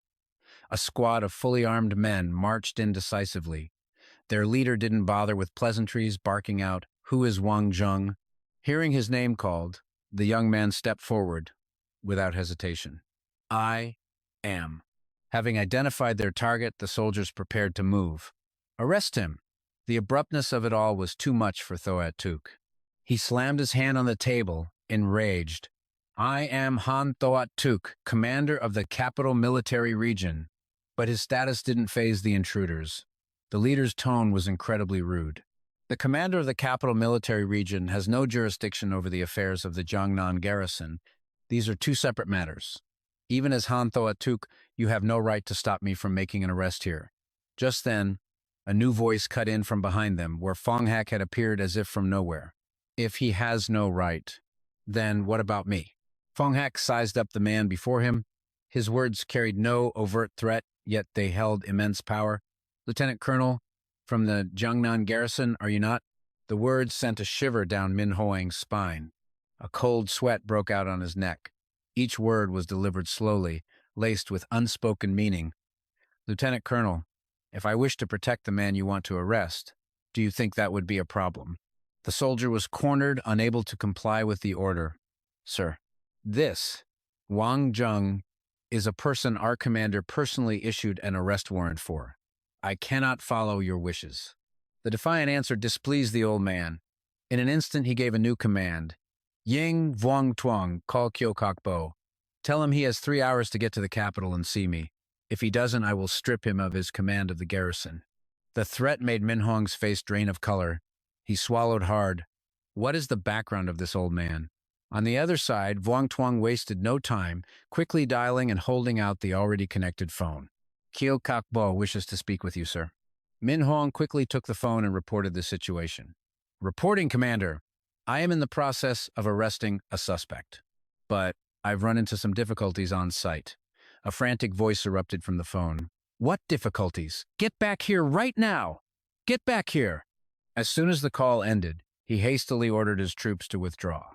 Min Huang turned to leave, feeling an immense sense of injustice from the baseless scolding. He was the one who personally issued the arrest warrant. I was just following orders. Now that we've run into someone with higher authority, he'll use me as a shield no matter what happens. Noticing the situation had calmed down, Wang Zheng turned to Fong Hak. Why aren't you dead yet? The almost childishly blunt question didn't anger the old man. Instead, his tone became warm. If I were dead, how could I call you back? Beside them, Fook Hoa stared at the newcomer in utter shock. Vuong Fong Hak, what wind blew you here? Hearing this, the man offered a polite greeting. Brother Two, it's been a long time. No matter what, you must have a few drinks with me today. The host, thrilled by the arrival of such an esteemed guest, was overjoyed. Of course! If I had known you were coming out of seclusion, I would have invited you for a meal even without a birthday banquet. The waiters who had witnessed the scene began to whisper amongst themselves. Wang Fong Hak. Why does that name sound so familiar? I feel like I've heard it somewhere before. The person next to him couldn't hide their curiosity either. Vuong Fong Hak. Could he be the Vuong Fong Hak, the man known as the father of the Special Forces? Across the room, Fong Hak was already getting down to business, clapping a hand on Fook Ho's shoulder. Brother Two, we can let bygones be bygones since we haven't seen each other in years. But now that we've met today, when do you plan on repaying what you owe me? Those words made Tu Hai leap to his feet in a rage. Vuong Fong Hak, what do you think you're doing? First, you lead soldiers to disrupt a birthday party, and now you speak with such disrespect. Have you been isolated from the world for so long that you've completely lost your bearings, model? Wang Zheng was already furious, and Shu Kai's words were like fuel to the fire. I'm warning you. Don't you dare use that tone with the old man. The moment he grabbed the man's collar, the surrounding bodyguards tensed, raising their guns in unison. Wang Zheng glanced at the small fry with contempt. I'm faster than their bullets. If you don't believe me, feel free to try. Terrified, the man struggled to break free. You. What are you doing? Let me go. But Wang Zheng didn't budge. Apologize. Apologize to the old man. As he spoke, he lifted Shu Kai clean off the ground. There's nothing I hate more than people who throw their age around. I only call you Elder Shu out of respect for your years. But it seems you've only gotten older, not wiser. Did a dog eat your brain? Seeing the situation spiral out of control, Fu, he stepped in to de-escalate. Young man, don't be rash. But Wang Zheng had no intention of stopping. What? You want me to apologize for him? Out of nowhere, Tianming appeared, pointing a finger right at Wang Zheng. Do you dare let Elder Shu go and fight me? Feng He finally spoke up, trying to smooth things over. All right, that's enough. Let Elder Shu go. After all, he and I have known each other for 10 years. This is a bit impolite of you. At last, Wang Zheng relented, casually shoving Shu Kai to the ground. I'll let you off today. If there's a next time, I'll shut that mouth of yours for good. But since you won't apologize, I'll just have to collect some interest. The words had barely left his lips before he struck out, sending the man flying backward with perfect precision, right on top of Tianming. Wang Zheng stood proudly, looking down on the two pathetic figures. Right now, you're not my opponent. You're too weak. This display only made the rear guards more vigilant. Don't move, or I'll shoot. Fu, his friendly demeanor vanished completely. Wang Fenghe, you've ruined my birthday celebration today. Leave this young man behind, and I'll let you go. Fenghe didn't rush his decision, his expression remaining perfectly calm. Old Tuo, do you remember? Fenghe's voice rang out, clear and steady. When we established the Huaxia Special Forces Unit, you must recall there was a specific protocol for emergency situations. A high-level Huaxia Special Forces operative can assume full command. The man still didn't understand. But there are no high-level special forces here. Though he appeared calm, Fuhi's heart had long begun to race. It was true that high-level special forces had been officially recognized back then, but they had all been wiped out. What was this old fox plotting? Only then did He have someone bring out a military uniform ready to lay his cards on the table. Tianming stared at the uniform, his jaw dropping in shock. Longlin, that's the legendary Longlin uniform? Fu. His face remained a mask, but inside, his mind was in turmoil. He had planned to use Huaxia's most powerful title to eliminate his enemies, root and stem, but he never expected a fish that slipped through the net to appear right before him. It seemed this Wang Zheng was no simple man. Wang Zheng walked toward the uniform, a wave of nostalgia washing over him. He never thought that even after the Longlin was destroyed, the old man would have kept his service uniform. Wang Zheng gestured towards the man, his voice firm and decisive. Initiate emergency protocol. The spearhead of Huaxia's special forces is now assuming command of all military personnel on site. Bao Guo, who had been silent until now, finally spoke up. Old Tuo, don't even try to deny it. I believe the current situation perfectly meets the conditions for the emergency protocol. Realizing the tables had turned, Fuhi conceded. Lower your weapons? Fenghe didn't want to linger. He turned to leave with an air of authority. We're going. Wang Zheng quickly took Mingqi's hand and followed. The moment Wang Sheng got in the car, he couldn't hide his excitement. I've long heard the commander speak of you as the youngest major in the Republic of Huaxia. To meet you today is truly my honor. The commander said you should take this uniform. In 6 months, await your report. Hearing this, Wang Zheng asked in surprise. 6 months later, a report? Fenghe couldn't hide the smile in his eyes, his voice filled with genuine care. Kid, you've done very well these past few years. I'm giving you 6 months. Go out there and give it your all. Wang Zheng clenched his fists, releasing all the frustrations he had held back. Oh man, I know these years have been even harder on you than on me. We've lost so much. It's time we take it all back. Oh, right, old man. I need you to help me save someone.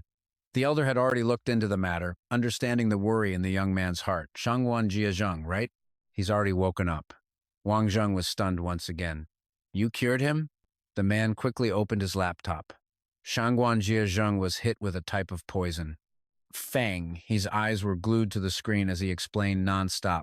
This toxin is a new compound made from several neurotoxins. It took me countless attempts to create an antidote, but I still don't know if there will be any long-term side effects. At the hospital, sunlight streamed through the rows of small windows.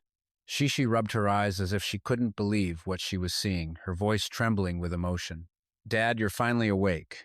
Jia Zhang looked at his daughter, his heart aching as he reached out to stroke her head. Shishi, it's been so hard on you all this time. Not wanting her father to blame himself, she quickly replied, It wasn't hard at all. As long as you're awake, nothing else matters. Suddenly, from the doorway, came the sound of Shizhe trying to stop someone. Sir, you can't go in there. Hearing the commotion, she quickly opened the door. Seeing it was Yun Xiao, she beamed. Big brother, you're here! Come on in! She corrected the guard. He's not a stranger. This is my eldest brother, Shangguan Yun Xiao. He quickly added, That's right. As soon as I heard your news that third uncle was awake, I rushed right over. Seeing a visitor, Jia Zheng offered a polite greeting. Yun Xiao, please have a seat. The young man sat gently by the bedside, carefully opening the lid of a food container he was holding. His demeanor was full of concern. Third uncle, it's so good that you're awake. Today, I had someone from my old farm prepare a chicken to make soup. Please, third uncle, drink this. It'll help you recover. He took the steaming bowl of soup, unable to stop himself from sighing. It smells so good. It's been so long since I've eaten properly, my stomach is starting to protest. Not forgetting his purpose for coming, Yun Xiao turned to his sister and asked, Shishi, has the investigation turned up anything? She could only answer helplessly, not yet. The opponent is extremely cunning and didn't leave a single trace. Hearing this, he could do little more than offer encouragement. Don't worry, I'm sure we'll find them eventually. Jia Zheng took this opportunity to entrust him with a task. Yun Xiao, I'm going to need some time to recover. Would you be willing to go to Jurong and help Shishi out? The young man awkwardly found an excuse to refuse. Third uncle, you know what I'm interested in. I spend my days working on the farm. I just don't have the heart for the business world. Just then, the doorknob turned.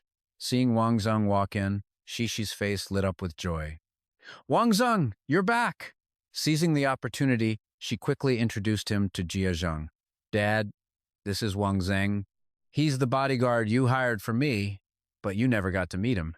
The young man didn't make a show of it, turning to Shi Zhe, who was still standing by the door. You've completed your mission. You've worked hard.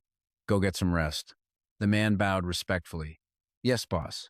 Jia Zheng sized up the newcomer before offering his praise. You're quite capable.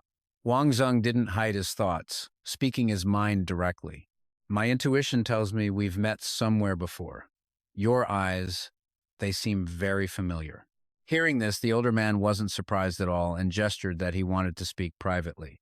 Shishi, could you step outside for a moment? I have something to discuss. Understanding immediately, she left the room, giving the two of them space. Seeing that they were alone, the man dropped his previous demeanor. Sit down, Eastern Evil King. The name that escaped Jia Zheng's lips left Wang Zheng momentarily stunned. How? How do you know about the Eastern Evil King?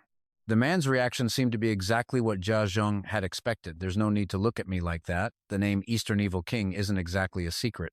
I'm a businessman, which means I have ties to both the underworld and the legitimate world. He cut right to the chase. No need to beat around the bush. Tell me, where exactly have we met before? After listening to the situation, the man's gaze softened. Master truly didn't misjudge you. To be precise, you could consider me half a senior brother to you. Master and I have closely monitored every mission you've undertaken, so your intuition wasn't wrong. Wang Zheng heard this and asked in shock, What? You're my senior brother? 1,000 questions raced through his mind. But the old master only had him as a disciple. He'd never once mentioned having any other senior brothers.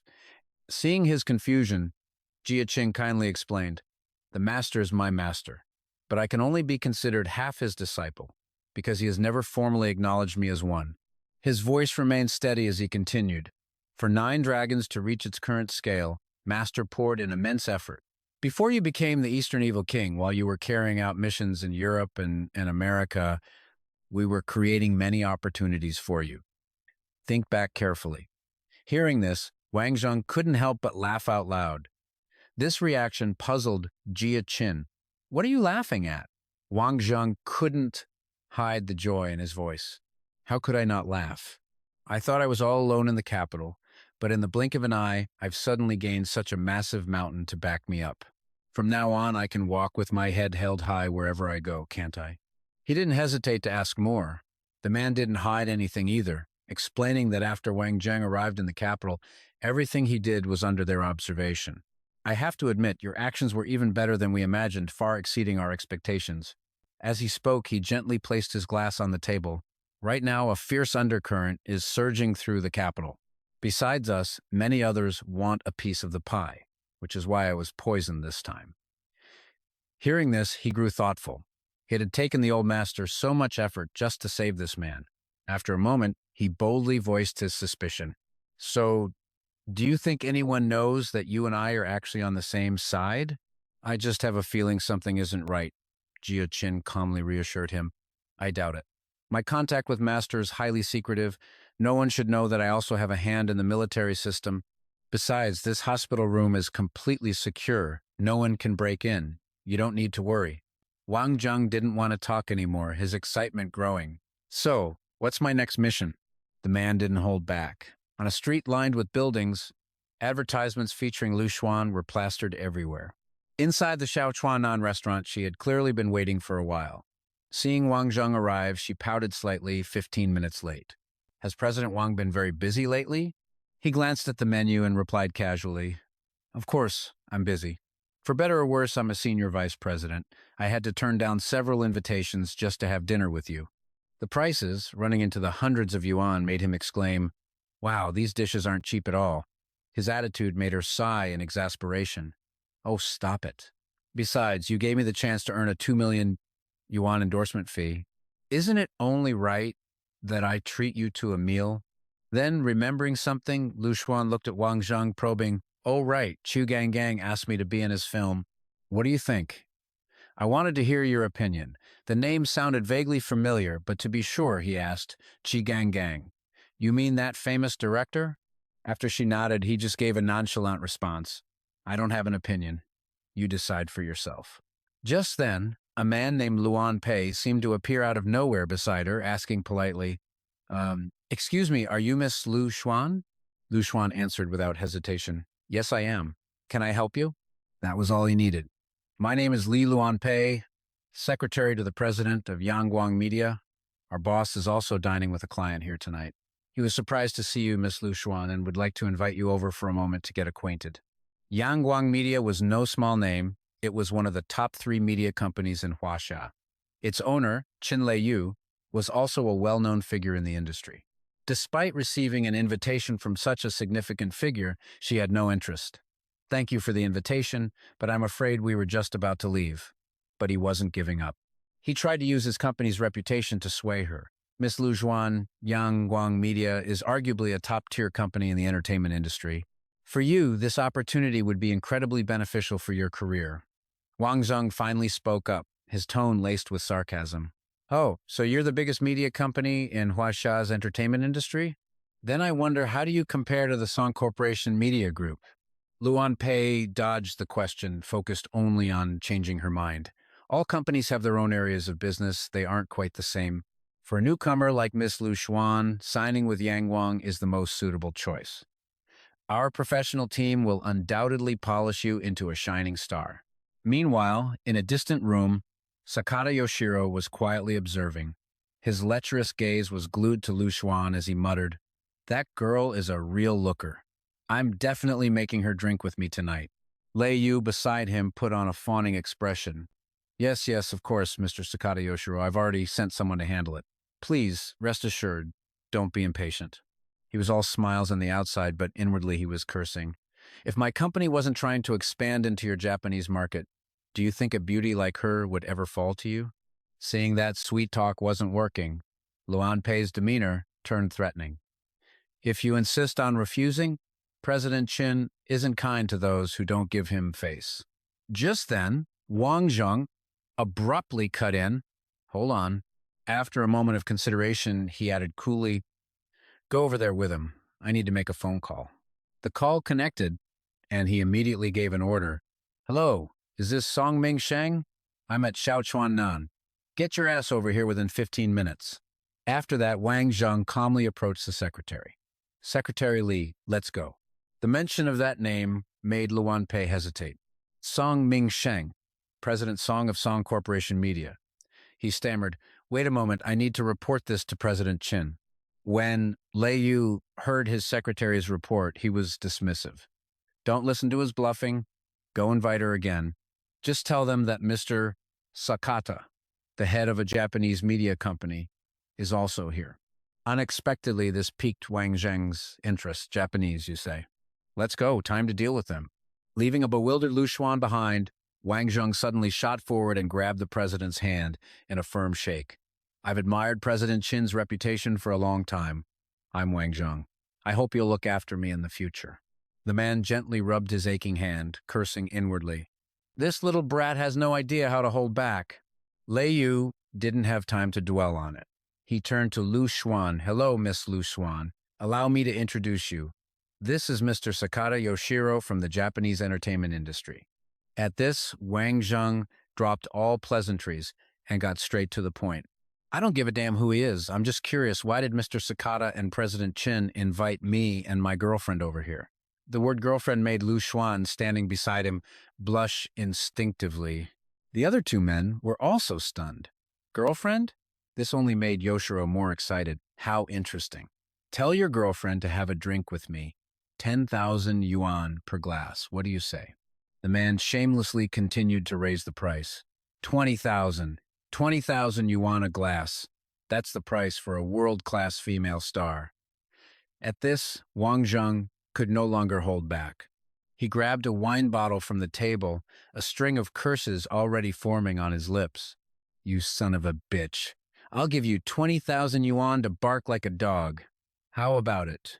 Lu Xuan watched the scene unfold quietly on a monitor, a soft gasp escaping her lips. If this Wang Zheng hadn't shown up, the capital would be dreadfully calm and boring. Just then, a voice suddenly spoke from behind. Young Master Shao, there's no need to back down, because you're already in deep. A swarm of bodyguards surrounded Wang Zheng, planning to use their numbers to overwhelm him. Lu Yu, standing behind them, kept up his flattery.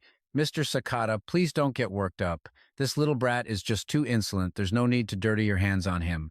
Outwardly, he was all smiles, but inwardly he was cursing. This little shit who doesn't know his place. If you ruin my plans, I swear I won't let you get away with it. Suddenly, the door behind Lu Xuan creaked open and a voice drifted in. Oh my, who are we calling insolent? Ming Sheng strode in, his eyes sweeping across the room to assess the situation. What's going on here? Spotting the newcomer, Lu Yu immediately switched targets for his sycophancy, rushing over to greet him. What lucky wind has blown Boss Song our way? Ming Sheng seemed just as confused by the situation. So President Qin is here as well. What's the occasion today? At that moment, Wang Zheng finally spoke. You're 3 minutes late. Hearing this, Ming Sheng looked a bit embarrassed and humbly tried to smooth things over. Young Master Wang, I came the second I got your call. I even ran a few red lights. Please, don't be angry. Zozero, still calmly picking at his food, merely shot a quick glance in their direction. But before Ming Sheng could say another word, Wang Zheng cut him off. This bastard wanted Lu Xuan to drink with him 20,000 yuan a glass. You think I shouldn't be angry? Hearing this, Ming Sheng's expression grew serious as he began calculating the risks. What a clever move, using someone else to do the dirty work. He clearly called me here to test me and use me. If I don't put on a good show today, the days ahead will be very difficult. With that thought, he immediately bowed before Zozero's arrogant figure. Mr. Sakata, my apologies. Without another word, he brought his hand down flat across Zozero's face. The searing pain sent Zozero tumbling and rolling on the floor. Seeing their master assaulted, the nearby bodyguards immediately moved to attack. Son of a bitch! Cornered, Ming Sheng grabbed onto his only lifeline in terror. Young Master Wang, save me! Before he could even finish his sentence, Wang Zheng coldly yanked two of the bodyguards backward. Before they could even react, a single blow sent them both flying several meters. Having just escaped danger, Mingsheng could only let out a sigh of relief. He thought to himself, the man is a monster. After his imposing display of power, Wang Zheng turned to the remaining men and issued an order. If you two don't want to end up like them, then cripple this Zosiro Sakata for me. Hearing this, the two bodyguards froze for a few seconds, unsure how to react. After a long moment, one of them, overestimating his own abilities, decided to charge forward anyway. With his nimble reflexes, Wang Zheng effortlessly dodged the attack with a slight turn of his body. Seizing the opportunity, he delivered a decisive blow straight to his enemy's spine, making him cry out in agony. With one man down, Wang Zheng turned his attention to Junichi. Perhaps intimidated by what he had just witnessed, the man honestly admitted, I am no match for you. That was all Wang Zheng needed to hear before giving his next command. Then cripple that old man for me. Without hesitation, Junichi turned and sent a powerful kick that launched Zosiro across the floor. The display surprised Wang Zheng slightly, and he praised him internally. A single kick with that much force? It seems he's no simpleton. Extremely satisfied, Wang Zheng asked. Very good. What's your name?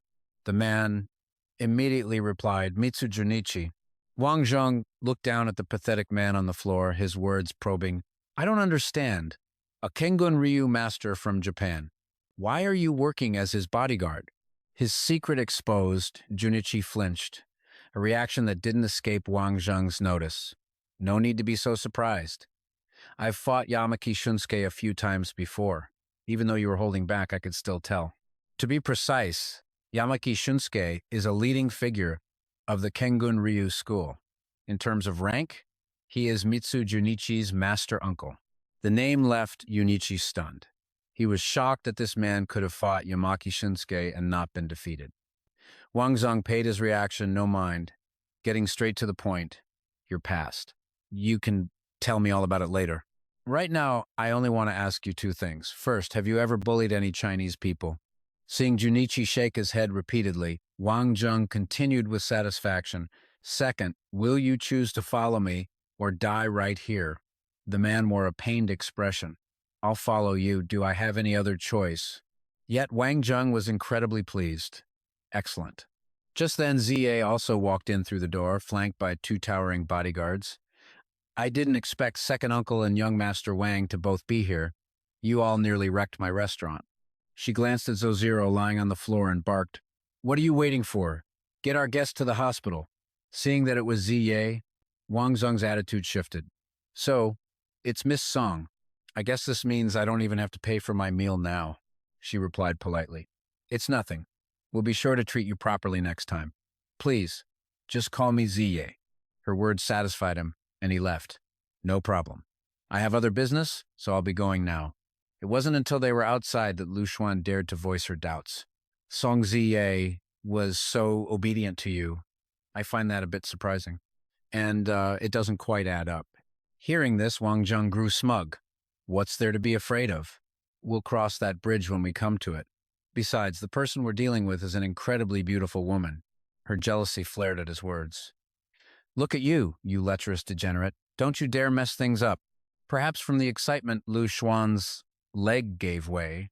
Wang Zheng caught her with one hand, but he didn't fail to notice the movements of the man following them, thinking, this Junichi's explosive power is immense. It seems his true strength is even greater than I imagined. He didn't dwell on it for long, immediately bending down to check her injury, and asking with concern, Does your leg hurt? Lu Xuan gently moved her ankle. A little, but I think I can still walk. Wang Zheng didn't say another word. In one swift motion, he swept her up into his arms, complaining nonstop. What kind of parking garage did Song Ziye build? It's so uneven. I have to make her compensate me for this. At the same time, back inside, Ziye was staring into the distance. Second Uncle, you truly are a man of vision, managing to build a relationship with him so early on. Mingsheng put on a pained expression as he explained, it was all a misunderstanding. I originally planned to teach him a lesson, but I ended up taking a heavy loss instead. Though he said that, his mind was on his own plans. After all, Wang Zheng had promised to help him replace his older brother, Song Mingwei, and become the head of the Song family, he thought. Beside him, Ziye couldn't help but warn, but Second Uncle, by fawning over Wang Zheng like this, you're openly declaring war on the family. In another part of the city, two men stood silently, looking at a rather old-looking building. Suddenly, one of them spoke. Young Master Sheng merely turned away without a second glance. Demolish it all. By dawn tomorrow, I don't want to see this building still standing. As soon as the words were spoken, the bulldozers began their work of destruction. Just then, Wang Zheng drove by. Seeing the scene, he couldn't help but feel a flicker of doubt. This Yin Zuo is Feng Chengming's biggest asset. They're just tearing it down like that? At that moment, Sheng was already settled in his car, getting a quick update.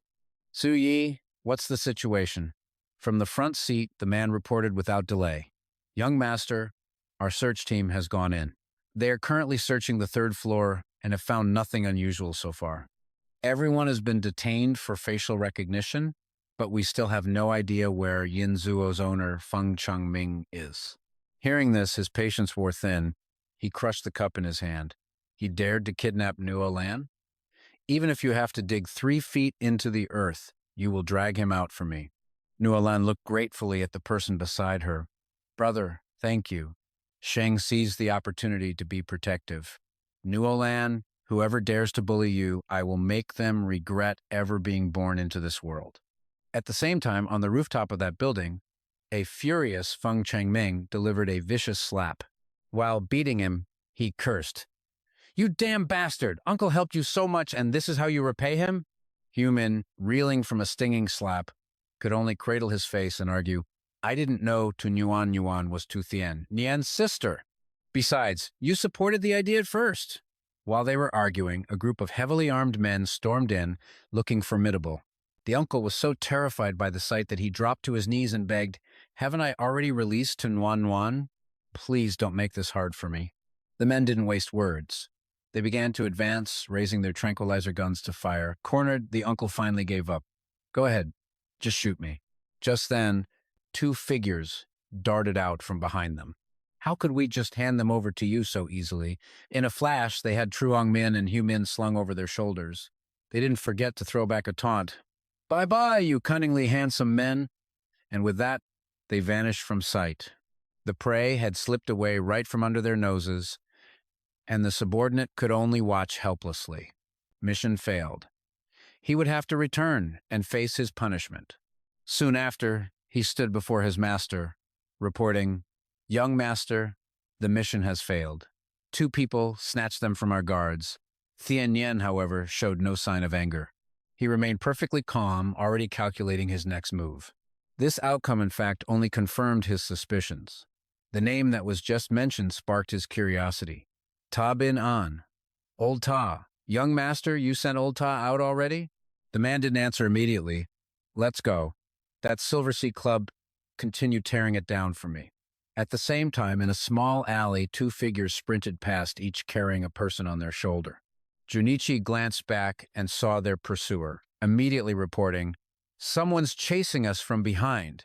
Wang Zheng had already noticed. I know, and he's an expert.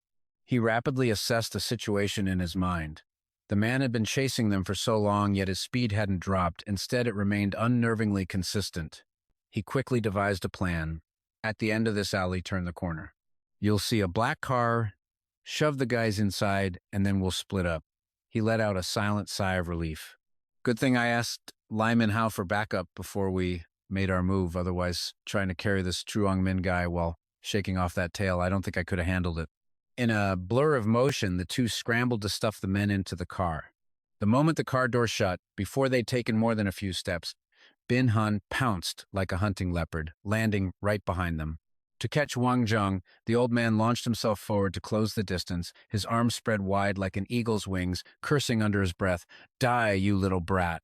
Seeing the situation turn critical, Wang Zheng decided to play his trump card. He caught up fast. That's some powerful leg strength. A flurry of needles did nothing to slow the master down. With a single wave of his hand, he neutralized the attack. This shocked Wang Zheng. He deflected my silver needles. Bin Han, in turn, offered a compliment to the young man before him. Those silver needles managed to cover all my attack vectors and escape angles. This kid is no ordinary punk. Done with running, Wang Zheng stopped and stood his ground, issuing a challenge. The Wing Chun War King. Ta Bin An. I never thought the Su family would send you. Now that you're here, Don't even think about going back." Of course, the old man wasn't one to be outdone, and he shot back a retort. "Such arrogant words. It seems you don't yet understand the gap between us. Taking your head would be as easy as turning my hand over." Enraged, Wang Zheng lunged forward, initiating the attack. Even with the surprise assault, the old master managed to block the pivot kick with his left hand. The next punch aimed straight for Bin Han's face, but he dodged with a fluid tilt of his head, as smooth as silk. He immediately launched a counterattack so swift that Wang Zheng had no time to react. This old man, and he's too strong. The old man advanced slowly, step by step, his tone arrogant and instructive. "If you can't kill me, then you'll have to come back with me. But because of your insolent mouth earlier, I'll have to take one of your arms." Wang Zheng roared like thunder. "You're getting ahead of yourself, no matter how strong you are," but his rage left an opening. Bin An seized the opportunity to land a vicious blow. "Your speed is decent, but you still lack sharpness." The fiery battle between the two was reaching its climax as the old man gathered his strength to push his opponent back. Though he didn't want to admit it, Bin An had to acknowledge the young man's talent. "For a young man of this generation, you're surprisingly skilled." He thought to himself, "My last attack used 80% of my power, and he only stumbled back a few steps. If I don't eliminate him today, he'll become a disaster waiting to happen." Wang Zheng clutched his chest, his voice cold as he retorted, "Don't celebrate too soon. It's not yet certain who will die by whose hand." These prideful words truly ignited the old man's fury. "Still running your mouth when you're at death's door, are you?" But before he could land a hand on Wang Zheng, something else suddenly shot toward him, attacking. Thankfully, Junichi had arrived just in time to help. "Hey, old man, let's see how arrogant you are in a 2-on-1 fight." He immediately attacked from the left, while Wang Zheng swiftly threw darts from the right in a perfectly coordinated assault. Junichi slashed wildly at their opponent with his sword, but the old master expertly dodged every blow, emerging without a single scratch. Seeing his attacks were ineffective, Junichi changed tactics and swung his sword horizontally, but Bin An still evaded with an artful leap. This left Junichi utterly stunned. What? This old geezer has that kind of jumping power? Think again. The old man suddenly launched a kick at Junichi, who froze, unable to react in time. This is bad. A direct hit will cause serious injury. Though he managed to block with his sword, the force sent the weapon flying from his grasp. Junichi was thrown back several meters, clutching his shoulder. It's broken. Wang Zheng seized the chance to attack from behind. Let's see you survive this. And yet, the one who ended up hurt was himself. That hurts. Only then did Bin An slowly pull his hidden card from beneath his clothes. Not bad, kid. He gave a sinister smile, taunting. If I didn't have this, you would have broken my back with that punch. Wang Zheng was so furious, he cursed. You damn old man. You fight dirty. And so the 2-on-1 battle raged on. Bin An targeted Junichi first, knowing the boy was still green. His next target was Wang Zheng. As he fought, Wang Zheng marveled inwardly. We've been fighting for so long. Doesn't this old man ever get tired? While they were locked in combat, the sound of a gunshot suddenly rang out. By the time the old master realized what had happened, his arm was already drenched in fresh blood. A sniper. From a distance, Manhwa smirked in satisfaction after his precise shot. Same old story. No matter how good your kung fu is, you can't outfight a bullet. Knowing he couldn't win against them, the old man didn't hesitate. Later, sitting in the car, Manhwa grumbled as he bandaged Wang Zheng's wounds. Captain, I really don't understand you. You were beaten this badly, so why didn't you just drop that 20-kilogram weight? Wang Zheng deliberately dodged the question. I just wanted to look like I was struggling to make him lower his guard. That's how I created an opportunity for you to strike. He then took out a vial of a homemade concoction and downed it in one gulp. Despite his lie, his subordinate clearly didn't believe him, staring intently at Wang Zheng until he was forced to tell the truth. All right, I admit carrying this. The man turned and saw Junichi sleeping soundly, remarking, We gained quite a lot this time. Not only did we cripple Bin An, but we also found this guy. Wang Zheng pointed at a plastic bag containing the old man's severed body part and gave an order. Oh, right. Send this to the Laptam estate. I want to slap them right in the face. Manhwa grinned, relishing their victory. Okay.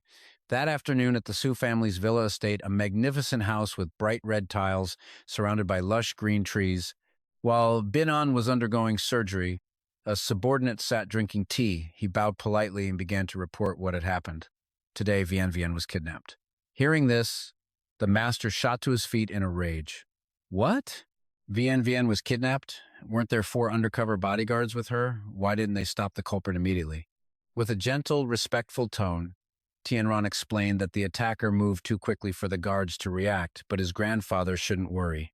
He assured him she was fine now and that they had found the mastermind, but someone else rescued him, which is why Old Master C gave chase. I can't believe Fu Hua let him slip away to fend for himself. You go handle what comes next. Don't let anyone think the Su family is an easy target. As obedient as a puppy, he listened intently. Please rest assured, grandfather, I've committed your words to memory. Suddenly, the old man remembered one more thing he needed to say. One more thing I must remind you of. No matter the circumstances or what power you're up against, you are never to gamble with the safety of your family. After their discussion, he left, feeling deeply unsatisfied. Truly, the old master was in a league of his own. The next morning at Shangguan Shishi's house, she was a mix of worry and loving admonishment. You're about to go to Ningxia, so why are you still running around getting into fights? Wang Zheng just smiled and winced, reassuring her. It's nothing, just a minor scratch. It's not a big deal. What about you? Aren't you coming with me to Ningxia? Shishi leaned her head back on the chair and sighed, sharing her troubles. I have to stay and take care of my father. Besides, there's so much to deal with at the company, and I haven't seen Han Xingye in so long. I really miss her. She stood up, pointing towards 2 monstrously large suitcases. There are 2 bags here, both packed for Xingye. They have clothes, shoes, and even some of her favorite local snacks. Staring at the heavy luggage, Wang Zheng quickly waved his hands and shook his head in refusal. My dear lady, do you really think I can carry 2 bags this big? Besides, Han Xingye is in the army. She has to wear her uniform all year. She won't be able to wear any of this. Hearing this, she had to admit it made sense. All right then, I won't send the clothes. But sending some extra food should be fine, right? He breathed a sigh of relief, having narrowly escaped his fate as a pack mule. Oh, my dear lady, please just take all the clothes out. A short while later at the Su family villa, the golden morning sun shone down on the roof. Inside the living room, he hesitantly delivered some bad news to his master. Chief, a package arrived. The security guards opened it to check. Fu Hua, scowling with impatience, cut him off. Stop beating around the bush. Bring it here and let me see. The man hesitated for a moment before daring to open it. Inside the box was a severed arm. The old man's brows furrowed, but he said nothing. After a long, contemplative silence, he gave an order. Take this to Tianran. The subordinate bowed respectfully and quickly followed the command. Yes, sir. Arriving at Su Tianran's room, he grew deeply concerned. Have you asked the doctor? Can it be reattached for Old Master Shi? Wang. He reported the situation honestly. I've already asked. The doctor said it's impossible. The joint is too severely shattered. Furthermore, Old Master Xi doesn't want to have steel pins inserted into his body. Feeling utterly helpless, Tianran dismissed him. Go on, get back to work. I'll visit Old Master Xia in a little while. As soon as the man left, Tianran pulled out his phone to call a subordinate and issue a series of critical tasks. There are 3 things. First, mobilize all our forces to find Feng Changming's whereabouts for me. Second, tail Wang Zheng closely. Do not miss a single move. The assets we planted long ago, it's time they became useful. Third, using grandfather's name, schedule a meeting with Minister Chen. Tell him we need to discuss matters related to military unit designations. After hanging up, his face twisted into a grotesque, sinister expression of pure calculation. Long Lin was destroyed so long ago. Why me? Out in the hallway, Wang He was secretly sending a text message to some mysterious figure. On the phone screen was a single line. The arrow is on the bowstring, likely a top-secret code. On the other end, a man had just received the message. He casually pulled his phone from a drawer, an action that proved this was all part of the plan. A triumphant smile spread across his face as he whispered, "It's time." At the station, the atmosphere was perfectly normal. Wang Zheng, wearing sunglasses, strode confidently with his bodyguards, but inwardly he felt a sense of helplessness. I already told her. While waiting, he accidentally spotted a familiar figure. Song Zijie. Zijie sat down in the row opposite him and struck up a friendly conversation. What a coincidence, young Master Wang. What brings you here? Wang Zheng replied politely, It is quite a coincidence. I wonder where Miss Song is headed, dressed like this. Hearing him address her so formally, she suggested they be less distant. To Yinchuan, young Master Wang. Please don't call me Miss Song anymore, just call me Zijie and I'll call you Wang Zheng. How does that sound? He happily accepted her request. Okay, as long as you're comfortable with it. What a coincidence. I'm also on my way to Yinchuan. What are you going there for? Zijie explained her upcoming trip. You could call it a vacation. I want to experience the sights and people of the Southwest. My grandfather and father have a few old comrades in the Southwest, so this trip is also a chance to visit those seniors. Hearing this, a memory surfaced in his mind. If I remember correctly, General Li Miping, hailed as the King of the Southwest, is one of Old Master Song's comrades, isn't he? She enthusiastically recalled their history. That's right. My grandfather and General Li served in the same corps. They were very close. I'm hoping to visit General Li on this trip. Wang Zheng then proposed an idea. I wonder if I could tag along with you to pay a visit to General Li. She smiled and agreed. Of course you can. It looks like we can travel through Ningxia together. A dozen or so hours later, a man named Tianshu approached them and asked to join their table. Hello, beautiful lady, is this seat taken? Wang Zheng deliberately tried to turn him away. Sorry, it's taken. The man paid him no mind, sitting down next to Zijie anyway. Allow me to introduce myself. My name is Li Tianshu, born and raised in Yinchuan. We'll be in Yinchuan soon. How about I treat you both to a meal? Immediately, the name rang a bell for her. Li Tianshu. That sounds so familiar. Wang Zheng crossed his arms, his tone wary. We don't know you? Why should we have a meal with you? Tianshu coolly put his hands in his pockets and explained, My grandfather is Li Miping. I suppose you could say his reputation is rather well known. At that moment, Zijie was certain of the man's identity. So, you're the great young Master Li. I've often read news about you. They say you're the most famous young master in the Southwest. Seeing is believing. You truly are as talented as you are young. Wang Zheng fell into deep thought. Li Tianshu. Why would he show up now? Bumping into Song Zijie, and now Li Tianshu. This is definitely not a coincidence. The man flashed a friendly, teasing smile.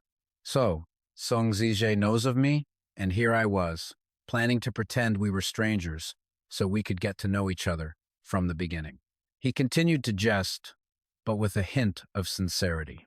You probably don't know this, but our grandfathers once arranged for us to be married when we were children, but my father vehemently opposed it. Now seeing you, I find myself filled with regret. Wang Zheng was intrigued, tilting his head slightly to inquire. Young Master Li, since you already know Miss Song, I wonder if you know who I am. Tianshu warmly turned to him. Of course I do. Wang Zheng, the current vice president of Zhurong International. My grandfather met you at Old Master Su's birthday banquet. When he came home, he couldn't stop praising you. I've wanted to befriend you for a long time. Wang Zheng politely shook his hand like a true gentleman. If you already knew me, why did you pretend you didn't earlier? The man let out a light laugh and admitted freely, It's just like I said a moment ago. I was originally planning to stage a coincidental encounter.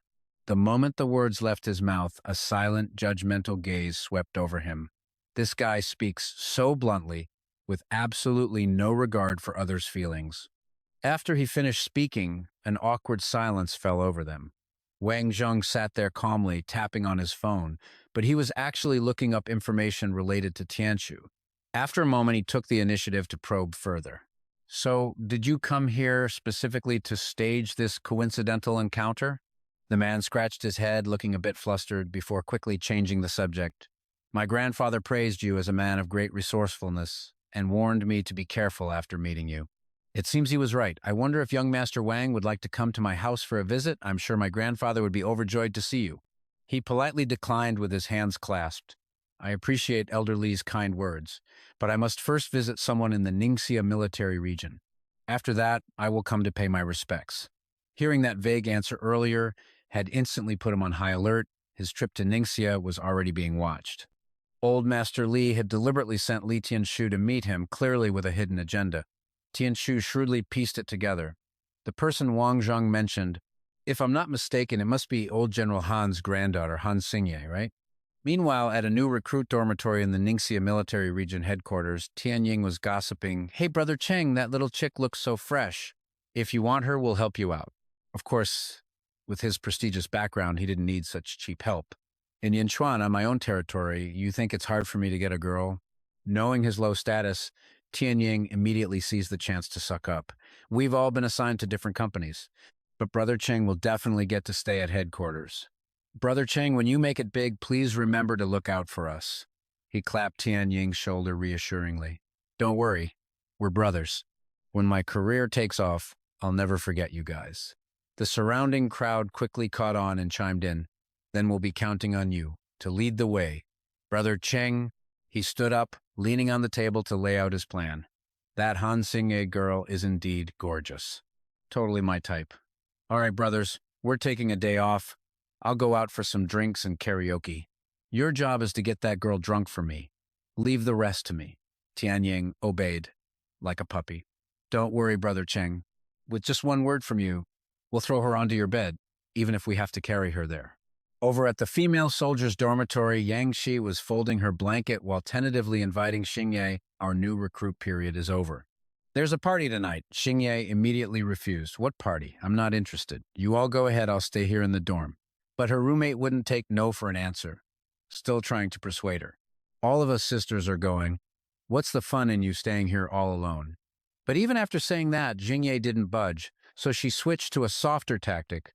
If you don't go, how can the rest of us go? Just think of it as joining in on the fun, please. But deep down, she had her own selfish calculations. Besides, I already promised Cheng Shi I'd bring you. If I can't deliver, how will I get on young Master Cheng's good side? Seeing how insistent Yang Si was, Xingye finally relented. All right, fine. With the fish on the hook, Yang Si was ecstatic. Xingye, you agreed. That's wonderful. A small smile crept onto her lips as she imagined her successful future, even though the plan's success wasn't guaranteed. If I can catch young Master Cheng's eye, won't my career skyrocket after this? After indulging in her fantasy, she turned to address the squad. Starting today, we have a 3-day break. Let's change our clothes and go for a walk. Tonight, we'll have dinner and karaoke. What do you say, sisters? Everyone cheered in unison, their voices filled with excitement. Yes, yes! A short while later, the group headed out. Yang Si secretly sized up Xingye from head to toe. Other than being a little pretty and having a slightly bigger chest, what part of her can even compare to me? Seeing the girls arrive, Chengxi took the initiative to greet them. Xingye, we're having a party tonight. I heard you're a great singer. You have to sing a few songs for us. She politely declined his request. I just embarrassed myself. It's fine if you guys sing. But of course, he wasn't about to let his prey go so easily. Then at least have a few drinks with us tonight, Xingye. We'll all be assigned to different companies after this. It'll be hard to see each other again. She crossed her arms in anger, her brows furrowing as she looked at him with suspicion. Why do I get the feeling you're trying to get me drunk? Her guard went up instantly. Do you really think I can't see what you're trying to pull? As the conversation grew awkward, a luxurious red car suddenly pulled up outside. Wang Zheng and Tianshu stepped out, silently observing the situation from a distance. Tianshu was losing his patience and about to step forward to teach the brats a lesson. How insolent. Wang Zheng quickly grabbed his shoulder to stop him. Don't get involved for now. Although reluctant, Tianshu had no choice but to comply. This guy's tactics are brilliant. He wants to lure the snake out of its hole first, and only then will he use the Li family's name to completely uproot anyone threatening Han Xingye. He suddenly recalled his grandfather's warning. Tianshu, don't act on impulse. You might ruin everything. The matter of the Bronze Bell fuel is critically important. We can't afford to tip off our enemies. Losing face, Chengxi became more insistent, pestering her without noticing the new arrivals. Han Xingye, I'm sincerely inviting you. I hope you can give me some face. She refused to back down, retorting sharply. A person's face is earned by their own actions, not given by others. Just then, she spotted her savior, Wang Zheng. The moment she said his name, Xingye ran over and threw her arms around him. Seeing them so close, everyone was stunned. Didn't the rumors say Wang Zheng and Zhang Mingqi were a thing? Why is he so intimate with the young lady of the Han family now? Xingye put on an innocent act, whining playfully. Did you come all by yourself? Wang Zheng understood immediately, playing along with her. Yeah, Shangguan Shishi has to take care of her father, and Shang Fei is on a business trip, so it's just me this time. In the next breath, Wang Zheng's demeanor flipped 180 degrees, his face turning cold and domineering as he glared at the arrogant brats. Xiaoye, tell me, is someone here bullying you? With backup, Xingye boldly exposed them. Yes, someone has wicked intentions toward me. Help me deal with him. His sharp gaze and faint, arrogant smile radiated an overwhelming and disdainful aura. All right? Then let me solve this little problem for you. Cheng Shi arrogantly strode forward. Are you Han Xingye's boyfriend? Before Wang Zheng could answer, she quickly slung her arm around his and declared, He is my boyfriend. And what's more, we're engaged. Tianshu was utterly shocked, his face screaming, Where am I? Who am I? What on earth are these two doing? Is the young lady of the Han family always this direct? The people around them froze as well. Engaged? Naturally mischievous, Xingye decided to fully commit to the act. Of course, darling, isn't that right? He could only stare at her helplessly. Why does that word sound so cheesy coming out of her mouth? In the suffocating atmosphere, Yang Si cleverly broke the tension. Since you're here, you're our guest. We're having a party tonight. Wang Zheng politely accepted the invitation. I have no problem with that. You're all Xingye's comrades, so it's only right that we get to know each other. He then gestured to the young man with him. I wonder if my friend here could join us as well. She flashed an enthusiastic smile, agreeing as if it were nothing. Of course. We'll see you there, or be square. Though unwilling, Cheng Shi forced himself to appear generous. One more person doesn't matter. It's not like they can stir up any trouble on my turf anyway. He turned away in frustration to make a call. Hello, Brother Chu. Help me book a private room at Ningyuan that can fit 3 tables. Yes, call me back when it's done. I'm treating some comrades to dinner tonight. You should come too. Later, at the Ningguan International Hotel, it was nearly noon. Tianshu slowly stepped out of the car, feigning a polite apology. Young Master Cheng was the one treating. Yet we made you wait for so long. Wang Zheng followed right behind him. My apologies were late. I hope young Master Cheng doesn't mind. Although displeased, Cheng Shi forced a placid smile. It's no problem. Now that everyone's here, let's go inside. Seeing Xingye sticking so close to Wang Zheng made him scowl in annoyance. This damn couple. Let's see if you two can still smile later. He swallowed his anger, forcing himself to be patient to lure his prey into the trap. Let's go. We have to drink properly tonight. Consider it our welcome to you. He shot a glance over at Chu Kuang, giving him a silent signal. Once everyone was seated at the banquet, the atmosphere in the room grew lively, with 3 large round tables filled with a stunning variety of beautifully presented dishes. At the dinner table, Trinti proactively raised his glass to Wang Zheng. Come on, let me toast you first. But Wang Zheng didn't hold back, flatly refusing him. Why should I drink with you? Trinti's face soured, and he flew into such a rage that he shot up from his seat to start a fight. You bastard? You're refusing a toast? You must be looking for trouble, aren't you? Without another word, he grabbed Wang Zheng by the collar and yanked him close. But that act of aggression was a fatal mistake. He could have messed with anyone else, but he just had to pick a fight with our main character. Wang Zheng decisively snapped Trinti's finger. The man shrieked like a stuck pig. Arg! Everyone around them rushed over in a panic to intervene. Young Master Trin! Young Master Trin! Although Thienthu already knew that Wang Zheng was a man of action, he never expected him to be this audacious. To break someone's finger the moment they meet. This Wang Zheng was truly vicious. Zhuang Tu anxiously sat down and asked with concern, Young Master Trin, are you all right? Utterly humiliated, he quickly stood up and began screaming threats like a rabid dog. You. Once you're arrested, let's see who can protect you. And tonight, I'm definitely going to have Han Jingdao. Suddenly, Lelong's voice boomed from the doorway. I heard someone was drunk and causing trouble here. He entered, leading a whole squad of police officers. The woman shamelessly pointed a finger at Wang Zheng to accuse him. It was him. Not one to back down, Wang Zheng immediately shot back. I was only acting in self-defense. But Lelong had already been bribed, so of course he had no intention of listening to reason. Trin Thi arrogantly hurled insults. You refused a toast, so you get a punishment instead. You're dead today. Seeing the situation spiral out of control, Thienthu cleverly stepped in to defuse things for his new acquaintance. Officer, I witnessed the entire thing just now. This gentleman was indeed acting in self-defense. If you want to investigate, shouldn't you take him to the station as well? Lelong secretly nodded at Trinity, a subtle signal that suggested everything had already been arranged. He barked arrogantly, completely ignoring any logic or truth. Are you daring to obstruct an officer in the line of duty? Trinity smugly praised his loyal dog. Deputy Captain Lee is so responsible. When I get back, I'll put in a good word with my father. Next year, we'll drop the deputy from your title. Hearing those words, the officer's mind swam with delusions of grandeur. This was the son of the city commissioner. All he needed was for the kid to say a few nice things to Secretary Trin. His future would be limitless. The dream of promotion pushed Lelong to slap on the handcuffs faster than ever before. Rest assured, I will complete my duty flawlessly.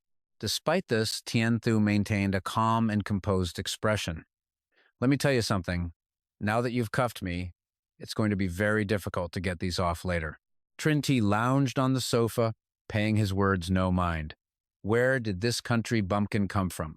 How dare you say something like that on Angan Suyen territory? To deal with this brat, Thienthu only needed to make one simple phone call.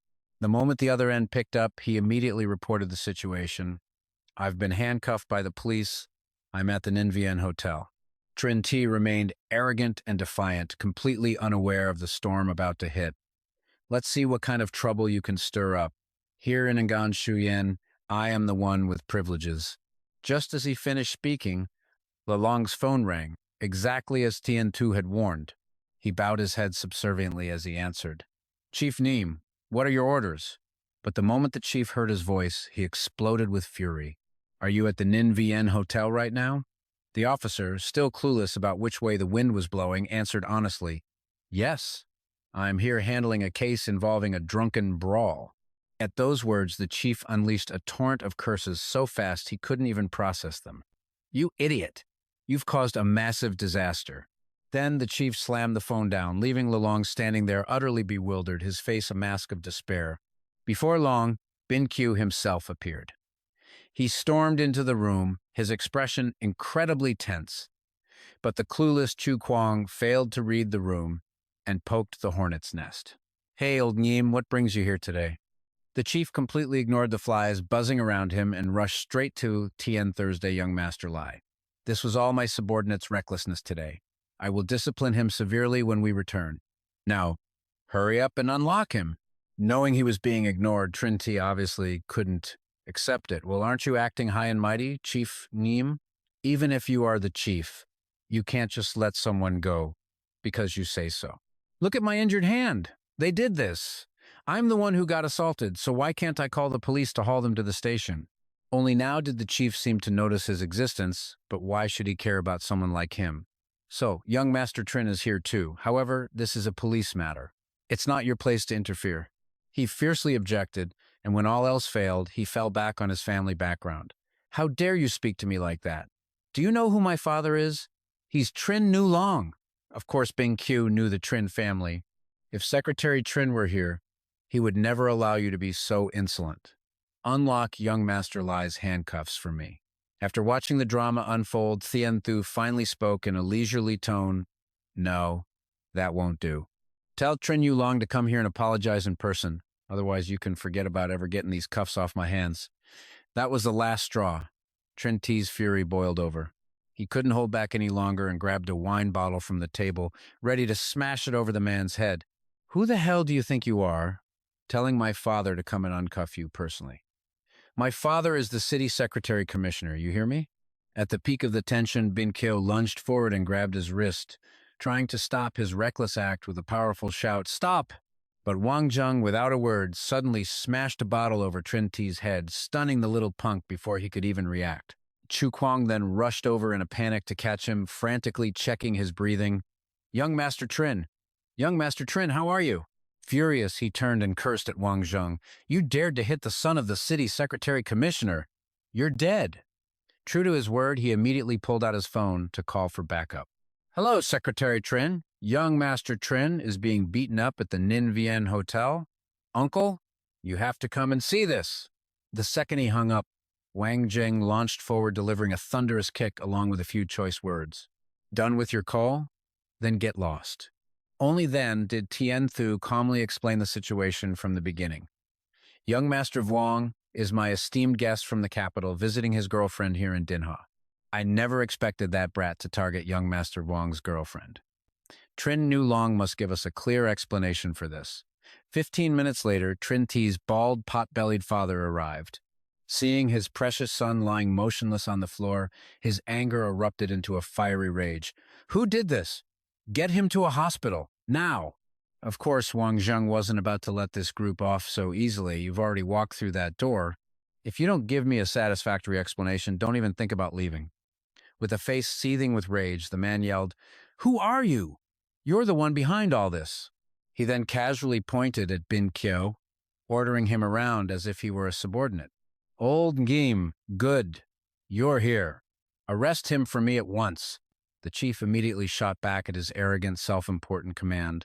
Arrest who? Secretary Trin, do you have any idea who this is? With that introduction, the final main player arrived. This is the grandson of General Li Diep Bin, young Master Li Tian Thursday. Before long, Kowakai, the provincial chief of public security, arrived. He pushed the door open decisively and began firing questions. Secretary Trin, what's going on? Explain it to me clearly. Seeing that such a high-ranking official wasn't on his side, the man started to feel a sense of dread. Just what kind of disaster had his God-forsaken son caused? The end, too, slowly turned his eyes to Nu Long, shaking his head in disappointment. I've heard that your son, Trin Ti, has been acting like a king in Ngan Suyen for a long time. Today, I finally got to see it for myself. If you don't satisfy my friend, young Master Wang, today I will not be taking off these handcuffs. Now that he had powerful backing, Wang Zheng wasn't afraid of anyone. In that case, I won't hold back. He looked the man dead in the eye, his tone firm and resolute. Trin Ti harassed my friend at Kwandao. If I hadn't been there, his scheme would have succeeded. Realizing he was in a losing position, the man had no choice but to concede and bow his head. On behalf of Trin Ti, I apologize to you.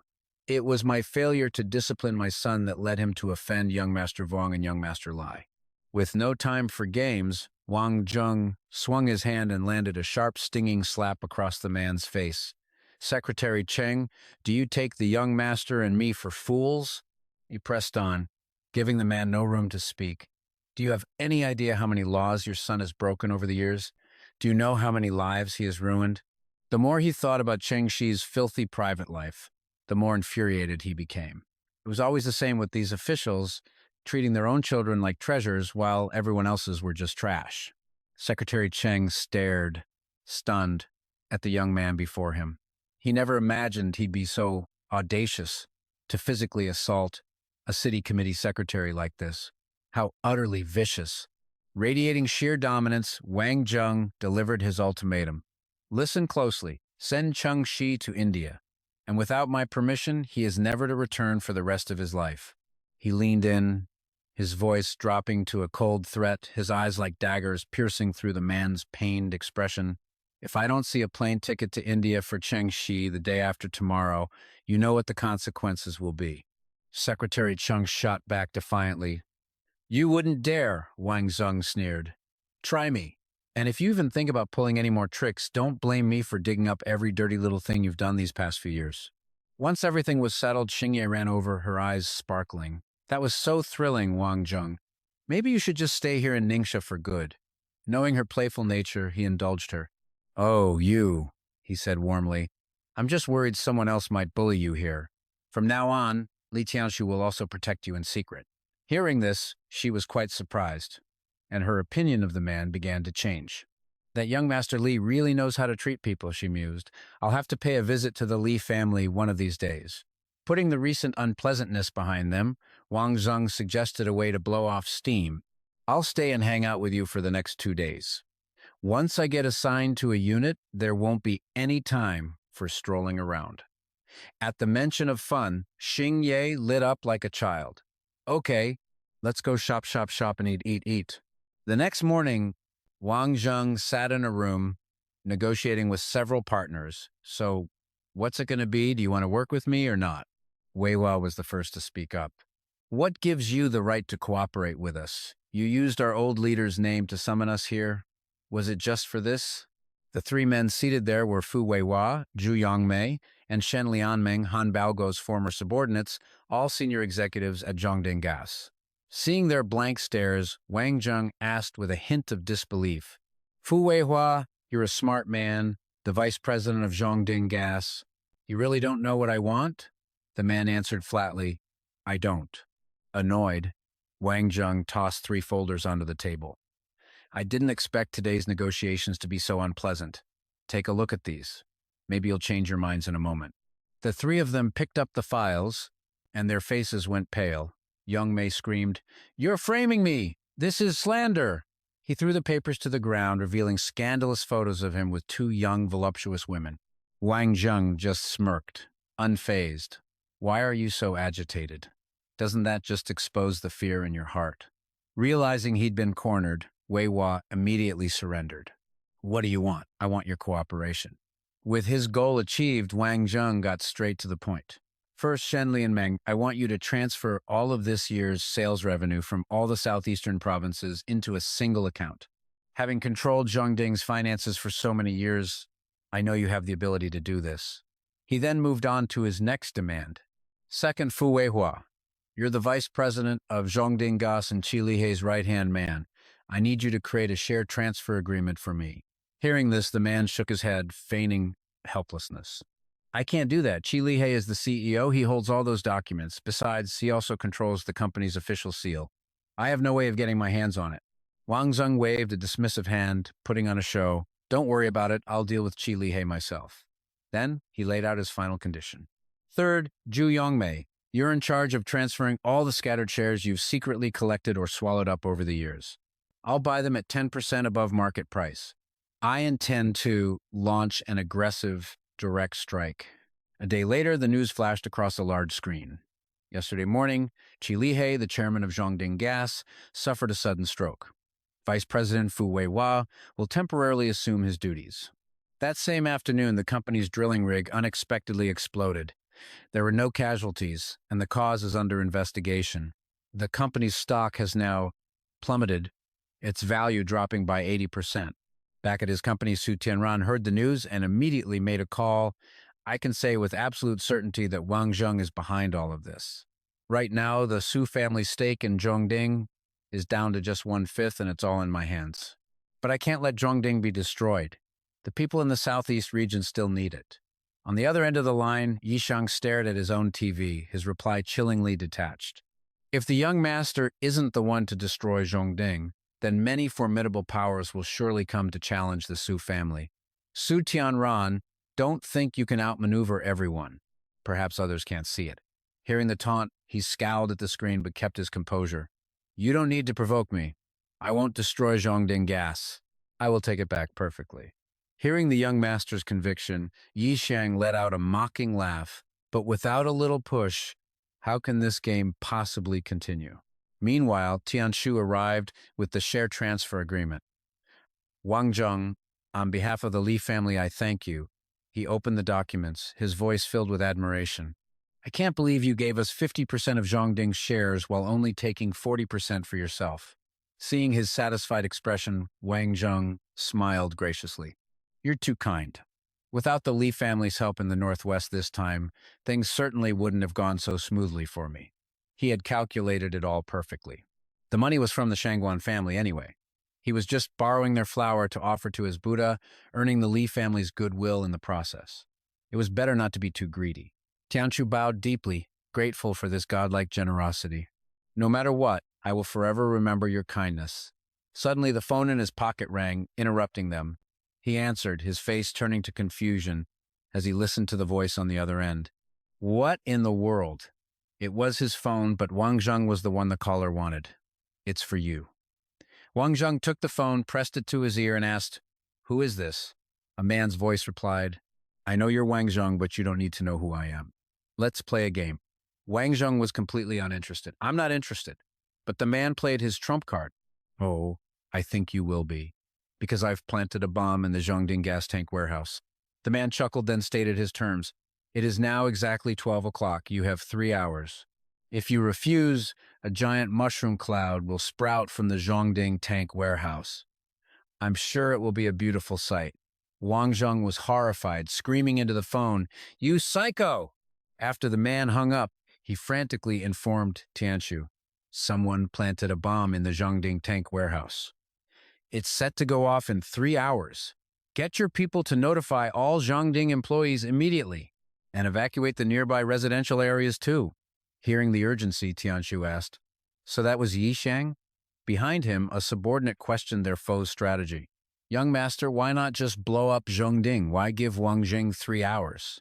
Yishang swirled the red wine in his glass, his eyes filled with contempt. "Chinu, do you also think my actions are pointless? If I blew up Zhongding outright, it would cause a massive tragedy. Huaxia would undoubtedly mobilize the entire country's forces to hunt me down. I have no desire to have the nation's weapons pointed at my head." The subordinate still hesitated, but Yishang cut him off.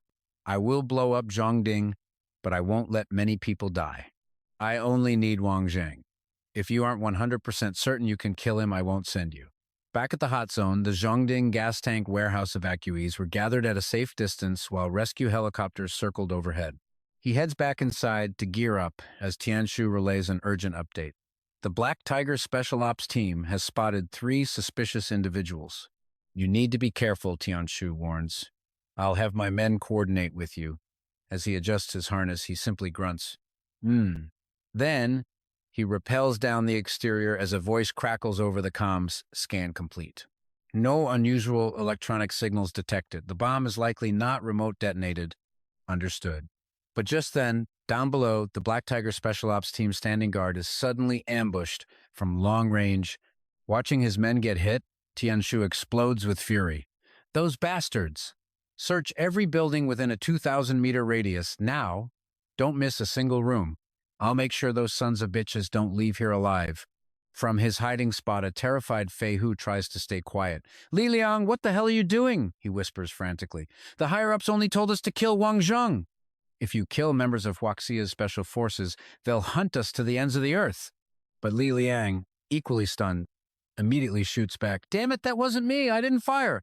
Fei Hu peers through his sniper scope, locating his target. He radios in. The man who just rappelled down, that's Wang Zheng. He's on top of the central storage tank. "You've got the better angle. Take him out, and we pull back immediately," Li Liang orders. Okay? But as he swings his scope to the indicated position, his blood runs cold. Wang Zheng is already waiting for him. Stunned beyond reaction, he can only mutter one thing: "I'm screwed." The words have barely left his mouth before a bullet is already tearing through the air, aimed right for him. He's hit, but Wang Zheng gives him no time to react. The sniper gasps, "I'm done for," before a bullet plants itself squarely in his forehead, killing him instantly. Having dealt with both enemy snipers, Wang Zheng reports over the comms, "Two down, Xiaoyan." "Have you located the bomb yet?" he asks. The voice on the other end replies urgently, "Hang on, this tank farm is massive. I need a little more time." Seeing Wang Zheng on the move, Xiaoyan issues a warning. Black Tiger has taken down 3 terrorists, but the locations of the others are still unknown. "Watch yourself out there." Taking the warning, he slips cautiously inside the facility. "Time's running out. I have to draw them out." He doesn't go far before he locks onto a group of enemies. Spotted. With lightning-fast reflexes, Wang Zheng fires 3 quick shots, eliminating the entire squad. With the area clear, he immediately moves to another section, pushing deeper into the complex. Elsewhere, an operative named Sei gets the update and barks out orders impatiently. "Fei Hu is dead? This guy. This Wang Zheng. Stay on him! Anyone who gets close to the bomb, I want them dead." In the radar room, an operator notices an anomaly. "Abnormal heat signature detected," he reports. 45 degrees to the left, 15 meters out. He doesn't even finish the sentence before a bullet silences him forever. From the helicopter, Tianshu sees his man lying in a pool of blood and knows the situation has gone south. He grabs the radio. "Signal the team! Full retreat! Leave the rest to him!" After taking out the operator, Eric smirks to himself, completely unaware of the murderous shadow creeping up behind him. Huaxia's special forces, he scoffs. "Is that all you've got? By the time he senses the presence, he can only spin around and yell, "Who's there?" Junichi lunges like a phantom, his katana a silver flash that ends Eric's life. "The man who's here to kill you," he says coldly. Elsewhere, the remaining sniper grows impatient with the radio silence. "Eric, how many have you taken down? Why aren't you reporting in?" he asks. Just as he finishes, a voice drifts out of the shadows. "How many people did he kill?" Startled, the sniper whips his head toward the sound.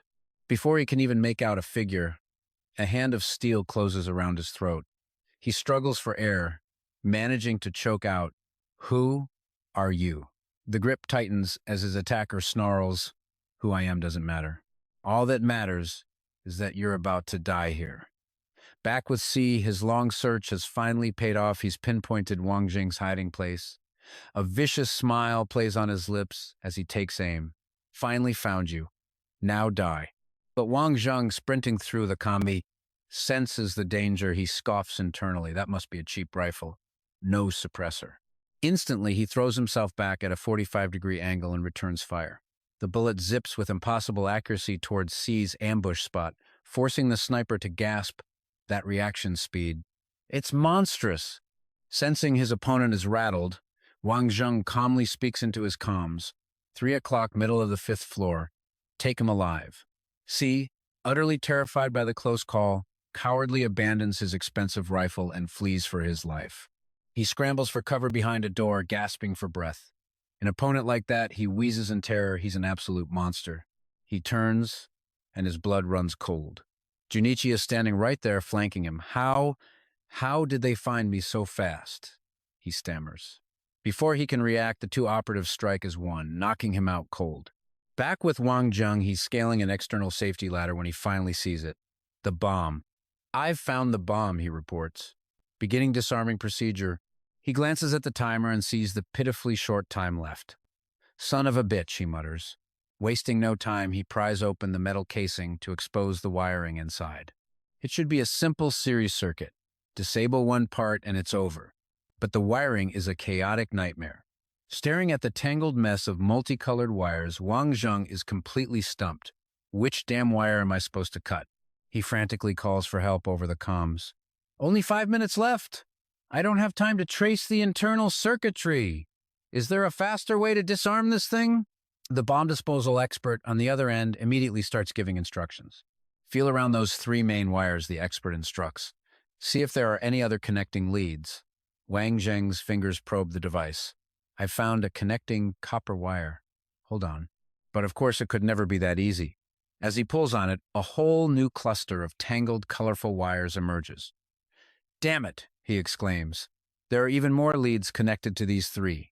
Staring at the impossibly complex device, Wang Zheng feels a wave of dizziness as cold sweat beads on his forehead. With this many wires, it's impossible to disarm it in time. What kind of monster rigged this thing? In the safe room, Bing Zhao watches through binoculars, her voice trembling. "Only 1 minute left. Is he going to make it?" Beside her, Tianshu keeps his own binoculars steady. "We have to have faith in him." Just as the tension reaches its breaking point, Wang Zheng's phone starts ringing in his pocket. In this life-or-death moment, he dazedly pulls it out and answers. He expects a spam call, but the voice on the other end is his salvation. "Cut the red wire first," it says calmly. "Then the copper wire behind it. After that, cut the yellow wire." The countdown timer hits 15 seconds, the tension suffocating. With just 6 seconds to spare, he makes the final cut and the timer stops. Wiping the sweat from his brow, he lets out a long sigh of relief. "Looks like my luck held out this time. Not bad?" Watching from afar, Bing Zhao's tense face breaks into a smile. "He did it! We're alive!" Meanwhile, in the capital city, Guanxi reports to his master, Yi Xing. "Young master, the bomb failed to detonate. And Wang Zheng is still alive?" Upon hearing the news, Yi Xing drains his wine glass in a single swallow. A cold smirk plays on his lips. "As expected of the opponent I hold in such high regard. If he died that easily, where would the fun be?" Still, he wondered, but why exactly did the bomb fail to detonate? Guanxi could only bow his head. This old servant does not know. Yi Xing waves him away, lost in thought. "Wang Zheng, What a truly fascinating opponent. Back at the tank farm, Wang Zheng, now in fresh clothes, is shaking hands with Tianshu. We were lucky to have you this time, Tianshu says sincerely. It's a genuine honor to meet you. Wang Jung smiles and claps him on the shoulder. The honor is all mine. My grandfather said, Tianshu began gratefully, but Wang Zheng quickly waved a hand to stop him. The old master is too kind. Inwardly, however, he was extremely pleased. With the Li family and my dad, dealing with the Qi family will be that much easier. Tianshu shook his head, a small smile on his face. My grandfather has his quirks, but he is a man who always repays his debts. In fact, he called you the soldier king of Wuxia. With that, he gestured to the car beside them. Wang Zheng, this car is for you. A little something for the road. But just then, Zia appeared out of nowhere, startling him. Wang Zheng stood face to face with her and spoke coldly. What is it? You want to come back to the capital with me? Hearing this, her attitude grew even more indifferent. She replied softly, That's right. I've accomplished everything I wanted in Ningxia. It's time to go back. The two opened the doors and got in the car, and Tianshu took the opportunity to bid them farewell. Well then, I wish you both a safe journey. The white car sped off, cruising down the highway. Zia had hitched a ride, but she wasn't about to sit quietly. She turned to him with a sarcastic smirk. Wang Zheng, with all those Zhongding shares falling into your hands, you must be thrilled, right? Wang Zheng wasn't surprised. He had expected she would ask something like that. He feigned a reply. I know it's useless for me to deny it, but the Zhongding shares have absolutely nothing to do with me. Pushing her luck, she gripped the door and complained, Can you please drive a little slower? I can't handle this speed. Unfazed, he sharply yanked the wheel, swerving the car. The real thrill is yet to come. The car spun out of control, careening off the road and hurtling straight for the cliff's edge, nearly sending them to a fiery doom. After his insane maneuver, Wang Zheng turned to interrogate her. Spit it out. What role did you really play in all of this? But Zia continued to play dumb. I don't know what you're talking about. He lost his patience, leaning towards her and growling, the Zhongding warehouse. The moment I was disarming that bomb. Someone made a phone call that saved my life. That was you, wasn't it? She didn't panic. Instead, she shot back defiantly. And what if it was? Is this how you thank your savior? Wang Zheng tilted his head slightly toward her. His voice was slow and measured. Those are two different matters. You started plotting against me on the train from the capital. I have to be on guard. With a hint of suspicion in her tone, Zia retorted, But I still saved you. This is a conspiracy targeting you. I don't know much, so no matter how you ask, you won't get the answers you want. A name suddenly flashed in Wang Zheng's mind, causing him to frown. His voice filled with surprise. Song Mingwei. I can't believe he's involved. You saved me, and you've told me this much. Aren't you afraid of getting your father in trouble? A hesitant look appeared in her eyes as Zia finally found her words. I'm not afraid of him getting into trouble, but you have to promise me something. No matter how intense the fight between you and my father gets, you can't harm him. Wang Zheng understood immediately. He nodded slightly. So you're trading this information for your father's life? Just then, two container trucks roared toward them, blocking every possible escape route and stunning the pair inside. Wang Zheng's eyes darted around, assessing the situation in a split second. He immediately turned to Ziye. Looks like these trucks are here for us. Hold on tight. Though terrified, she couldn't help but ask, Why don't we get out of the car? Her doubtful question made the flustered Wang Zheng snap back. We can't get out! There's a sniper in the mountains! Trapped, he decisively drew his gun and opened fire to clear a path. The front of the truck took the full barrage, shattering in several places, but strangely, no screams were heard. Realizing how dire the situation was, Wang Zheng gritted his teeth, spun the wheel, and cursed. Damn it, I can't fight a sniper in a confined space like this. He had barely moved a few inches before a bullet slammed into one of the tires, blowing it out completely. One shot wasn't enough. The sniper fired again, cold and precise, unconcerned about revealing his position. The bullet tore through the air and embedded itself in the rear tire, cutting off Wang Zheng's final escape route. Shen Wu, filled with triumph, slowly emerged from his hiding spot. It's been a while since I had a fun hunt like this. I'll have to enjoy killing him slowly. Just then, the previously silent container truck slammed into Wang Zheng's car, sending it flying off the cliff. The truck driver got out, pulled out his phone, and reported, It's done. The voice on the other end replied coldly, "You completed your mission perfectly." A sudden gunshot tore through the driver's chest, and he let out a single gasp before collapsing into a pool of his own blood. After the accomplice was dealt with, down below the cliff, Wang Zheng kicked the car door open and pulled Ziye, who was clinging to him tightly, out of the wreck. Holding the beauty with one arm, he gripped a rope tightly with the other and launched himself upwards. The rope shot up, its hook latching perfectly onto a tree branch. Wang Zheng held her close, his mind racing as he climbed. Phew, that was close, he thought. But he spoke casually. Who could be behind this assassination attempt? The Zhongding affair just ended, and they're already making another move? Night fell. With the two of them standing on the precarious cliff edge, his eyes twinkled as he said, half joking, "I don't mind if you want to keep holding on like this. But it's cold, and staying here will drain our energy." Hearing that, Ziye asked, "Then how are we supposed to get down?" His brow furrowed as their situation grew more perilous. He looked around and reassured her. "We'll slowly make our way down and find a place to shelter from the wind for the night." The chilly air made him feel oddly protective. Meanwhile, in a luxurious room, the wall clock showed it was 3 minutes past 2 in the morning. Tianshu stared out the window at the night sky and asked calmly, "What's the situation?" On the other end of the line, Shen Wu quickly delivered the news he knew his boss wanted to hear. "He's dead. The car went off the cliff and exploded. Besides me, no one else knows." Unable to hide his delight, Tianshu broke into a smug smile. "Excellent. You've worked hard. When you get to the capital, let's meet up." Shen Wu agreed without hesitation. "Okay, it's been too many years." After the call, he turned and ordered his subordinate, "Have men closely monitor everyone arriving in the capital by road, rail, and air. If Wang Zheng shows up, report to me immediately." The subordinate committed the orders to memory and replied, "Yes, sir." At that same moment, Ziye and Wang Zheng were huddled together among the rocks at the base of the cliff. She gently asked her savior, "Are you cold?" He heard her and replied, though it was unclear if he meant it or was just being tough, "Not cold." Pulling away from his embrace, Ziye stared at him intently. Noticing her skeptical gaze, Wang Zheng calmly replied with an impossibly straight face, "First, I want to have a serious talk with you. Second, I have a feeling this isn't going to end so simply."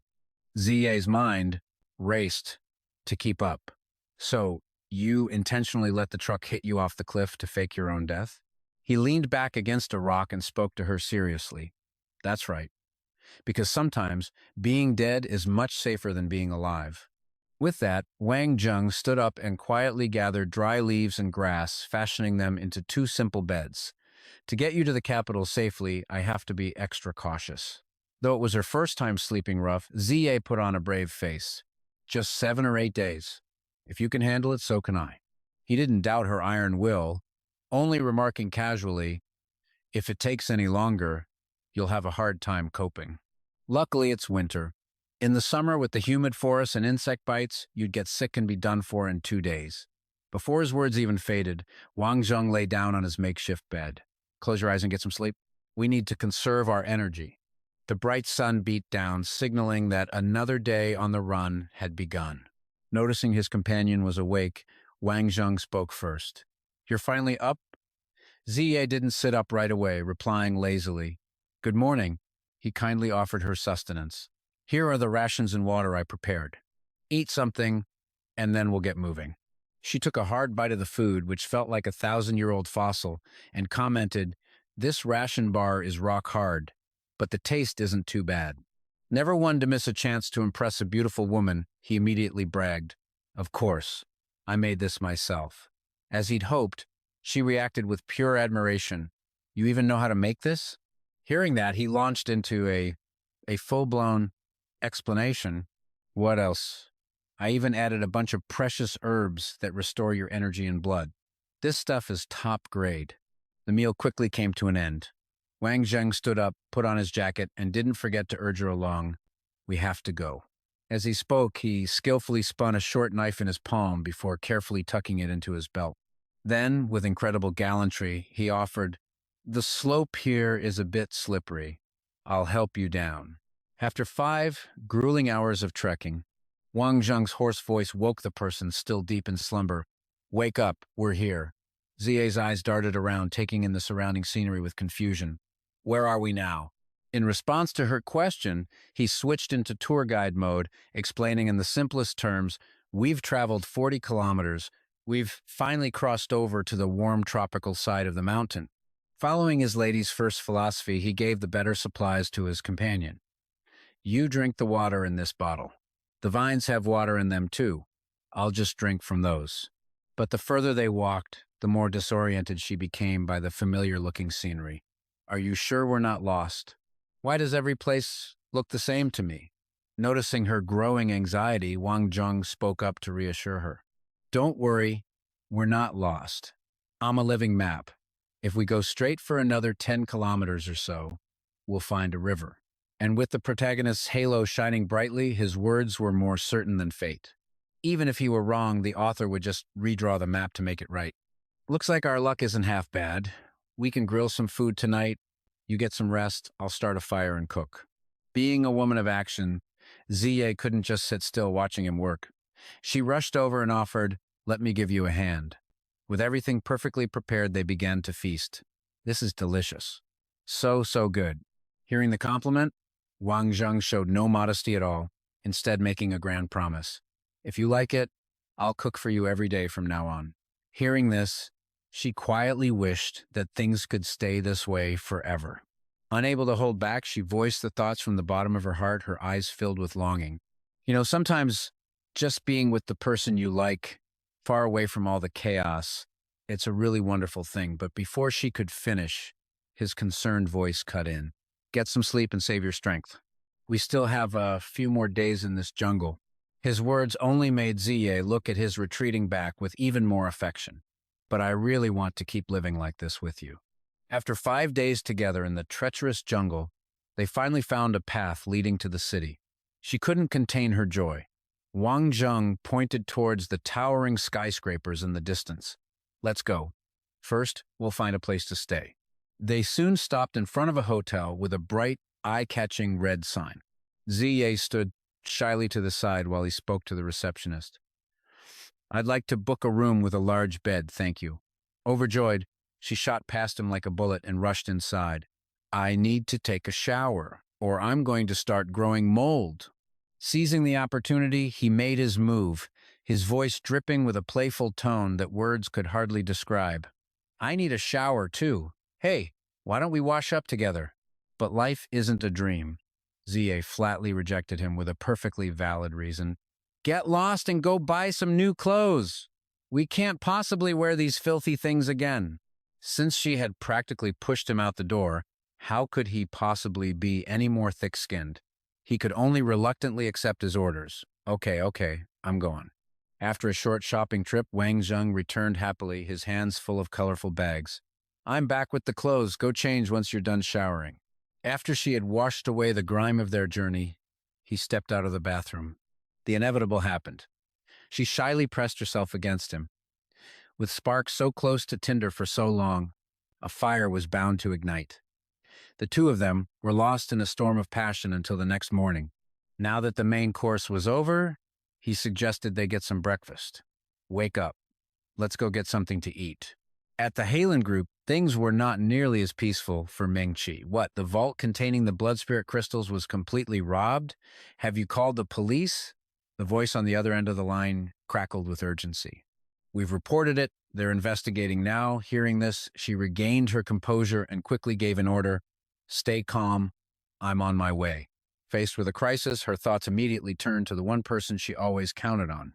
At the capital city train station, Wang Zheng's figure stood out amongst the bustling crowd. They watched as he slowly approached the exit. One of the two strangers asked for instructions. He's here. Should I make the call?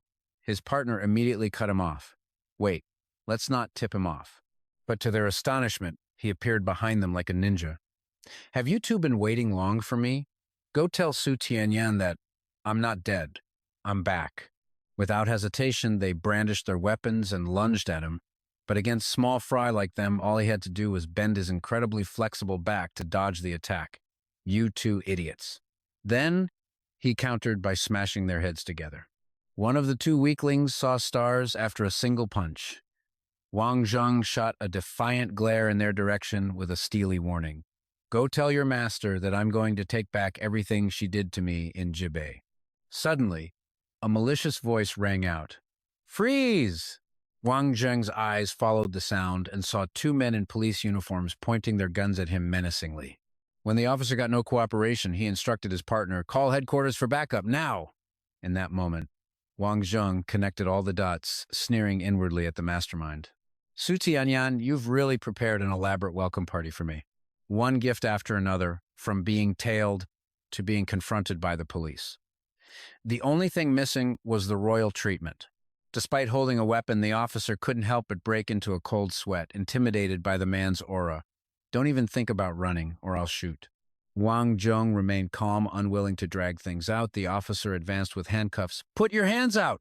The Capital Station precinct has already sent backup. You're not getting away. Even though he wasn't getting paid for this performance, he decided to play along. All right, fine. I'll cooperate with the investigation. The officer thought he had him, but was stunned when his target effortlessly slipped out of the cuffs. What? In a single motion, Wang Zheng disarmed the man and blocked a devastating blow from his partner. Cooperating with you people is impossible. As more officers swarmed in, he cleverly fired a warning shot into the air to create an escape route. Meanwhile, in a luxurious private room at the Narahan restaurant, Ming-Chi sat across from a business partner at a lavish dinner. How could any man not be moved by the elegant woman before him? Director Chen was no exception. I've been wanting to meet Miss Ming-Chi for a long time now, but I never had the chance. I was actually supposed to hold a shareholders meeting today, but as soon as I heard Miss Ming-Chi had invited me, I postponed it immediately. His flattering words made her feign surprise. I had no idea. Director Chen, you honor me too much. Please, try the most famous braised fish at this restaurant. Though blinded by her beauty, his reason was still intact. Miss Ming-Chi, I'm sure you didn't call me here today just to eat braised fish, did you? Since he was being so direct, she couldn't hide her intentions any longer. Director Chen, I did invite you here today because there is, in fact, something I need your help with. Taking this as a great honor, Director Chen confidently puffed out his chest. I wonder what Miss Ming-Chi needs my help with. As long as it's within my power, I will not hesitate to assist you. Ming-Chi got straight to the point. It's like this. I need to ask the Langsin news site to publish an article for me. See? I've already prepared the draft. Without even reading her request, he skillfully began to refuse. Miss Ming-Chi, if you're asking me to publish an article, it certainly can't be an ordinary one, can it? Something that risky? For me, that's not something I can just do.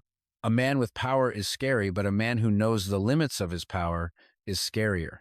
She purred, cutting him off. Director Chen, helping me is the same as helping the entire Lam Hai group. It's just a simple news article. I think this will greatly strengthen the friendship between us. Just as you'd expect, all men use the same tactics. Tan Quang tried to sweet-talk his way into closing the deal, but what he really cared about was the friendship between him and Miss Ming Kai.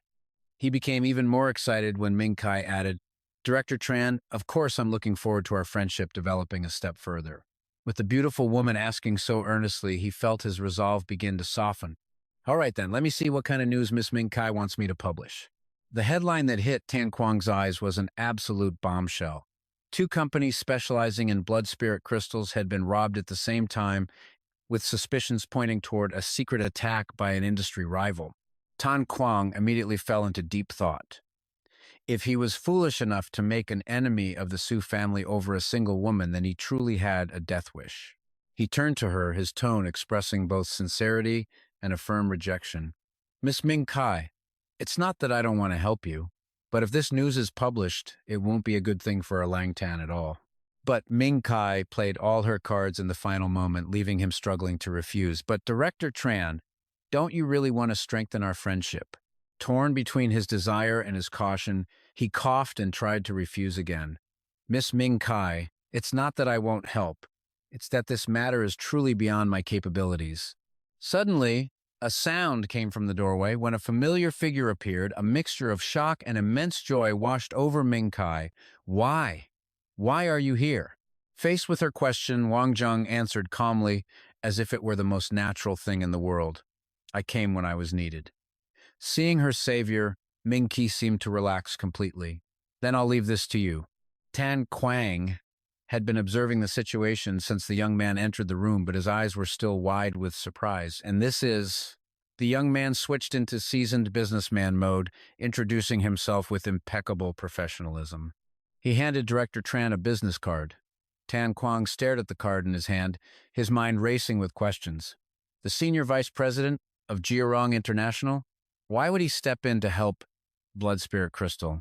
Could he and Zhang Mingkai be having a secret affair?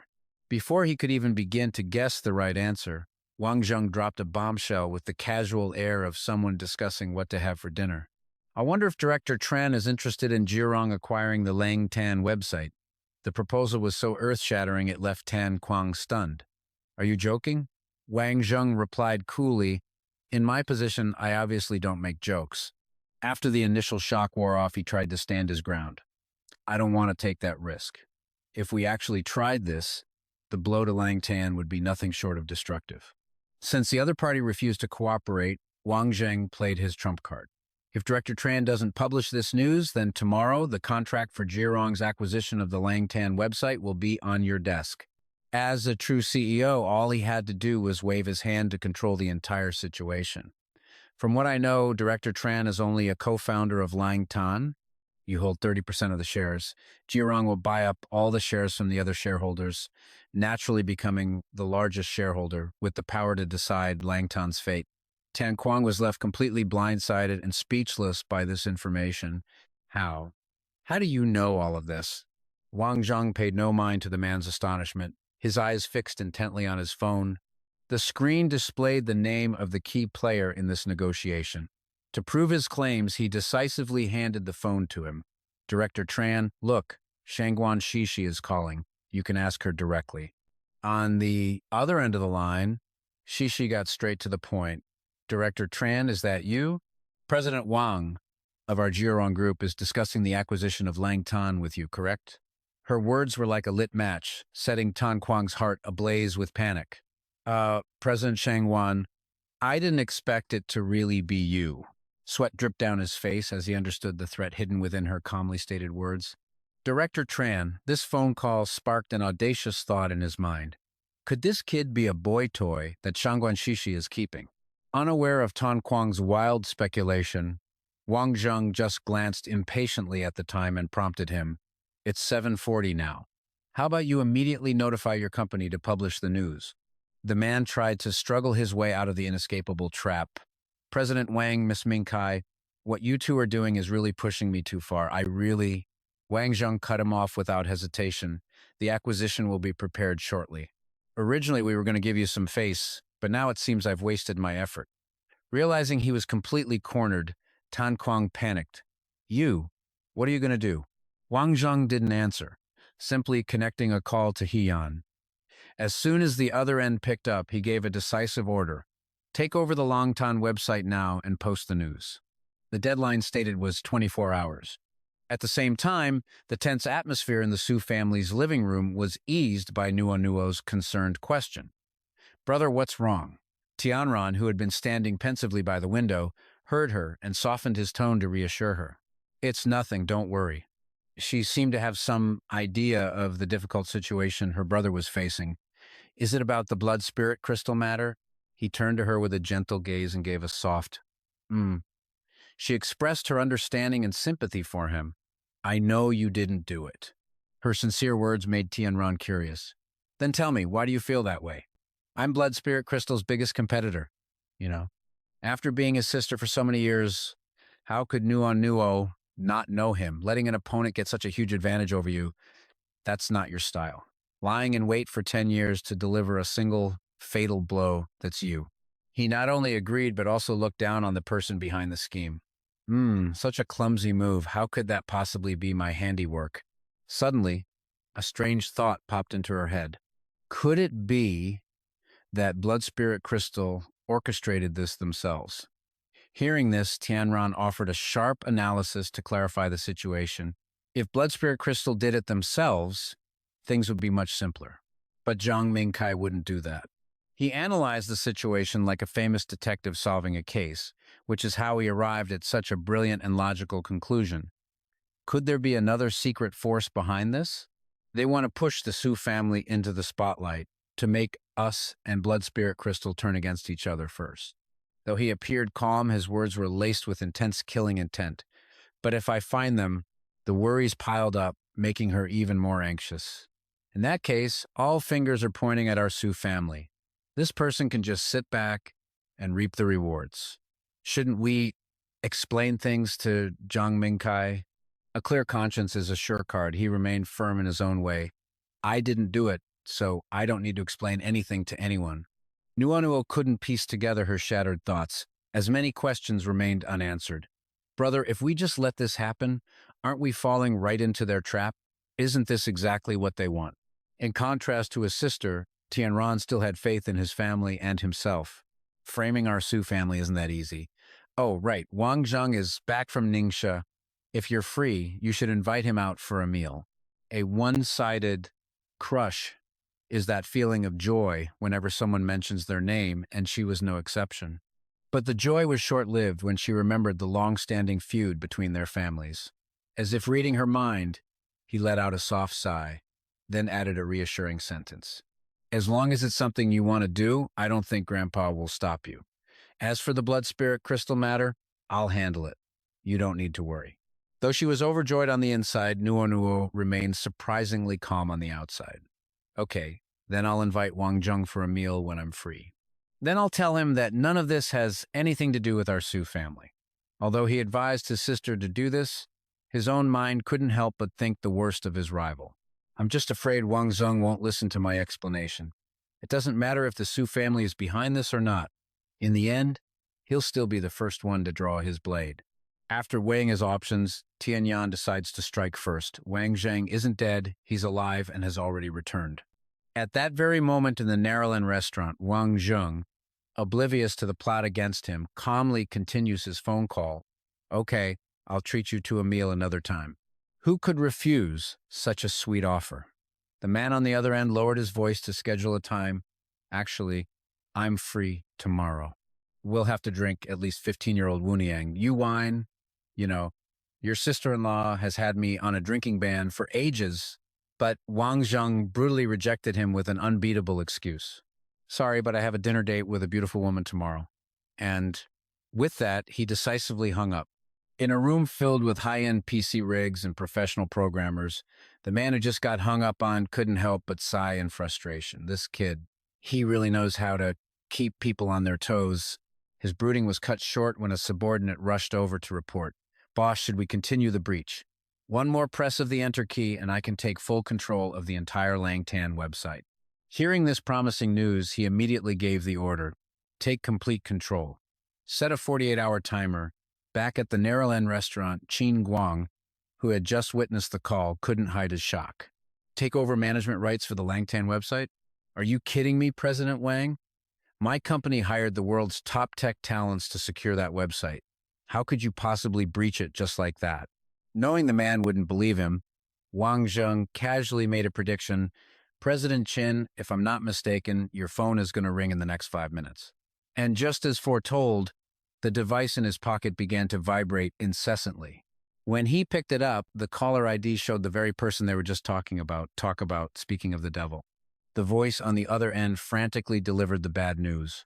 President Qin, this is bad. Our system has been breached by hackers. We can't perform any updates. His face turned pale. Find another solution. Can't Hudai crack it? The subordinate immediately reported back. Hudai is completely locked out. Every computer in our tech department was hit with a virus at the same time. We're still trying to recover them now. This was a ticking time bomb, forcing a terrified Qin Guang to demand, "What do you want?" Wang Zheng shot him a venomous glare. I already gave you a chance, President Qin. The clarification article I'm about to post will be far more scathing, and its headline is guaranteed to be explosive. Just as they were leaving, the waiter approached the door and, without hesitation, relayed a message. That gentleman said he will be covering the bill. In Tianyan's office, the man sat across from his computer, lost in deep and troubled thought. On the screen were the very headlines causing him such grief. Lang Tan, today's news. 2 major Xuanling and Tin Tone distributors robbed simultaneously, suspected sabotage by a competitor. The opponent's move was so masterful that Tianyan let out a long sigh, forced to give his rival some credit. Just then, Bai Yuguan approached him gently, a look of confusion on her face. "Brother, can't you two just resolve this peacefully? Why must you always be fighting underhandedly?" When the topic turned to Wang Zheng, she couldn't help but shower him with praise. "I remember when Wang Zheng first came to the capital. He was so direct, straightforward, honorable, and even a little bit dorky. I have to admit, Wang Zheng is one of the few men who has left a genuinely good impression on me." Seeing his own sister so infatuated with his arch-rival, Tianyan felt a mix of helplessness and sarcastic amusement. If Wang Zheng heard my sister praising him like that, unfazed, she beamed and continued her assessment. "Well, he is very charming." Meanwhile, at Shishi's villa on Tianping Mountain, the trio of Wang Zheng and Xin Huang raised their glasses. "Cheers." She delivered a speech like a brilliant leader after a victorious battle for power. "This celebration is, 1, to celebrate our victory over the Su family, and 2, to welcome you back." Overjoyed, he couldn't help but add a few comments of his own. Su Tian planned to secretly acquire Lang Tan, but he never expected that right after he became chairman, we'd snatch it right out from under him.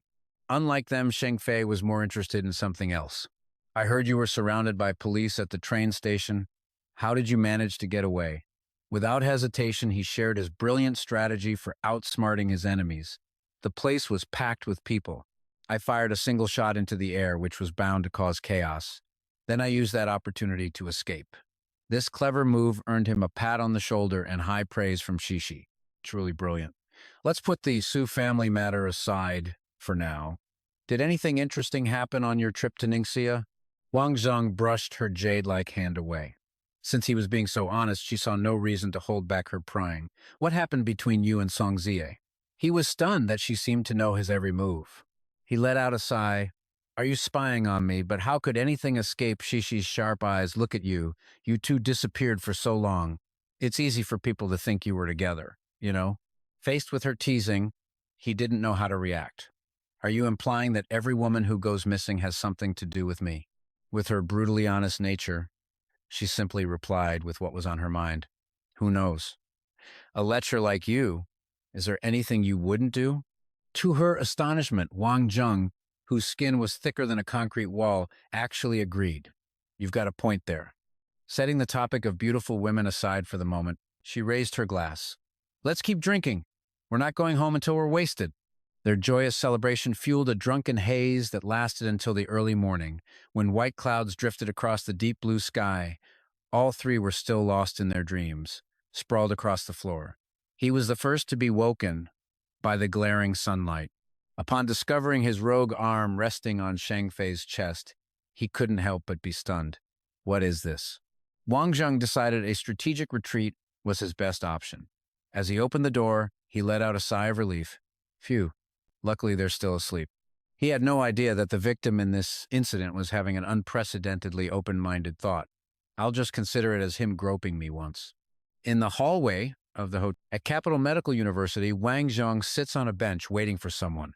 The moment he spots a familiar figure, he doesn't miss the chance to flirt, tossing out a few sweet words. After all, you can't be late for a date with a girl this beautiful.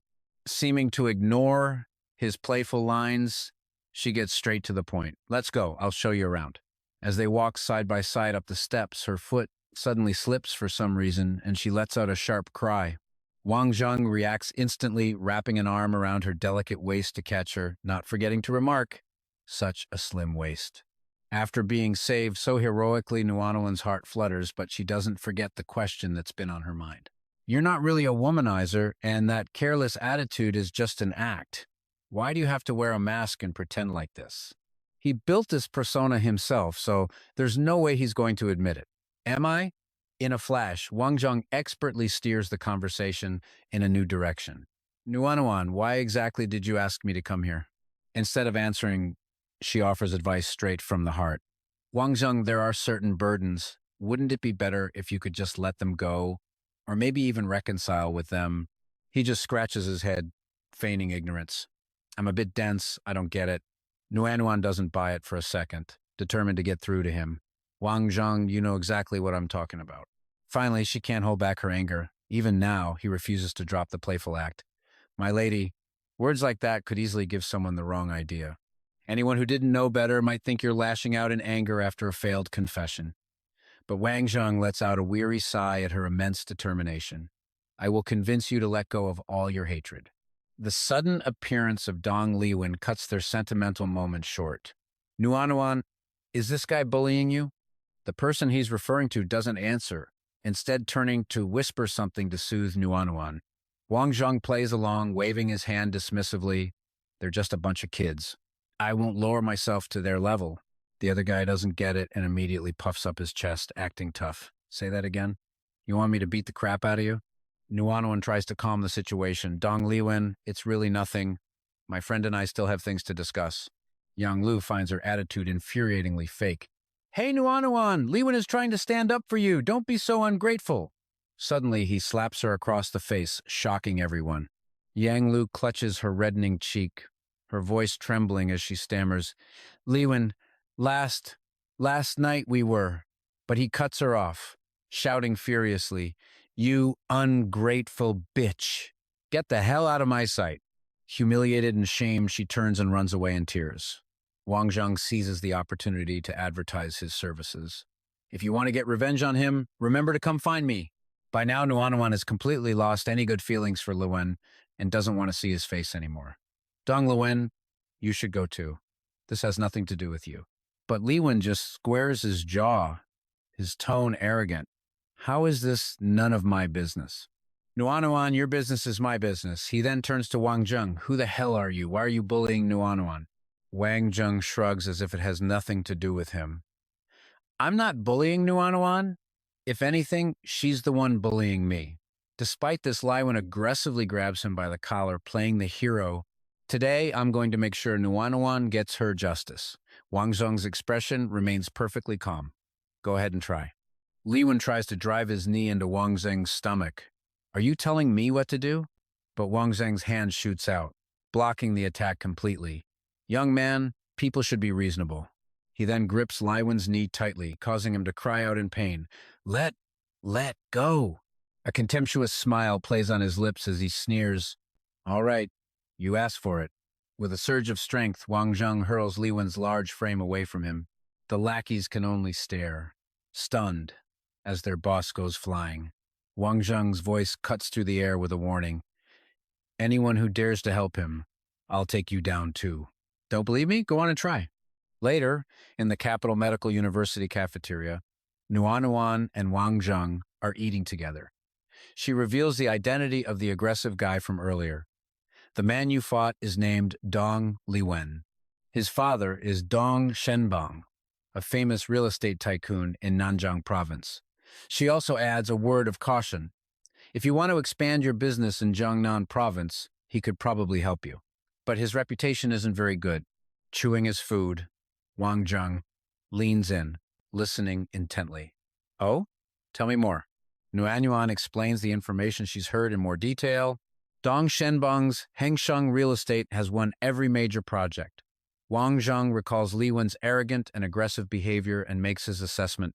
To raise a son like that, Dong Shenbang can't be a good person either. She agrees, but still feels there's something decent about Shenbang. That's true. But he treated his wife very well. She passed away a few years ago, and Dong Shenbang has remained single ever since. However, Wang Zheng has seen too much of human nature to have any good feelings for the father and son. Who knows, maybe he just doesn't have a shortage of women on the side. I want to take down Hengsheng real estate. If anyone else heard Wang Zheng's words, they'd probably think he was a delusional madman, but Nuanuan has complete faith in him. Only you could ever achieve a goal like that. Just then, Yang Lu suddenly walks up to their table. She brings up what Wang Zheng said earlier. You said, I could come find you. So, what's your plan? He asks her a single question. Dong Liwen has a super rich father. I'm sure you know that, right? Yang Lu quickly replies, I know.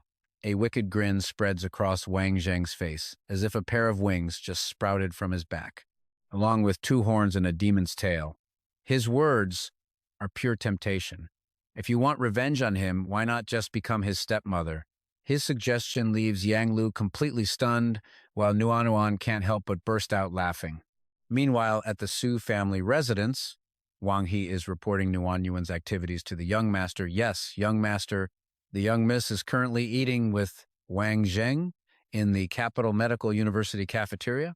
The young master knows his sister's personality all too well. Wang, he probes for the next course of action. So, young master, what should we do? If this continues, she'll get hurt sooner or later. I'll discuss it with father and arrange for Nuan Yuan to study abroad as soon as possible. He then switches to another topic. Oh, I almost forgot. How is Jie Pingin? Wang, he answers truthfully. Old Jie is still secluded in his home practicing his skills daily. The doctor says his recovery is even better than expected. The young master gives a firm order. Keep a close eye on Pingin. Watch him carefully and don't let him do anything drastic. He replies with serious resolve, Yes, young master. Rest assured. He then stands up to leave. Get the car ready. I need to make a trip to the capital's airport. Back in the hallway, Nuan Yuan asks Wang Zheng, Are you really not going to consider what I said? He calmly crosses his arms and replies, If I'm not mistaken, your brother is probably arranging for you to study abroad right now. His tone reveals an unshakable resolve. Some things just can't be reconciled, and I definitely can't give up halfway. Hearing this, though her heart is heavy with reluctance, Nuan Yuan can only accept it. I understand. I'm so happy I got to know you. I just don't know if we'll ever have the chance to meet again. Wang Zheng smiles and opens his arms to comfort her. Then let's have a hug for our friendship. They share a tight hug, the air thick with the sorrow of parting. Over at Xinhua Road, Mayor Song is working in his office. Suddenly, Wang Zheng walks in and asks coldly, Mayor Song, do you know who I am? His sudden appearance startles the man, Wang Zheng. He quickly reaches for the alarm button on the corner of his desk. However, Wang Zheng stops his hand before he can press it. He shoves the mayor back down into his chair, his voice striking the man's deepest fears. I think you don't just know me. You know me very well. Wang Zheng leans down, meeting his eyes, demanding answers. Tell me, what was that bomb in Ningxia all about? Sweat drenched Minvai's face, yet he stubbornly feigned ignorance, his voice trembling. I don't know. I really don't know anything. His pathetic acting was laughable to Wang Zheng, who raised a thin needle with a contemptuous smirk. You don't know, huh? Without a moment's hesitation, he plunged the needle into Minvai's neck. The man stared in terror at the 3 needles glinting coldly in Wang Zheng's hand as he delivered his threat. This is a poison I created myself. No one can cure it. But if you cooperate, maybe I'll consider giving you the antidote. Realizing the needles were coated in poison, Minvai's face went deathly pale and he quickly confessed everything. I'll tell you everything. Faced with the choice between his life and his secrets, he didn't dare hold back. A while ago, someone approached me and told me to deal with you, he stammered. If I succeeded, they promised to help me get this position. Hearing the story, Wang Zheng could only think how old, foolish, and naive the man was. And you actually believe that? Minvai didn't dare argue, merely bowing his head and muttering, He controlled me. I had no choice but to believe him. But Wang Zheng needed more information about the real culprit. Who is he? How did he contact you? Minvai honestly recounted everything he knew. He had his men pick me up, but I was blindfolded the entire way. I have no idea where I was taken. And he wore a mask every single time. Getting no valuable information from Minvai's confession, Wang Zheng grabbed him by the collar in a surge of anger. You're not planning on selling me out, are you? Minvai stared in horror at the 3 sharp needles hovering just before his eyes and hastily swore he would never say a word. No, never. I'll never tell. But Wang Zheng didn't trust him for a second. He decisively jabbed the needles into the back of Minvai's neck. Sleep. I'm very curious to know who else that masked man has approached besides you, his business concluded. Wang Zheng stepped out of the office. The moment the door clicked shut, his sharp instincts screamed that an attack was coming. He sprang back, narrowly dodging a deadly slash, and simultaneously threw 3 needles in a swift counterattack. A man stood before him, then Vu, who drew back his dagger and remarked, How interesting. Then he lunged again at Wang Zheng with his razor-sharp blade. But Wang Zheng remained perfectly calm, even offering a mocking compliment with a smirk. You're pretty fast. Then Vu growled, his voice laced with aggression. I let you escape back in Ninha. You're much stronger than I expected. Wang Zheng stated the obvious, a cold certainty in his voice. You're the one who tried to assassinate me on the road. Then Vu toyed with the dagger in his hand, his reply dripping with scorn. If I had shot the driver's seat back then, Do you really think you would have made it back to the capital alive? He expected Wang Zheng to be shaken, but instead he just tilted his head with an indifferent, huh? Before firing back with arrogant confidence. And did you know there was a small drone hovering over my head at that very moment? Then Vu hadn't anticipated that. A drone? Wang Zheng's explanation echoed in the hallway. It was feeding your coordinates to a remote sniper. If I had died, you wouldn't have survived either, but his opponent was dismissive. So you're saying I should thank you for not dying? Suddenly, Wang Zheng revealed his trump card, of course. Tu then Vu, the silver snow, golden saber. You should thank me properly. The reveal sent a shockwave through Then Vu. Seizing the moment of his stunned silence, Wang Zheng hurled a small red pouch at him. Then Vu instinctively stabbed it with his dagger, and a cloud of powder exploded outward. The dense smoke obscured his vision, and he broke into a violent fit of coughing. In a single fluid motion, Wang Zheng drew his gun, fired, and sneered. There was no drone. I was just messing with you. The bullet slammed into Then Vu's shoulder, the entire sequence happening too fast for him to react.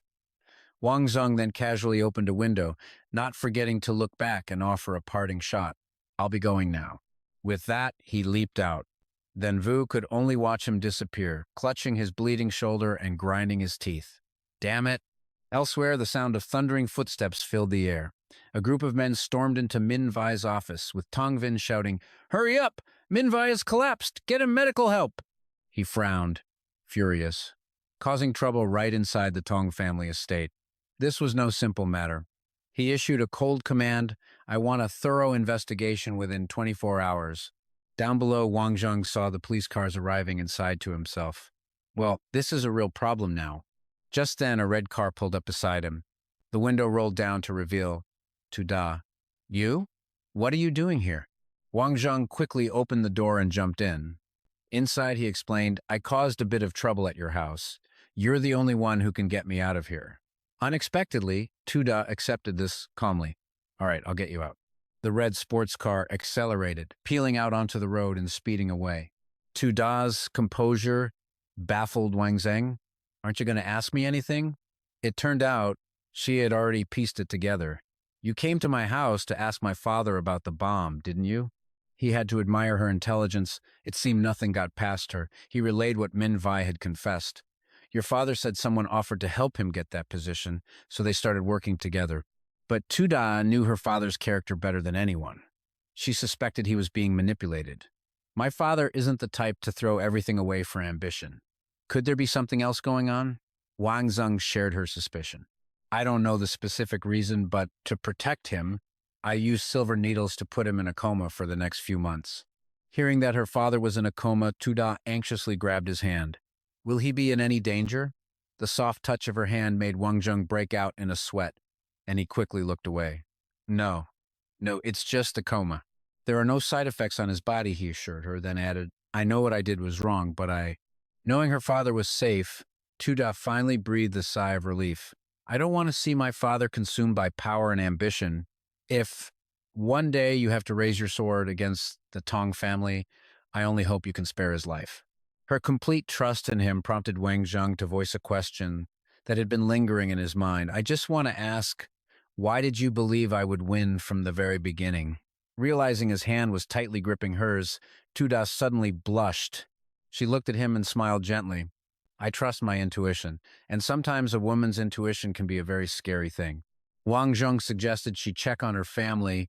I caused quite a stir at the Tong estate. I think you should head back soon. But she only moved closer to him. No, I don't want to go home tonight. Tuda leaned against Wang Zheng's chest, her cheeks flushed as she spoke shyly.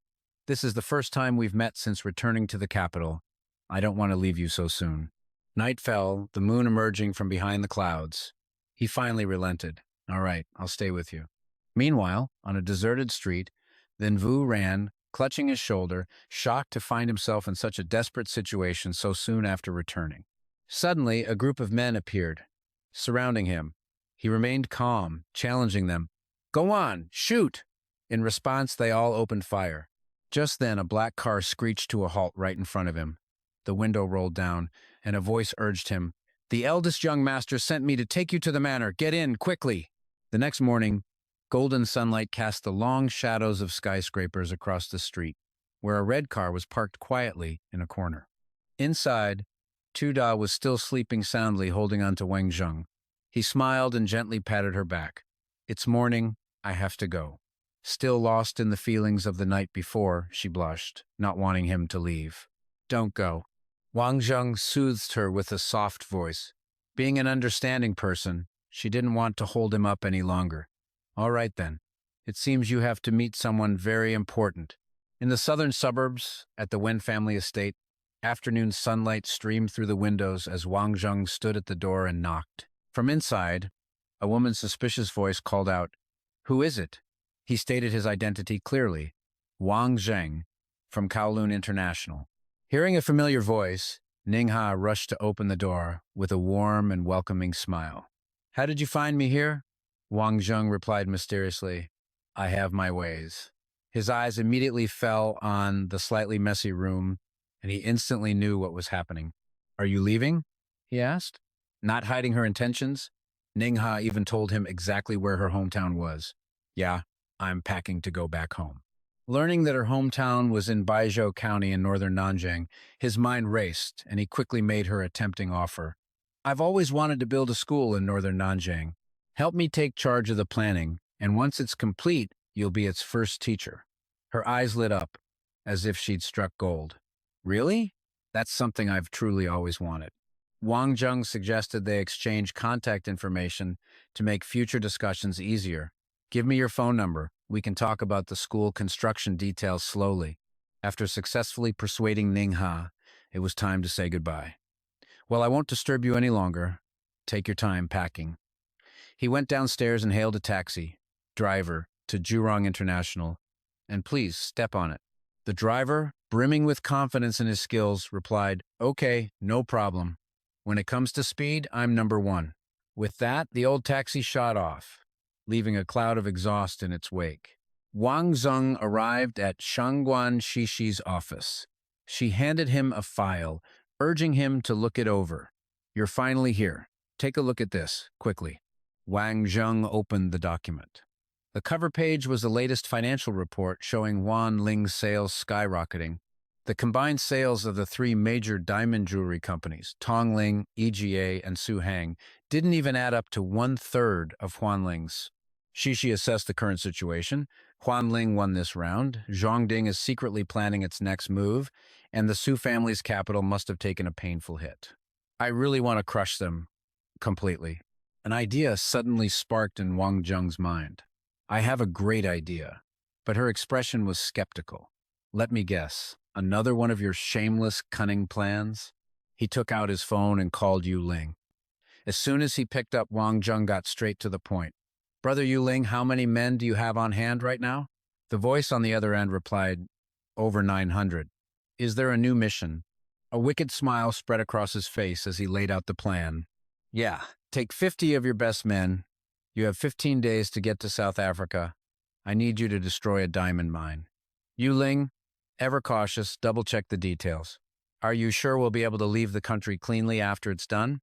And what level of destruction are we talking about?" Wang Zheng replied with a tone of absolute certainty, telling them to work clean. "Leave the exit strategy to me. Your job is to blow the entire diamond mine sky high, so high it can't be rebuilt for the next 5 years." He also warned Yu Ling's group not to be careless. "Remember to bring extra weapons. That diamond mine is equipped with personal firearms. Don't underestimate the enemy." Yu Ling accepted the order seriously.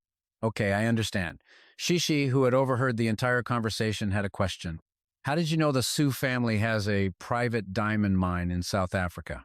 Wang Zheng admitted it was unexpected for him, too. "A friend told me. I never would have guessed the Su family had invested in a diamond mine in South Africa." Shishi gloated at the thought of their rival's impending doom. "You're truly devious. By destroying the Su family's diamond mine, their three major brands won't be able to survive. The Su family is finished." Wang Zheng looked smug, but feigned humility. "Compared to your father, I'm still just a rookie."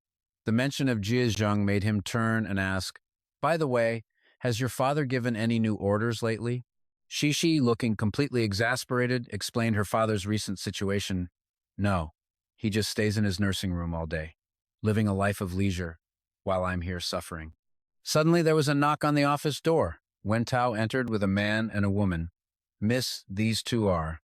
Before he could finish, Ye Yan introduced himself. We are from the 11th District Police Bureau. We need to ask Mr.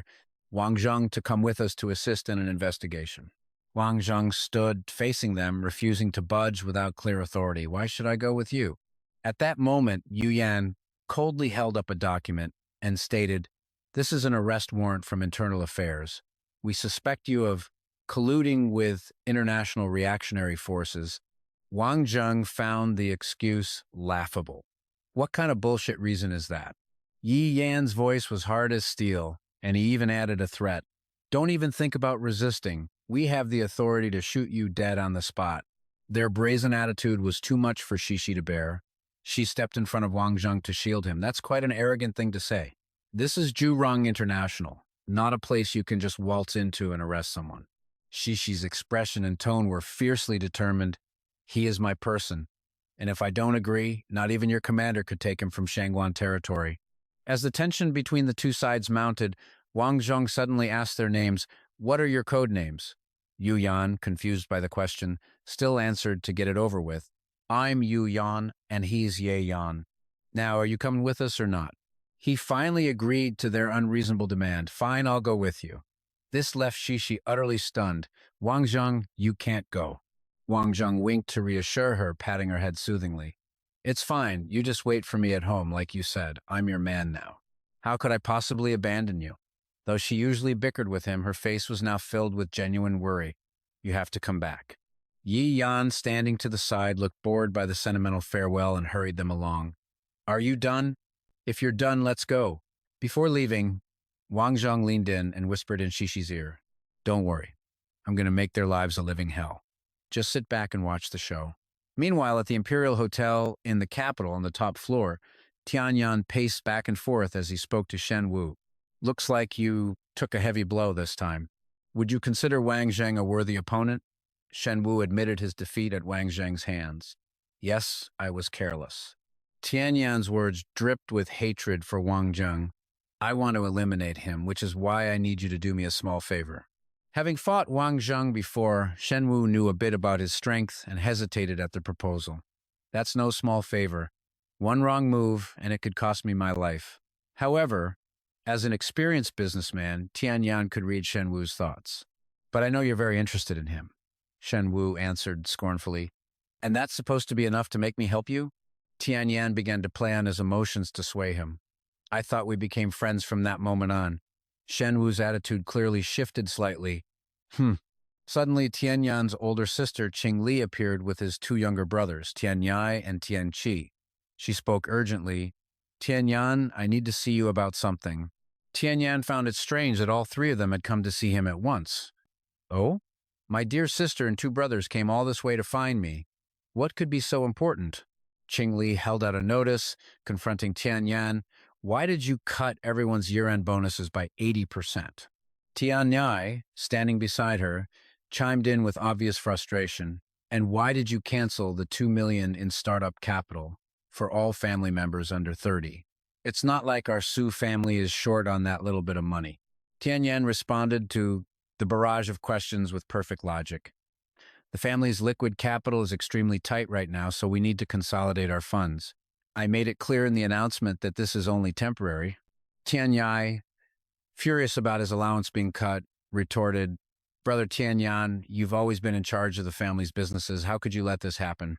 He remained calm in his reply. I am responsible for all strategic decisions, and I also bear all the consequences.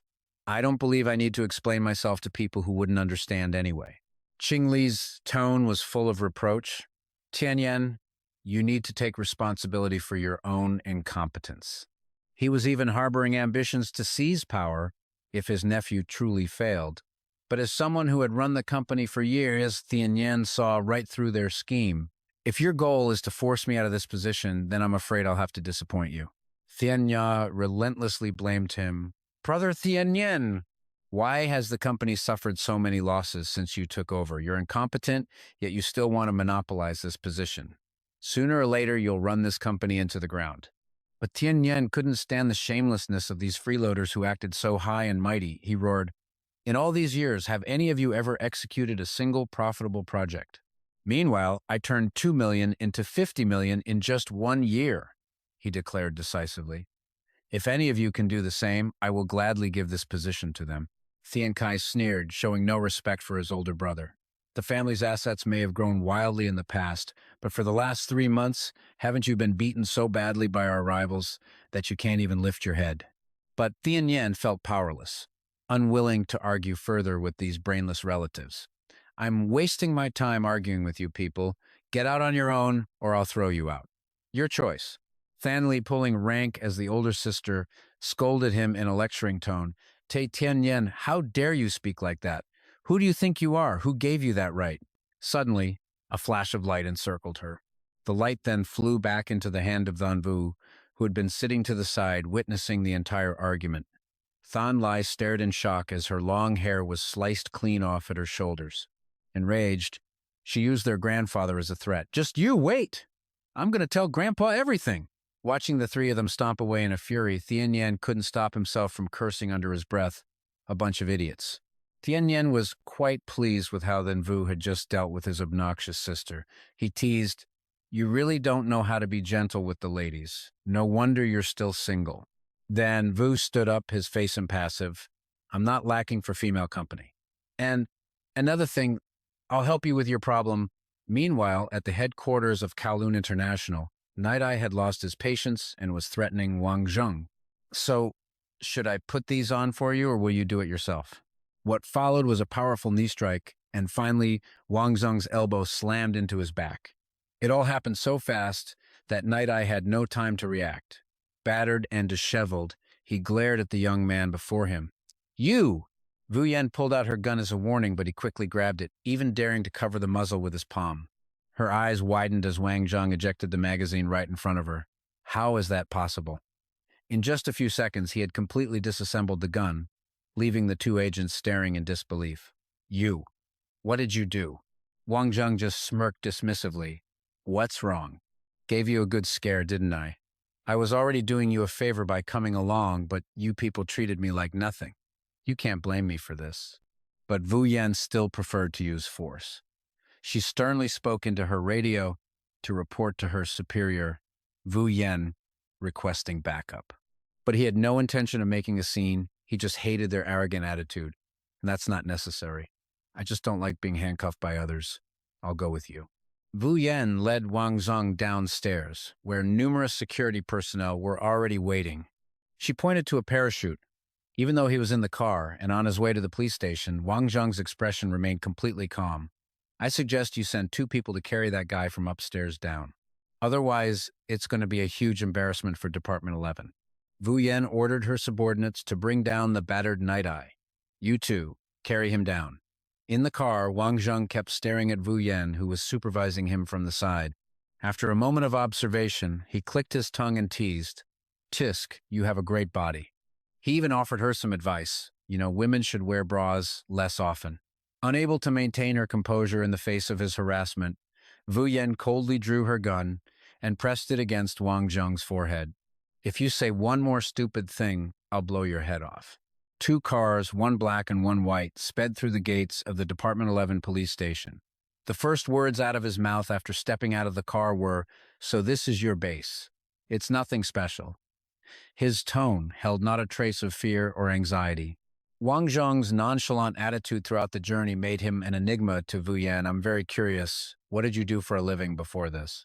He leaned in close to her again, his voice dropping into a flirtatious tone.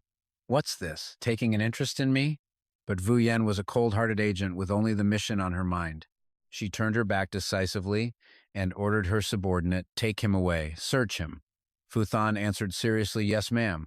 Seeing that his jokes were falling flat, Wang Zheng lost interest and explained why he had agreed to come with them. "If I wanted to run, no one could stop me. I just want to see who's behind this setup." But Vu Yan simply gave him a disdainful look. She didn't want to waste any more time talking to him. "After you search him, take him to room 204 As if completely unconcerned by his situation, he continued to joke with her. Just wait until I get out. I'll be sure to introduce you to a good man. The security camera showed Wang Zheng being led away by two agents. Duang Tian turned to the man beside him. Second young master? How about it? Feeling better now? Seeing him captured, the anger in the man's heart finally subsided a little. Duang Tian, thanks to you, I can finally vent some of this anger. If I could, I'd have him killed. Duang Tian lit a cigarette, a sinister look on his face, of course. Even if you hadn't said it. Second young master, I would have done it anyway. Inside room 204, Wang Zheng stood tall, his eyes ice cold as he issued a warning. I'd advise you not to search me. It'll save you from having someone thrown out as a scapegoat. Fu Thon ignored him and barked an order. Search him. These are special orders from above. We can't be careless. Suddenly, a blood-curdling scream echoed through the room. The soldier beside him collapsed, clutching his leg and crying out in agony. As his colleague went down, Wang Zheng smirked, his tone both casual and mocking. I didn't even lift a finger. Go ahead, check the camera if you don't believe me. Infuriated by his words, Fu Thon whipped out an electric baton and charged forward. I don't care if you did anything or not. But halfway there, he suddenly froze as if paralyzed. Fu Thon collapsed, his hand accidentally zapping his partner with the baton, causing the man to convulse like a fish out of water. Wang Zheng looked directly into the camera, a contemptuous sneer on his lips as he taunted, Your men are too weak. The moment the words left his mouth, a barrage of bullets ripped through the air, turning the cameras into scrap metal one by one. As the surveillance monitors went black, Duang Tian roared into the phone. Get in there and save them. If he resists, kill him on the spot. Dozens of soldiers stormed into the room on command, but Wang Zheng met them head-on, completely unfazed. Go on, give it a try. Elsewhere, Hanam's face darkened as he read the contents of a piece of paper. He slammed his hand on the table, roaring with fury. I've been in seclusion for years. Did you all think I was dead? With that, Hanam stormed out the door, his subordinate scrambling to follow. Get the car. I need to see the minister. In the car, Li Tu, overcome with worry, spoke up. Boss, if we just mobilize our forces and storm their base like this, I'm afraid the minister will kick us all out. Hanam immediately shot back with his own point of view. How could the minister kick us out? If he keeps hiding in his office reading newspapers, he'll let Duang Tian walk all over me. The tense atmosphere in the car forced Hanam to change the subject.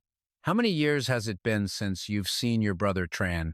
At the mention of a familiar name, the young man answered instinctively. 6 years. Then, as if remembering something, he raised an eyebrow and looked at Li Tu warily, his voice losing its certainty. Wang Zheng, he doesn't know about your background, does he? Li Tu nodded, his expression completely matter-of-fact. That's right. He's never asked, and he doesn't care about things like that. Hanam glanced at the man beside him, unable to resist a sarcastic jab at his slow manner of speaking. The minister was your grandfather's old bodyguard.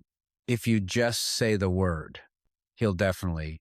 But a hint of displeasure crossed Li Tu's face, making his tone sharp with irritation.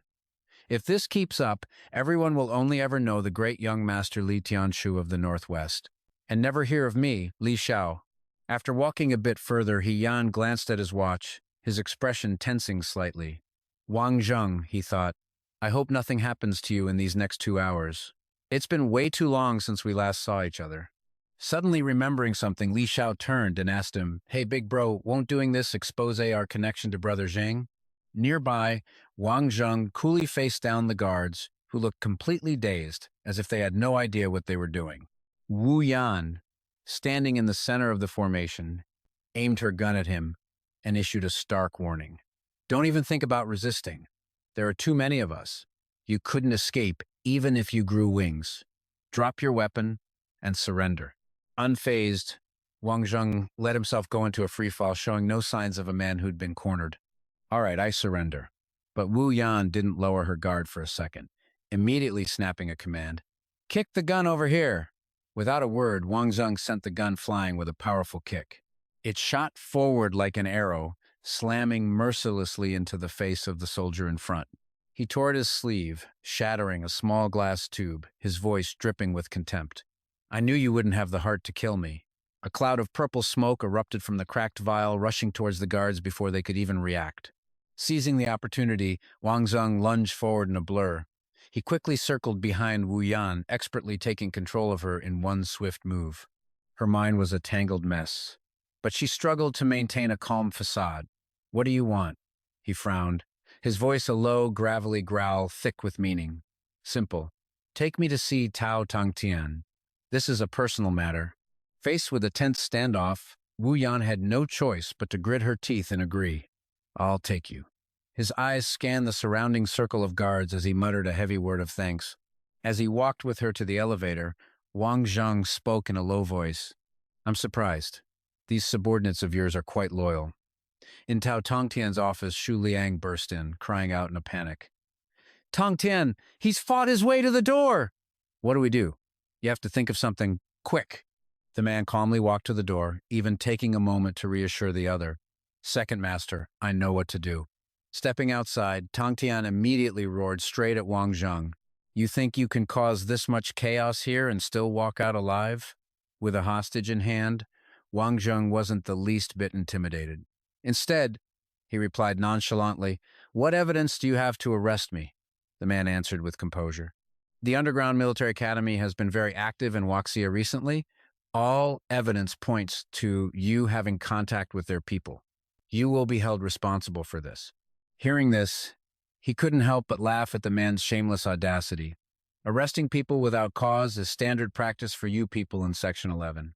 But do you have any idea how a Special Forces operative of Huaxia feels when you slap handcuffs on him? Tongtian shot back, not yielding an inch. A soldier who is nearly stripped of his title. A pack of disgraceful traitors who don't even have the decency to feel ashamed. Wang Zheng's face darkened as he aimed his gun at the man, his voice a deadly threat. "Today, not even the gods themselves can save you." Tang Tian cautiously drew his own weapon, but continued his taunts. "You're nothing but a deserter. What right do you have to act high and mighty in my territory? You think I'm afraid of you?" Just as he finished speaking, an orange figure shattered the window and burst into the room. Li Shao executed a few professional-looking flips in midair. The moment he landed, he had a gun pointed directly at Dao Tongtian's head. While holding the man at gunpoint, Li Shao cheerfully turned to Wang Zheng. "Brother Zheng, this isn't cool, you know? How could you not bring your little bro along for something as fun as a murder?" Seeing his timely backup, Wang Zheng exclaimed happily, "Little Li, what are you doing here?" Instead of answering directly, Li Shao turned to Tao Tongtian with a mocking tone. "I say, Director Dao, you've been acting pretty high and mighty lately, haven't you? You even dared to arrest my big brother?" Cornered, the director tried to sound tough despite his hopeless situation. "Have you forgotten where you are? With so many guns pointed at you, you think you can just walk out?" Before either of them could react, a new voice echoed through the room, accompanied by steady footsteps. Section 11. Is that supposed to be impressive? He Yan strode confidently into the room, followed by a fully armed squad. Seeing him, Tang Tian's face flickered with fear as he shouted, "He Yan, this isn't your command center." "What do you mean by barging into my office with your soldiers? Who gave you that right?" He Yan's face turned serious as he calmly retorted, "What do I mean? You arrested my brother and you're asking me what I mean?" Then, He Yan turned to Li Xiao. "Little Li."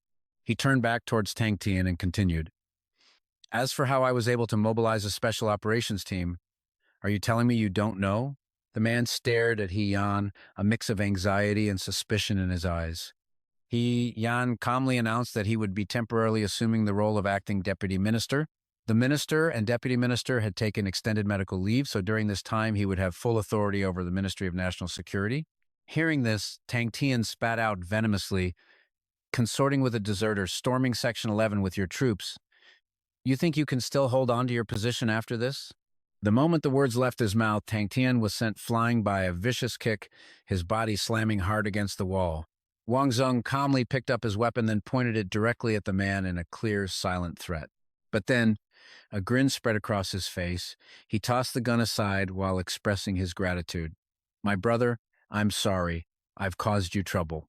He Yan just laughed, punching him lightly on the shoulder as he replied wryly, "I was starting to think you never wanted to see me again for the rest of your life."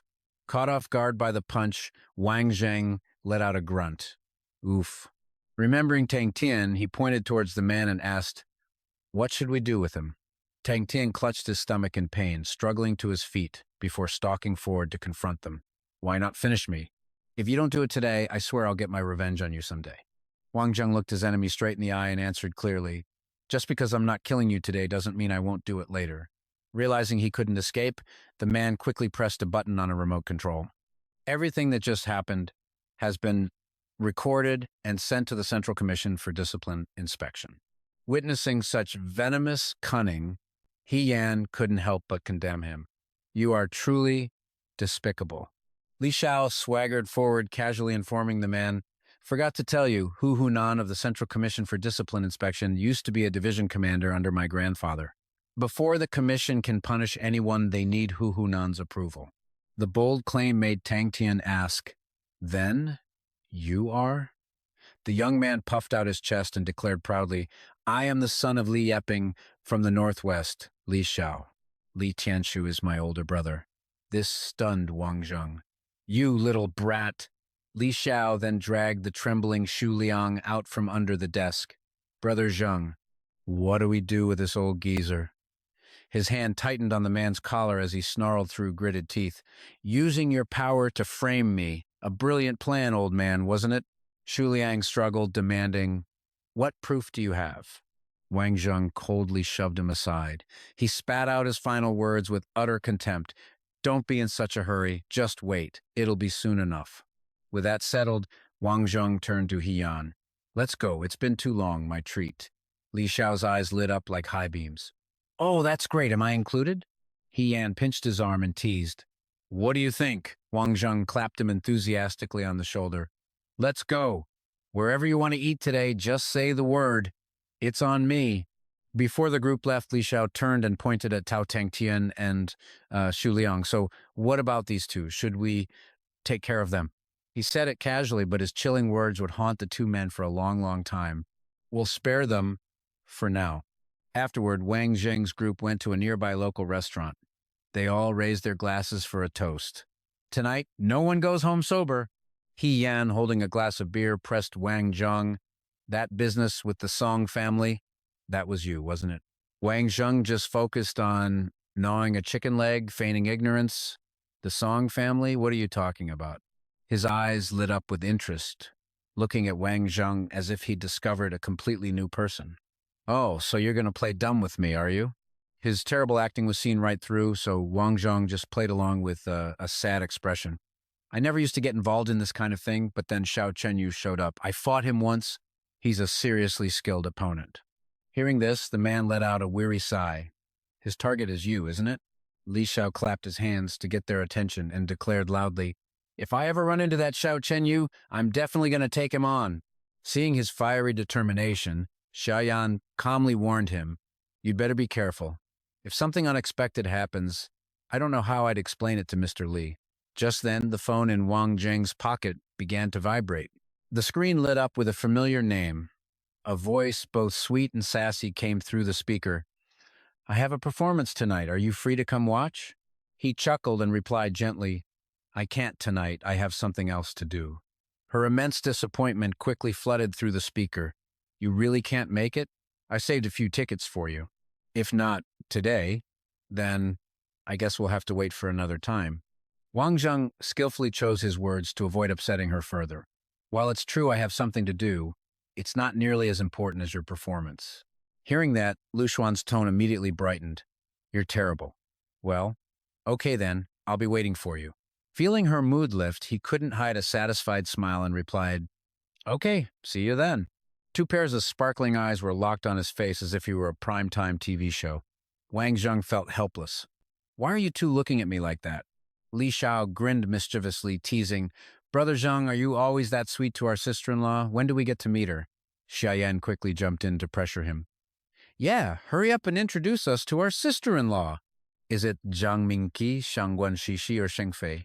Wang Zheng threw his hands up, unable to stand the drawn-out suspense that was longer than a drama series. Xiaoyan got annoyed.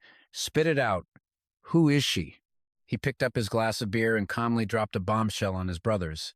It's Lu Xuan, the lead actress from the Julong commercial. Li Shao shot up as if he'd been zapped, his eyes wide with astonishment. Oh my God, It's her? She's my goddess, you know that? Brother Zheng, you have to take me with you. Wang Zheng patted his shoulder like a wise old man, smiling as he shared the good news. After we eat, I'll take you to the concert with me. But as they arrived at the backstage entrance, a crew member blocked their path. This is the backstage area for the performance. Unauthorized personnel are not allowed. Li Xiao angrily stepped forward and shouted, "What do you mean, unauthorized personnel? Say that again." The staff member looked down on them, refusing to budge. "Get lost, you disgusting peasants. This isn't a place for people like you." Unable to take the insult, Li Xiao rolled up his sleeves, ready for a fight. "Today, I'm going to teach you a lesson you'll never forget." Seeing the situation escalating, Wang Zheng stepped forward to intervene, speaking calmly. "We're friends of Lu Xuan, here to see her perform." The man obviously didn't believe a word, his disdain clear. "What? You're friends with Lu Xuan? Please, I'm her boyfriend." Li Xiao turned to Wang Zheng, frustrated. "Brother Zheng, why are you even explaining things to this guy? Let's just beat him to a pulp and be done with it." Sha Yan, seeing his childishness, patted his shoulder. "Let Wang Zheng handle this. Don't cause any trouble." Just then, Lu Xuan burst out of her room and grabbed Wang Zheng's hand, stunning the staff member. "You're here? Are they all your friends?" Wang Zheng introduced them one by one. "This is Xiaoyan and Li Xiao, both good brothers of mine. Li Xiao has been a fan of yours for a long time, so you'll have to give him an autograph later." She graciously extended her hand. "Hello, I'm Lu Xuan." He immediately grabbed her hand, both ecstatic and shy to be meeting his idol. Hello, I am Li Xiao. The first time I saw you on TV, my heart was stolen." Without holding back, Xiaoyan kicked him squarely in the butt. "You little brat, tone it down." Li Xiao knew his place, reined himself in, and stepped back behind him. "Yes, boss." After that, Lu Xuan handed the tickets in her hand to Wang Zheng with an expectant look. "These are front row seats. You guys have to cheer for me later, okay?" He quickly took them and gave her a wave of encouragement. "Don't worry, you got this. After the show, we'll all go for a late-night snack." With that, Lu Xuan took her microphone and began to sing. She was standing on stage when suddenly Li Xiao nudged his arm, teasing, "Brother Zheng, you've successfully added another girl to your harem." Feeling annoyed, Wang Zheng snapped, "Piss off." After the show ended, backstage, a man named Tian Qi suddenly spoke up. "Lu Xuan, I have a friend who came all the way from the Nanjiang region tonight. How about I introduce you two?" She immediately refused. "I'm sorry. I have plans with someone else tonight." He stubbornly grabbed Lu Xuan's arm. "You're coming with me tonight. You have to." Hong Chi, who understood the situation, saw she didn't want to go. He frowned and demanded, "Who are your plans with? Get him over here right now." At that exact moment, Wang Zheng walked over and raised his hand. "No need to call. I'm the one with plans for Lu Xuan." Tianqi sneered arrogantly, "I don't care who you are, Lu Xuan is leaving with me tonight. If you want to challenge me, go ahead and try." Wang Zheng clenched his fist. "Try? Fine. Even Su Tianran wouldn't dare speak to me like that. You're just his cousin. What gives you the right?" The man pointed to himself and boasted, "Since I was a kid, anything I've ever wanted, I've gotten." Wang Zheng gave a contemptuous smile. "Oh, really? Then why don't you go snatch Su Tianran's position? Or is that something you don't want?" Tian Chi was so provoked he was fuming, stammering in response, "You? Do you believe I can have people beat you to a pulp?" Unafraid, Wang Zheng challenged him back. "If you've got the guts, then do it." Suddenly, his eyes flicked towards Hong Chi, a flicker of recognition in his mind. He walked closer and held out his hand in greeting. "I didn't expect to run into you in the capital. How's that wound of yours healed up?" The man ignored him, quickly turning away with a simple "humph," leaving Wang Zheng frozen. After walking a short distance, Tianqi turned back, unable to resist one last threat. "Liu Xuan, you dared to disrespect me today. We'll just wait and see. As long as you're still in the entertainment industry, I will make your life a living hell." Furious, Wang Zheng grabbed a nearby chair and hurled it straight at him. Tianqi fell flat on his face with a grunt. Wang Zheng dusted off his hands. This move is called the dog-smashing chair. Later, at a restaurant, many people were dining. Among them was a man holding a liquor bottle, muttering to the woman beside him. He staggered over to Lu Xuan's table, smashed the bottle, and made her scream in shock. "Ah!" Wang Zheng immediately stood up and punched the man in the face. The man stumbled, trying to regain his balance, and yelled, Who the hell dared to hit me? He advanced on her, trying to frame her. It was you who hit me, wasn't it? As he finished speaking, he reached for Lu Xuan, who instinctively closed her eyes and slapped his hand away. That was all he was waiting for. He pointed at her and shouted, "Everyone, come look! The pretty girl is hitting people." The crowd joined in, shouting to draw more attention. Wow, isn't that really Lu Xuan? Someone else added, "She gets a little fame and already thinks she can hit people." Figures, no one in the entertainment industry is any good. The man aggressively grabbed Lu Xuan's arm, bullying her. "If you don't compensate me for my losses today, you're not going anywhere." Wang Zheng couldn't stand by any longer and grabbed the man's wrist, warning him, "If you don't let go, your wrist is going to shatter." Then he yelled at the crowd, "And the rest of you, scatter!" Once they were alone, he began his interrogation. "Talk. Who sent you here?" The man stubbornly continued the false accusation. "She hit me first. Nobody sent me." Hearing that answer, Wang Zheng delivered a vicious kick. He couldn't just let this go. He gave an order. "Xiaoyan, I'm leaving him to you." Xiaoyan immediately accepted. "Don't worry, this won't take long." Just as Li Xiao stepped outside to check on the situation, he rushed back in to report, "Those guys were the ones messing with us from inside that car." Wang Zheng gave a stern order, "Xiao Lizi." Terrified, Lu Xuan asked, "Who on earth is behind this? Who's trying to ruin me?" He glanced over, his voice calm. "You're famous now, so of course some people are going to be jealous. It's getting late. Let me take you back to your hotel first." At the Imperial Dynasty Hotel, the sun was beginning to dip below the horizon. Lu Xuan, dressed in a lovely gown, spoke softly, "Wang Zheng, thank you. Thank you for saving me so many times." Wang Zheng, ever the modest hero, replied, "It was nothing, besides." But before he could finish his sentence, she suddenly rose onto her tiptoes. In that exact moment, the phone in his pocket buzzed, shattering the atmosphere. Wang Zheng focused on his phone and said, "Looks like Qin Han found something. I have to go check it out." Lu Xuan whispered, "You should go." "Oh, and that was my first kiss. But don't worry," she added. "I won't make you take responsibility for it." Once outside, he made the call. "Qin Han, what's the news?" The voice on the other end replied, "Not yet, but I have something else.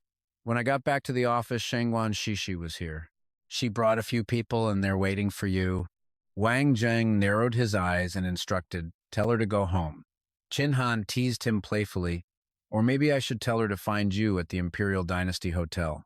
Li Xiao chimed in from somewhere, "Yeah, Boss Zheng, one more, then you'll have a girl on each arm." Hearing his subordinate's voice, Wang Zheng's expression hardened. "Shut your mouth. I'm on my way back now. Tell her to wait for a bit." At the Tianping Mountain Villa, twilight had settled. The moment Shishi saw him, she correctly guessed, "Looks like those people escorting you ran into some bad luck." He replied honestly, "A bunch of idiots." Curious, she quickly asked, "Do you know who was behind it?" Wang Zheng answered decisively, "Shu Shuliang." Hearing his name, she seethed with rage. That damned old bastard still isn't in his grave yet? Wang Zheng's eyes turned sharp as ice. He will be, sooner or later. Standing beside them, Shang Fei couldn't help but cover her mouth to stifle a giggle. Hee hee. Wang Zheng slung his arms around the two beautiful women and urged, "You two should get some sleep. Staying up too late is bad for your skin." Shishi took Shang Fei's hand and said, "Let's go." Just then, his phone rang again. As soon as he answered, he heard Qin Han's voice report, "I found him. It's Su Tianqi."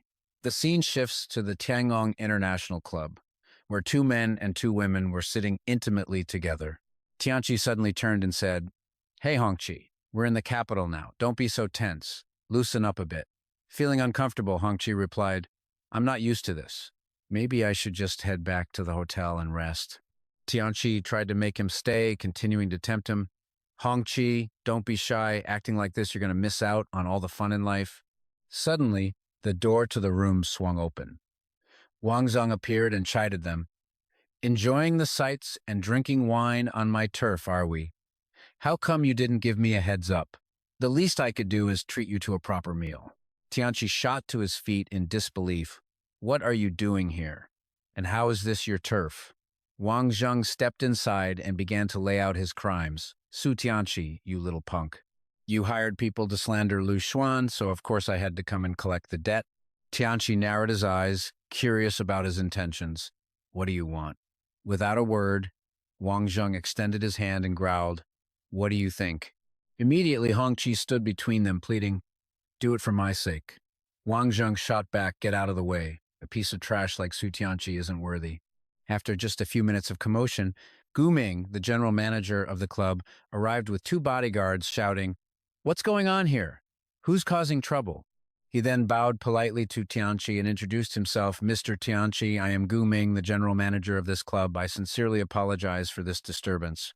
Seizing the opportunity, Tianqi pointed at Wang Zheng and ordered, "You're just in time. Beat him up for me, then throw him out." The manager approached Wang Zheng and said in a grave tone, "Sir, this is the Tiangong International Club. If you're looking for trouble, I'm afraid you've come to the wrong place." Unfazed, Wang Zheng replied coldly, "Is that so? Do I need you to teach me how to operate on my own turf?"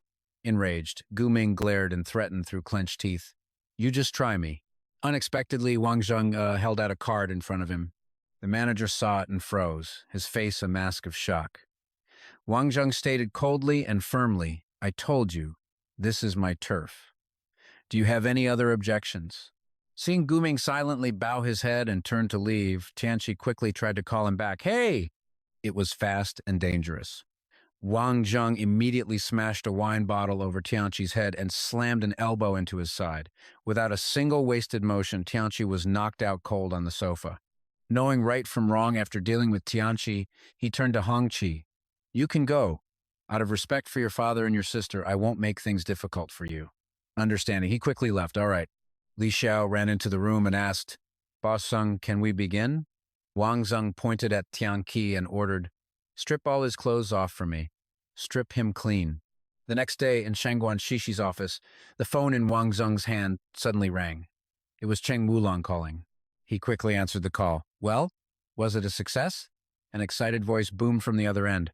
"A total success! The mission went even better than expected. I blew up all the mine shafts, so they won't be able to restore them for the next 15 to 20 years. On top of that, I blew the Su family's entire processing plant sky high." Hearing this, Wang Zheng was overjoyed, praising him with gusto. "Excellent work." As soon as he hung up, Wang Zheng shared the good news with Shishi. The Su family's diamond mine in South Africa has been blown up. Thrilled, she immediately launched her plan. "Perfect. I'll have Huanling Jing launch an all-out offensive immediately. We'll use this opportunity to crush 3 of the Su family's brands." Wang Zheng leaned back in his chair and mused, "Now we've got a good show to watch. First they lost the natural gas cauldron, and now they've lost the diamond market. The Su family can just wait for their collapse." Meanwhile, at Su Tianqi's house, he was still lying in bed, fuming with resentment. "Damn it! I will get my revenge on that bastard Wang Zheng, and that disloyal Hong Qi too. Sooner or later, I'll get my dignity back." Suddenly, his phone rang. Tianqi answered, annoyed. "What is it?" The voice on the other end snapped, "Get to my office immediately. If you're not here in half an hour, then don't even think about getting a single cent of next year's commission." He shot up in bed, shouting in frustration, "Su Tianran, don't think you're so high and mighty. I'm telling you, I'm not afraid of you." Before he could finish, the other person hung up, ending the call. Enraged, Tianqi slammed his fist on the bed and screamed, "Su Tianran, how dare you hang up on me?" In Su Tianran's office, he coldly tossed a stack of newspapers in front of his brother and said, "See for yourself." He opened it and saw his own picture plastered next to a headline exposing the depraved private life of a rich young master. Bedroom photos of a wealthy heir from the capital, suspected to have been leaked by a computer hacker. He immediately ripped the newspaper to shreds and denied everything. "I've never done anything like this. These photos are all photoshopped." His brother's face was grim. "I had them authenticated. There's no trace of Photoshop. Do you have anything else to say?" Losing all control, Tianqi slammed both fists on the desk repeatedly, his eyes filled with suspicion. "Su Tianran, I never did it. Is it you?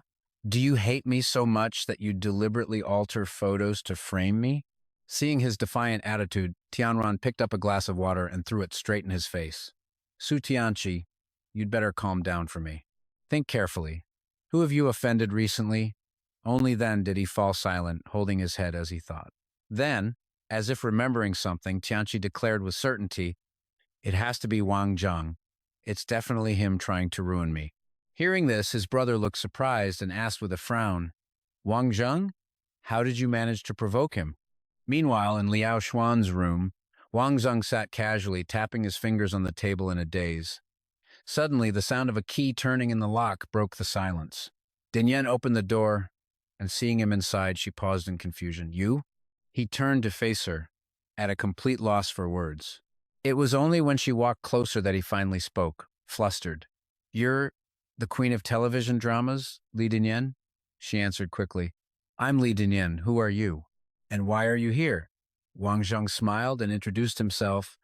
My name is Wang Zheng, a friend of Liao Xuan's. Overcome with curiosity, he boldly asked, You're a huge star, worth nearly 100 million.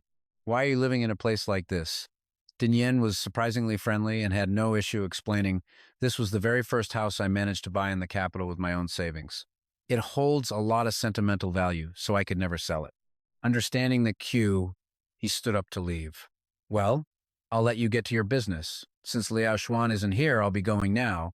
But she quickly grabbed his arm, winking. You're already here. Why not stay and wait a little longer?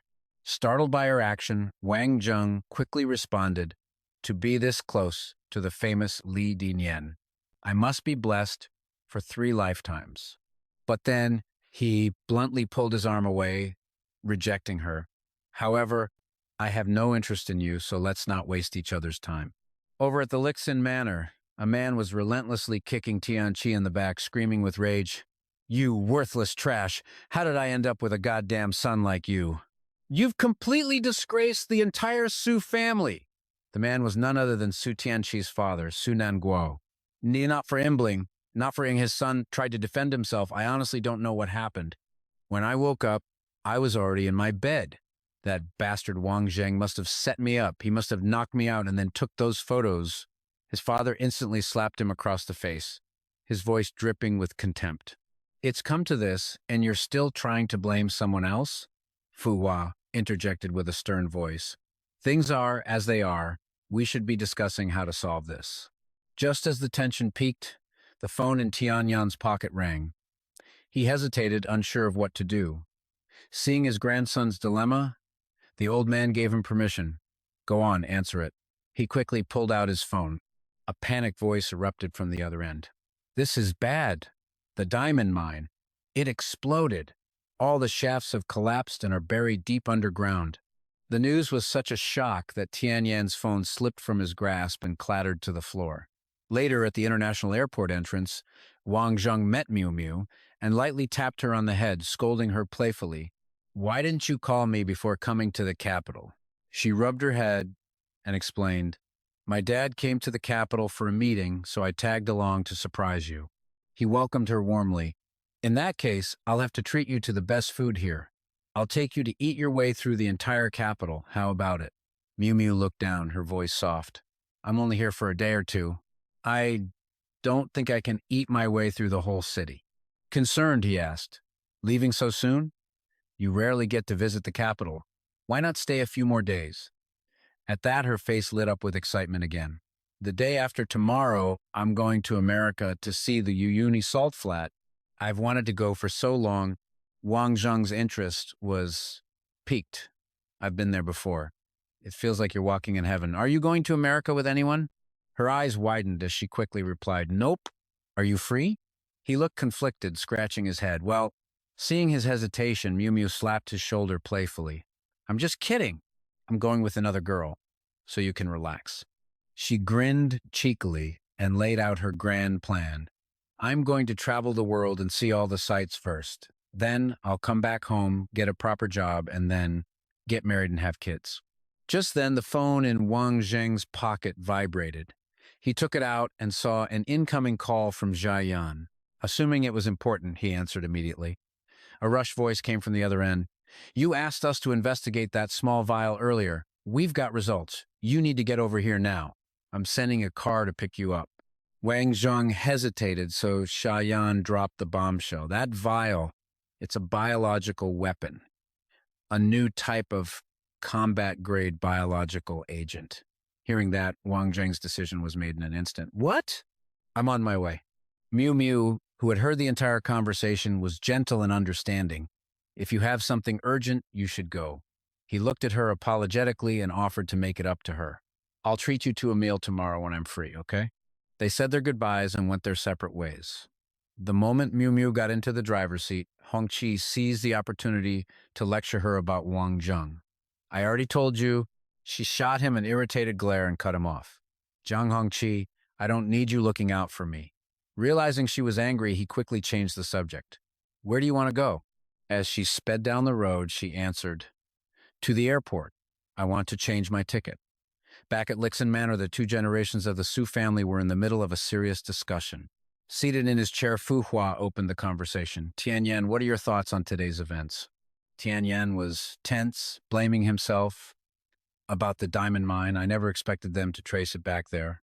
This is my fault. The old man was lenient with his favorite grandson. You can't be entirely blamed. Nothing like this has ever happened in South Africa before. Today's events were truly beyond our expectations. He then calmly probed, what do you plan to do now? Tianyan's voice was firm, filled with the determination to turn the tables. I'm preparing to mobilize our capital. As long as our three major brands can survive this period, then we still have a chance to make a comeback. Fu Hua was not satisfied and pressed him. And where will you get that much capital? Are you planning to risk the entire foundation of our family? But his grandson was resolute. Grandfather, rest assured, I won't touch our family's foundation. I will find a way to raise the funds. Besides, we still have a corresponding amount of inventory in the country, which should be enough to get us through this. The old man set that issue aside and continued his interrogation. There's one more thing. Tell me the truth. How many times have you sent people to kill Wang Zheng? Tianyan didn't even try to hide his killing intent, admitting bluntly, 3 times. But they all failed. I truly can't hide anything from you, grandfather. Like grandfather, like grandson. Fu Hua praised his cold-blooded nature. You did well. A man like that needs to be dealt with, the sooner the better. Having received his grandfather's approval, Tianyan's eyes glinted as he carefully sought his opinion. So, about Wang Zheng from now on? Fu Hua cut him off, making the decision himself.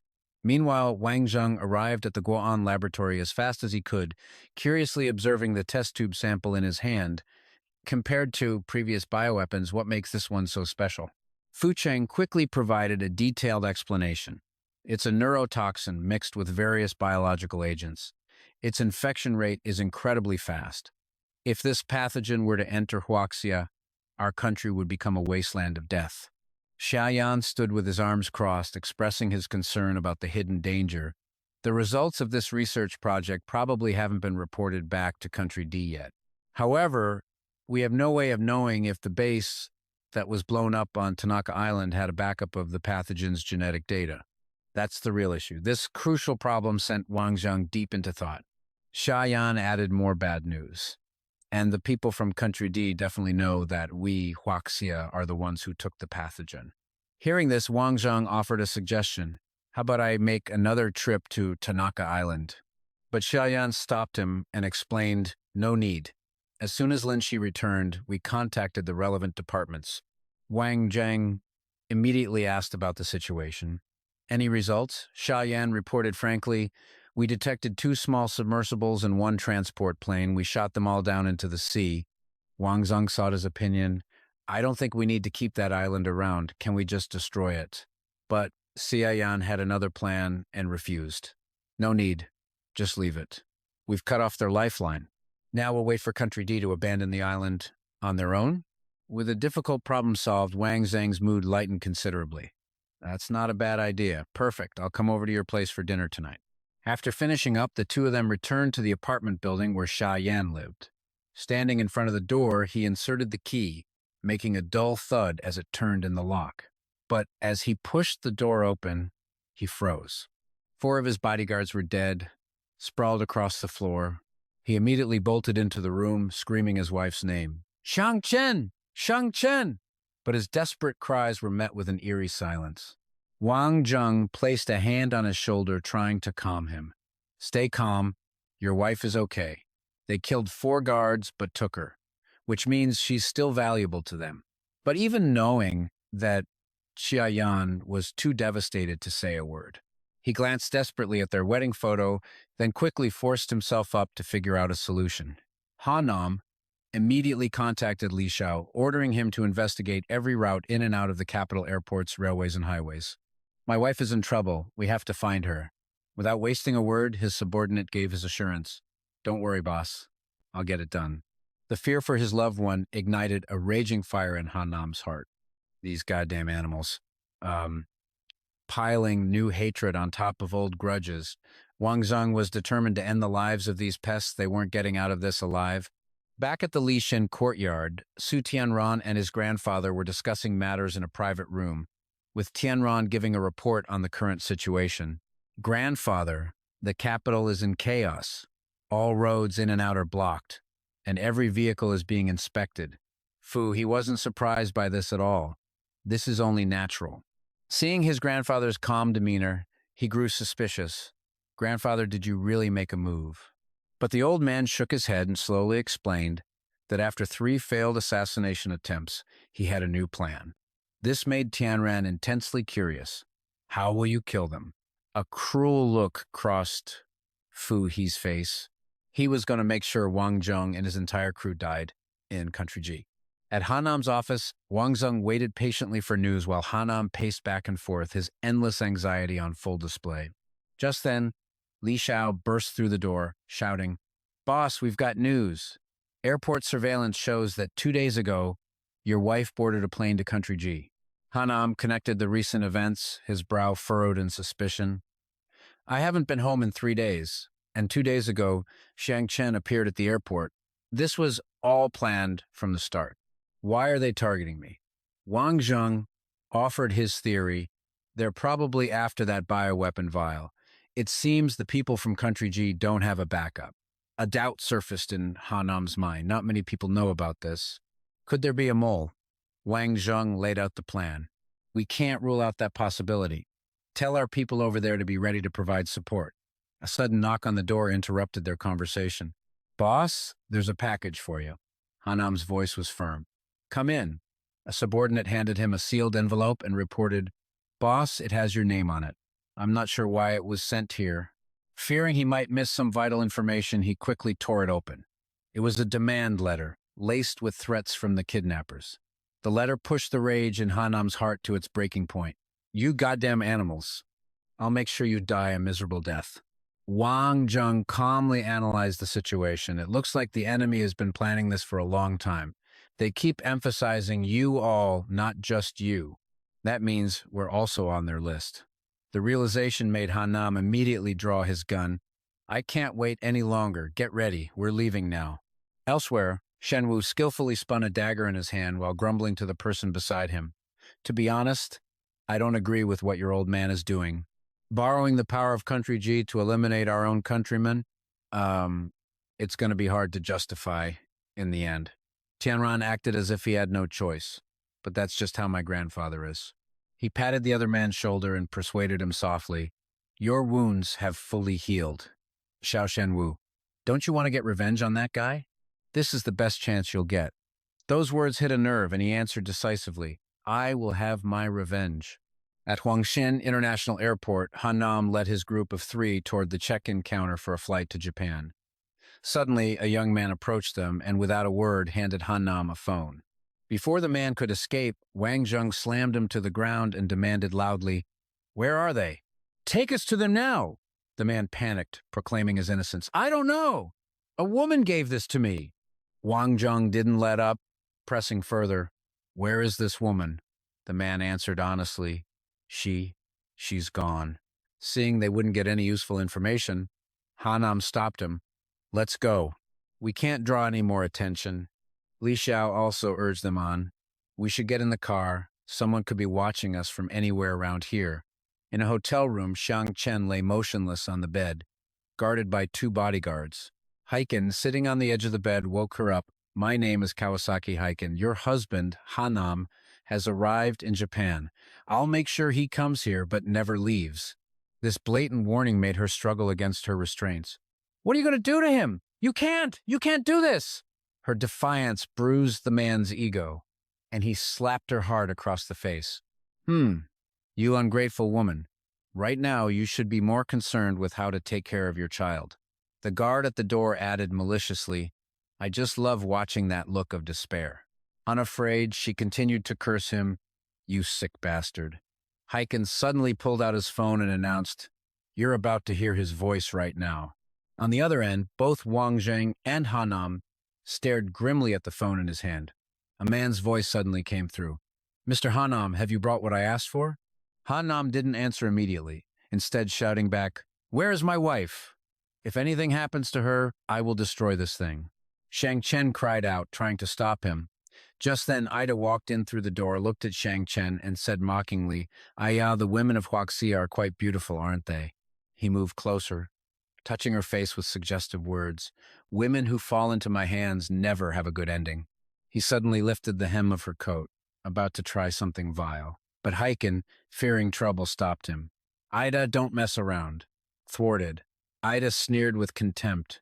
"You coward. Scared of a few brats from Huaxia?" Heiken ignored the taunt, maintaining his cautious stance. Just then, Matsushima appeared at the door and overheard them, asking, "How exactly do you plan to win this in one strike?" The two men, who were just at each other's throats, now greeted him in unison. "Mr. Matsushima." The old man asked gently, "Heiken, tell me what you're thinking." Heiken laid out the plan in his head. "For the next 2 days, we'll focus on completely draining their physical and mental energy. Once they're exhausted, we'll make our move." This time, Huaxia was the one who leaked the information, so I'm guessing they'll also be sending people over. Matsushima didn't give his opinion right away, instead probing further. "So, what are you prepared to do?" "I believe the first priority is to retrieve the bioweapon vial safely. Whether we kill Hanam or not doesn't really matter." This answer seemed to satisfy the old man. "Good, but you're still a bit too soft." Heiken hesitated, then asked, "Mr. Matsushima, what are you suggesting?" Matsushima revealed his desire to wipe them out completely. "Once we have the vial, kill them all. Huaxia won't dare to do a thing." Heiken didn't agree immediately, instead testing the waters. "Let me investigate the situation with those three from Huaxia first, all right?" Ida, on the other hand, was not so humble. A coward hiding in his shell, are you?" Meanwhile, at 8 a.m. at the Hakone Hot Springs, the three men were leisurely soaking in the hot water. Li Xiao joked around cheerfully, "Brother Zheng, these Japanese people sure know how to live, huh? Look at these pretty ladies, tesk, tesk." Wang Zheng reminded him sternly, "You little brat, don't get so distracted by girls that you forget our main objective." This made Li Xiao feel a pang of guilt, and he raised his hand to swear an oath. "Heaven is my witness, the boss's wife is the most important thing." The three of them were completely unaware that Ida had appeared silently behind them and was now watching their every move. He stared intently for a moment, then a dark, calculating smile spread across his face. At the same time, a sniper had already locked Hanam in his sights. He Long was hidden behind some bushes near the wall, just waiting for the right moment to take out his target. The moment arrived. His index finger gently squeezed the trigger. The movement sent a bullet flying, creating a brilliant golden spark. But unexpectedly, the bullet went wide, shattering a glass pane on a nearby wall and making anyone nearby jump in fright. Everyone else soaking nearby panicked and scrambled for cover. Long was surprised but didn't question it, muttering to himself. But before he could make another move, Chi Zhou sent him flying backward with a powerful kick. Before he could even react, his opponent had him by the throat. Gripping so tightly, he coughed up blood. Taking down his opponent in just 2 moves left him looking deeply unsatisfied. "To think I was so wary of you, Wang Zheng. I really thought you were something special," he sneered. "If I'd known you were this weak, I wouldn't have wasted my breath." Just then, from the ground below, Ida charged forward, his sword drawn and his aura blazing with killing intent. He swung his blade, lunging toward Wang Zheng, but incredibly the sword that had tasted the blood of countless men was shattered in two by something that whizzed past. He froze, staring at the broken hilt in his hand. "What the—" As it turned out, Wu Yan, their sharpshooter, was hidden on a rooftop and had fired several shots straight at Ida. Sensing the danger, Ida swiftly dodged the bullets and vanished in the blink of an eye. At that moment, Li Xiao began to tremble with fear, crying out, "Brother Zheng, why are the people you hired so reckless?" Wang Zheng, confused, asked, "What do you mean reckless?" Finding an outlet for his frustration, Li Xiao unleashed a torrent of complaints. "It's obvious your people could have taken out that sniper earlier, but they let that bastard open fire on us." Wang Zheng tried to calm him down, explaining, "I don't know what Lin Suosha was thinking either." Hearing this only made Li Xiao wail louder, sobbing through his words. And that Wu Yan. She just had to wait until that Japanese guy was about to chop us to pieces before she finally fired her gun. It's so infuriating. Once he had calmed down, Wang Zheng pointed to the nearby hot spring pool and proposed a daring idea. We went through all this trouble to get here, he said. Shouldn't we at least make some noise before we leave? Hearing this suggestion, Li Xiao, who had been bawling just a moment ago, suddenly became strangely clear-headed. Xia Yan immediately agreed with a grin. Well said. And so, 10 minutes later, the squad put their plan into action, ordering a group of men to swarm in and prepare for something big. Wang Zheng cheerfully waved them on, overseeing the mission. Around the spring pool, streams of brown liquid snaked across the ground. Seeing that everything was in place, Wang Zheng gave a decisive wave of his hand, signaling it was time. The stream shot straight for a gas pipe, creating a piercing hiss. A violent flame erupted, incinerating everything in the luxurious resort, while Wang Zheng's group had already retreated to a safe distance. After enjoying the spectacular show, he turned to his team. Let's go, we have more important things to do. Meanwhile, back at the residence of Mufu and Heiken, the old man leisurely sipped his hot tea and asked, with refined elegance, Kawasaki-kun, telling Inamoto Ida to harass Xia Yan, "Was that your idea?" The man couldn't admit it directly, so he talked in circles. Inamoto-kun is a patriot through and through. It was his own decision, but he was dealing with someone far more cunning. The old man coldly reminded his subordinate, "Kawasaki-kun, this affair involves our national interest. I hope you will consider it carefully and not place personal vendettas above the country's business." With those words, Mufu stood up, offered one last warning, and left. "This is my final warning. Think about it." Rebuked, Heiken slumped into his chair, thinking to himself, I can't wait any longer. On the other side of town, a phone was answered, and a sharp, mocking male voice came through. "You Chinese sure know how to have fun," causing such a huge commotion. Wang Zheng, no longer as worried as before, answered calmly, "You flatter me. When will you return my subordinate?" Knowing time was short, Heiken announced in a cold voice, 3 p.m. today at the Yokohama Mikiju factory. The call ended, leaving the air inside the car heavy with an unusual pressure. When the time came, Wang Zheng's car slowly rolled into the Yokohama Mikiju factory. Li Xiao, sitting nervously in the driver's seat, double-checked. "Is this the factory?" Xia Yan, also uncertain, replied, "It should be. Just drive straight in." They parked the car inside and stepped out together. The moment their feet touched the ground, a bullet shattered the car window, making them jump. What the hell? Knowing it was a show of force from the kidnappers, Wang Zheng slammed his hand on the car in anger. Shit, is this their welcoming gift? High above, Heiken stood with a line of gunmen, his voice booming down in a display of dominance. The Chinese have an old saying, "Is it not a delight to have friends visit from afar?" Cheyenne ignored the meaningless chatter and got straight to the point. "Where is my wife?" The man pointed behind them. "Over there. Don't worry, she's perfectly fine." The three of them turned around and were horrified to see her suspended on a fire truck's ladder, dozens of meters in the air, an incredibly dangerous situation. Even a strong woman like Xiang Chen couldn't help but feel terrified, her eyes blurring as she silently pleaded for help. Though panicked, Xia Yan forced himself to shout, trying to reassure her. "Xiang Chen, I'm here to save you. It's okay, trust me." She forced a calming smile and nodded in response. He then turned back to negotiate with the scoundrels. "Let my wife down, and I'll give you the sample." But Heiken refused to play along, haggling instead. "I need to see the vial first, don't I?" Xiaoyan took out the evidence and demanded slowly, "The sample is here, now let my wife down." But the man got greedy. "No deal. I have to inspect the goods first. I can't be sure that the vial you brought contains what I need. Only after I've checked it thoroughly can I release your wife." Knowing full well what Heiken was planning, he flatly refused. "No way. I don't agree." At this, the man feigned a more reasonable tone. "Oh, it seems we can't reach an agreement. How about we both take a step back?" A moment later, the old fox revealed his sinister plan, pointing directly at Wang Zheng. "I can return your wife to you first, but while I'm inspecting the goods, I'll need him as a hostage. As soon as the inspection is finished, you can all leave safely." Seeing him become more and more unreasonable, Xia Yan immediately refused. "No." Hearing this, Heiken acted helpless. Well then, is there nothing more to discuss? Just when they reached a dead end, Wang Zheng clapped his friend on the shoulder. It's fine. They can't do anything to me. Don't worry. Xiaoyan hesitated, about to argue, but Wang Zheng cut him off. Stop being so timid. You guys head back to the country first. When I return, we'll drink until we drop. Growing impatient, Heiken pressed them. So, are you done talking? Wang Zheng calmly stated his terms. I agree. Release Shang Chen. Seeing the fish had taken the bait, Heiken loudly ordered his men. Let the Chinese woman go! At the same time, two armed guards approached to lead Wang Zheng inside. He didn't resist, allowing them to escort him with their guns pointed at his back. Meanwhile, at a certain villa, the warm sunlight cast a peaceful, serene atmosphere.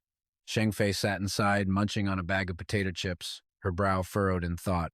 Another woman, having just finished her shower, saw her and asked with concern, What are you thinking about?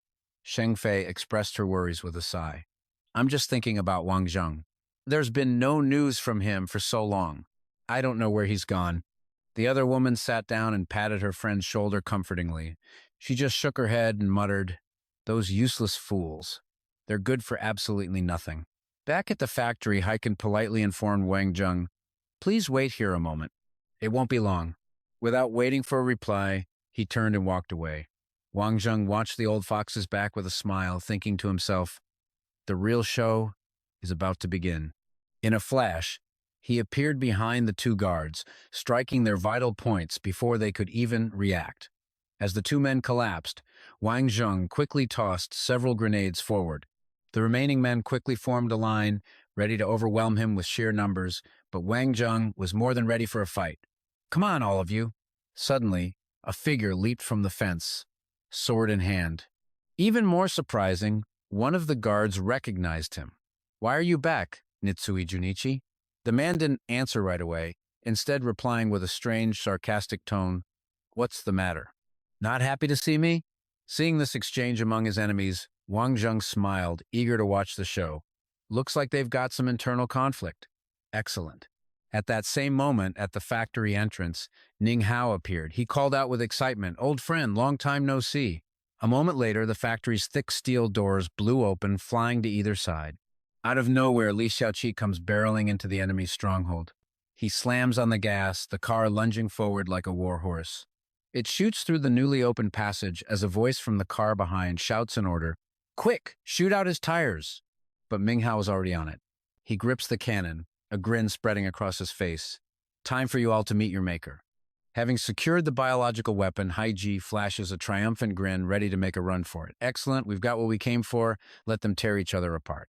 His secretary hesitates behind him, but this goes against Lord Masushima wishes.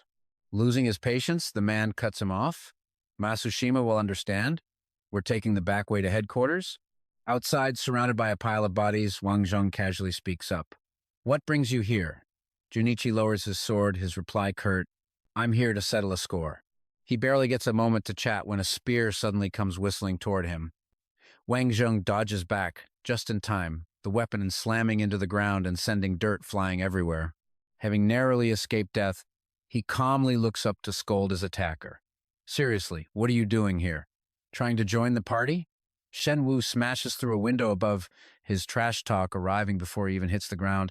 I'm here to kill you! As soon as he lands, he stares at the two of them, asking with suspicion, And who is this? Sensing the tension, Junichi refuses to be sidelined, staking his claim first. Your opponent is me. As if on cue, his wish is granted. The words have barely left his mouth when a horde of lackeys swarms in, satisfying his lust for battle. Wang Zheng, ever the opportunist, sees his chance and pulls his ally away. You guys can sort out your grudges later. Of course, they aren't retreating, just moving to a different battlefield. Seeing the enemies surrounding them, he can't resist a little taunt. Hey, how about a little competition to see who can kill more of them?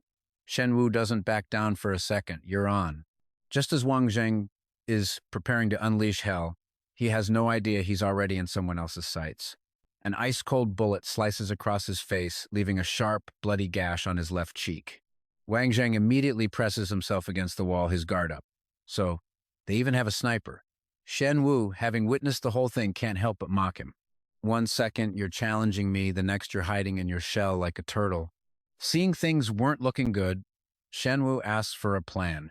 What's your plan? Wang Zheng pulls a walkie-talkie out of thin air and calls for backup. Hey there, beautiful. Could use a little help? Now would be a great time to make your move. Wu Yan's smooth voice flows through their earpieces. Sniper at your 10 o'clock. There's another 150 meters to his east. Growing impatient with her rambling, Wang Zheng cuts in. My dear lady, are you going to lift those precious hands of yours, or what? Before he can even finish, her answer comes in the form of rapid gunfire. Still gripping her smoking weapon, Wu Yan coolly delivers the final word without even shifting her position. They're dealt with. Shen Wu is left speechless by her speed. What the hell? She already took care of them? Seeing his dumbfounded expression, Wang Zheng can't resist showing off. What did you expect? Not far away, Ming Hao joins the party with a fresh cannonball. The powerful explosion sends a group of men flying into the air, scorching them in a roaring inferno. Hearing their backup, Wang Zheng and his companion quickly make a run for it. They're halfway there when a jet-black sedan blocks their path. The person inside sees Shen Wu stuck to Wang Zheng's side like glue, and their expression instantly darkens. Hearing the car doors shut behind him, Ming Hao silently tightens his grip on the wheel. He floors the gas pedal, and the car speeds away from the battlefield. Once they're a safe distance away, Wang Zheng starts his questioning. Why did you tag along? Shen Wu ignores the question, making an unrelated comment instead. You guys are interesting. Leaving a woman behind like that. He raises a finger, acting like an expert on the subject. Never underestimate a woman. Out of their sight, Wu Yan cradles her rifle and lets out a soft snort, proving she is every bit the unpredictable woman Wang Zheng described. Shen Wu glances around, only now remembering to ask, where are you guys headed? A smirk plays on Wang Zheng's lips as he gives a cryptic answer. To watch a play, of course. Shen Wu strokes the knife in his hand, speaking with a conflicted tone. After we're done here, I'll settle the score with you. When I accept a job, I have to see it through to the end. Annoyed, Wang Zheng tries to knock some sense into this blockhead. That Su Tianren is just using you as his personal weapon. Are you really okay with that? Or maybe defeating me would give you a sense of accomplishment? To his surprise, Shen Wu cheerfully admits it. Yeah, you could say that. Meanwhile, Haiji's car pulls up to a skyscraper. The area is eerily quiet. The moment he enters the room, he bows and presents his prize with both hands. Lord Masushima, we've retrieved the biological agent. Masushima takes the glass tube and issues a new order. Well done. Kawasaki Ikun, as for those Wuxia men, I want them dead. Here. Kawasaki quickly provides an update. My lord, there's no need for us to intervene. They're already fighting amongst themselves. I never place my hopes in the hands of others. Kawasaki Ikun, you were careless this time. I am revoking your command of this operation. Kawasaki bows low, pleading in a panic. Mr. Masushima, please give me one more chance. Masushima turns his back, tossing him a single charitable sentence. Fine, this is your last chance. He leaves the office brimming with renewed determination, as if he'd been injected with adrenaline. Thank you, sir. I will succeed or die trying. In a remote location, a mansion is nestled among the trees, a picturesque spot perfect for doing dirty deeds. Wang Zheng sidles up to Junichi, whispering words of manipulation. Why don't you just cut ties with them for good? Kikan and his 500 men draw their swords, forming a line. Relying on their superior numbers, he sneers at Junichi. You traitor! You actually dare to show your face here? None of you are leaving this place alive. Having just lit the fuse, Wang Zheng now shakes his head with a look of mock sorrow. What a mess I've made. Shen Wu is floored by his shamelessness. You hypocrite! So, this is the great play you were talking about. Wang Zheng stands there, cheerfully admitting it. That's right. Shen Wu can't help but offer a compliment. You've certainly got yourself a good subordinate. Ming Hao, knife in hand, appears beside them. One day we'll storm the Lixin Manor just like this. For once, Wang Zheng grows serious and agrees. Definitely. Confused by the cryptic conversation, Shen Wu asks, why? Losing his patience, Wang Zheng gives a vague reply. You'll find out later. I'm not in the mood to explain it to you right now. Shenwu suddenly stands tall, issuing a serious warning. Su Tianren is my friend. If you can't give me a reason that truly convinces me, then I will continue to stand against you. Wang Zheng isn't afraid of anyone, but he knows there's a time and place for everything. We can settle our score after we leave. Right now, the mission is to level this place. While they're busy with their war of words, the two brothers, Junichi and Kikan, have already charged at each other, beginning a tragic scene of brother against brother. Their weapons clash only a few times before Junichi spots an opening. He seizes the opportunity, slicing off one of Kikan's arms. Junichi glances at the cat-like scratch on his own arm, coldly ending the battle. You've lost. Out of nowhere, Sansuke appears and steps forward, criticizing him. Mitsui Junichi, I can't deny you're a genius. But what a pity. Minghao whispers his assessment of the final boss who just entered the stage. Without a gun, I can't beat that old man. Curious, Wang Zheng presents another option. And with a gun? He lowers his head, calculating for a moment before admitting a 70% chance. Feeling those aren't great odds for his friend, Wang Zheng decides to step in himself. Then I guess I'll have to be the one to fight him. Just as Sansuke raises his sword, ready to mock his worthless nephew, Wang Zheng cuts in. I'm telling you, old man Yamoto, you see an old friend and don't even bother to say hello, just rushing in to slash and hack away. But this nagging pest forces him to a sudden halt, and Sansuke, knowing this guy never brings good news, cuts him off immediately. Wang Cheng, you never show up unless there's trouble. He stares his opponent down and mocks him. You seem really unhappy about this, don't you? Both sides know each other's strength, so the old man deliberately speaks up, but Wang Cheng just twirls the gun in his hand and replies defiantly, not at all. I just want to dismantle this place. This insolence drives the man insane. Sansuke coldly draws his sword, ready for a bloodbath. How arrogant! I am the Berserk Blade Saint. How can I let you be so disrespectful? But with a mess with me, and you get burned attitude, Wang Cheng sees no difference between old or young, man or woman. If you've got a problem, let's fight and see if those old bones of yours don't turn to dust. Junichi, who had been silent until now, finally opens his mouth to mediate. That's enough, let's go. Wang Cheng stares deep into his eyes, studying him for a long moment before deciding to respect the boss. Okay, let's head back. After they're settled in the car, watching Minhao carefully bandage his wounds, Junichi has to bite his tongue before forcing out two words. Thank you. Wang Cheng, who is driving, takes the chance to lean over and make a suggestion. I know it's hard for you to do these things in your own country. When we leave this time, you can choose to return to Huaxia or not. Without hesitation, the man makes his choice. I'll go back. This reaction was exactly what Wang Cheng expected, so he easily makes a promise.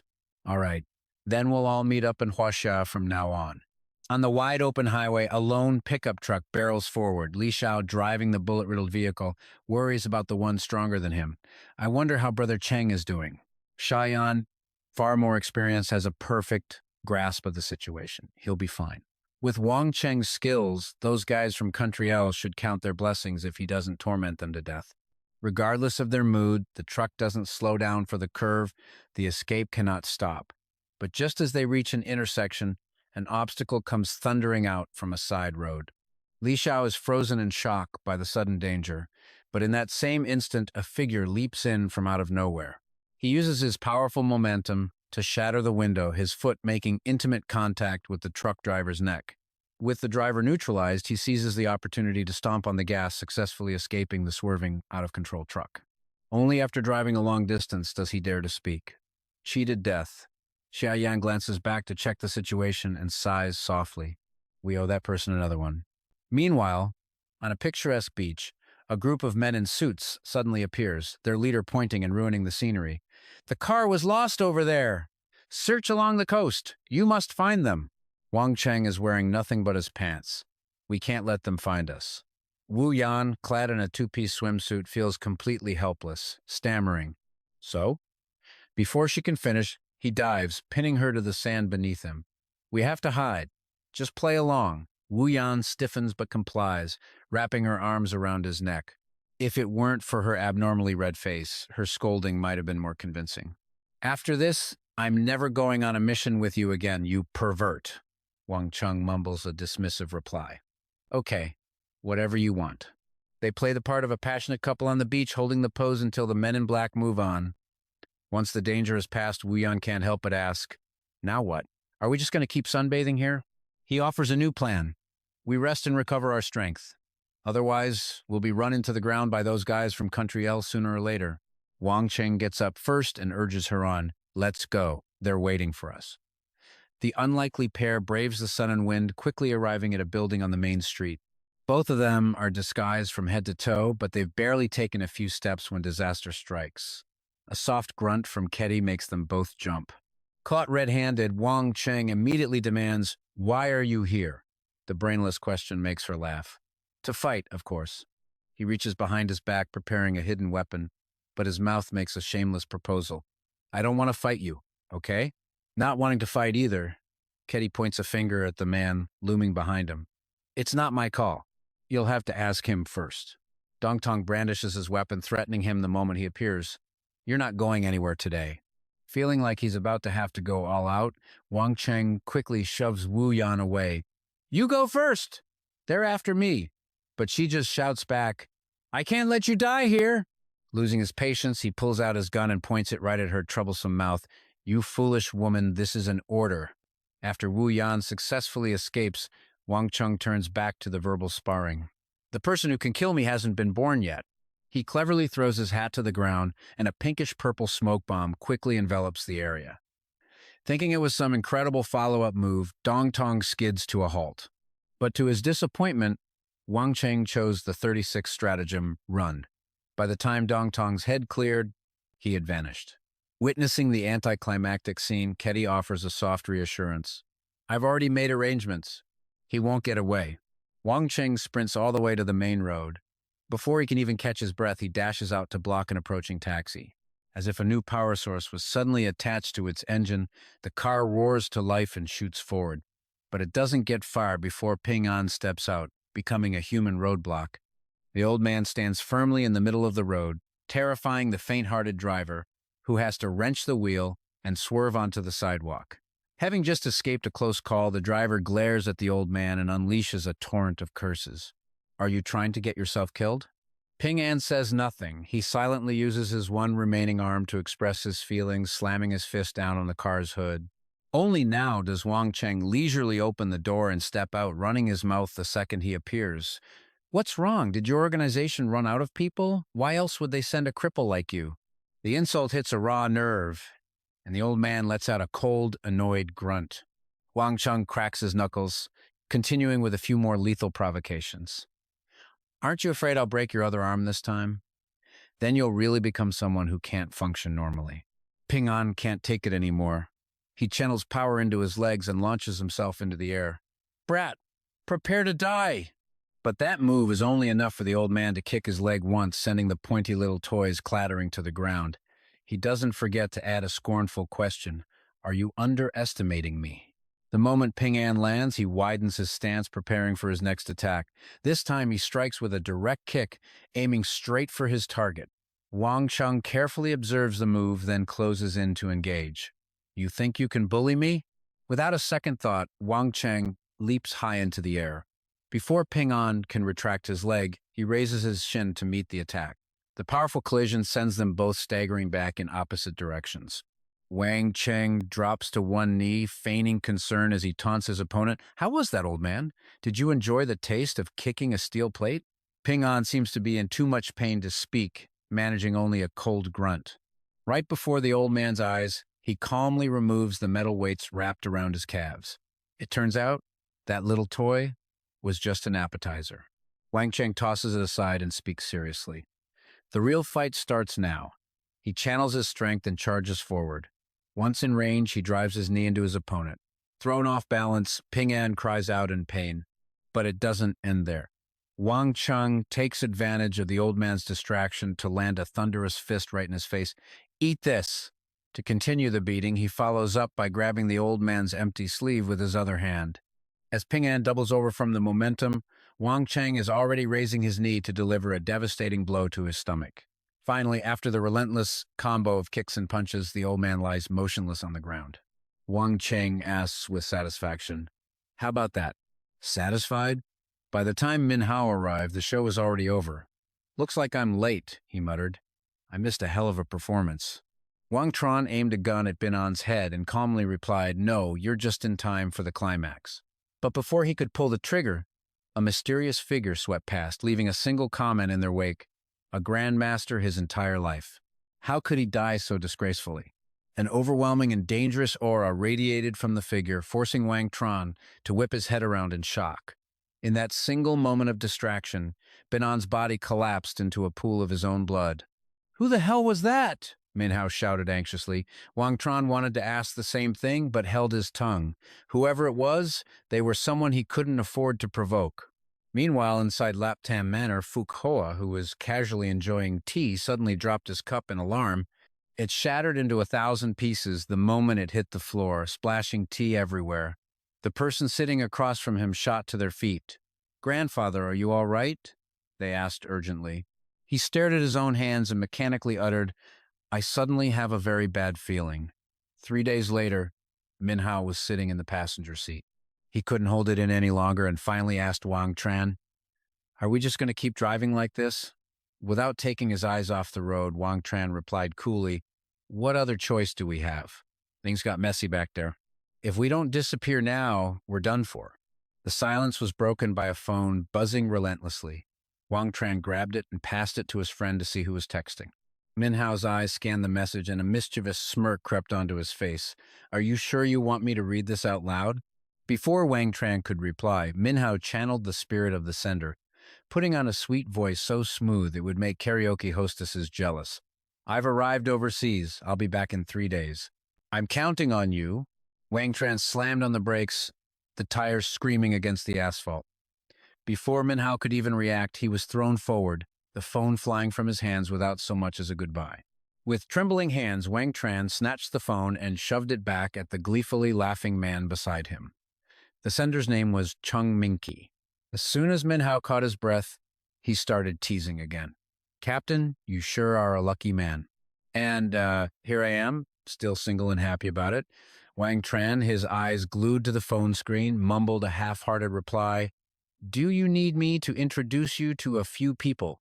That one casual offer was enough to send Minhao spiraling into a fantasy about beautiful women. It wasn't impossible, right? While his friend was lost in his daydream, Wang Tran painstakingly typed out an equally cheesy reply to Minky. "I'm coming back to the country immediately. I don't want to wait a single minute." Minhao snapped out of his daze, suddenly remembering something important. He asked the man slumped over the steering wheel, "Captain, when we get back this time, do you think we'll finally get a proper rest?" His voice was hoarse with exhaustion, but he still gave a straight answer. "Probably." Suddenly, Wang Tran's phone began to ring again, a persistent call from TQ. The moment he answered, he recognized the man's distinct, raspy voice. "I'm on Yokohama Street." All traces of relaxation vanished from Wang Tran's face as he replied seriously, "We'll be there right away." The atmosphere in the car shifted completely, and Minhao fell silent. The black car sped down the lonely road, its occupants lost in their heavy thoughts. A cloud of dust kicked up by the tires slowly drifted toward Mufu, who was standing by the side of the road watching them. His face was weathered and silent, yet it held a storm of unspoken emotions. Wang Tran's black car came to a stop in a deserted lot near Yokohama Street. As he slammed the door, one of his men ran up to report, "Everything is ready. We can move out now." Without hesitation, Wang Tran gave the order, "Let's go." He had barely taken a step when a man's voice echoed from behind him, "Leaving so soon? And I haven't even had a chance to show you my hospitality." Mufu approached slowly, a gentle smile hiding the venom within. "What a fortunate reunion. Why don't we stay and reminisce about old times?" The sight of the old man ignited a burning hatred in Wang Tran, and bitter words spilled from his lips. "I only came here for revenge. Since you've shown your face, let's skip the pleasantries. Make your move." Before his rage could completely consume him, Wang Tran turned to his comrades. "You two stay put." Then, he pivoted on his heel, gathered his strength, and launched himself into the air, kicking off the battle. Wang Tran flew through the air like an action hero, raising his hand to strike down on Mufu's head. But the old man's combat instincts flared to life, and he reacted with a speed that defied his age. Mufu's counterpunch was caught midair by a powerful hand. Before he could retract it, his arm was twisted back, sending a jolt of pain through him. Wang Tran deftly leaped away, a taunt on his lips. Mr. Matsuzima's skills are impressive, I'll admit, but you're still leagues below me. Gritting his teeth against the throbbing pain, he shot back defiantly. Did you really think I'd come here unprepared? This entire road has been surrounded by my men for some time. His words were the signal. A hailstorm of bullets rained down on Wang Tran and his team. The group scrambled for cover inside their armored vehicle. Panting as he climbed in, Minhao yelled, "Captain, why aren't we just driving out of here?" Wang Tran held up a hand, calmly signaling him to wait. His voice was casual, as if nothing was wrong. Just a moment. Outside, Mufu stood alone, his voice growing noticeably weaker as he spoke to himself. Let's see. How much longer you can hold out? His body suddenly felt heavy and exhausted. The old man struggled to utter his last words before collapsing onto the cold, hard ground. Once the gunfire stopped, Wang Tran calmly stepped out of the vehicle and addressed the man lying face down on the road. When I poisoned you doesn't matter. What matters is that this poison was created by my own hand. You should feel honored. Immobilized, the old man could only reply, his eyes fixed on the tips of Wang Tran's shoes. I never expected you to hide such a vicious trick up your sleeve.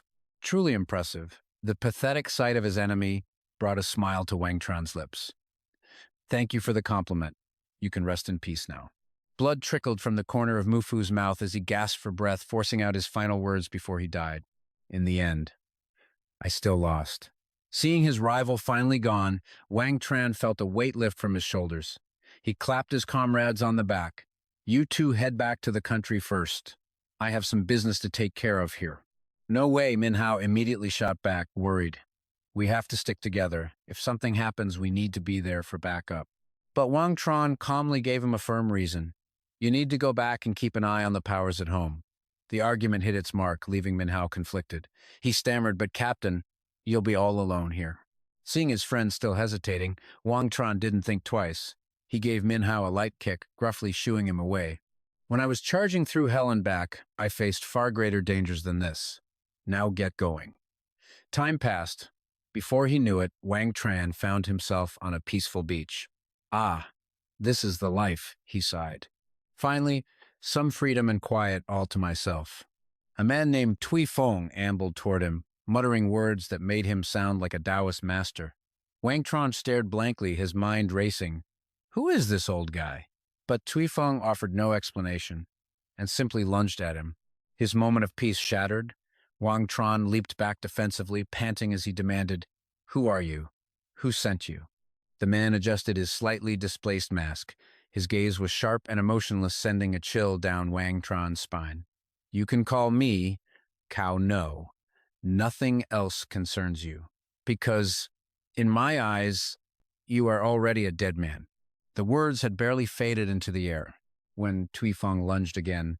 Unwilling to just stand there and take another hit, Wang Tran went on the offensive, throwing a knife straight at him. Cow, no. Let's find out who your master is. The Chinese cleaver struck Tui Feng's half-mask, making him freeze for an instant. The iron mask shattered into pieces, revealing the stunningly beautiful face beneath. Wang Tran stared in utter disbelief at the reflection in his eyes, his voice cracking as he cried out, You're Senior Damn Die! His slow voice and calm demeanor were a stark contrast to the frenzy of his earlier attack. Seeing the horrific mottled scars on Tui Feng's face, the young man couldn't help but ask, What in the world happened to you? Without a word, the man attacked again, his patience worn thin. You talk too much. Wang Zheng fought back desperately, with one hand, the other holding a knife, waiting for the perfect moment. But he was still too green. Before he could even turn, Tui Feng seized the opening and kicked him squarely in the hip. Pathetic. Those little cat scratches of yours can't even hurt me. His body flew into a pile of yellow sand, forcing a cough from Wang Zheng. As the two men brawled under the bright sun, they were completely unaware that their every move was being watched by Ketty from nearby. You Huaxia people have a saying, when the snipe and the clam grapple, the fisherman profits. She stood there, watching intently, her commentary as relaxed as a spectator with a front-row VIP ticket. Since that's the case, I might as well play the part of the fisherman and reap the rewards. By the 30th exchange, the once arrogant Wang Zheng was once again slammed into the soft sand, a gift from the sea. Before he could even get up, he saw Tuifeng approach, radiating a mysterious energy. The man looked down on him, offering one final chance for salvation. Any last words before you die? Knowing he couldn't hold out much longer, he resorted to the one secret technique everyone teaches themselves: wailing for help. Eric Lee, I asked for your help before I even came to Country L. I'm about to die, and you're still nowhere to be seen. The anguished cry startled a dark figure who shot up from his hiding spot. Eric Lee leaped to his feet, immediately throwing out a sarcastic jab to spice things up. I can't believe the great and mighty Eastern Evil King has been beaten into this state. Ha ha! Ketty froze for a beat, then let out a sharp scream. Seizing the moment of Wang Zheng's distraction, Tuifeng launched a surprise attack. Not a bad rescuer. You're just too late. Reacting in a flash, the young man spun around, ready to retaliate. You really think I'm just some punching bag? Getting addicted to this, are we? Wang Zheng took a quick step back, trying to create distance between them. But Tuifeng had already anticipated it, darting behind him and thrusting his fist forward. It's over.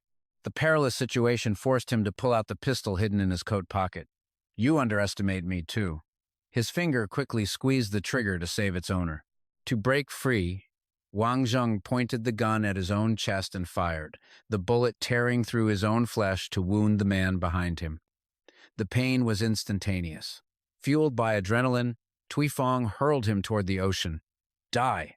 His body plunged into the water, tumbling uncontrollably like a toy with dead batteries.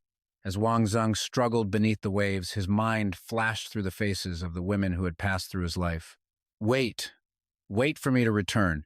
At the same time, in the CEO's office of Lamhai Corporation, Min-Ki let out a long sigh, whispering shapeless worries to himself. He said he was coming back to the country. Why is there still no news? Min-Kai's anxiety deepened as the phone call ended, answered only by a soulless recording. The number you have dialed is temporarily unavailable. Please try again later. Meanwhile, in the villa where Shishi was staying, for some reason she fumbled and dropped her glass of water. The sound of shattering glass sent shards flying across the floor, making her cry out in alarm. Her heart skipped a beat, and a sudden, inexplicable anxiety washed over her. 2 months later, in a wooden cabin nestled in a land where the sun shone even at night. Wang Zheng was limping, practicing how to walk again in the warm room. The closed door suddenly swung open. Ketty walked in with a smile, her voice as gentle as a spring day. Looks like you're recovering quite well. She gently placed the medicine in his mouth, her words a slow, careful seduction. This is the last bowl of medicine. The rest of your recovery will depend on your own vitality. Wang Zheng looked silently at the woman who had cared for him so devotedly, his heart filled with a storm of emotions. After a long internal struggle, he finally voiced the question he had suppressed for so long. Why did you save me? Ketty gazed into his beautiful sea-like eyes and uttered a single phrase, to repay a debt. He heard her words and thought it was nothing more than a joke, but he also made sure to inform her of something. If you don't want to tell me, I won't press you. I've been here for too long. They'll be worried. I have to go. She didn't answer, only gently placed a hand on his arm, letting the gesture speak for her. Feeling that wasn't persuasive enough, Ketty played her final card, a honey trap. Would you be willing to trade it all for a different kind of life? One with just you and me? Wang Zheng's heroic resolve was quickly shaken by the sweet fragrance emanating from the beautiful woman. I also want a simple life. To come home from work every day to a hot meal, a gentle wife, and good children waiting for me. But I can't have that. Slightly annoyed by his refusal, she used it as fuel and forcibly kissed him. Then let's just seize this moment. The beauty had opened the door, so how could he be foolish enough to refuse? His wicked hands began to undress her. The small wooden cabin suddenly began to shake violently, filled with the passionate sounds of the fiery battle of wits within. Gently. Aren't you still recovering? You're looking down on me? Elsewhere, north of Baichao's suburbs in Namjiang province, Ninha was engrossed in a newly received design proposal in the break room. Her expression softened as she finished reading the contents. Wang Zheng, the next time we meet, I will be sure to thank you properly. On a luxurious yacht, gliding across the vast ocean, Ketty. His gaze was still fixed on the distant horizon, his tone tinged with melancholy, perhaps. Suddenly, Lee Wandoff appeared from behind, cutting into their conversation. May I get to know this lovely lady? The young man, who had been distracted just a moment before, instantly stepped in front of Ketty. No. She smiled triumphantly, seizing the opportunity to ask him directly, What are you to me? Wang Zheng avoided the question, giving a vague, evasive answer. It's dangerous to casually interact with strange men out here. His words were certainly not what she wanted to hear, so she took the initiative to introduce herself. My name is Ketty. I'm from America. And you? Lee Wandoff, having achieved his goal, was delighted. I'm Lee Wandoff from Poland. Then, without hesitation, he placed a kiss on her hand. It's a pleasure to meet you. Just then, two strange men burst out of nowhere and opened fire on them. Wang Zheng's brow furrowed as he immediately recognized them. I didn't expect to see you people here. The one named Hansride charged forward to attack. But with a single move, the young man blocked him, knocking the gun from his hand with a casual flick of his wrist. He followed up with a spectacular kick, aimed directly at his opponent's head. Watching the man writhe on the ground, Wang Zheng's eyes couldn't hide his contempt. The great Cheongfeng squad. Have you really fallen so far that you've resorted to robbery? Seeing his comrade on the floor, Johnson cautiously peeked out. Who in the world are you? He ignored the rambling and cut straight to the point. You don't need to know. Just tell me why you're going after him. If you don't talk, none of you are leaving here alive. Lee Wandoff's face grew visibly grim, and he began to mutter incomprehensibly. The heart of the sky. It's all because of the heart of the sky. Hearing this, the young man's curiosity was piqued. The heart of the sky? Lee Wandoff tried to compose himself, explaining his earlier words more clearly. The heart of the sky is a diamond that belongs to me.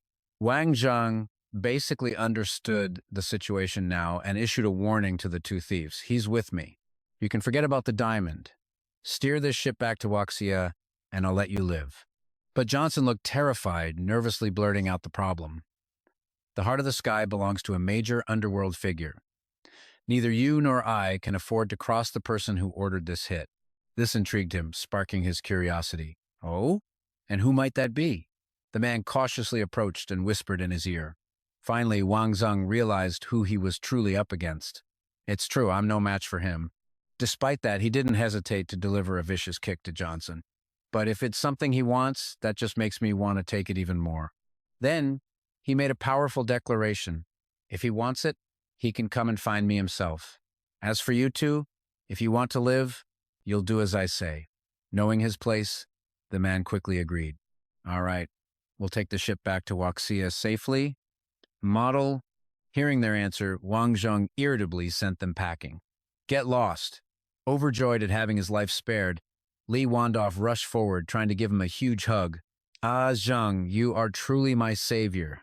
Annoyed, Wang Zheng immediately dodged to the side. Get away from me. I'm straight. I like women. Later, the two relocated to a lounge inside the ship. Wang Zheng cut straight to the chase. Spill it. What is the heart of the sky? Lee Wandoff was more than happy to share the details. The heart of the sky is a diamond that was unearthed 20 years ago.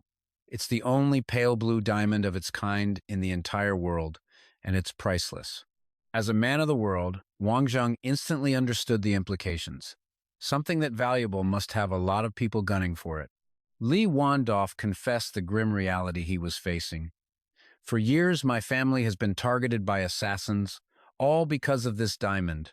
As he spoke, he lifted his left foot and fumbled with his shoe. In a shocking move, he detached the sole of his shoe, revealing a glittering diamond hidden inside. With complete trust, Lee Wandoff presented his treasure. See for yourselves, this is the diamond. The moment Wang Zheng saw the priceless diamond, his eyes lit up like headlights. I'm begging you, don't be so reckless with such a treasure. But Lee Wandoff was a sucker for a pretty face. He immediately turned and presented the gem to Crystal. For a beautiful lady like you. She didn't hesitate, planting a kiss on his cheek in return. Thank you. All the while, the yacht sped across the ocean, sailing straight for Waxia. Standing on the deck, Crystal's voice was filled with emotion. What will become of us the next time we meet? Wang Zheng's reply was just as poignant. If we're to be enemies, then I hope we never see each other again. With those words, they shared a tight embrace, a silent farewell for all they had experienced. The blue sky and bright sun promised a good day. But a short while later, at the Zhang family's port construction site, Wang Zheng grew annoyed seeing Li Wandoff still trailing him. "Why did you follow me here?" Li Wandoff quickly explained himself. "You didn't just save my life, you're a local. I came here to invest, so naturally, I need to follow you to find some clients." He began to look around, curious about the bustling site. "So, why bring me here?" Wang Zheng put on a mysterious air, enunciating every word. "To survey the state of the people, of course." Suddenly, a panicked voice cried out, "This is bad! Something big is happening!" The construction workers began to rally. "Brothers, the Heng Shang group is back to stir up trouble. They keep coming back. It's time we teach them a lesson they won't forget." Intrigued by the workers' reaction, Wang Zheng decided to investigate. "Let's go see what's going on." At that moment, Li Haoyuan swaggered forward, a cigarette dangling from his mouth. "Get your manager out here, or I'm tearing this whole place down." The sight immediately rubbed Wang Zheng the wrong way. "What's his deal? Who is this arrogant bastard?" A man named Wu Qi, standing nearby, quickly explained. "It's the Heng Sheng group. Our boss outbid them for this land, so they hired these gangsters to stir up trouble. 3 days ago, that smoker declared that if our crew didn't clear out, they'd use force to remove us. Growing impatient, the thug decided to make his move. So you want to do this the hard way? Get them." Just then, a figure stepped out of a luxury car parked behind the thugs. "That's enough, Li Hao. Stop the theatrics." Lu Wen arrogantly flaunted his authority, but the workers weren't about to give in, fiercely protesting. "You want us to kick over our own rice bowls for just 200 yuan? Lu Wen just smirked, flashing a thick wad of cash. "Then how about 5,000 yuan? On top of that, you can come work for Heng Sheng." Li Hao, thrilled, shot him a thumbs up. As expected of the young master, "Brilliant." The crowd immediately shot back, "Brilliant my ass." Confident in his backup, the thug shot back a challenge. "You got the guts to say that one more time?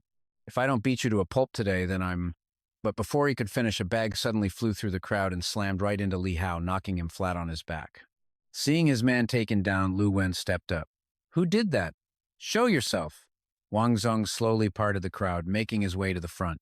"We haven't seen each other in a while, young Master Dong. Seems you've grown a backbone." Lu Wen's brow furrowed as he recognized him. "You?" Radiating sheer confidence, Wang Zheng threw down the gauntlet. "Let's see what you're really made of." Refusing to be humiliated, Lu Wen gave a decisive order to his men. "Get him! Beat him to death." The thugs immediately swarmed forward, iron pipes in hand. But in a flash, Wang Zheng zipped past the henchmen and engaged their leader directly. As Lu Wen aimed a kick, Wang Zheng was faster, snatching his ankle right out of the air. He then slammed him onto his back with a bone-jarring thud. Pathetic excuse for martial arts.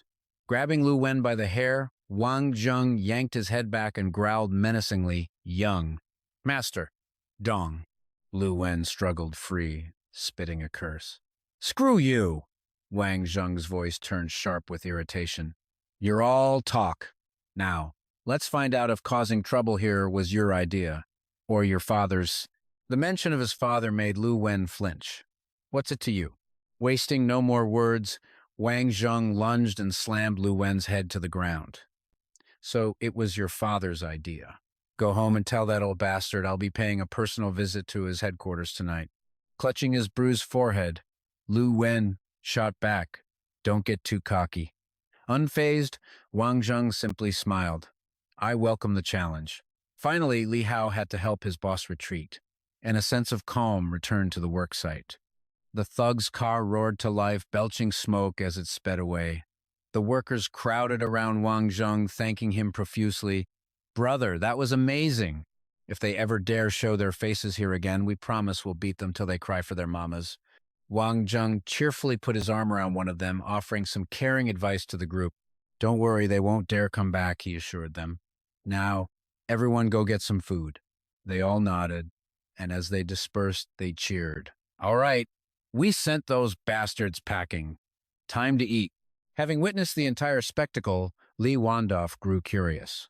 "Ah, Zheng, it seems the business world here in Waxia is pretty lawless, huh?" Wang Zheng could only sigh. "There's scum everywhere. Wherever there's sun, there are shadows." At that moment, a man named Yi Ping rushed up in a car. He jumped out and apologized profusely. Director Wang, my sincerest apologies. I didn't realize you were visiting today, so I wasn't able to greet you properly. Wang Zheng's attitude shifted in a heartbeat, his tone turning cold and commanding. I don't need a reception. I'm only here to give you a warning.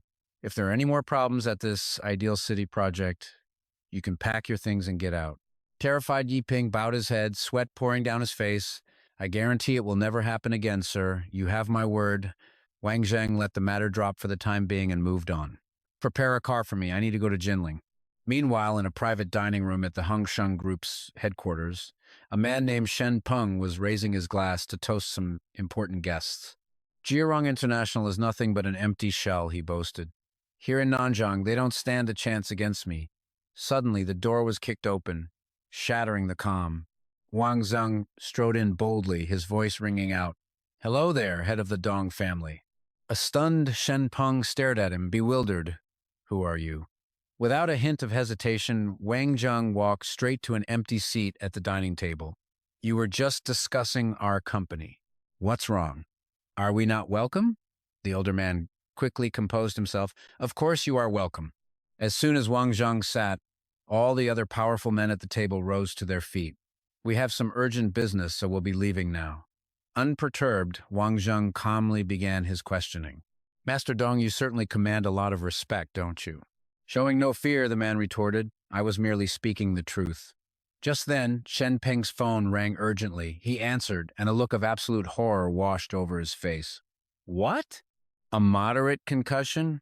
How? He asked, as if something just clicked. His voice turned suspicious. Are you the one who beat up my son? Since you're here, I think we need to have a proper talk. Wang Zheng shot him a look of pure contempt. We have nothing to talk about. This caught Shen Peng off guard. Huh? Just like that, Wang Zheng aggressively stood up, grabbed a wine bottle from the table and hurled it with incredible force. The attack was so fast that all the man could do was take the full impact right in his face, crying out in pain. Blood gushed out like a river, staining his hands crimson. What do you think you're doing? After his assault, Wang Zheng calmly issued his command. If you want to cooperate, transfer the new plot of land in Jinlang to Julong. Shen Peng finally exploded, slamming his hand on the table in fury. What kind of damn cooperation is this? Don't even think about it. If you dare to rob me, I'll call the police right now. Channeling his inner domineering CEO, Wang Zheng declared, If you don't agree, I won't force you. But let me warn you, if I want you dead, don't even dream of surviving. With that, he and his subordinate turned and left without another word. Left alone, Shen Peng scrambled to find a solution. Big brother, I need your help. The time was now 9:30 in the evening at Ming Chi's office. She stood lost in thought, gazing out the window. Xuan Ling is finally on the right track, she mused. Just then a knock echoed at the door. She hesitated for a moment before calling out, Come in. The door swung open, revealing Wang Zheng's flawlessly handsome face. Seeing her beloved, Ming Chi's cheeks flushed red. You're finally back. He quickly moved to her, pulling her into a tight embrace. You must have been exhausted all this time, haven't you? As if a dam had broken, she let her feelings pour out, tears streaming down her cheeks. Yes, I want to go home. The scene shifts to a bedroom dimly lit by a warm yellow lamp. Wang Zheng gently carried his lover, princess style. Ming Chi shyly whispered, How long are you staying in the capital this time? He replied with a doting and reassuring tone, I'm not leaving for now. He then set her down on the bed, giving her a passionate kiss after so many days apart. The two clung to each other, their embrace tightening until Ming Chi found it hard to breathe. Wang Zheng loosened his grip, holding the beautiful woman he had missed so dearly. You've worked so hard. Soon, the next morning arrived. As sunlight began to creep into every corner, the figure of Yang Ming, radiating an overwhelming aura, stepped into the airport. He stared intently at the bounty poster in his hand, preparing for the hunt. This money is as good as mine. At the same time, inside a magnificent, luxurious villa, Shishi cheerfully announced the latest news. Sis, I think Han Xingye is coming back tomorrow. Shanfei felt a stir of anticipation. You're right. It's been too long since I've seen that kid. I've really missed her. Suddenly, Shishi's expression turned mischievous, her words laced with hidden meaning. Sis, besides her, is there anyone else you miss? Shanfei immediately flicked Shishi's forehead. What nonsense are you spouting now, you little brat? Shishi just grinned teasingly. Isn't it true? You miss Wang Zheng's little pet, don't you? Realization dawned on Shanfei, and she quickly grabbed her sister to stop her. Shishi, don't talk nonsense. The two playfully wrestled, looking at each other and giggling. Just then, a hand gently pushed the door open. Wang Zheng's appearance instantly changed the atmosphere in the room. Seeing the two girls wrestling, he looked a bit bewildered. Is this your special way of welcoming me? Shishi excitedly rushed over to greet him. You're finally back! Shanfei, standing behind them, couldn't help but chuckle. Shishi, why are you even more excited than I am? Wang Zheng immediately activated his girl scanning mode, his eyes quickly sweeping over her. You're being a little wild, you know. Hearing this, Shishi looked down and was horrified to realize one of her dress straps had slipped. Her embarrassment instantly turned to anger, and she rushed forward, playfully hitting him. Why didn't you contact us? But then, her gaze shifted, and she turned back to cling to Shanfei. Wang Zheng was completely baffled by the situation. What's going on? This isn't how the script is supposed to go. Shouldn't she be jumping into my arms? He wondered, muttering to himself. Could it be that my charm has faded? Shishi heard every word. Annoyed, she turned to leave. You shameless, narcissistic pervert. How can you be so full of yourself? The two sisters immediately went back to their room, with Shishi not forgetting to take a parting shot. That guy was gone for so long, and he doesn't even know how to care about us now that he's back. Shanfei gently chided her. All right, that's enough. It's late. You should get some sleep. Shishi nodded. Yes, I know, but I'm still so mad. Shanfei pushed the door open to leave, but not before turning back to give Shishi a soft reminder. I don't care what you two talk about, just try not to lose control first. I'm going to bed now. She quickly and shyly replied, Okay. The moment she stepped into her room, Shishi's heart was buzzing like a group chat at 2 a.m. That pervert. He saw everything just now. If I hadn't looked, wouldn't I have lost out big time? She paced back and forth anxiously, but the hands on the clock seemed to move at an infuriatingly slow pace. She didn't know what time it was when Wang Zheng himself decided to creep over and knock on her door. After waiting for what felt like an eternity with no response, he could practically hear his self-esteem crumbling. His joyful mood was suddenly doused with cold water, leaving him utterly flustered. No way. She's asleep already? This early? A final glimmer of hope made him risk dangling some bait. Well then, I guess I'll go find Shanfei for a deep chat about life and ideals. Shishi, pressing her ear against the door, thought he had left and decided to peek outside. The moment she did, she was met with an eyeful of Wang Zheng's impressive chest and a teasing remark. Furious at being played, Shishi huffed and tried to slam the door shut in his face. He quickly blocked it, a bright smile on his face as he struck up a conversation. What are you doing? Afraid I'm going to eat you? His imposing figure pressed closer, squeezing into the room, forcing Shishi to bite her lip to keep from laughing. Hey, what are you doing? Just then, for no apparent reason, the strap on her nightgown snapped, whether it was due to poor quality or something else entirely. Aided by gravity, Shishi's gown very conveniently revealed a tantalizing scene, making him want to chant scriptures to chase away his impure thoughts. The falling strap made her lose her balance. With a small yelp, she stumbled forward. Without a second thought, Wang Zheng switched into hero mode and threw out his arms. Be careful! He intended to be the hero, but his hand accidentally landed on her precious treasure, instantly turning him into a sinner speaking blasphemy. This feeling, it's absolutely to die for. Shishi had never met anyone so shameless.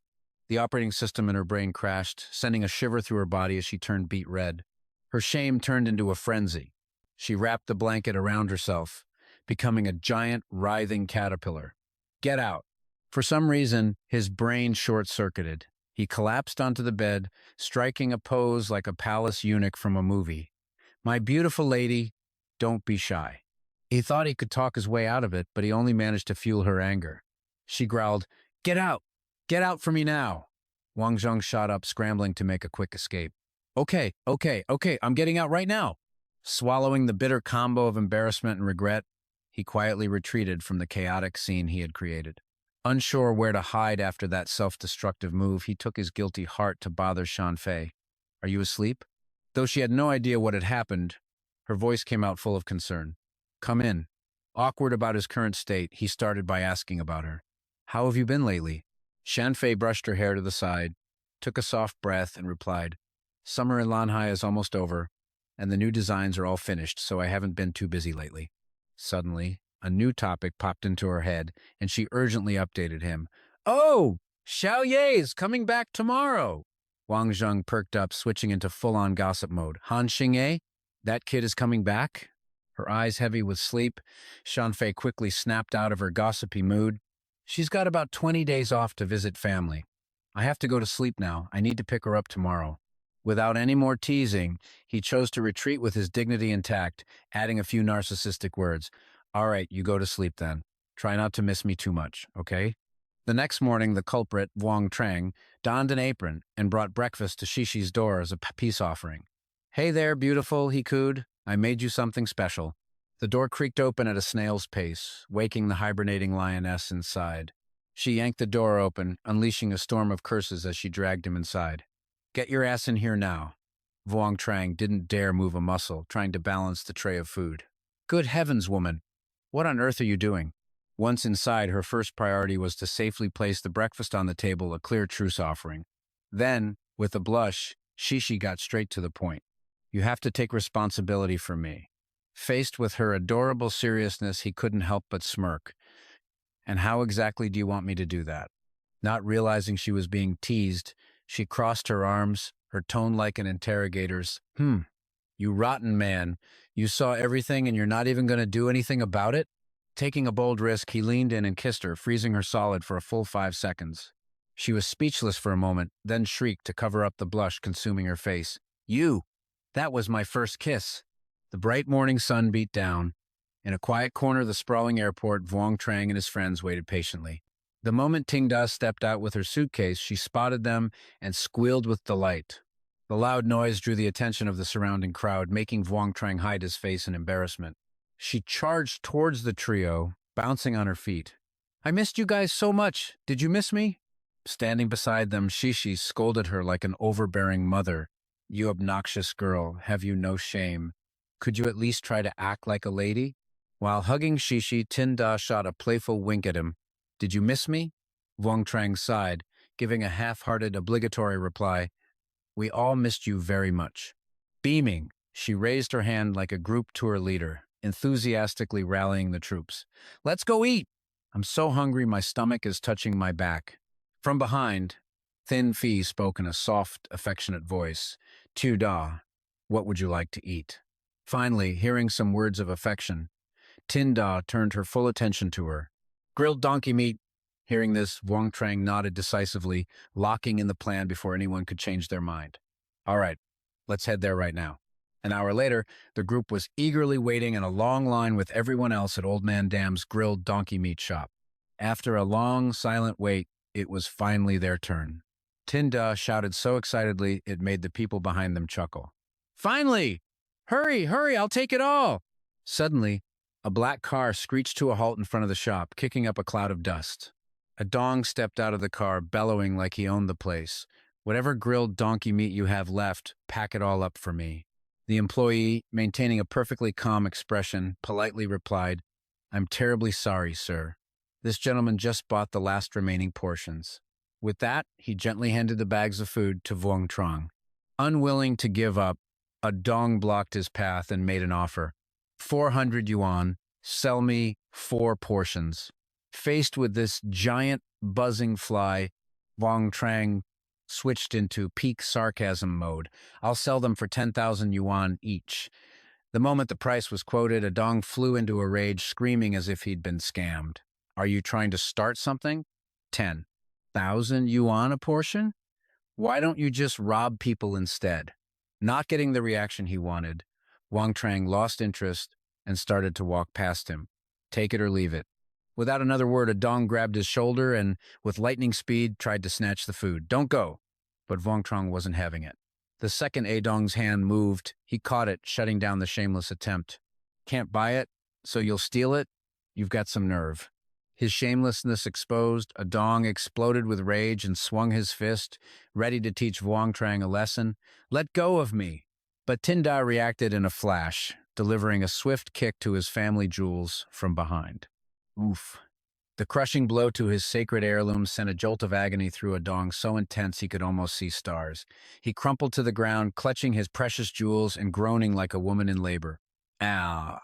Tindao watched the miserable fool suffering with a cheerful smile. Well, we are trained soldiers, after all.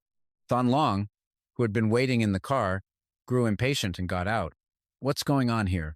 He bent down to look at his friend, who was curled up and trembling on the ground, and clicked his tongue. Adong. Who did this to you? He immediately got his answer from Vuong Trang. I did. Thanlong's brow furrowed. He looked up at him and demanded, Why would you attack someone? Tinda's sharp tongue couldn't rest, and she unleashed a verbal tirade to set the record straight.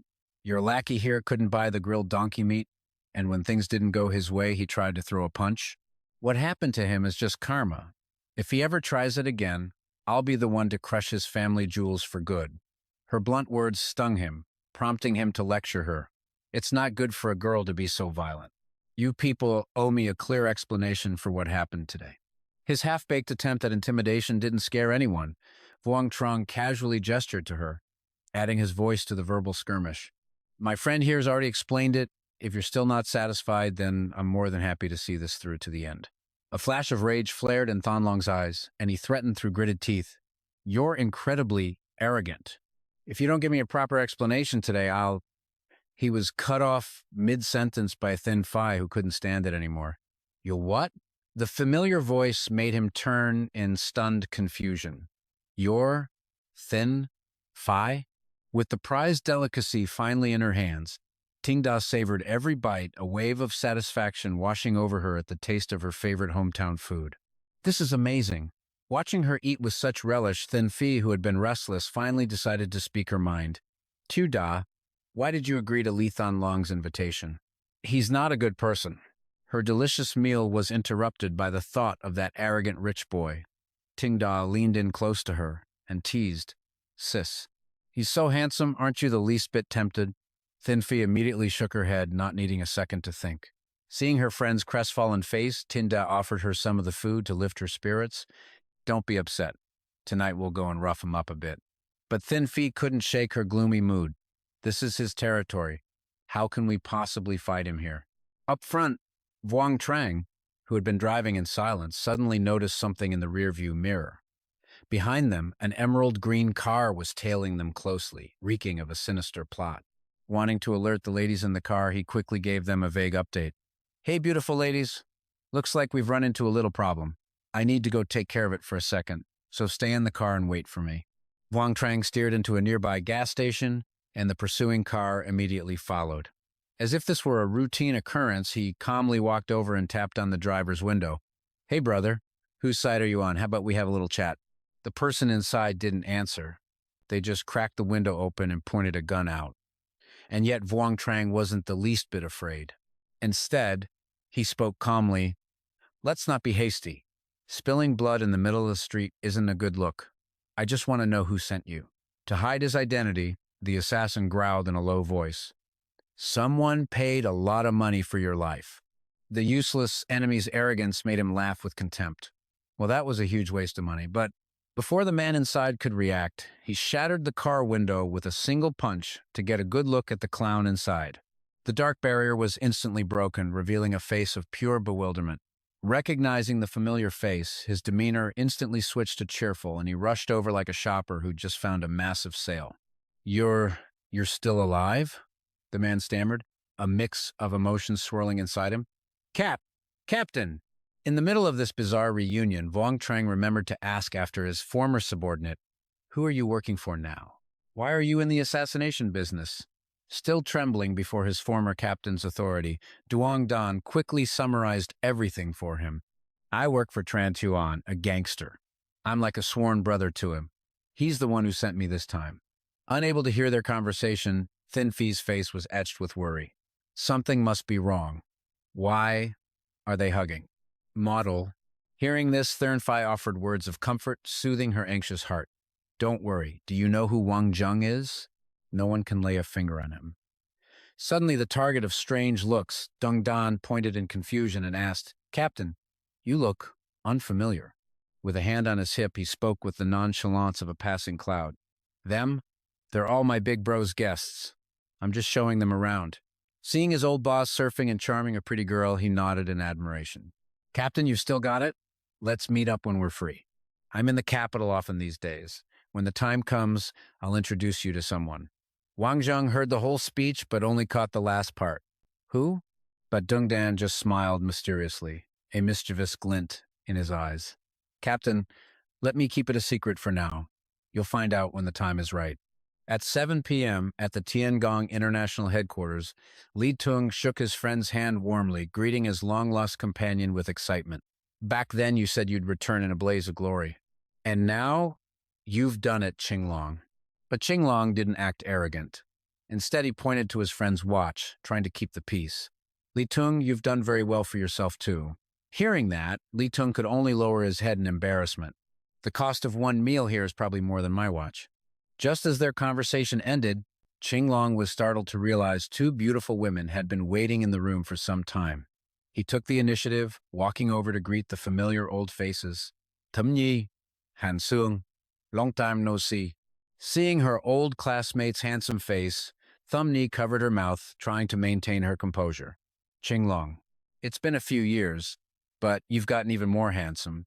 He accepted the compliment and smoothly returned it with one of his own. And you're more beautiful than ever. You must have a lot of admirers. Seeing the pleasant atmosphere, she leaned in to reply, her words laced with a hint of flirtation. But before she could answer, two newly arrived friends interrupted them with a cheerful greeting. Long time no see? Qinglong nodded to the acquaintances, exuding the air of a seasoned man of the world. Long time no see. Thumni looked around the quiet room and wondered, most of us are here now. Who are we still waiting for? He mentioned a name that made her freeze. We're waiting for Thurnfi. Like a catalyst, that name sparked a powerful curiosity within her. Thurnfi. I heard she joined the Lam Hai Corporation after graduation. I wonder how she's doing now. Sitting beside them, Hadung spoke with a sharp, impatient tone. Even if she's living the high life, she can't make us wait this long. The words had barely left her mouth when Thurnfi and Wang Zheng entered the room, their timing so perfect it seemed scripted. So sorry. I'm late. Qinglong suppressed his inner rage and stood up, feigning friendliness. Thurnfi, why didn't your other two friends come? She saw right through his fake demeanor but answered politely. They went home. Believing his performance was flawless, he calmly invited the two guests to be seated. Come, have a seat first. Chisam tried to liven up the atmosphere with a friendly opening. Thurnfi, why don't you introduce your boyfriend? Without needing Thurnfi to speak, he humbled himself and extended his hand. My name is Wang Zheng. Seeing the man's respectful attitude, Qinglong shook his hand with a natural smile. I'm Kak Chi Sum. I used to have a secret crush on Thingfi, but don't worry, I'm not your rival anymore. Unable to stay quiet as things heated up, Vientiane immediately jumped into the conversation. Wang Zheng, what do you do for a living? Wang Zheng quickly rattled off a self-deprecating spiel. I'm just a hired hand. I don't even have a house in the capital. I'm still crashing at someone else's place. He'd barely gotten 3 ridiculous sentences out before Thurnfi gave him a sharp kick under the table, making him wince in pain. Vientiane clicked his tongue. Then he let out a vague, dismissive comment. The capital is a big place. Buying a house isn't easy. Despite the painful kick to his leg, Wang Zheng refused to stop his nonsensical talk. My abilities are limited. Nothing I can do. Waiting for the prey to fall into his trap, he launched into a condescending lecture. This isn't an issue of ability, but an issue of awareness. If you can't even afford a home in the capital, how can Thurnfi be happy with you? Those shameless words felt like thorns in his ears, forcing his brow to furrow. Brother, whether I make Thurnfi happy or not has nothing to do with you. Why don't you spend a little time learning how to manage that mouth of yours? This merciless comeback sent the narcissistic Vientiane into full lecture mode. You're a hopeless case. At this point, Wang Zheng's patience ran out, and anger began to show on his boyish face. What was that? The tension between them grew so thick that Chisam quickly played peacemaker, changing the subject to avoid a dramatic explosion. Come on, it's been so long since we all got together. A toast to our reunion after all these years. To our reunion. Our youth may be gone, but our friendship remains. Catching the vibe, the entire group raised their expensive wine glasses with a cheer. Cheers! The joyful atmosphere lasted for all of 2 seconds before Qinglong's disrespectful voice cut through it. Wait a minute. He pointed at the two different colored drinks in front of Thirn Phi and her partner, his tone sharp and mocking. Before they could even react, Wang Zheng spoke for her. My girlfriend isn't feeling well today, so she can't drink. Refusing to let it go, he pressed on, as if he was about to uncover a long, hidden drama. What about you? Realizing this guy was determined to cause trouble, Wang Zheng threw out a few half-hearted words just to get it over with. I don't drink alcohol. Thumney had never seen a straight man who didn't touch a drop of alcohol and giggled, covering her mouth. No way, you don't even drink wine? Are you even a man? As he watched the ridiculous spectacle unfold, Li Tung, who had been silent until now, finally spoke up, criticizing Wang Zheng's indifferent attitude. I'm telling you, brother, an attitude like that will make Thirn Phi lose face. Hearing that, he didn't reply immediately. Instead, he turned, pulled her into his arms, and asked, My love, do you feel like you're losing face? Thirn Phi's fair face instantly flushed pink with embarrassment. No. With his proof right there, Wang Zheng slowly retorted, You see? My girlfriend said no, so why should I care what you think? Qinglong stood frozen, silently cursing him with the fury of an unhinged streamer. You worthless piece of trash. I'm going to destroy you today. Vian Thun listened for a moment before spouting a hasty, unneeded conclusion. In the end, you're still just a man who leeches off a woman. Wang Zheng's eyes widened as he growled, trying to restrain the Godzilla-like rage building in his heart. Yeah, I guess you thought you found some weak-willed show-off. He let out a loud scoff and delivered a cutting insult. Take a look at your own situation. Aren't you just... In his next life, Vien Tan would never have guessed that his few brainless words would earn him a glass bottle to the head from Thirn Phi, knocking some sense into him. Who are you to judge my boyfriend? Clutching his head, he put on a dramatic show, playing the victim. Thirn Phi, don't you know right from wrong? I'm going to kill you. Moving like a blur, Wang Zheng lunged forward and locked the loudmouth in a chokehold. Then come on, let's see what you've really got. The tense atmosphere was shattered when someone kicked the door open, barging in without an ounce of decency. Harteen stormed in with a team of bodyguards as if heading into battle, brazenly trying to arrest someone like he was in a primetime crime drama. So you're the one who dared to start a fight here? Are you tired of living? Seize him and take him away. Seeing the chaotic situation from outside, Dung Dan rushed in to save him. Stop! Who gave you the nerve to touch him? Amid the chaos, he pulled out a gold-plated business card to intimidate the manager. Open your dog eyes and take a good look. He's not someone you can afford to provoke. Before his eyes could even register the text on the card, his mouth ran ahead of him with a sneer. Oh, so now you're putting on a play together? The words Tiangong International Headquarters, Chairman Wang Zheng, slammed into Harthian's vision like a final verdict. Seeing his boss suddenly freeze, a subordinate curiously peeked over and his jaw dropped. Chairman Wang. The manager scrambled to his knees, kowtowing and begging Wang Zheng for forgiveness in front of the stunned witnesses in the room. I am but a petty man who is blind to your greatness. Seeing the man's pathetic groveling, Wang Zheng was too bored to care but still spoke in a chilling voice. Fine, but you'll break one of your own fingers as a lesson you'll never forget. He glanced at the rabble of crazies gathered at the table, casually delivering his final ultimatum. As for the rest of you, I'll be paying each of you a personal visit. Fearing things would get even messier, Sheng Fei grabbed his arm and urged him to leave. Let's go. Before the two could escape the chaotic room, Hao Tian, with all his might, snapped his own finger in exchange for a sliver of mercy. Wang Zheng suddenly asked, Why did you come here? Caught off guard while driving, Yang Ming quickly replied, Boss, I was worried someone might cause you trouble, so I followed you. Seizing the moment of their reunion, he dropped his usual guard to finally say the words he'd held back for so long. I have a feeling all the trouble I've been running into lately is connected to the Su family. With these old grudges and new hatreds, sooner or later I'll have to find a chance to settle the score once and for all. The moment he heard the words damn Su family, Yang Ming's voice turned grim. We still haven't settled the score from 5 years ago, and now that bastard old man dares to show up at our doorstep. This is infuriating. Though simmering with rage, Wang Zheng forced himself to remain calm, refusing to let his emotions cloud his judgment. They're all cut from the same cloth. Sooner or later, I'll destroy every last one of them. Not wanting to miss his chance, Yang Ming quickly offered, Captain, if you need anything, just call me. I'm always ready. He ignored the man's eager gaze and urged him on. Yang Ming's devious mind immediately conjured up some indecent ideas as he replied in a sly tone, "Captain, what's the rush?" Without raising his voice, Wang Zheng said a single sentence that left him speechless with admiration. "To meet other beautiful women, of course." The two continued chatting in the car, dispelling the boredom of the long, empty road. The next afternoon, Lu Xuan was eating lunch when she heard a knock at the door. "Who is it?" A deep, mysterious voice rang out. "Would you ladies like to buy some milk?" Din Yen, mid-chew, blurted out a quick, "No." But just a few seconds later, she immediately overruled herself. Wait a minute. That voice. With a bag in each hand, Wang Zheng stood awkwardly outside the door, looking just like a dedicated delivery driver. "Hey, beautiful ladies, open up for me." Recognizing the voice, Lu Xuan joyfully opened the door. "You're finally back," he replied with a smile. But inside his heart was a tangled mess. "Yeah, ran into some trouble abroad, so I was a little delayed." Din Yen slowly stepped out right after. "Hi, long time no see." Wang Zheng's voice suddenly trailed off, his soul already floating in the clouds. "It really has been a long time." Lu Xuan casually introduced her friend, oblivious to how captivating the sight of the two of them was.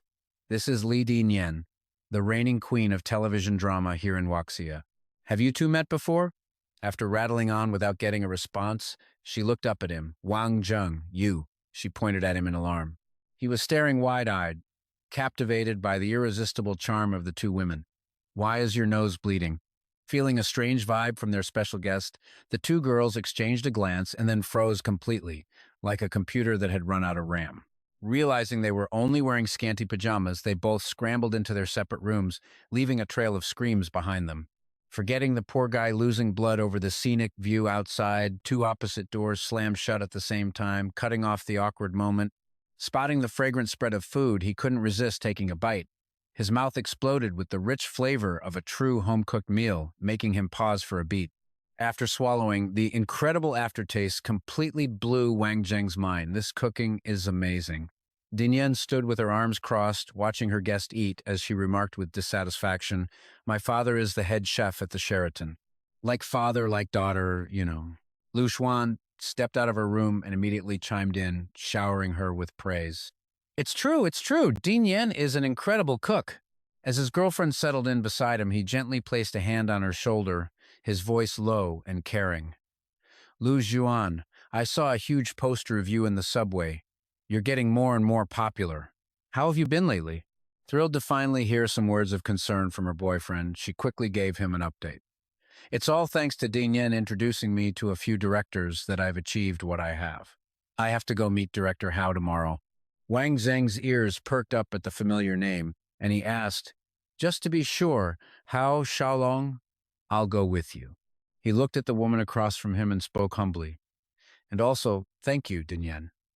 Din Yen leaned back comfortably in her chair, her sharp tone a stark contrast to her actions. "I've always treated Lu Xuan like my own sister. Why are you thanking me?" "This has nothing to do with you." Not to be outdone, Wang Zheng's expression shifted as he replied playfully, "I wouldn't mind having something to do with you." The suggestive comment made her freeze for a second, a clear blush rising on her cheeks. He chuckled inwardly but took pity on her and changed the subject. "Do you two have any plans coming up?" Lu Xuan, who had been sidelined, seized the opportunity to jump in. Din Yen turned down a really great opportunity. The inner gossip monger in Wang Zheng immediately flared up, and he couldn't help but ask. Seeing him get up to leave, Lu Xuan spoke up dejectedly. "It's been so long since you visited. Why don't you stay here tonight?" Her sad tone was so obvious that even the dense Wang Jung picked up on it. Under Din Yen's stunned gaze, and without making his girlfriend wait, Wang Zheng revealed a shameless grin and suggested, "I'll sleep in your room, then." Lu Xuan rushed over to Din Yen to hide her embarrassment. "What are you thinking? I'm going to sleep with Din Yen." Though slightly embarrassed himself, he saw her reaction and boldly laid out his full, audacious idea. "Is that so? Actually, Din Yen's bed is very big. There's more than enough room for the three of us."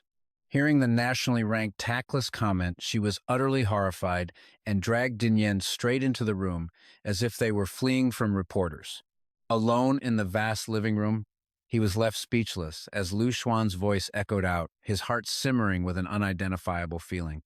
Wang Zheng, we're going to bed first. We have to be up at 6 a.m. tomorrow to get ready to meet Director Hao. He thought he was about to reach the pinnacle of glory, only to slip and fall straight to the bottom. Frustrated, all he could do was sigh to himself. Why is there such a vast chasm between my thoughts and reality? Hao Xiaolong leaned back comfortably in his chair, leisurely sipping his tea. As Wang Zheng and Lu Zhuan approached, his scrutinizing gaze swept over them before he asked, "Are you her boyfriend?" Surprised by the attention, she answered with a cheerful laugh. "You've misunderstood. He's just a good friend of mine." Xiaolong took off his sunglasses, his voice holding 3 parts respect and 7 parts curiosity as he looked at him. This good friend of hers is no simple man. As if to prove his own words, he stepped forward and proactively offered Wang Zheng a handshake. "Let's reacquaint ourselves. My name is Hao Xiaolong." Though he didn't understand, he cautiously replied. The greeting ended quickly, leaving both men with unfathomable thoughts. He gestured for him to take a seat. "Sit." Before either of them could speak, Hao Xiaolong quickly made an offer that came out of nowhere. "If you agree, you could be the male lead in my new film." As expected, Wang Zheng immediately refused. "I have no acting experience. I'm afraid I wouldn't be up to the task." Seeing that he was clearly a man of the world, he skipped the haggling and simply handed over a business card. "All right, I won't pressure you, but if you change your mind, you can call me any time." Reluctantly taking the card, Wang Zheng glanced at it and replied politely, "Of course." After their short conversation, Xiaolong clapped his hands and announced his firm decision. "My film starts shooting in half a month, and Lu Xuan will be the female lead." Overjoyed, she threw her arms around the handsome benefactor beside her. "Wang Zheng, this is fantastic." As everyone was about to leave, Hua Sheng offered him some final words, his voice full of regret. "I hope we have a chance to meet again." Seeing such a serious expression utter those words, Wang Zheng had to suppress a laugh as he brought the meeting to a close. Of course, once the other two were gone, Lu Xuan turned to him with a gentle sigh. Getting a role in his film, and that's incredibly lucky. It's just a shame you don't want to be a movie star. But Wang Zheng remained firm in his decision, his words sharp. "That's not what I want." Memories of their time together flashed through her mind, and she blurted out a protest. "Aren't fame and fortune what everyone dreams of? So, what is it you really want?" Caught off guard by the question, Wang Zheng hesitated, then seriously racked his brain. "Well, what I want is..." Suddenly, his almost superhuman sixth sense screamed a warning.